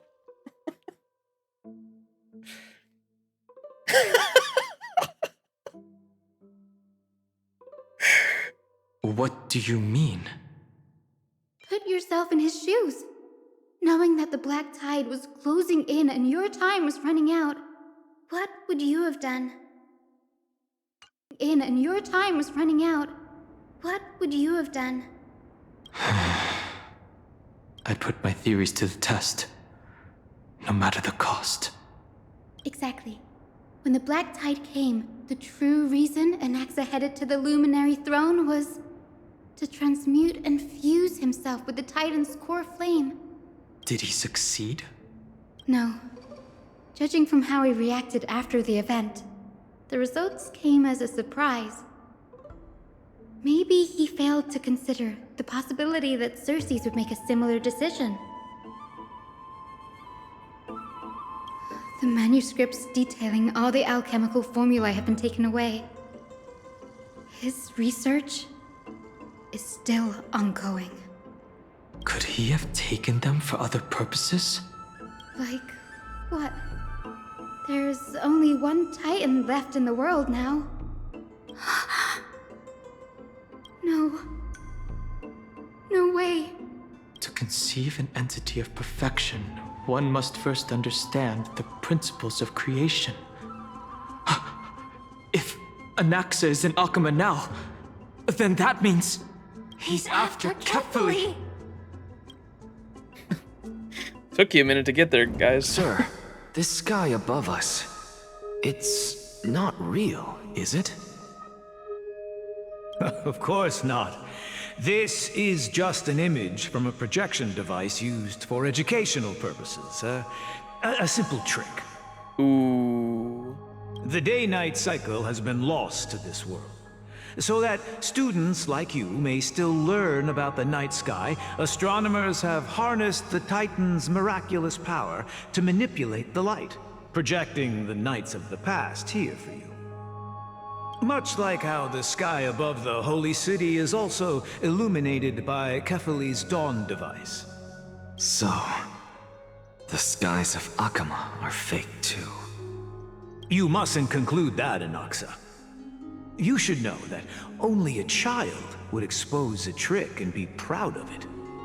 Often people know more than they let on. They simply choose to feign ignorance because they have no other choice. What? Wait, what do you mean? No? What the fuck? How do you get to that? Wait, you mustn't conclude that, Anaxa. You should know that only a child should expose a trick and be proud of it. Often people know more than they let on. They simply choose to feign ignorance because they have no other choice? What does he mean by that? Then they're just deluding themselves. People believe in Kefali's tale of Genesis, accepting wholesale whatever the priests preach. But we're different. We've already walked out of the firelit cave of ignorance. Ow! Come on, man! Then they're just deluding themselves. People believe in Kefali's tale of Genesis, accepting wholesale whatever the priests preach. But we're different. We've already walked out of the firelit cave of ignorance. I cannot believe that. I mean, it was because of the soundtrack name. The name of the soundtrack for Amphoreus is the allegory of the cave, and because I know the allegory from the Destiny 2 raid, that's when I learned about it like a couple years ago. I started ranting about that, and it's crazy how like relevant it's become because I caught on early on in 3.0. I was like, oh, okay, this whole place is the allegory of the cave. The entirety of Amphoreus is the allegory of the cave because they're preventing, Aglaea's preventing the citizens from even being able to understand that there even is a world beyond the sky. And that is the allegory, but and he uses it here as well. Then they're just deluding themselves. People believe in Kefali's tale of Genesis, accepting wholesale whatever the priests preach, but we're different. We've already walked out of the firelit cave of ignorance. We have already realized that we live in a world where Titans make the rules. Even when we look at the sky, we're only seeing what they allow us to see. Wait, his splash art is a reference to this?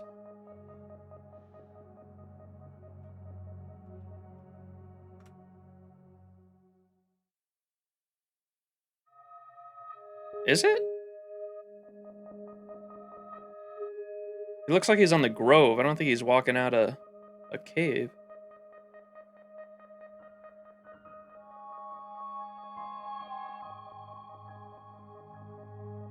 Oh, I guess there is a shadow behind him.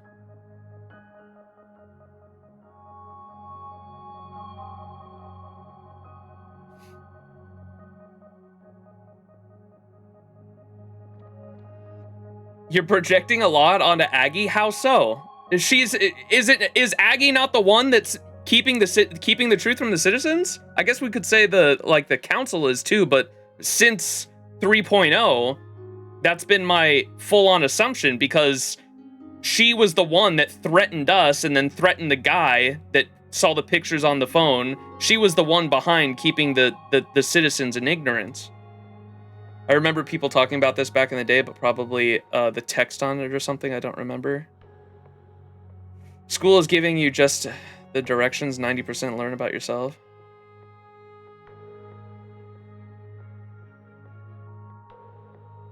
Aglaya was... I fully understand that too. Aglaya was trying to keep the truth from the citizens because of the whole divine retribution, building the airships things, yeah. And I align with Anaxa. This is what I wanted back in 3.0 too. I was like, I understand Aglaya's perspective. I've said that multiple times, that I understand her perspective, and I fully disagree with it, because you're not going to get anywhere by just being that protective. You have to let the birds fly free and let some amount of progress be made, because you're just going to sit and... this would be a fucking lost belt otherwise. No progress is being made, and they're following a prophecy that they don't even fully comprehend, which is insane to me. That's why I was getting so angry back in 3.0 with Aglaya. And Anaxis here is the perfect representation of what I wanted to see, because he understands that following the prophecy with following the prophecy blindly without even fully comprehending it is stupid. We have already realized that we live in a world where Titans make the rules. We've already walked out of the firelit cave of ignorance.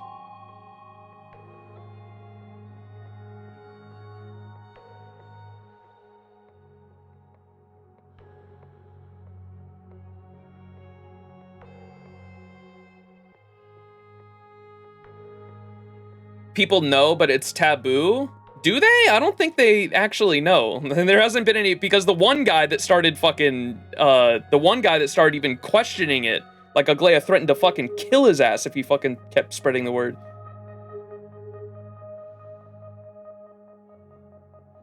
The progress being obliteration would seem to be a dead end, and Anaxa says that them even using the ships to get up to the sky, that failure should have been seen as that's just not the right path forward. That's what he said earlier. That's what I was trying to remember.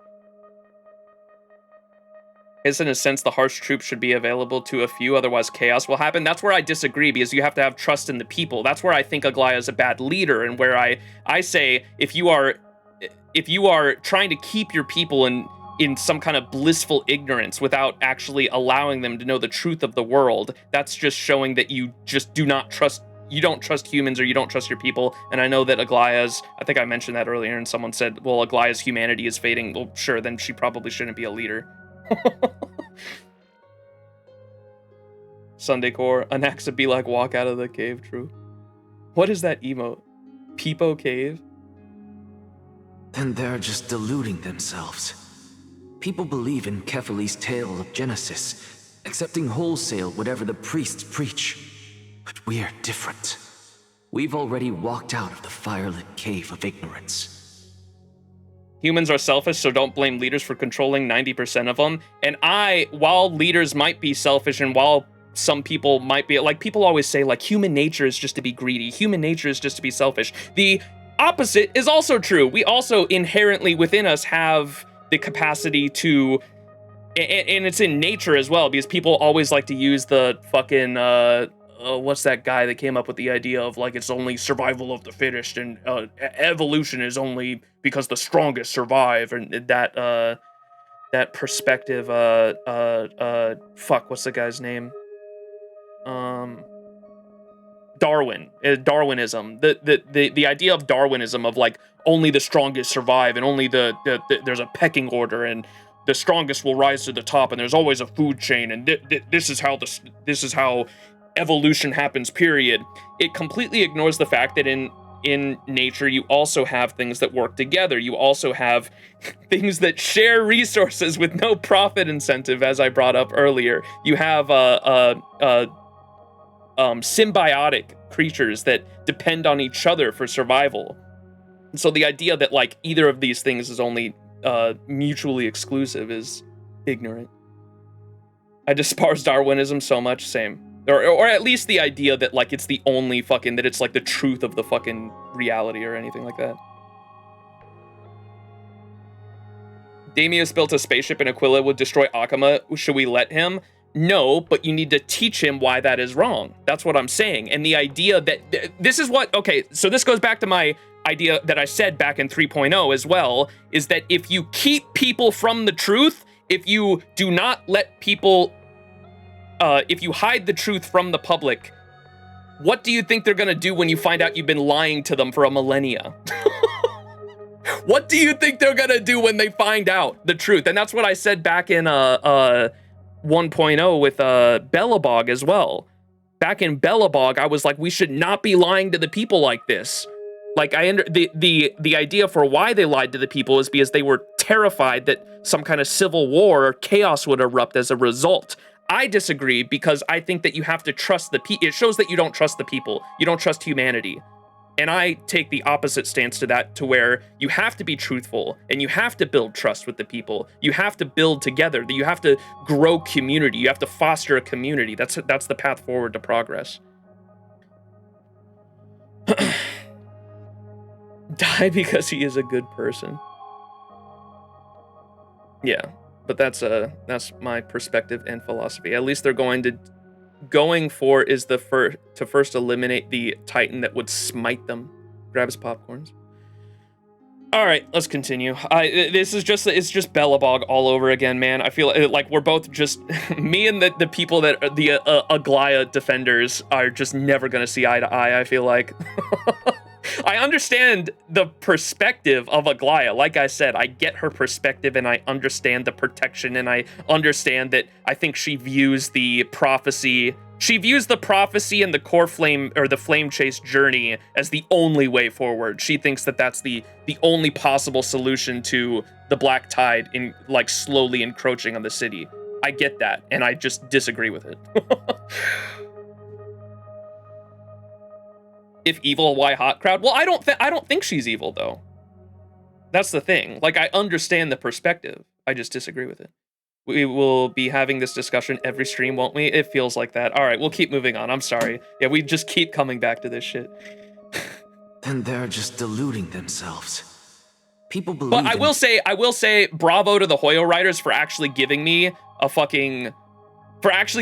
character that I can back that has at least somewhat of my perspective here in Anaxa, because I felt like that was missing from Belobog at least. Like, Belobog didn't really have a character that was like, I guess March was like, well, I don't want to lie to people, but you didn't have someone that was like up and at him like, no, we shouldn't do this. This is dumb. But at least you have Anaxa here that I can back. Then they're just deluding themselves. People believe in Kephali's tale of Genesis, accepting wholesale whatever the priests preach. But we're different.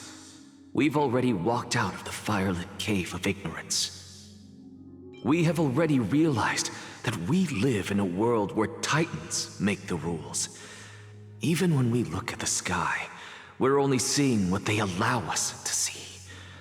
Rather than gazing at this mockery of a night sky fabricated by them for the rest of my life, why shouldn't I be the one to take control of the projection device instead? Oh! Rather than gazing at this So much time has passed since you sowed the seeds of doubt in my heart, child. Ooh. Many a night, I find myself penning down all my theories and wild ideas, only to burn them to ashes when I open my eyes in the day. What the fuck? It's actually Orb, dude. Anaxa's convincing him. Why? Because we'll face death by burning if word gets out? As a sage of the Venerationists, my soul has already become inextricably linked to the great tree. Every word I say and every move I make is certain to influence every leaf, every branch, even the tree itself. But above all else, my days are numbered. Instinctively, I have my doubts about the golden blood and the human soul, yet I have no means of verifying them. The golden blood in my veins is woefully thin, and I am loath to waste what little time I have left obsessing over a hypothesis that cannot even be proven in the first place. Try, thank you so much for the gifted sub to Envemi so they can no longer see ads. Thank you so much, Try. I appreciate you. And Vemi no longer gets to see ads. Chat, if you too are not subbed and you would like to no longer see ads, you can subscribe for $6 a month or for free with the Twitch Prime by linking your Amazon Prime account with your Twitch account. You can subscribe to your favorite streamer for free. If that's not me, give it to someone else because it's free money you could be stealing from Bezos and giving to a streamer in some way. Thank you, thank you.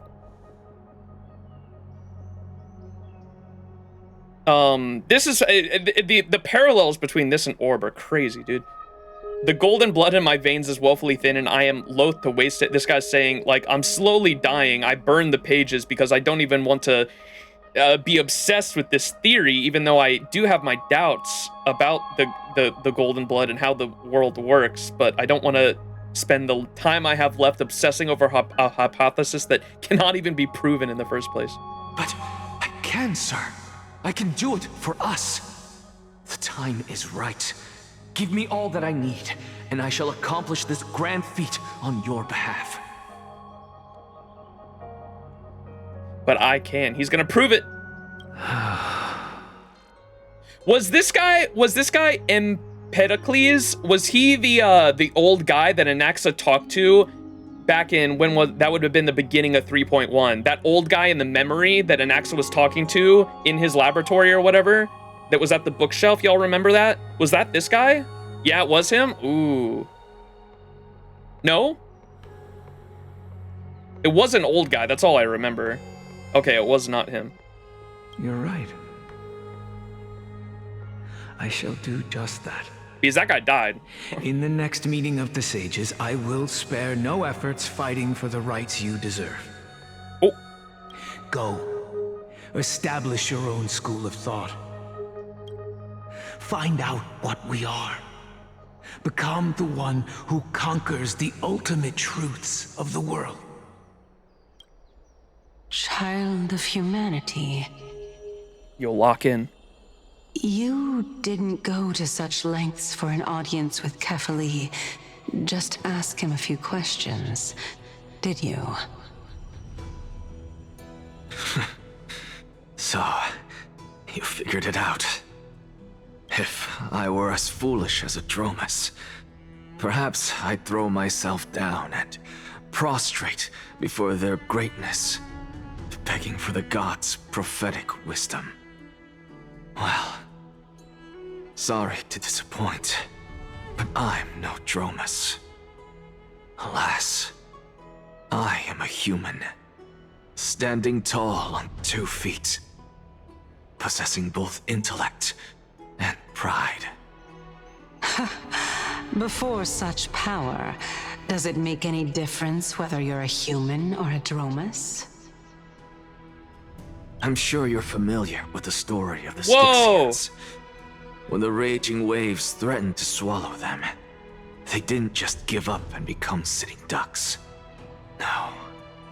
They constructed a dam that kept the roaring tide at bay, chaining down the mad Fagusa.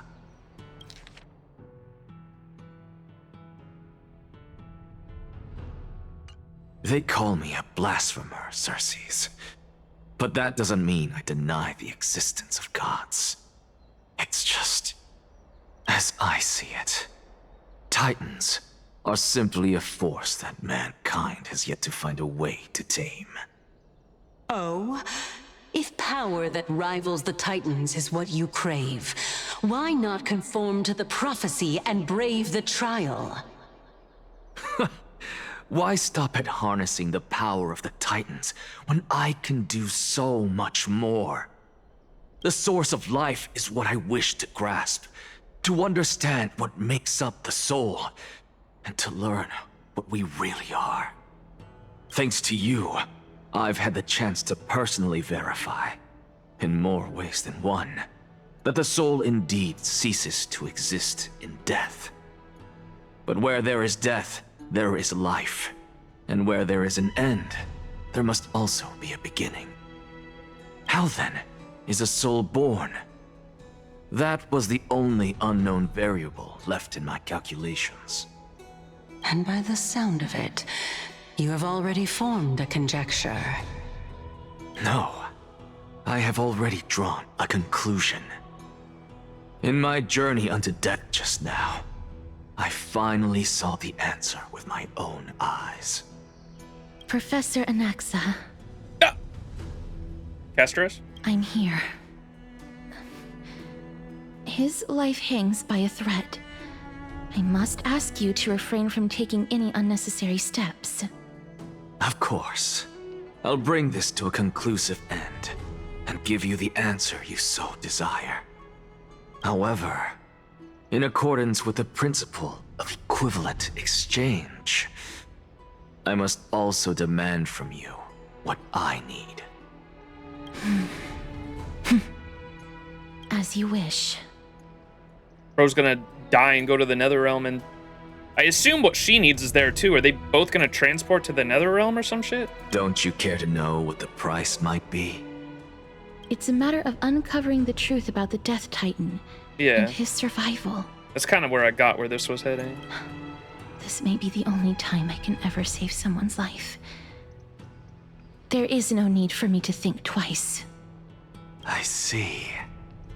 In that case, let the show begin. Indulge me. Am I correct to say that you intend to prove Thanatos' whereabouts and prove the nature of our existence now? Before I begin, I must confess I had been stuck in a cognitive trap all this time.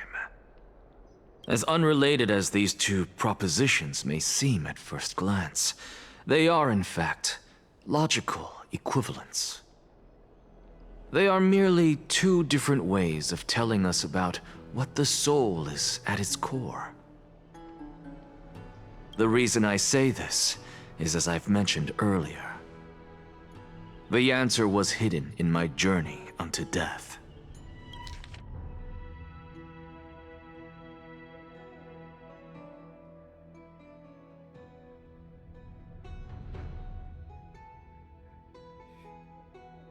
Thanatos' whereabouts and the nature of our existence are directly connected. Professor, you were in the Netherrealm? Yes, I am but a living dead man now, but that's not important. What truly matters is, I overheard a conversation between heroes. That's not all. Remember how I said you were a part of that conversation too, Circes? And I've told you that I have no recollection of such an event. That was likely just an illusion conjured up by the mind of a dying man.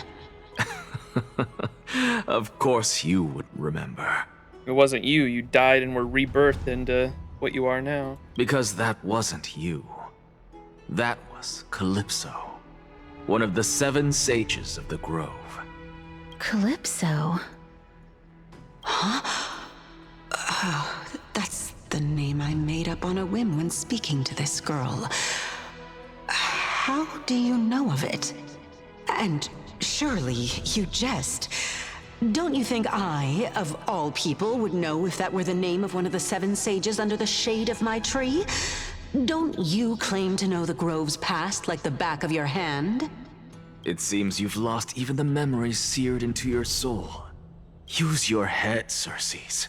Since all of this took place in the realm of the dead, it stands to reason their likenesses are of souls from the past. The living cannot step foot into that world. So who could they be? Think about Calypso. Why does she share your likeness? Yet you have no idea who she is. The answer is evident, is it not? Those fallen heroes are the mortal incarnations of the Titans before their ascensions to godhood. The gods aren't master creators born out of thin air, and they are no different from humans, because they all evolved from one. That's crazy. I fucking came up with that theory back in 3.0 and people were trying to say, no, Max, you're wrong. Motherfuckers. Does this answer disappoint you? Yes, because you've answered nothing. If I truly was once human, as you claim, then where do the children of humanity come from?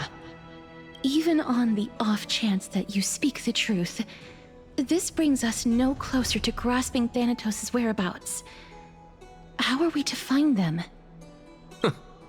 I knew you would say that. But it matters not. I know what I'm doing. Actually, why don't we have this supreme being standing before us tell us everything? You can revive a Titan? Well, it's not dead yet. Humans cannot return from the dead. Neither can gods.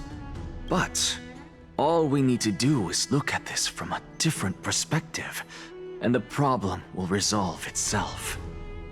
The solution is simple. Just like what you did to me. If I'm reborn as Kefali, I can rebuild the world and all within it as they once did. Simple, is it not?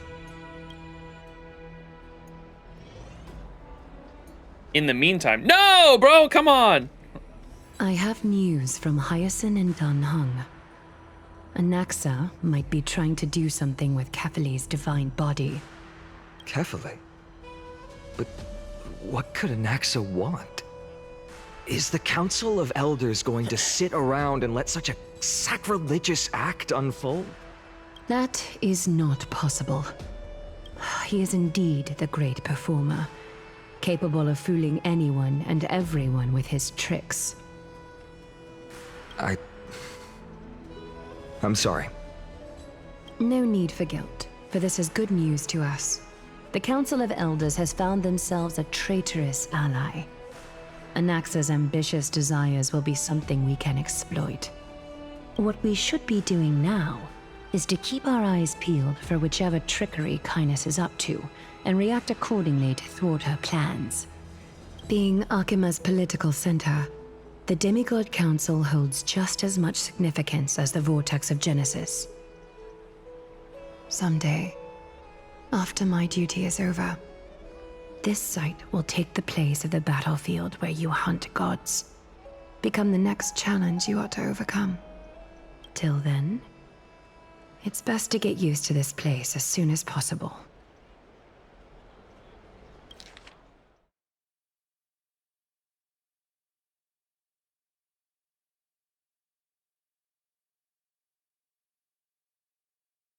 The demigod what the fuck's the demigod council? Is she talking about the flame chasers specifically, the Chrysos heirs? Holds just as much significance as the vortex of Genesis. Someday after my duty is over, this site will take place of the battlefield where you hunt gods. Become the next challenge you ought to overcome.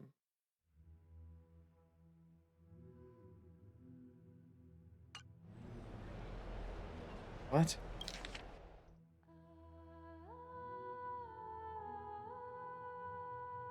It's a weird fucking paragraph.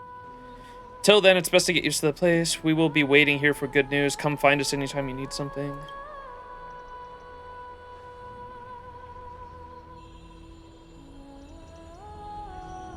Preposterous!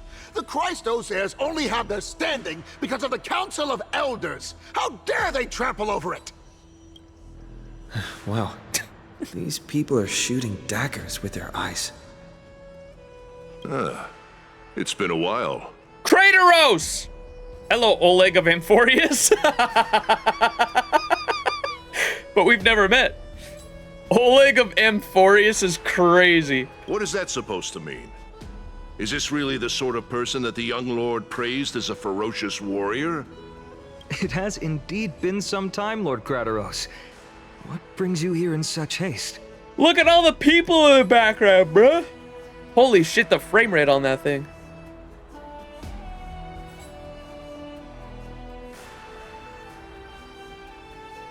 I have no idea how long I waited for this. The Oleg of Amphoreus. Shh, keep it down. Be more vigilant. See those duplicitous dogs over there? They do the dirty work for kindness. I've already ordered my people to hold them back, but we should still lay low. Unless you're itching for a bloody fight to get a workout in. My bad. So, did something happen? Did you hear thunderclaps last night? Yeah, it was fine on in my day. It would be hard not to notice thunderclaps in broad daylight. I'm a heavy sleeper. Hooray, it's Acheron! Someone's coming to save us! Hacker, what? He's been through a lot lately, please pardon him. Can you tell us more about these thunderclaps? Thunderclaps are beacon signals of strife. They are a message from the young lord. He threw a spear bearing several words at Akama. Wait, it was? It was my day. Thunderclaps are beacon signals of strife. They are signal messages from the young lord. He threw a spear bearing several words at Akama. Watch out. The Flame Reaver is back. I guessed as much. We didn't actually kill them back at the Kremnos Arena. No way! I figured this is something you would want to know. We Kremnoans never back down from a fight. So if you plan to take that thing down in a battle, reach out to me anytime. You have my gratitude. I will let Aglaya know about this right away. Remind her to be on her toes while you're at it. That vicious kindness has been unusually active lately.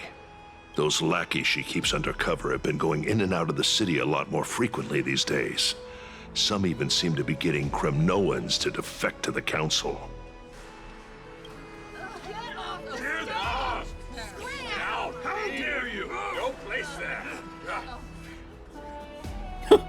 That's her. Looks like you can see it for yourself. We should get back. Thank you for the intel, Lord Crateros. My goat.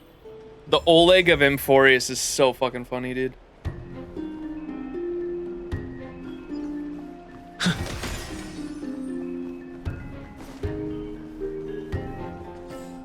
Alright, return to the Demigod Council and inform Aglaya about things. Debate discourse without spears. After discovering Anaxagorgas had fled the Council of Elders, Aglaya rushed to Dawncloud to confront the council. Deliver Maide's warning to Aglaya. By Catherly into lantern above, as the Theoros I have observed. Virtuous citizens of Akama, fine Vides, Elysiae, and the Outlander are heading toward us. On behalf of the Christos heirs, I plead for forgiveness. They're here. The Christos heirs are here. Oh, I should have gone back home to fetch a sacrificial vessel, some floral crowns, and frankincense to burn and offer. Oh, Titans! Please, forgive these arrogant and self-conceited heroes!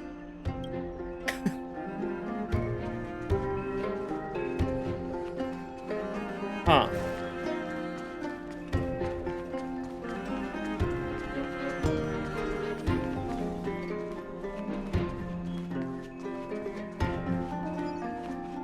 Aglaya, what happened here? I know about the poisonous fangs of that king snake through the golden threads. In the past, I would be confident about keeping her in check, but I admit I am now unable to do so. What do you mean? It is no longer about eloquence or arguments. I have been a demigod for far too long that I hardly have any humanity left. Before I realized it, I have become no different from these hypocrites, no longer capable of relating to the people. This has come a lot sooner than I expected. But perhaps it is time. I need you to step up, Finan, in order for me to retreat behind the scenes. Yes, this is my duty, but... It is far easier for the Council of Elders to fool many than just fool one person. Their so-called more support is no more than a ruse to distribute power using words instead of lances. The name of the quest! There is no glory in winning this debate, but that makes having respect for humans so much more priceless. Finan, you are a Chrysos heir without flaw, capable of relating deeply with humans. True. Remember, Finan, when in doubt, brute force. If you can't win the argument... I appreciate what you've taught me, Aglaya. I hope we'll live up to your expectations and win this debate.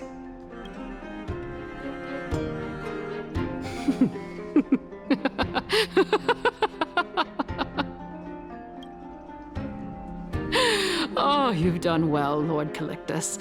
Let me take over and personally close this debate for today. Dearest counselors, let it be known that I sorely miss the blissful times portrayed in lyrical poems. Back then, Amphoreus was home to nearly 1,000 cities, each with their own local faith, while gods walked the earth and shared close bonds with humans. No in debate bring theorer racist tweets from the last decade? Rosie, are you an oppressor? Fucking, you know that FGO fucking, there was, in a recent FGO story that I loved so much, there was a there's a moment where someone shows like a hint of possibly being an oppressor, and Spartacus fucking crashes down, flies over to them, and presses his fucking helmet against their forehead and goes, "You're not an oppressor, are you?"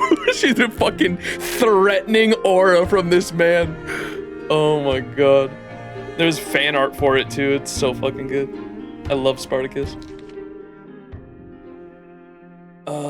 Dearest counselors, let it be known that I sorely miss the blissful times portrayed in lyrical poems. Back then, Amphoreus was home to nearly 1,000 cities, each with their own local faith, while gods walked the earth and shared close bonds with humans. Yet, in the present, people from all over are forced to leave their homeland to seek refuge in the holy city, where they hope to rest under Kephaly's protection. All of us have long been in the same boat, with no way out of this plight. We didn't have a choice in the past, but now, the Council of Elders brings to the table a new possibility. All I have left is one question for you. Would you rather strive toward the unheard of Era Nova, or return to the prosperous Era Chrysia of our past? Make your choice. How are you gonna do that? Are you gonna extrapolate on that? Now, which of the two would lead mortals to an ideal future? No hesitation, stand by Era Nova if it's possible to bring back Era Chrysa. If it's possible to bring back Era Chrysa. No hesitation, I stand by Era Nova. How is it possible to bring Era Chrysa back? Can I ask that? How is it possible? But how are we supposed to send Amphoreus back to Era Chrysia? We all know that Era Chrysia is a thing of the past, Lady Kindness. Please, enlighten me. how does the Council of Elders plan to turn back time? Let the 3 Titans of Calamity be born, and Erechrysia is nevermore. But bring demise to those Titans, and Erechrysia will descend upon us again.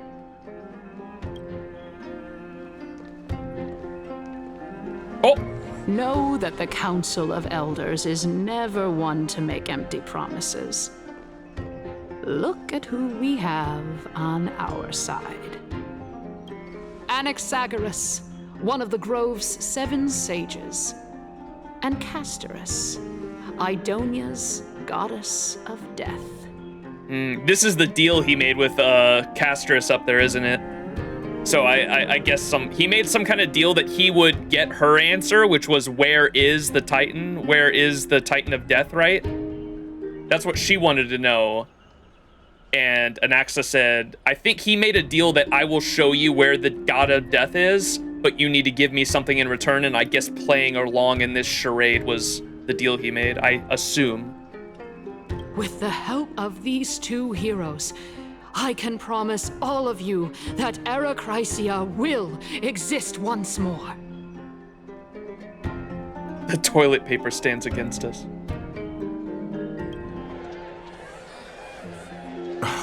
Aren't they Chrysos heirs? They're supporting the Council of Elders instead?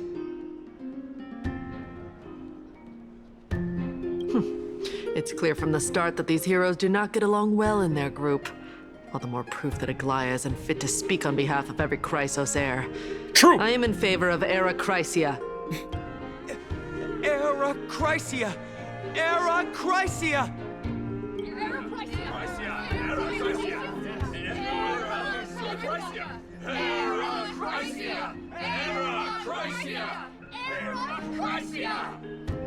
Damn, look at fucking Linus Tech Tips bricked up there.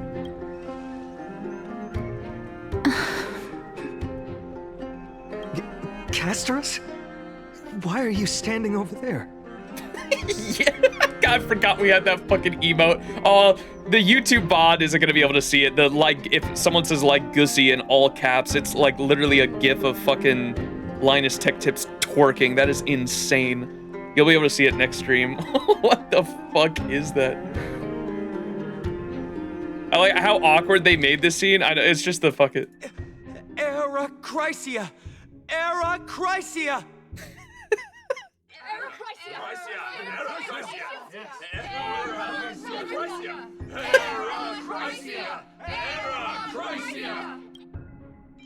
Castorus? Why are you standing over there?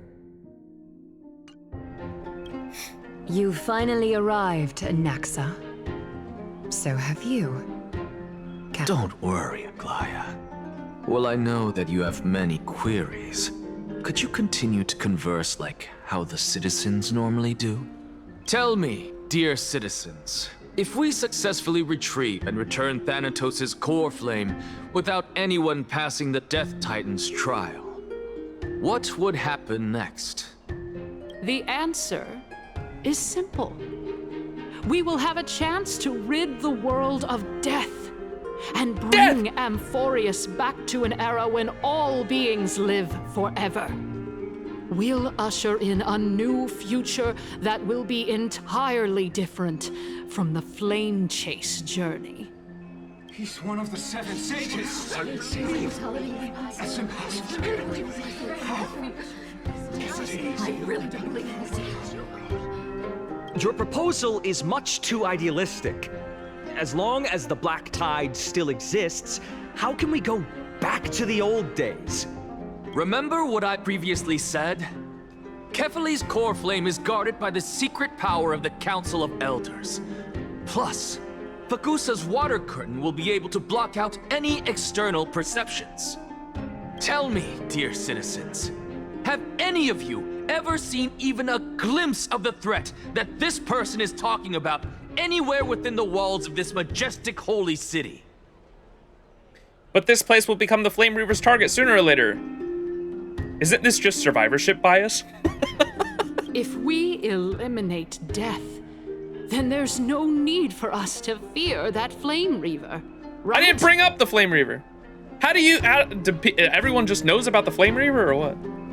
Citizens, let's loudly sing the blessed hymn. Oh, beautiful old world, where are you now? Oh, legendary Erechrysia, return to the mortal realm. Illusion of choice. After the destruction of the 3 Titans of Calamity, the Flame Chase journey will have to end. Erechrysia! Yes! Yes! It has to end! It has to end! It has to end! It has to end! What was that beginning of that? It sounded like Erechrysia. After the destruction. Erechrysia! Erechrysia! Erechrysia! This is bad. The masses are now totally riled up. Anaxa, pray tell. Everything that you've mentioned hinges on the premise that we can find Thanatos' existence, right? Thank you, Lady Aglaya, for still caring about this city. However, dear citizens, we are truly fortunate and blessed. For Castorus, Idonia's goddess of death, will surely find Thanatos under my guidance. What? Finon said D-face. With that, I solemnly promise that the core flame Lady Castorus brings back will be personally managed by the Council of Elders. Look at her standing there smiling.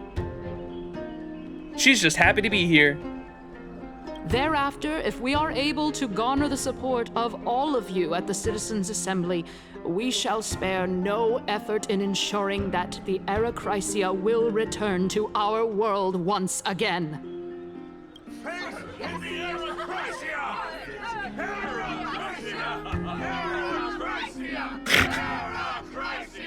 Oh my god. With the balance shattered, the result is clear. Buy carefully into Lent and above as... listen to these motherfuckers. Maybe Aglaya had a point. These motherfuckers are dumb as hell, bro. Oh, fuck. The Theoros I have observed. Akama has chosen her destiny. The issue up for discussion at this Citizens' Assembly shall be modified to the suspension of the Flame Chase journey.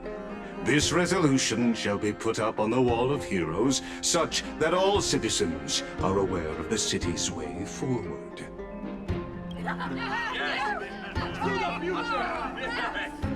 Yeah, I like this. Fantastic. Yes. Bro, well, to the future. Ha yes. To the future. Yeah, I like this. Fantastic. I like the sound of that. Bro. Aglaya, dear Aglaya, what has caused your heart to soften? You also don't seem to be as quick-witted as before. What did Linus Tech Tip say? With the balance shattered, the result is clear. Buy carefully into Lent and above as the Theoros I have observed. Akama has chosen her destiny. The issue up for discussion at this Citizens' Assembly shall be modified to the suspension of the Flame Chase journey. This resolution shall be put up on the Wall of Heroes, such that all citizens are aware of the city's way forward. Aglaya, dear Aglaya, what has caused your heart to soften? You also don't seem to be as quick-witted as before. She knows. Wag your tongue as much as you like. Since the Flame Chase journey has been preordained by the prophecy, our failure has never been on the cards. Well then, I guess we'll find out if that's true at the Citizens' Assembly. Lygus announces the conclusion of the debate, and the attendees part ways. Castorus? What's going on?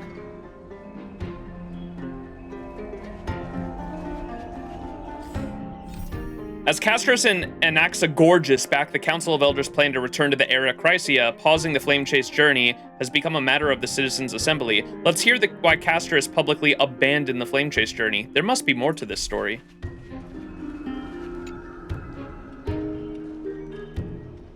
Well, it seems that when I sent you to look for Anaxa, I unintentionally facilitated your partnership with him instead. My apologies, everyone. I know that you have many questions to ask me. I will answer them to the best of my knowledge. In that case, please tell us as much as you can. What happened when you went to look for Anaxa? In actuality, he showed me a past that was both long and heavy. The reason I say this is as I've mentioned earlier. The answer was hidden in my journey unto death. Professor, you were in the Netherrealm? Yes, I am but a living dead man now, but that's not important. What truly matters is, I overheard a conversation between heroes. Castra's POV. Have you heard of this tale before? Oh. A tale about the ocean god's treasured pearl, our hometown. Pollixia. And her dragon's, Castris' dragon's name is Pollux, right? I've heard her say that in combat dialogue. And so I assume she becomes Pollixia was the girl in the cutscene we saw before on the staircase with the other former Chrysos heirs. And so, because we know Gnaeus became Strife, and the other girl became Circe's, we can assume that Pollixia became the Death Titan. And so this is supposed to lead us to where Pollixia is now, or where the Death Titan is now, right? It was a seaside town which enjoyed the ocean breeze and glorious, peaceful times, thanks to the wisdom of its ruling queen. If only Max hadn't reacted so disgusted after having touched Castris, maybe then she wouldn't have betrayed us. I just don't like being touched, bro. She didn't even ask for permission.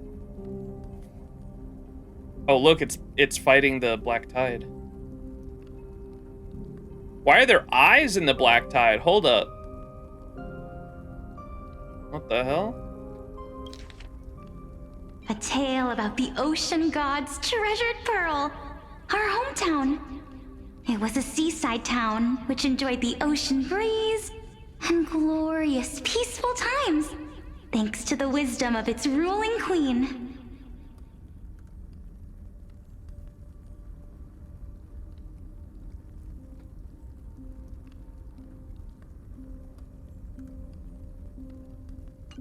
Until one day, an evil dragon descended upon the town.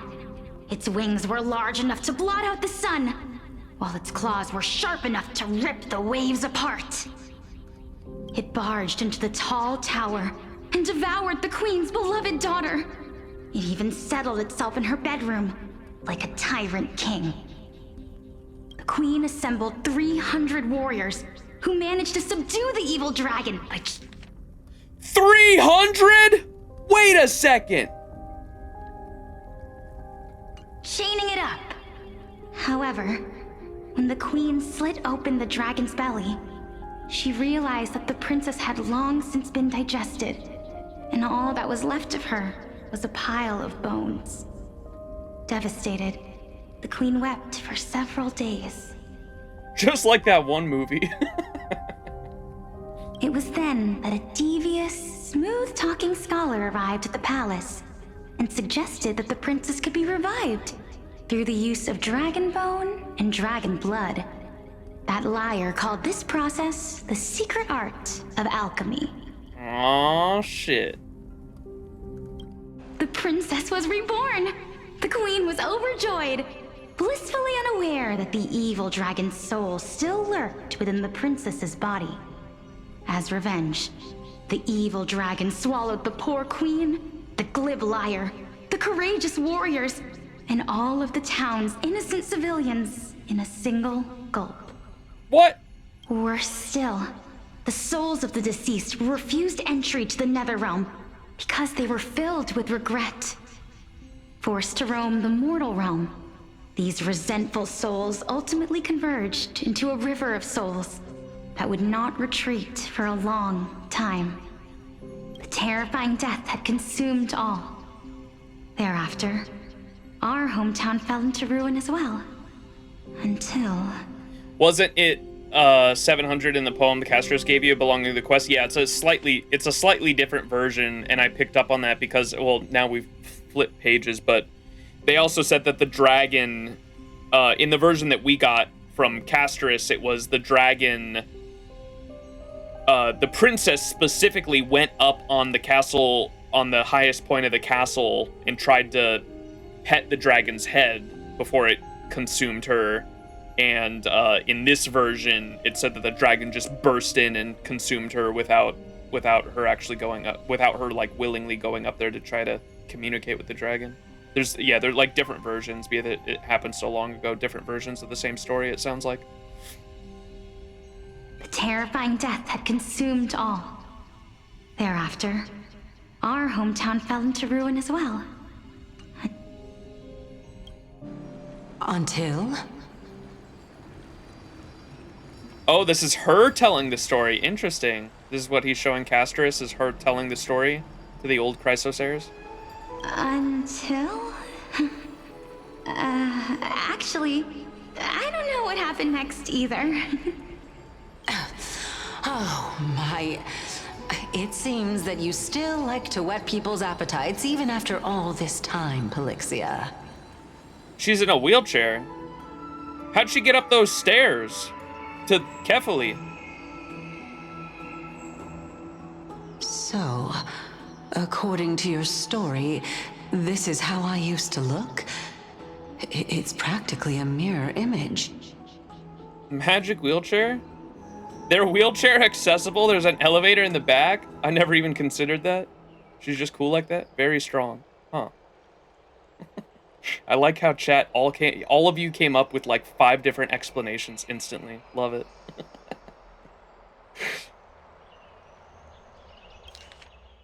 So, according to your story, this is how I used to look? It's practically a mirror image. And yet, what exactly is this? A miracle that I created with alchemy. As for what it is and how I was able to accomplish it, I'll keep the answers to myself for now. Oh my goodness, is this cliffhanger really necessary? Quiet, Titan. Continue to enjoy this splendid play, and the truth will naturally reveal itself. Actually fucking Holmes from FGO. Dragon, huh? I've heard this legend before. In that case, what do you think of it? Wait, how is he? So I guess they just explained what exactly is this? A miracle that I created with alchemy. As for what it is and how I was able to accomplish it, I'll just keep the answers to myself for now. What? Surely they have an explanation for this, because when we were going up the steps, Cersei said she couldn't see the memories. So how are they able to? They're all 3 of them are able to see it now. What? How does that work, chat? There's literally a ramp right there. Verdigris, I was talking about in the memory when they went up the when they went up to Kefali, because she was there up with the other Titans. They went up to see Kefali because Kefali was like their old friend on the flame chase journey.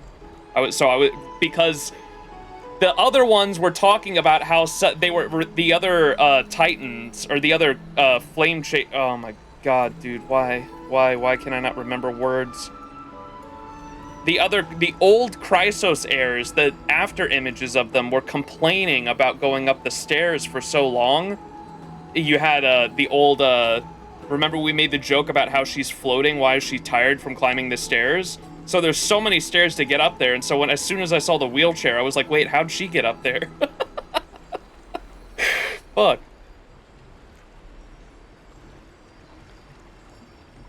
He sacrificed a toe to show them? He used alchemy? But, what? Fuck it. Fuck it. Just don't ask questions.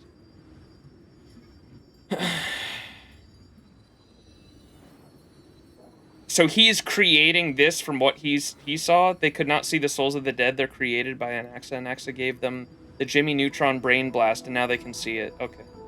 I get it.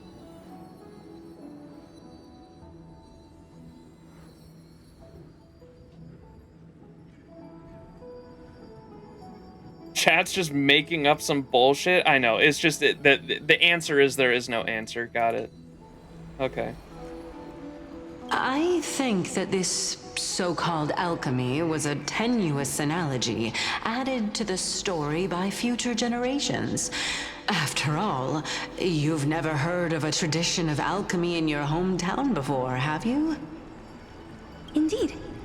Before I left home to pursue my education, I never even knew that anybody was looking into this area of study. Therefore, we can just treat this tale as a fable told to young children. Oh, she's got like a... She didn't have this on her face either in the... Okay, maybe something happened to her and that's why she's in a wheelchair now. This is after they went up to Kefali then, huh? Because in that art where they were up at Kefali, she didn't have this thing on her face.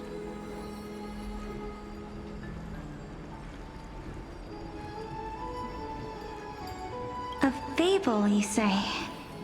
If so, what moral is it trying to impart to the kids?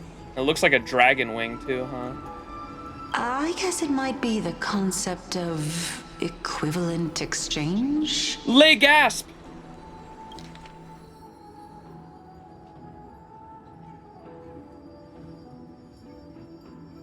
I think that this...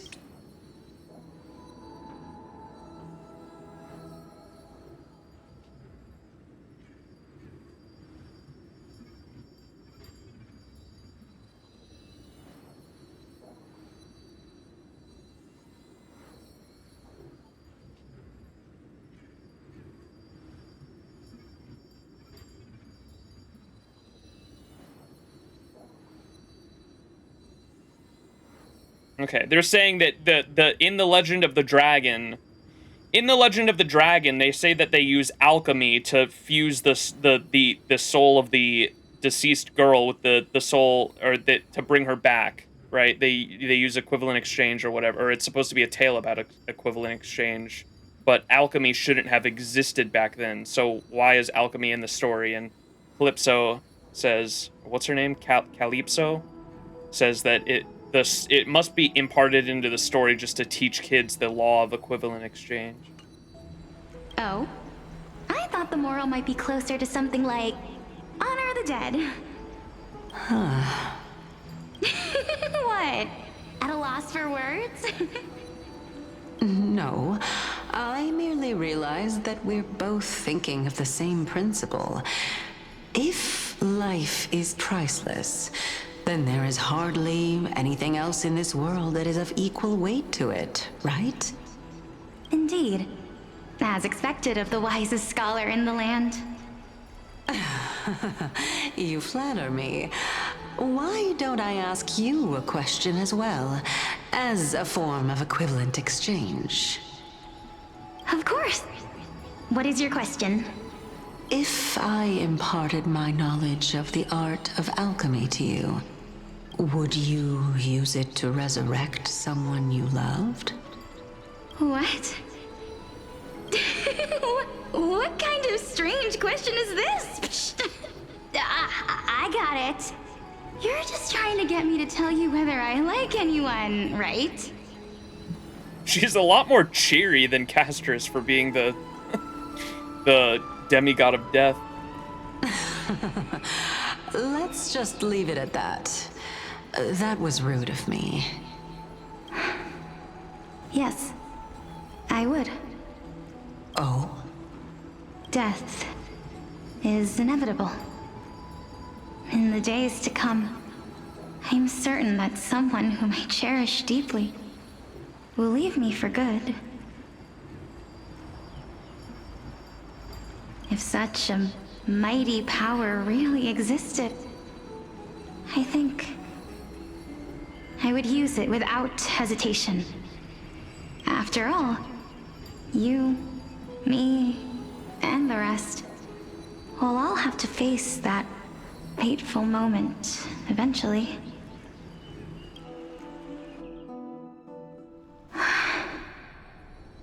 My time is finally here. However, perhaps because of my firm belief in the immeasurable value of life, I am unable to complete the trial. You shall wither, and through that, the dead will sprout again from the remains, and be reborn with the dead flame. This is important text. It's highlighted. You shall wither, and through that, the dead will sprout again from the remains. Be reborn with the dead flame? It is a pity that fate is such a cruel mistress.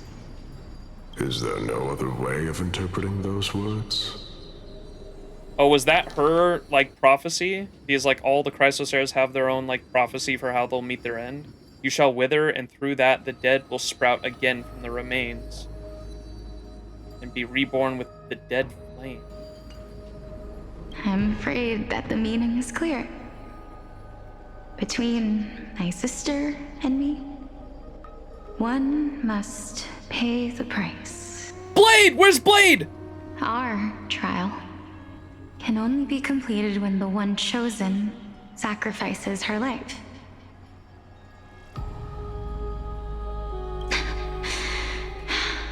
I'm afraid that the prophecy might even have selected a pair of twins for this exact purpose. It's her sister, huh? I thought that the reason for her having pointy ears was... The reason for her having pointy ears was just the fact that they, like, came from the same area, or they came from, like, the same city-state or something like that. But, Casterus had been saying in earlier dialogue, in one of the earlier patches, that she felt like she was missing her other half. Her other half is her... This is her. It's her twin sister. Fortune makes fools of us all. So why does Casterus not remember would be the question then. Something caused her to, like, not remember this. My sister is prepared to sacrifice herself. And yet, I can't do the same. How absurd. Oh. My time is almost up, but I'm still afraid to welcome death. Yeah, good job pointing out the constellations. All of the constellations are filled for this flame chase journey that they're on, except for Death. Death's the last one.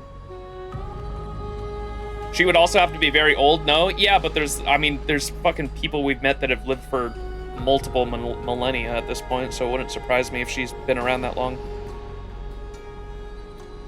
One of the sisters represents life, one of the others represents death. I could see that.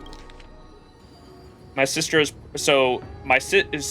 if my assumption is right here, my sister being Casterus was prepared to sacrifice herself, but she herself, Polixia, was not. I can't do the same. How absurd. My time is almost up, but I'm still afraid to welcome death. She's the last one. What should we do? If I'm ultimately not able to make up my mind... Since Chaos is willing to guide all of us and leave this trial to the end, there is still plenty of time for you to ponder. That's right. Don't allow the fog of an uncertain future to cloud your mind. Trial, prophecy, the topics that they're discussing seem familiar. Circes, keep up, please. You're the fucking reason, Titan. But these three people must not have left their names in the epics. Otherwise, I would have some recollection of this.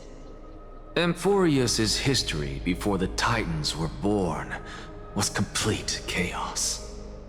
Is that not strange by itself?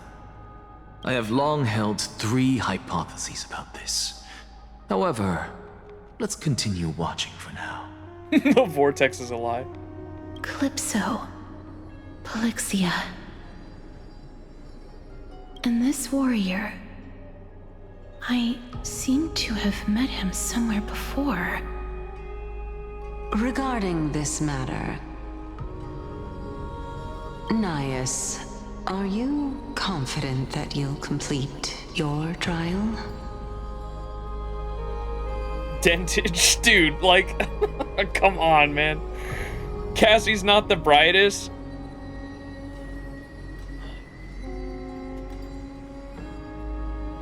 Of course. Though, I am worried about what will happen once I've emerged victorious.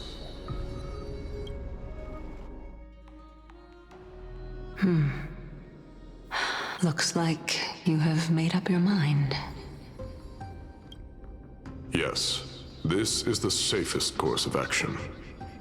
Completely separating courage, honor, tenacity, sacrifice, and reason. You really know how to make things difficult. Please, young lady, witness my fall and demise. Lady Calypso, you shall host the soul-rending ceremony. I do not understand. Why would you dare to sacrifice yourself for a future that you won't get to witness? Because this is our destiny. The power that resides within me is so intense that I will one day be engulfed by it. Furthermore, a valorous death before glorious return has always been the path I chose to walk. A journey I began long ago. If your sister or Chaos were in my position, I believe they would make the same choice as well.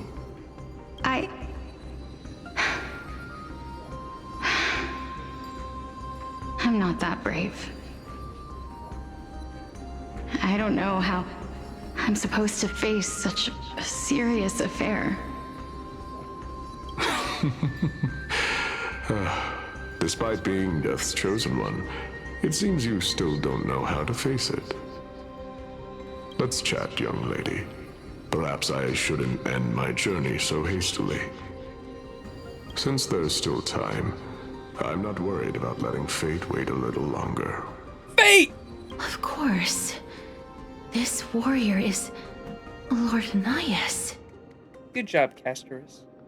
As the embodiment of Nikador's divinity, he entrusted his life to us and allowed humankind to end his madness.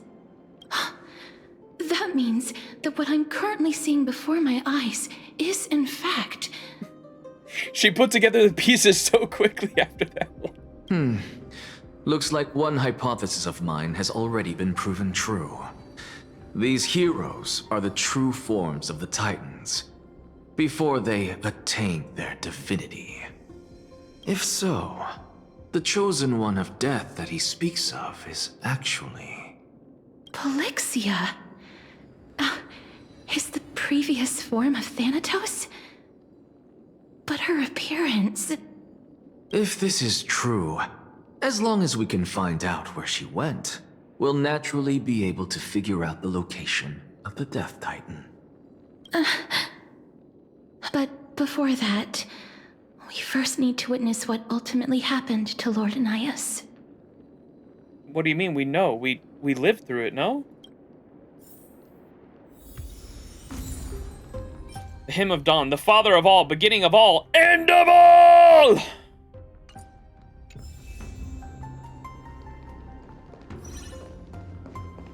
Story characters can be added to the team. I got her on already. Don't worry about it.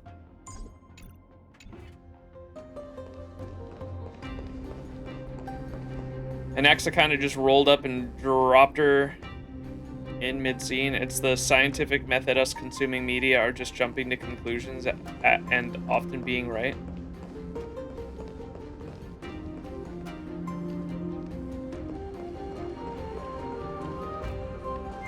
She loves reading? No way she isn't the same. What? Check the memory shown by Anaxa. You head to a Titan cliff in search of Anaxa, the sage expert in soul studies. Might be able to save Max, and it seems Anaxa has been expecting your arrival. Those fallen heroes are the mortal incarnations of the Titans before their ascensions to godhood. These strange memories may point to Thanatos. I believe that his tenacity is sealed within this statue. Before we fought Nikador, we also released it from the stone statue. Is this necessary? Like, we lived through this. Why are we, like, retreading? Lord Nias's honor is sealed here. Incredible. The honor in this child's soul is so light. Nikador's courage is a testament that they have never once retreated from a battle. I've heard that these words are still engraved in Castrum Kremnos even today. It didn't occur to me that they were actually part of an alchemical formula. Oh. Sealed within this statue is undoubtedly his sacrifice. They use their own body as our city walls, keeping out and protecting us from the pervasive spread of madness. They are acutely aware that if the end times were to arrive, there would be nothing left in this world to conquer.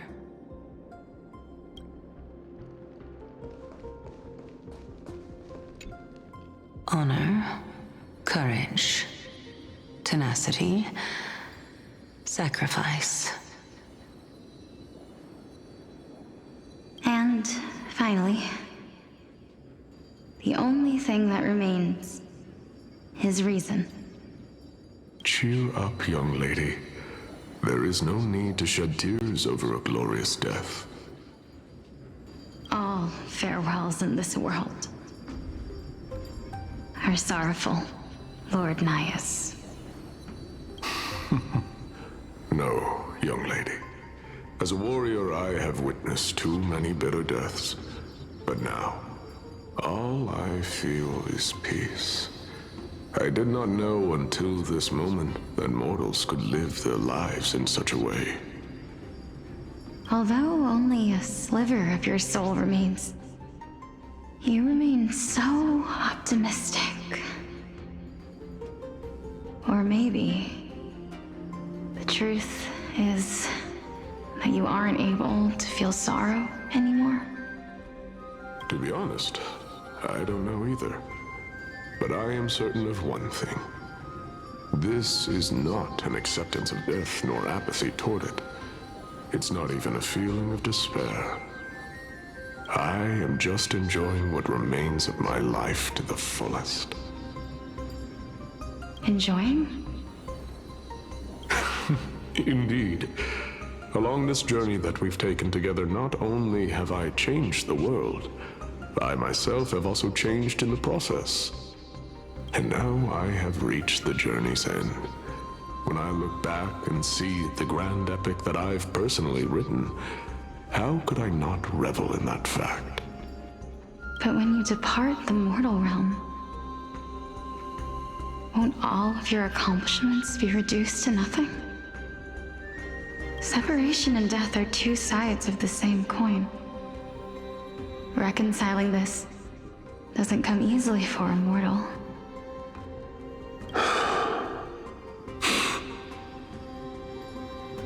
Finally, let me recount to you a story of mine, young lady. The first time I returned from the battlefield, I felt extremely hollow. This is the art I was talking about a second ago. This is the one where, so they're right in front of Kefali right now, right? And so as soon as I saw her in the wheelchair, I was like, wait, how did she get up all those stairs? But she doesn't, Yeah, she doesn't have the wheelchair here, and she also doesn't have the thing over her face, so, like, something happened to her, that we don't know just yet.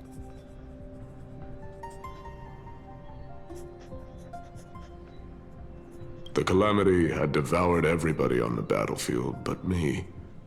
When I returned to the city alone, the citizens held a banquet for me that was far from pleasant. I felt as though I was still on the battlefield, and the person who had returned was nothing but an empty shell. It was late into the night by the time the banquet ended.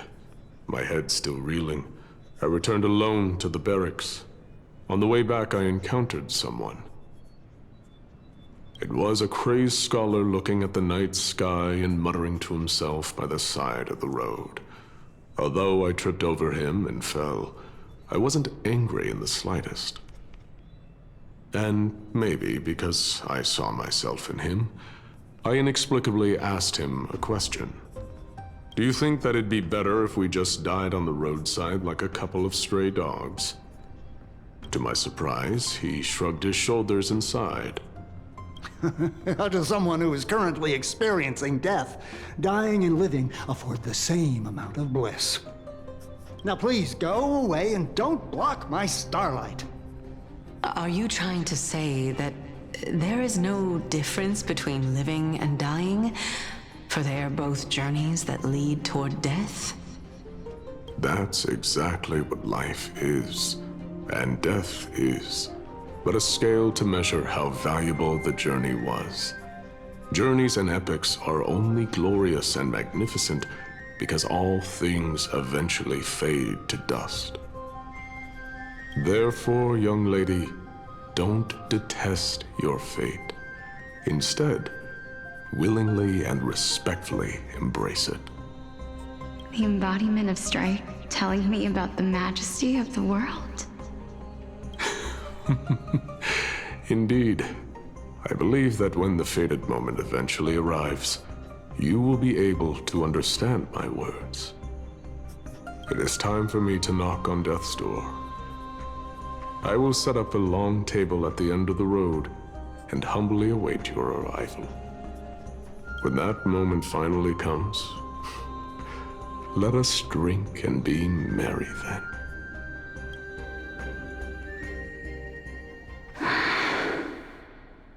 I knew this day would eventually come.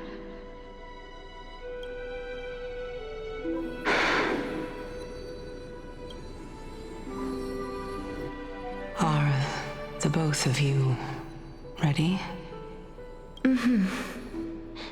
Calixia. Hey, look who it is! I'm here. What? This...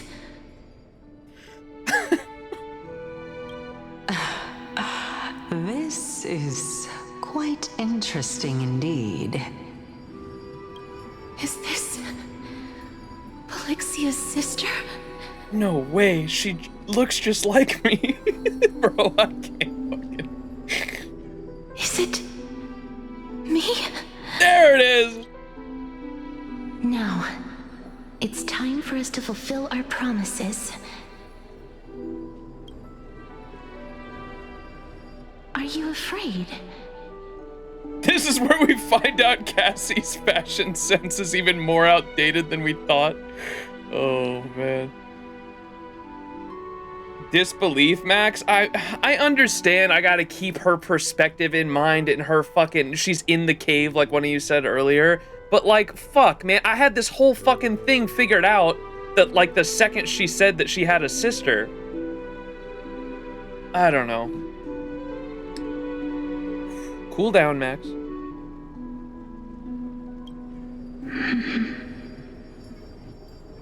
What are you afraid of?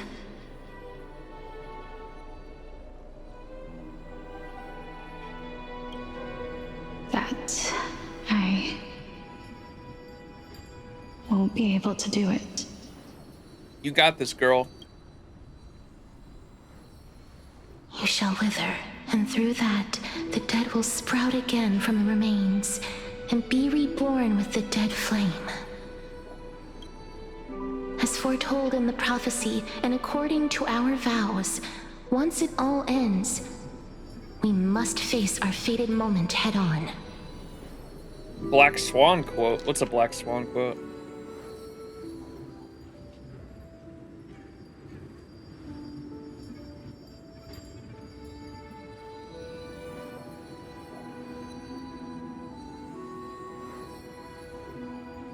What are you afraid of? What?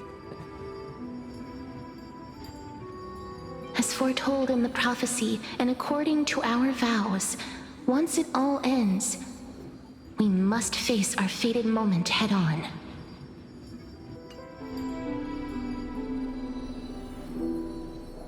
Might be confused if I saw myself as an adult in the past with sibling when I remember growing up without one. Oh my god, the justifications for it, man. It's just bad. IMO, it's bad writing. You have to fucking... there is a balance for making your characters...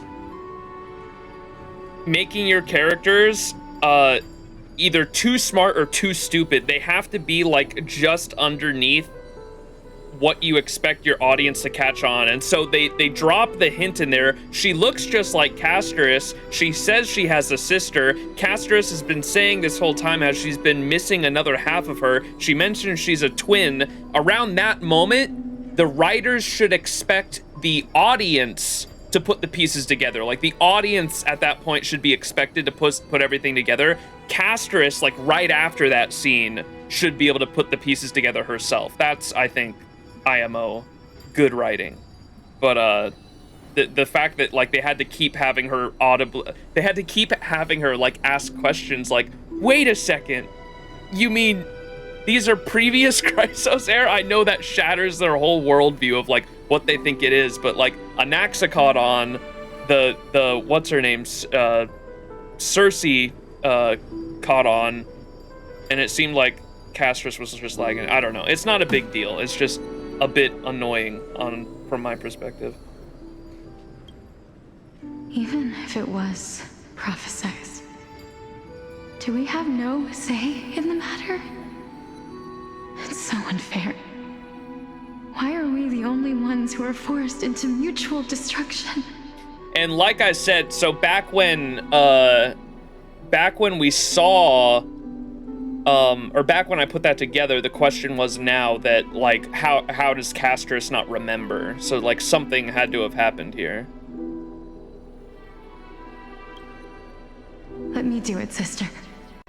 Let me be death's sacrifice. I was never long for this world anyway. But you're different. Does she know? It would be completely unrealistic to instantly deduce that she is Polxia's sister from the first mention of her having a sister, but she is still pretty stupid in that whole scene. It was mainly the questioning. Like, you know what I mean? Like, her asking the questions that, like, we already know the answer to, and she did it, like, multiple times in a row. I don't know. Like I said, it's not a big deal. It's just from a writing perspective, it annoyed me a bit. It's not a big deal, though. I need to fucking stop getting stun-locked and fucking dumb little critiques like this. I was the one who wasted your life after all. How so? Was she taking care of her? You're wrong, Polixia. What are they saying here? You shall wither.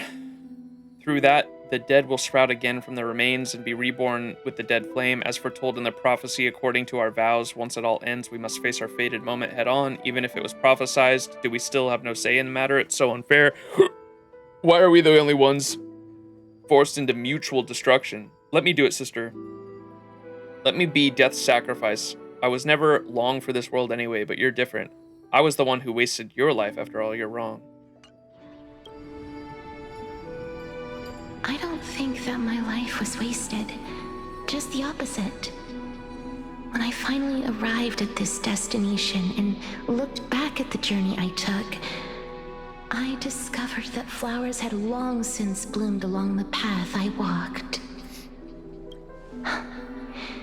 It was you who sowed the seeds for this sea of flowers, one that is more beautiful than the promised land at the end of the world.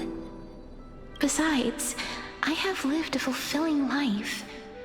Even though I was fated for sacrifice, none of the things that I've experienced will dissipate. Instead, they'll forever live on as memories inside your head. Will they not? Remembrance. What was the name of that Utopia place that one guy was trying to reach, chat? It reminded me when she said the promised land at the end of the world. Arcadia, yeah, that's right. Arcadia mentioned. Not really, but made me think of that. How could my memories of you ever compare to the actual you? Well then, tell me, what exactly are we?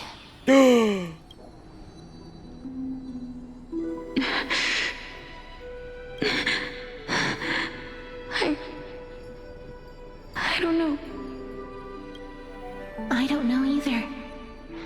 But regardless of what the answer is, regardless of how we're shaped by others, or even by this world, ever since we were born, the fact that we existed was predestined, and nothing could erase it.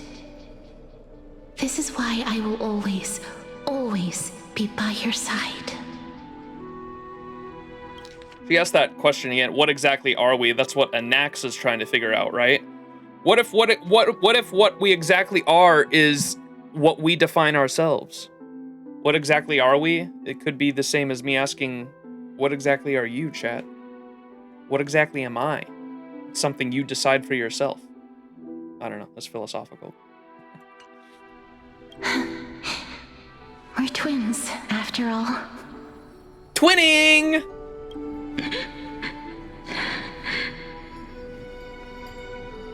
All right, my dear Polixia.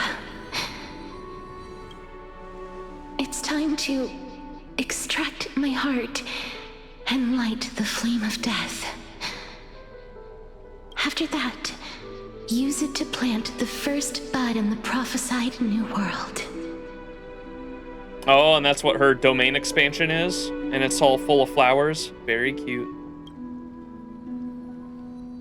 Maybe.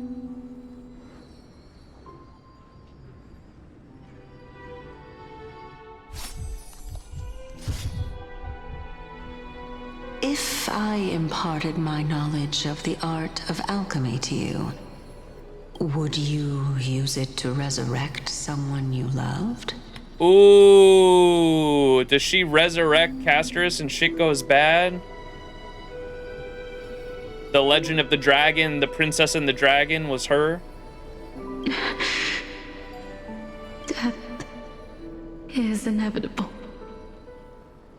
In the days to come, I am certain that someone whom I cherish deeply will leave me for good.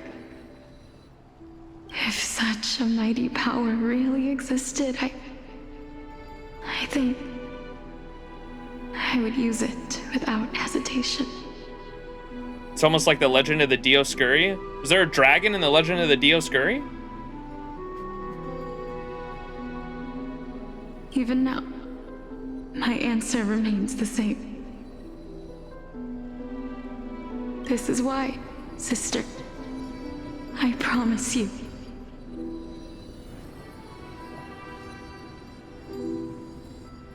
Maybe it's too much. Overall, I don't think it's a bad idea to have a character repeat some information that was implied, even if it's heavily implied. I'd rather have the same thing explained to me twice and not, in case I'm not catching on or understanding, if it's only explained one time.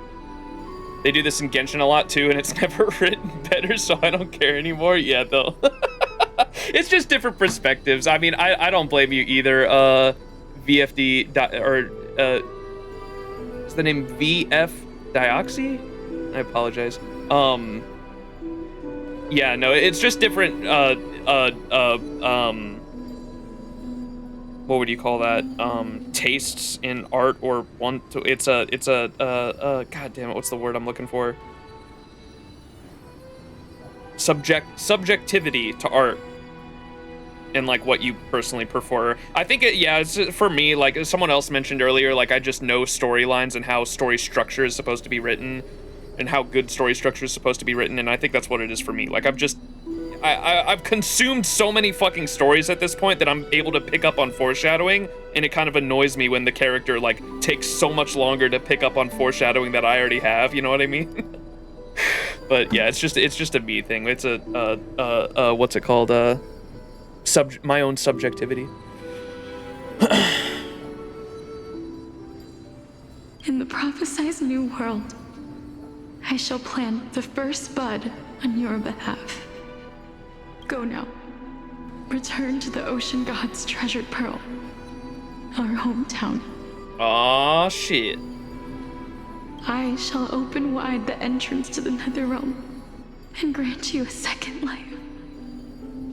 The living beings on this earth shall respond to my call and lead you to the sacred daylight. This town has chains on it too, just like Castrum Kremnos. What the fuck's up with them chaining down cities like this? Remember, do not look back on the land of the dead, and do not stop moving. In the new world promised by the prophecy, march toward your new life. Break the chains of oppression.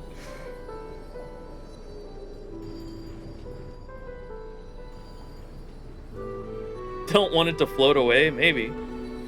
I mean, Castrum Kremnos flew. Maybe that was the reason to keep it stationary for the time being or some shit. I don't know. Do not look back on the land of the dead and do not stop moving. In the new world promised by the prophecy, march towards your new life. As for the price of our equivalent exchange, let me be the one to pay it.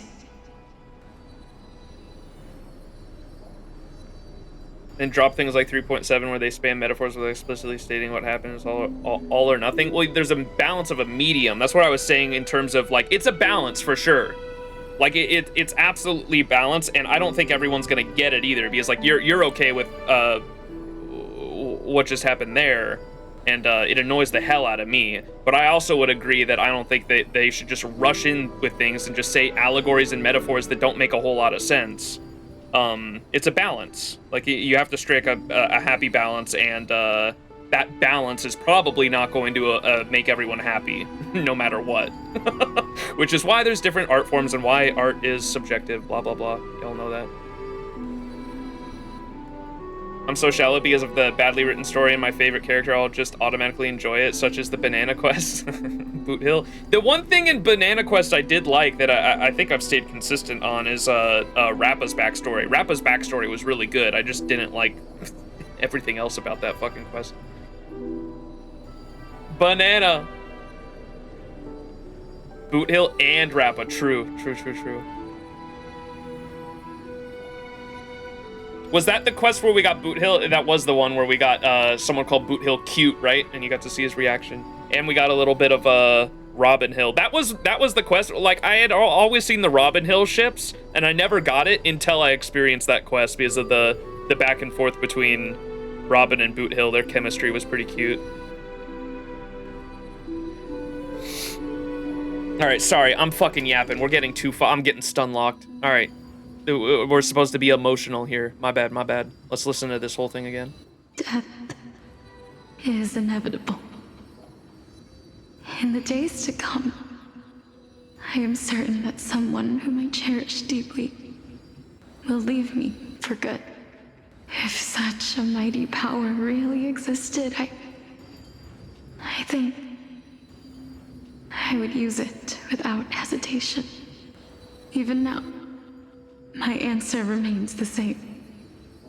This is why, sister, I promise you, in the prophesized new world, I shall plant the first bud on your behalf. And I imagine this is the domain expansion that Casterus has, because there's so many flowers on the ground. I will plant the first bud on your behalf. And this was a long-ass time ago, too, right? So she's been just planting flowers over and over and over again. Waiting for her, I guess. Go now. Return to the ocean god's treasured pearl, our hometown. I shall open wide the entrance to the Netherrealm and grant you a second life. the living beings on this earth shall respond to my call and lead you to the sacred daylight. Remember, do not look back on the land of the dead, and do not stop moving. In the new world promised by the prophecy, march toward your new life. As for the price of our equivalent exchange, let me be the one to pay it. Everybody, we've come to the end. Unfortunately, I am not compatible with the Supreme Being, so I was unable to completely fuse their soul into my own body. However, being able to glean all this from them is exciting enough. I'm certain of this now. Before the Titans that we are well acquainted with were born, a group of heroes roamed the land. These heroes followed a prophecy and took possession of divine authorities one by one, until they eventually became the pantheon of the new world. No way. Just like the flame chase journey of today, Amphoreus' history is cyclical in nature. Did I not say this shit back in 3.0, dude? What a startling revelation. This means that the demigods, who bear the core flames, will also become the new Titans at the world's end, thereby shaping a new world? I believe that this is the truth behind the Era Nova, as mentioned in the prophecy. This is utterly unbelievable. Besides, those twins in the past, even if they really are Thanatos, their whereabouts are still unknown even today. Are their whereabouts truly unknown? Didn't Polixia mention that seaside town, the birthplace of alchemy in the tale of the dragon? In our world, there exists a city which perfectly matches that description. Styxia. But the people there worship Fagusa and bear no relation to Thanatos. I have also never been to that place, as in the time of Idonia, it had long turned into underwater ruins. Wouldn't the what's it called? The Black Tide have like completely covered that place up by now too? Take this. This is the new Sporist masterpiece, the Philosopher's Stone. It was made by transmuting all of the sages' wisdom into a single entity, with their flesh and blood as its foundation. Remember, I've mentioned before that the art of alchemy is all about conversion, tempering, and ascension. This process also applies to the pursuit of truth. Regardless of how unbelievable this sounds, the truths of the world have been refined from the impurities. Think about the story of the dragon. This stone will lead you to your real hometown, allowing you to reform the door to the Nether Realm and discover Thanatos' fate.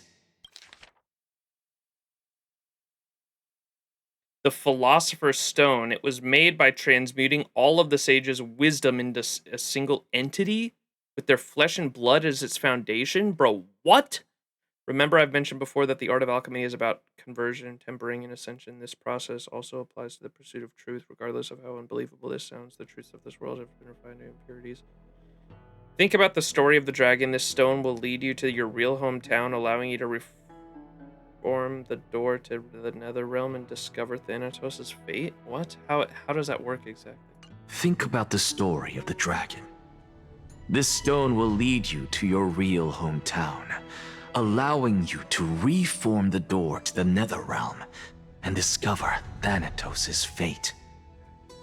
You still look as confident in your victory as ever, but what if your conjecture is wrong? Simple.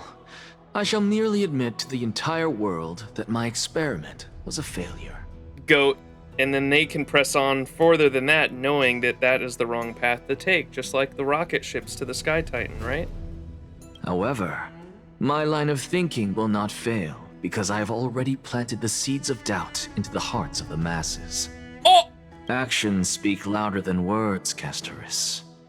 With the assembly about to begin, don't forget the promise you've made. I've already searched for so long. I'm willing to try one more time. While we converse, his life is also slowly slipping away. But before I leave, I have another question. What exactly did we witness just now?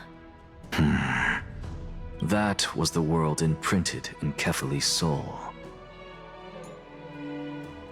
Oh, Kefali's soul itself was those memories? Is that what he's saying? Okay. That was the world or memory imprinted in Kefali's soul. Chaos's soul. If we are to prove its existence, you must take the final step. Go. Do not disappoint me. I understand. Hey, child of humanity. How did he gain access to the memory? He just used alchemy somehow?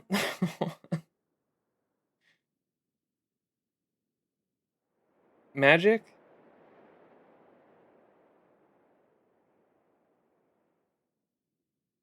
I know he said he mentioned alchemy, but like how exactly he tried to fuse his soul with Kefali? How did he let all of them see it then?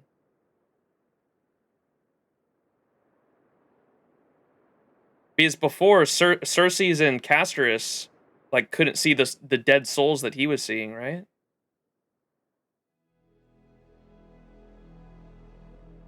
Because it's a memory, not a ghost. But how was he like he made it seem like it was like a reality marble. Like he like literally showed them the locations. Like we went into the memory itself. How did he bring them with him?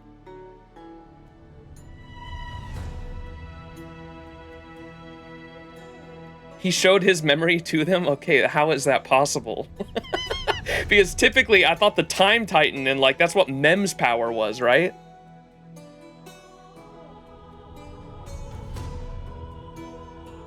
Mimi.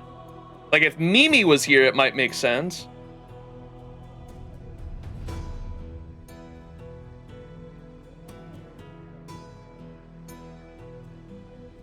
He said he'll keep that part to himself. There's memory all over here. Hoyo doesn't care enough to explain, okay? Because alchemy, alright. Oh man, dude. Like, I don't even care if it's a, like, I guess alchemy is the bullshit reason. Like, I'm just so used to, it's because I fucking read too much Nasu, I think. Nasu will just come up with, like, literally, like, an entire book to explain a bullshit reason. I think I'm too used to that shit.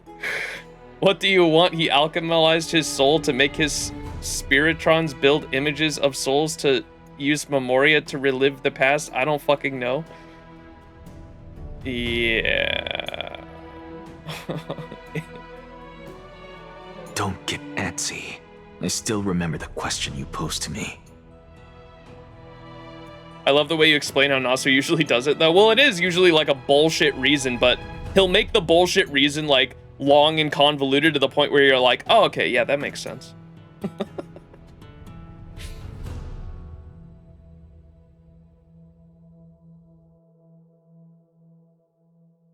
I don't even watch Nasu series or anything. I just expect good explanations. Yeah, alchemy, baby. In subtext, you're supposed to do it yourself. You're supposed to create your own headcanon. Is that it?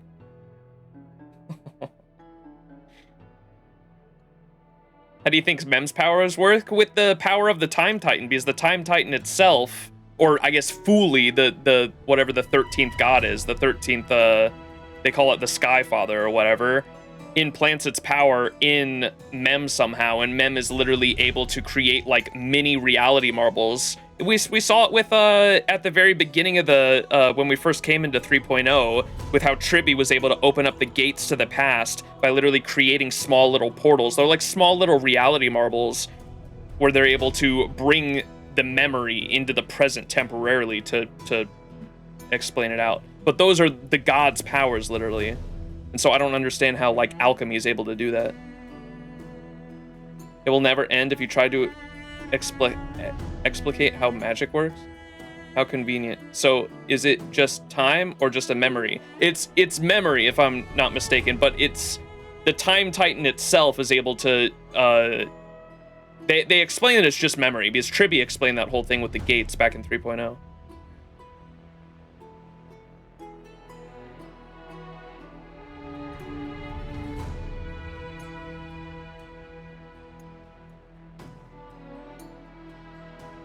Remembrance is important to the entire world, as Black Swan said. You're not the only person who can interact with it. Why is not everybody? This would have been found way sooner then.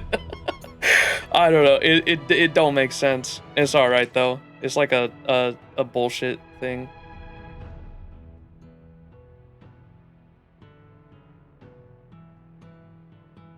Where the fuck were we? Hey, child of humanity. Don't get antsy. I still remember the question you posed to me. As a scholar, I do not wish to offer up ambiguous conclusions.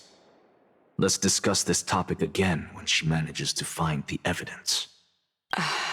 I merely wanted to ask, was that stone transmuted from your heart?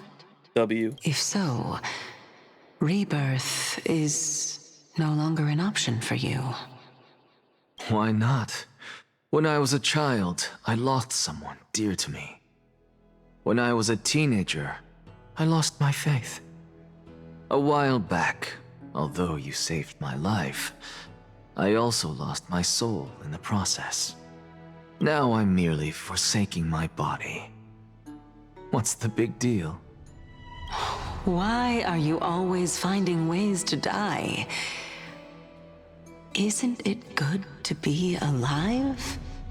This is but a necessary sacrifice on my path to transform into the purest of them all.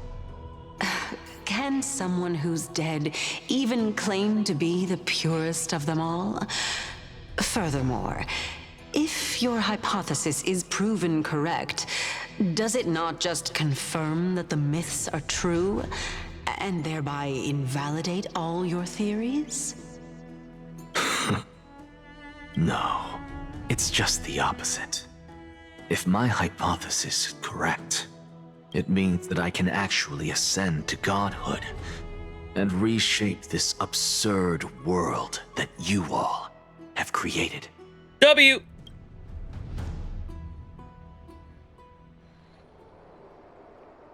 Currently. A lot to take in at once. Oh! Lady Aglaya, please, let me explain. Go on. You know that the core flame of death has always been the greatest unknown regarding the Era Nova, which is why both you and Kindness desire to gain the power to control that core flame in the approaching Citizens' Assembly. Professor Anaxa has come to a consensus with Kindness. They want to suspend the trial once Thanatos' core flame is reclaimed, hoping thus to eradicate death from this world. If they're successful, then the flame chase journey will cease, and Akama can enjoy everlasting peace. But I know this runs counter to your wishes. So long as we do not usher in Era Nova, the Black Tide will never be eradicated. Even with Lord Mighty on the front line, and the Black Tide not posing an immediate risk, the danger nevertheless remains. Honestly, it's difficult for me to assess the pros and cons in this decision. But someone must bring the core flame before we can begin negotiations over it. The Titan could be very near. I cannot let this chance slip by. Besides, someone has to make this trip to bring back Mr. Soul. Well said. You already had every reason to seek an audience with Thanatos. It's that great performer who has weaponized your wishes, and placed us in this difficult situation. A world without death. Do you desire that too? If fate dictates that my path must oppose yours, I will do all I can to resist it and protect what I aspire to achieve. Lord Mighty showed me that without taking the first step, all talk of what follows is moot. Castrus, you've changed. Unsure of what to say, but offer a smile. Have mercy, Aglaya! Stay your threads! I am not going to punish her for that. I have always hoped to hear you speak your mind, Cass. And I am glad to have heard your true thoughts. Styxia. I visited that place in the past. Though it is now an island surrounded by the river of Souls torrents, it's not hard to see its former splendor. Gotta go bye-bye, Myra! We're about 40 to 45%. Okay, yeah. We're gonna call it whenever we reach 50%, so we're approaching that time. Is there gonna be a moment where they tell us to go back to our room soon? Those are usually the halfway points, right? Go. I will not stand in your way. As for you, you are someone who has cheated death. I believe you have more than enough reason to make the trip with Castrus and meet the god of death himself.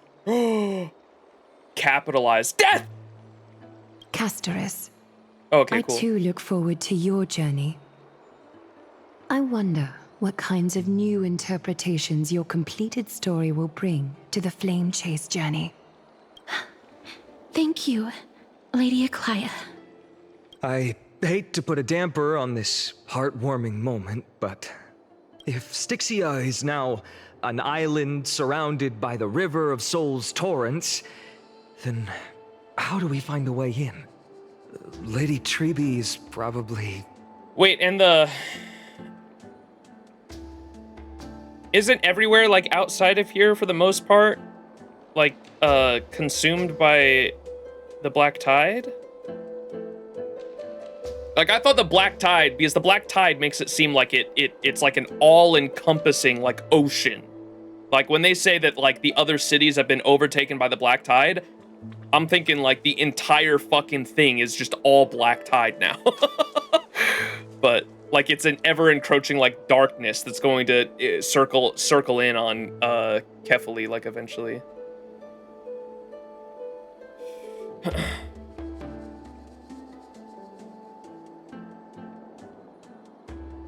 Wow, how nice for Aglaya to not immediately threaten violence against someone, but then she is rude to everyone else but Cass.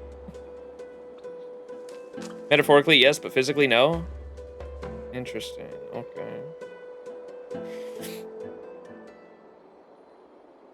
So if Styxia is now an island surrounded by the river of Souls torrents, then how do we find a way in? The answer is quite simple. And then he said Lady Treby is probably, yeah, she can't open portals for us anymore, so we gotta walk there. Or Aglaya's gonna have another solution for us. In the myths, Zagreus once made the domain of the dead their treasure vault. That is to say, they could enter and leave the nether realm as they pleased. Wow, that's convenient. And if they could do that, then it follows that the demigod who inherited their divinity must be capable of the same. I'll see you at Marmorial Palace at Action Hour tomorrow. Cypher shall be your guide to finding that ancient city. Cypher! The tumultuous day has finally come to an end. Everyone disperses, each lost in their own thoughts. Dan Heng isn't... Oh! Yeah, this is the halfway point, huh? Alright, is this the halfway point? Chat, do we think he'll watch the next cutscene before ending stream? Is pretty much the halfway point. Oh, do we watch one more cutscene? What do you guys want? Is this a good place to stop, or should we go a little more? Kinda? Well, we're at our room. I remember y'all saying that whenever they send you back to your room, that's always a good place to stop. Please stop, I need sleep.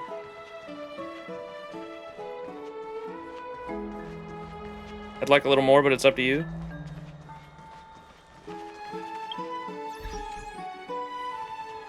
Better if you stop here. There is quite a while till next cutscene. Oh, really? Okay. we can probably end here then. We're 8 hours in.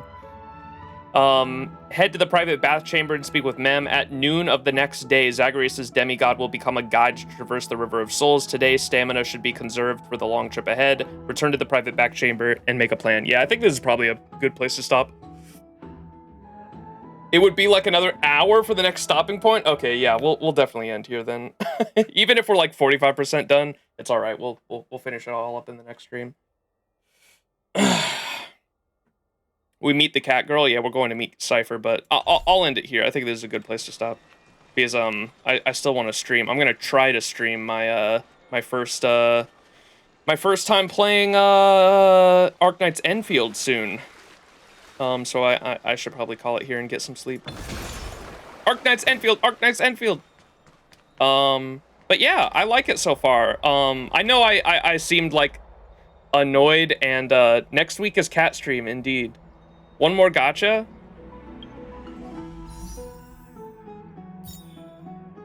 Chat, what's Sunday's Eidolons do?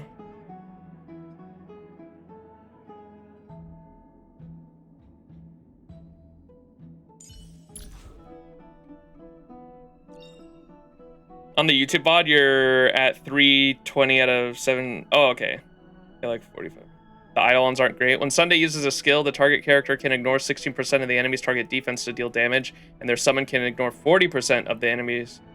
Okay, and he doesn't have a lot of summon characters he can really pair with. I guess if you're pairing him with Peter, Faith outstrips Frailty. After the first use of ultimate, recover 2 skill points. What?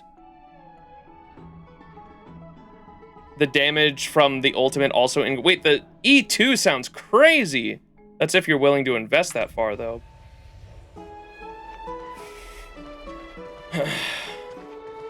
His E2 is so comfy, I have it. The E1's for Aglaya. Well, or does it apply to the dragon as well, I imagine, for Peter? I would hope so. It counts as a summon, right? E2 is mid? Are you crazy? That sounded nuts. You get 2 skill points every time he ults, which stacks on top of his light cone, I imagine, the skill point you get from his light cone. And then on top of that, it increases the damage that the target from his ultimate gets by 30%? Oh, it's only on first use. Okay, I didn't know that. It's a one-time 2 SP. Is the damage like that too, or what?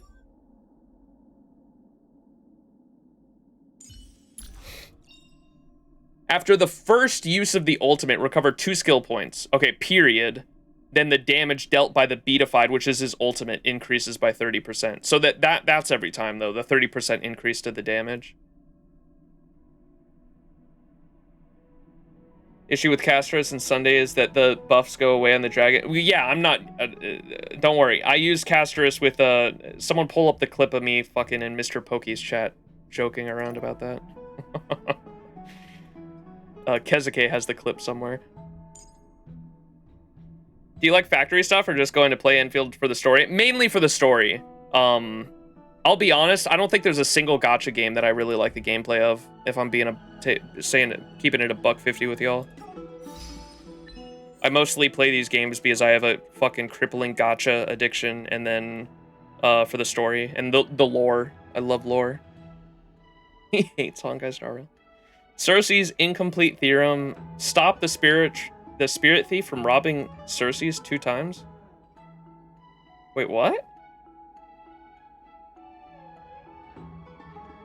Spirit thief from robbing Cersei's 2 times? What is this? When was there a spirit thief gonna rob Cersei?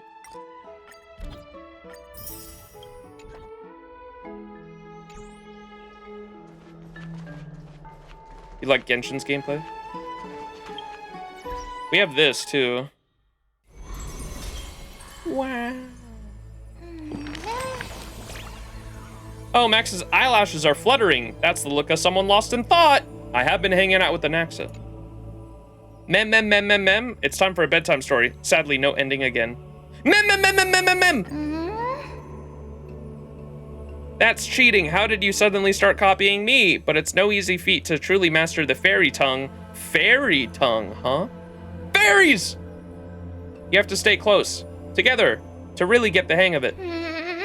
But for now, let's open a new chapter. I want to share a new tale with you. Bedtime story, chat. Bedtime story. Bedtime story. Bedtime story. Having uncovered the secret behind Era Nova, now drop in the strand of the nameless recollection. 3!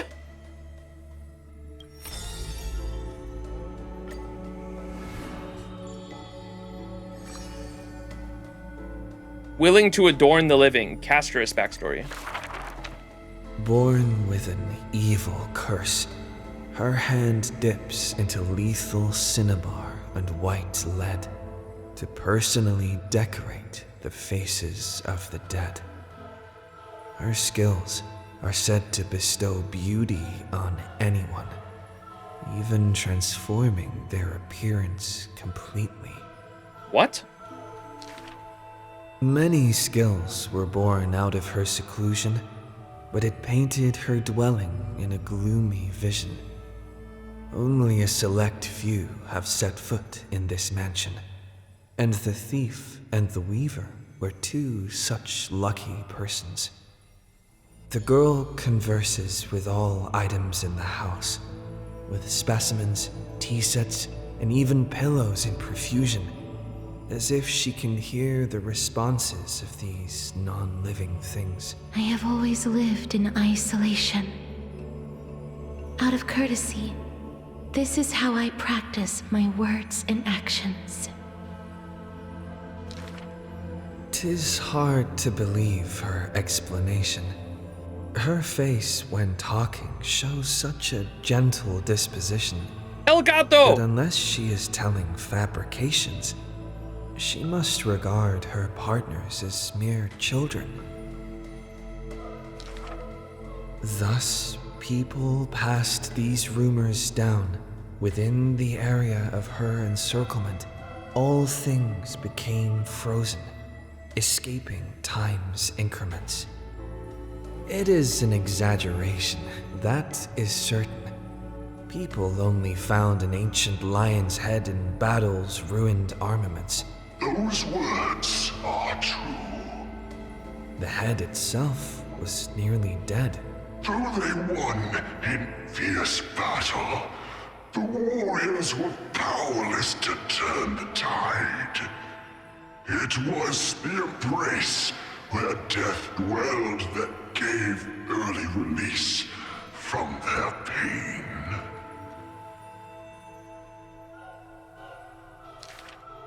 This is how death escapes time. She keeps every final embrace hidden in her immortal heart. Out of her numerous works, butterflies and flowers often stand out stark. Ignite them, and you can almost hear the maker's remark. Even in death's silence, her sound can still be heard. It is a gift greatly treasured by the maiden. Few have the honor to be graced with such work. Only one has the heart to burn such a gift, and the reason she gives is rather far-fetched. I must peer into all fates unknown. The power of time is boundless, but there is one thing that it cannot conquer. Death is abominable in humans' eyes. Apart from my identity, there's nothing about me worthy of praise. The beloved Goldweaver hears this in distress, then tries to teach her the art of weaving and threads. It has been said that the maiden has works that the holy city possesses. But this is the judgment the Gold Weaver expresses. Ah, well, none can know all things, nor be skilled in all crafts. Her works are too early for the living to comprehend.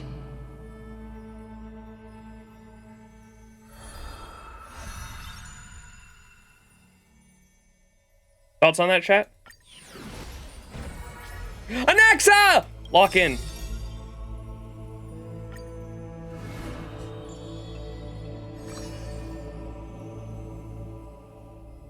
Discard not the broken. This is a tale buried in history. One day, a student elated in victory dashed around the grove's territory. I saw the spell the professor carved on his body. The youth with white hair was beside himself in joy. It must be a power most secret, a means for one man to stand against 1,000.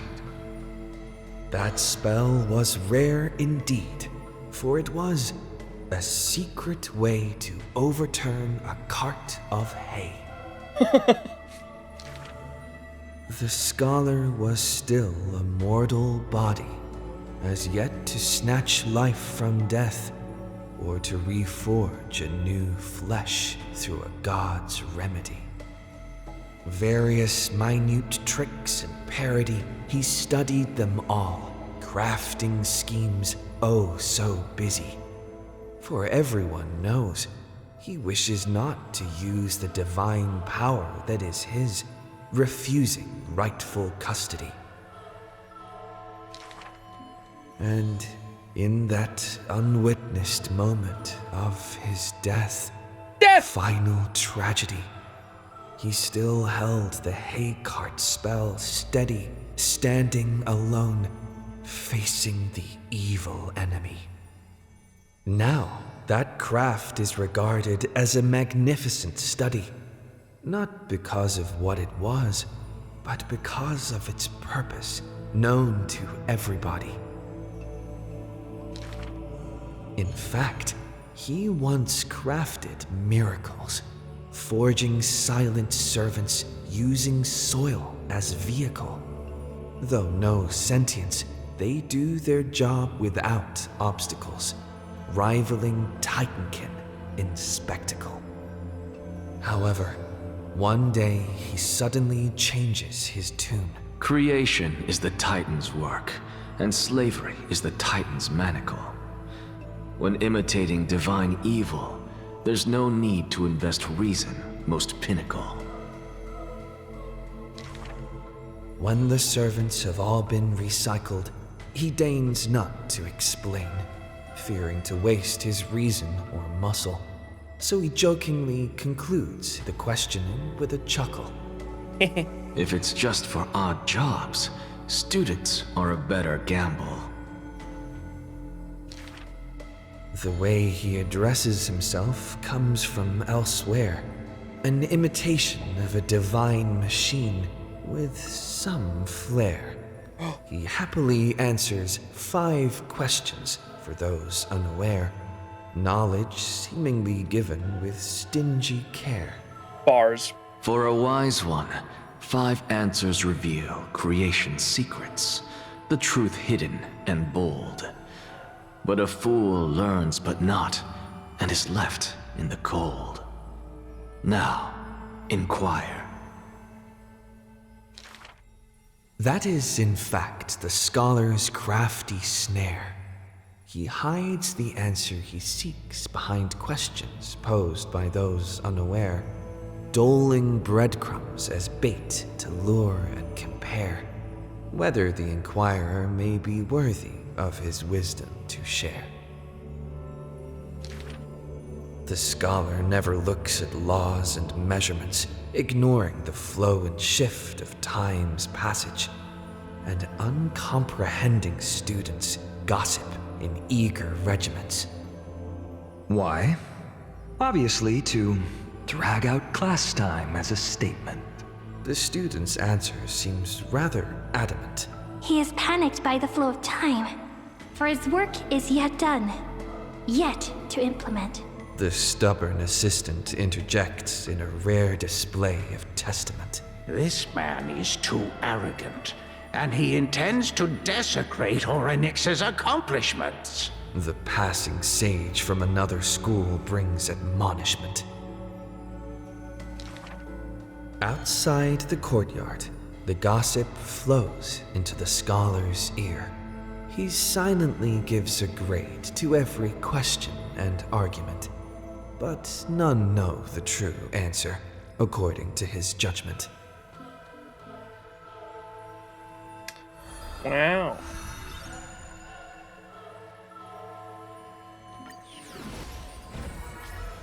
Who's this?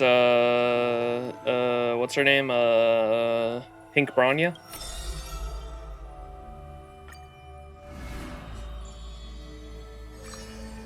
In the courtyard. On the leaves, the rustling wind plays a melody. As the girl looks over this courtyard petite and exhales, gently dispersing the palm-held blessings. The entire yard is lit softly, like a dandelion bathed in sunlight. Is this courtyard a tad too small? It's okay, Clementine. As long as it provides warmth plenty. The girl makes the courtyard tidy, and in the Evernight lands outside the holy city, there is now a light curing souls' maladies. The girl's skills can bring forth miracles, but today she welcomes a patient quite special. Welcome to the Twilight Courtyard. How can I help you? The gravely patient shakes their head. The end times are coming, and we all wander more and more. Oh, you may heal our wounds, but you cannot cure despair. The girl watches the patient leave, and her heart swells in sorrow. Clementine, prepare some things with me.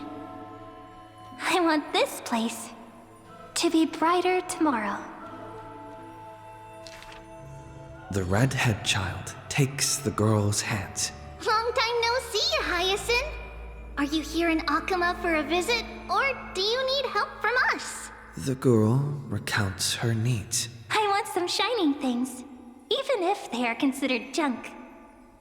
Multicolored paper Gachiakura. bags, crystal clear glass, cottons variously dyed, and jingling wind chimes.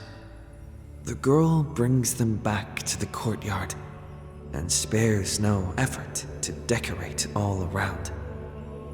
And when some fireflies wander in, the girl is all smiles. Little ones, thank you for your light. The patient returns here and opens their eyes wide.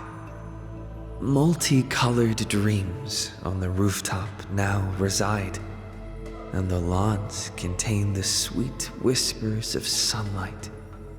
A soft breeze passes with no hint of cold, only serving to wake the playful chimes and ocarinas of delight. Wow, there's light everywhere. What a warm place. The news is soon spread by the grove, and people with empty hearts visit in droves. The girl prepares candies and tea and listens to every visitor's complaints. People say there was once a star called the sun in the sky, but now that star is no longer there. People say that Aquila took away the world's light, but they still left behind a heart bright to illuminate this happy dream in the night. Like the blizzards in the month of mourning doth calamity fall, burying warmth and dawn's calls. Orderless tides swallow up the grove of reason, and that tiny healing haven is also extinguished, broken and barren. When the girl far from home hears of such grave news, the wind brings to her a moment of confusion, but it also evaporates the tears that briefly sparkle into being, and the girl still smiles, bright and happy. Soon, the people of Akima see once again the girl collecting more pieces and tokens, wanting to rebuild that pure haven. But she never realized that wherever she stood, she herself was that holy courtyard, that light-filled haven. Yukine says, this slow reading is making me fall asleep. I'm glad I'm not the only one. Jesus Christ. I was literally about to say as soon as this concluded that this should actually be a fucking bedtime story, bro. I'm actually falling asleep. Fuck. Can I listen to these without the voice? Like, I feel like I'd retain the information so much better if I read it myself.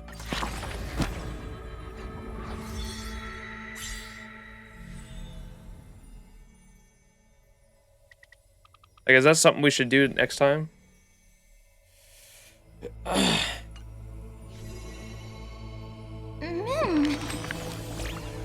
Everyone's stories are so deep, I can't keep up. Does Max understand them? What is a god exactly? Something people believe in. It's a concept. Omnipotent, omniscient, always peeking at others. Someone like me?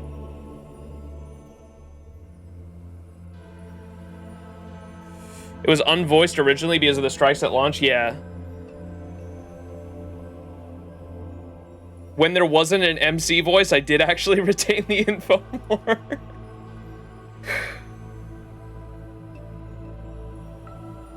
That's why I listen to them on the treadmill.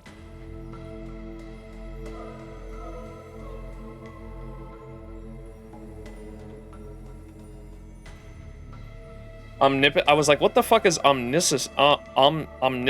Omniscient? And knowing everything. And then omnipotent is like holy or like godlike, isn't it? Or like the ultimate version of something. Having unlimited power, able to do anything. Always peeking at others.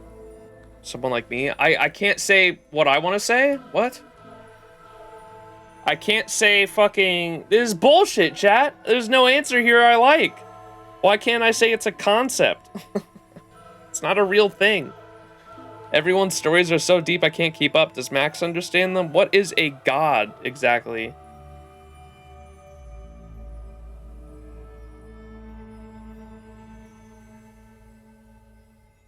Someone like me. Whoa, I guess you could say that. So Max, how about you become my god? Please protect me, okay? But still, I don't quite get it, so let me ask you in another way. There must be a difference between gods and us, right? Otherwise, why would anyone ever want to become a god? To avoid being controlled? To escape the pain? You've stumped me there. To avoid being controlled? Controlled? Could it be that we're already... If it's because I was controlled... If it's because I was controlled that I met Max, then I suppose I wouldn't mind being controlled. Peasant brain. Mem. You gotta break out of that. As I keep asking, I only get more and more confused. Maybe I'll wait until I've grown a little more before discussing these things with Max. Maybe she's just a freak. Mem, our pet rabbit dog thing. Boop. Yo, look at all this jade we're getting. Ooh. All right. Yeah, I think I was gonna joke and throw a fucking multi into Sunday, but I should definitely be saving for have the reruns for 4. No leaks, please, no leaks. I don't look at leaks and I want to stay away from them. But the 4.0 reruns haven't been announced yet, right? Okay, I didn't think so. No stream yet, so no. Okay, I didn't know. So okay, so they haven't been announced yet. I'm hoping Rappa finally gets her rerun, but we'll see. Fuck, dude. She has not had a single rerun since her like not a single one, chat. She has not had a single rerun since 2.6 when she released. Jesus Christ. Who's Rappa? My goat.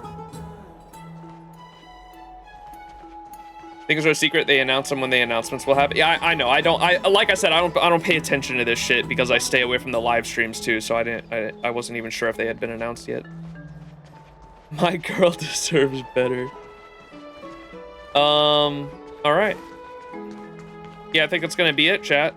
Oh, the thing no one reminded me, mind you. None of you motherfuckers reminded me. Unless one of you did and I just didn't look at chat. We didn't look at the light cone. I did? My bad.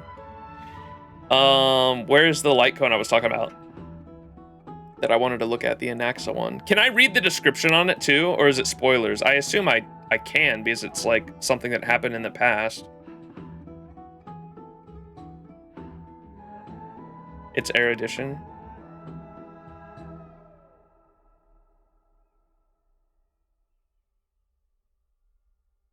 Oh, these aren't sorted like that.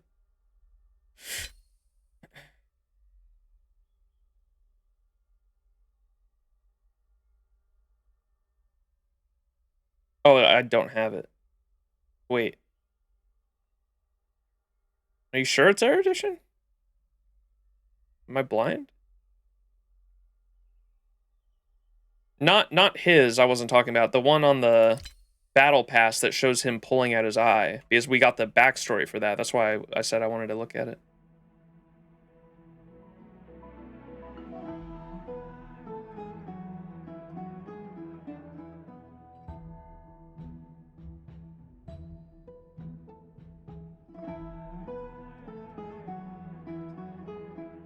Oh, it would be an I don't own. Jesus, I should have went down here to begin with. I knew I didn't have it.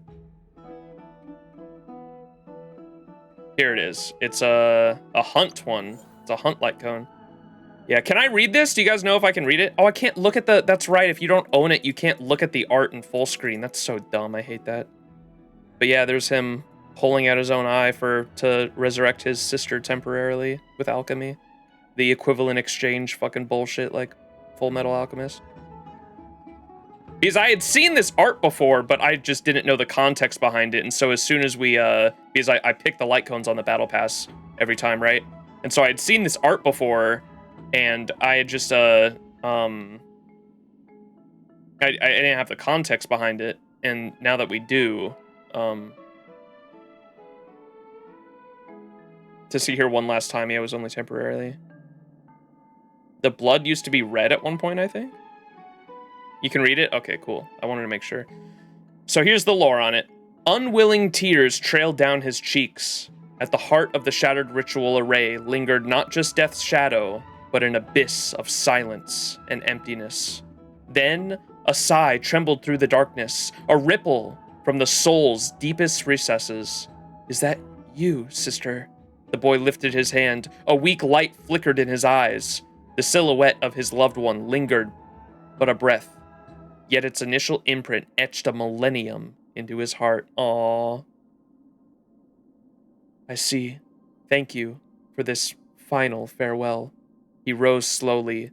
Dawn's first rays caressed his resolute face, still streaked with tears. The path of seeking is a solitary one. Let us meet again at the journey's end. Aw. Dude, I love Anaxa. Definitely my favorite fucking Chrysos heir, which... I'm glad it actually met my expectations too, because I wasn't sure, because everyone was saying, like, Max, if you like philosophy and if you like characters that go against the That's what my Discord community was telling me, at least. They, like, made Anaxa out to be, like, someone that was gonna, like, question the gods and, someone that resisted authority and, was very philosophical in that way, and he definitely met my expectations. I wasn't sure if they were gonna meet the high expectations I had for his character, but they definitely met the expectations. I like his character a lot.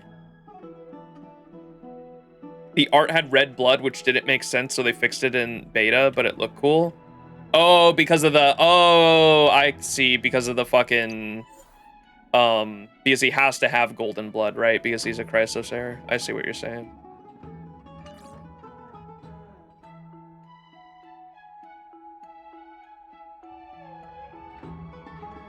This is also a... Honkai Star Rail is still a 13+ game, too, right? So I don't even know if they can show blood. That's like a... I think that's a...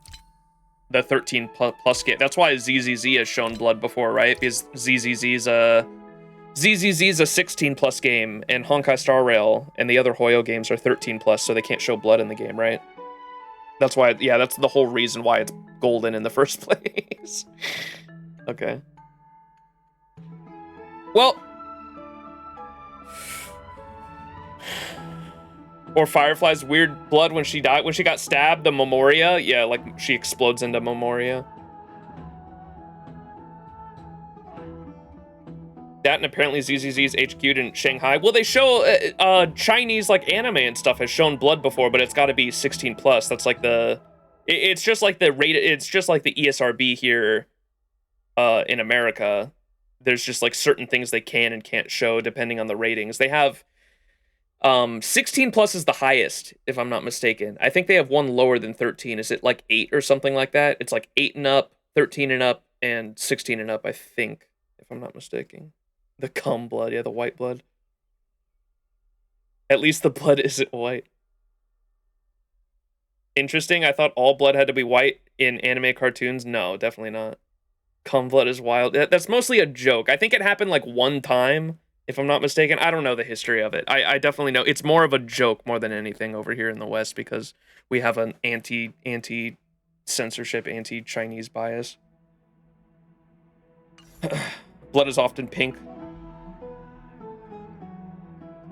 Have I seen the Chainsaw Man blood censorship? A meme or like actual? I've seen it happen more than once. Well, I've seen the memes everywhere. I just don't know what the actual shit looks like. Or where it comes from originally. Ooh, we have new lore here. New concepts. Amphoreus, the location. Amphoreus, the eternal land, is a segmentum hidden deep in the cosmos. Can I read these, or is this... I probably should be careful. Can I read Amphoreus location and Astral Express coach? Or is this gonna show, like... Shit I haven't seen yet?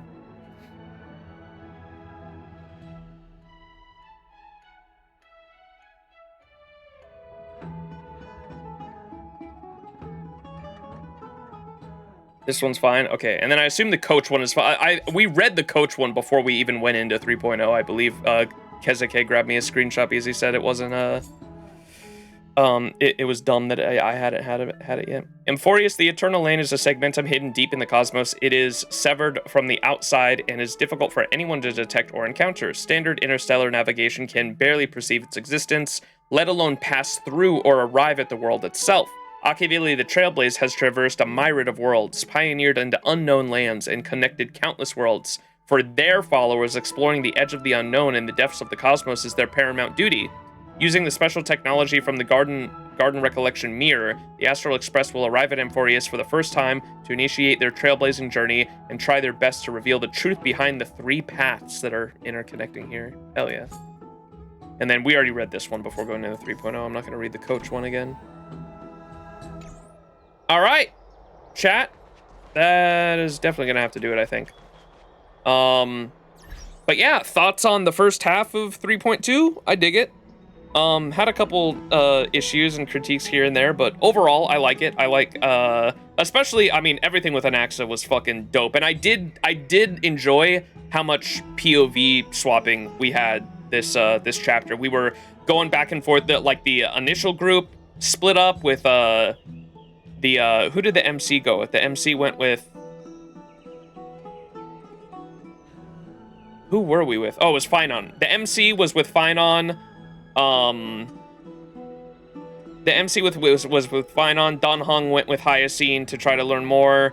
And then Castris and Anaxa were kind of off as well. And Anaxa originally going off on his journey and learning more about whatever his plans, and him playing 5D chess was really interesting. And the back and forth between all the different perspectives was cool. I dig that a lot. Have you done Currency Wars yet? Oh yeah. I've already got my shit done for the week on both of these.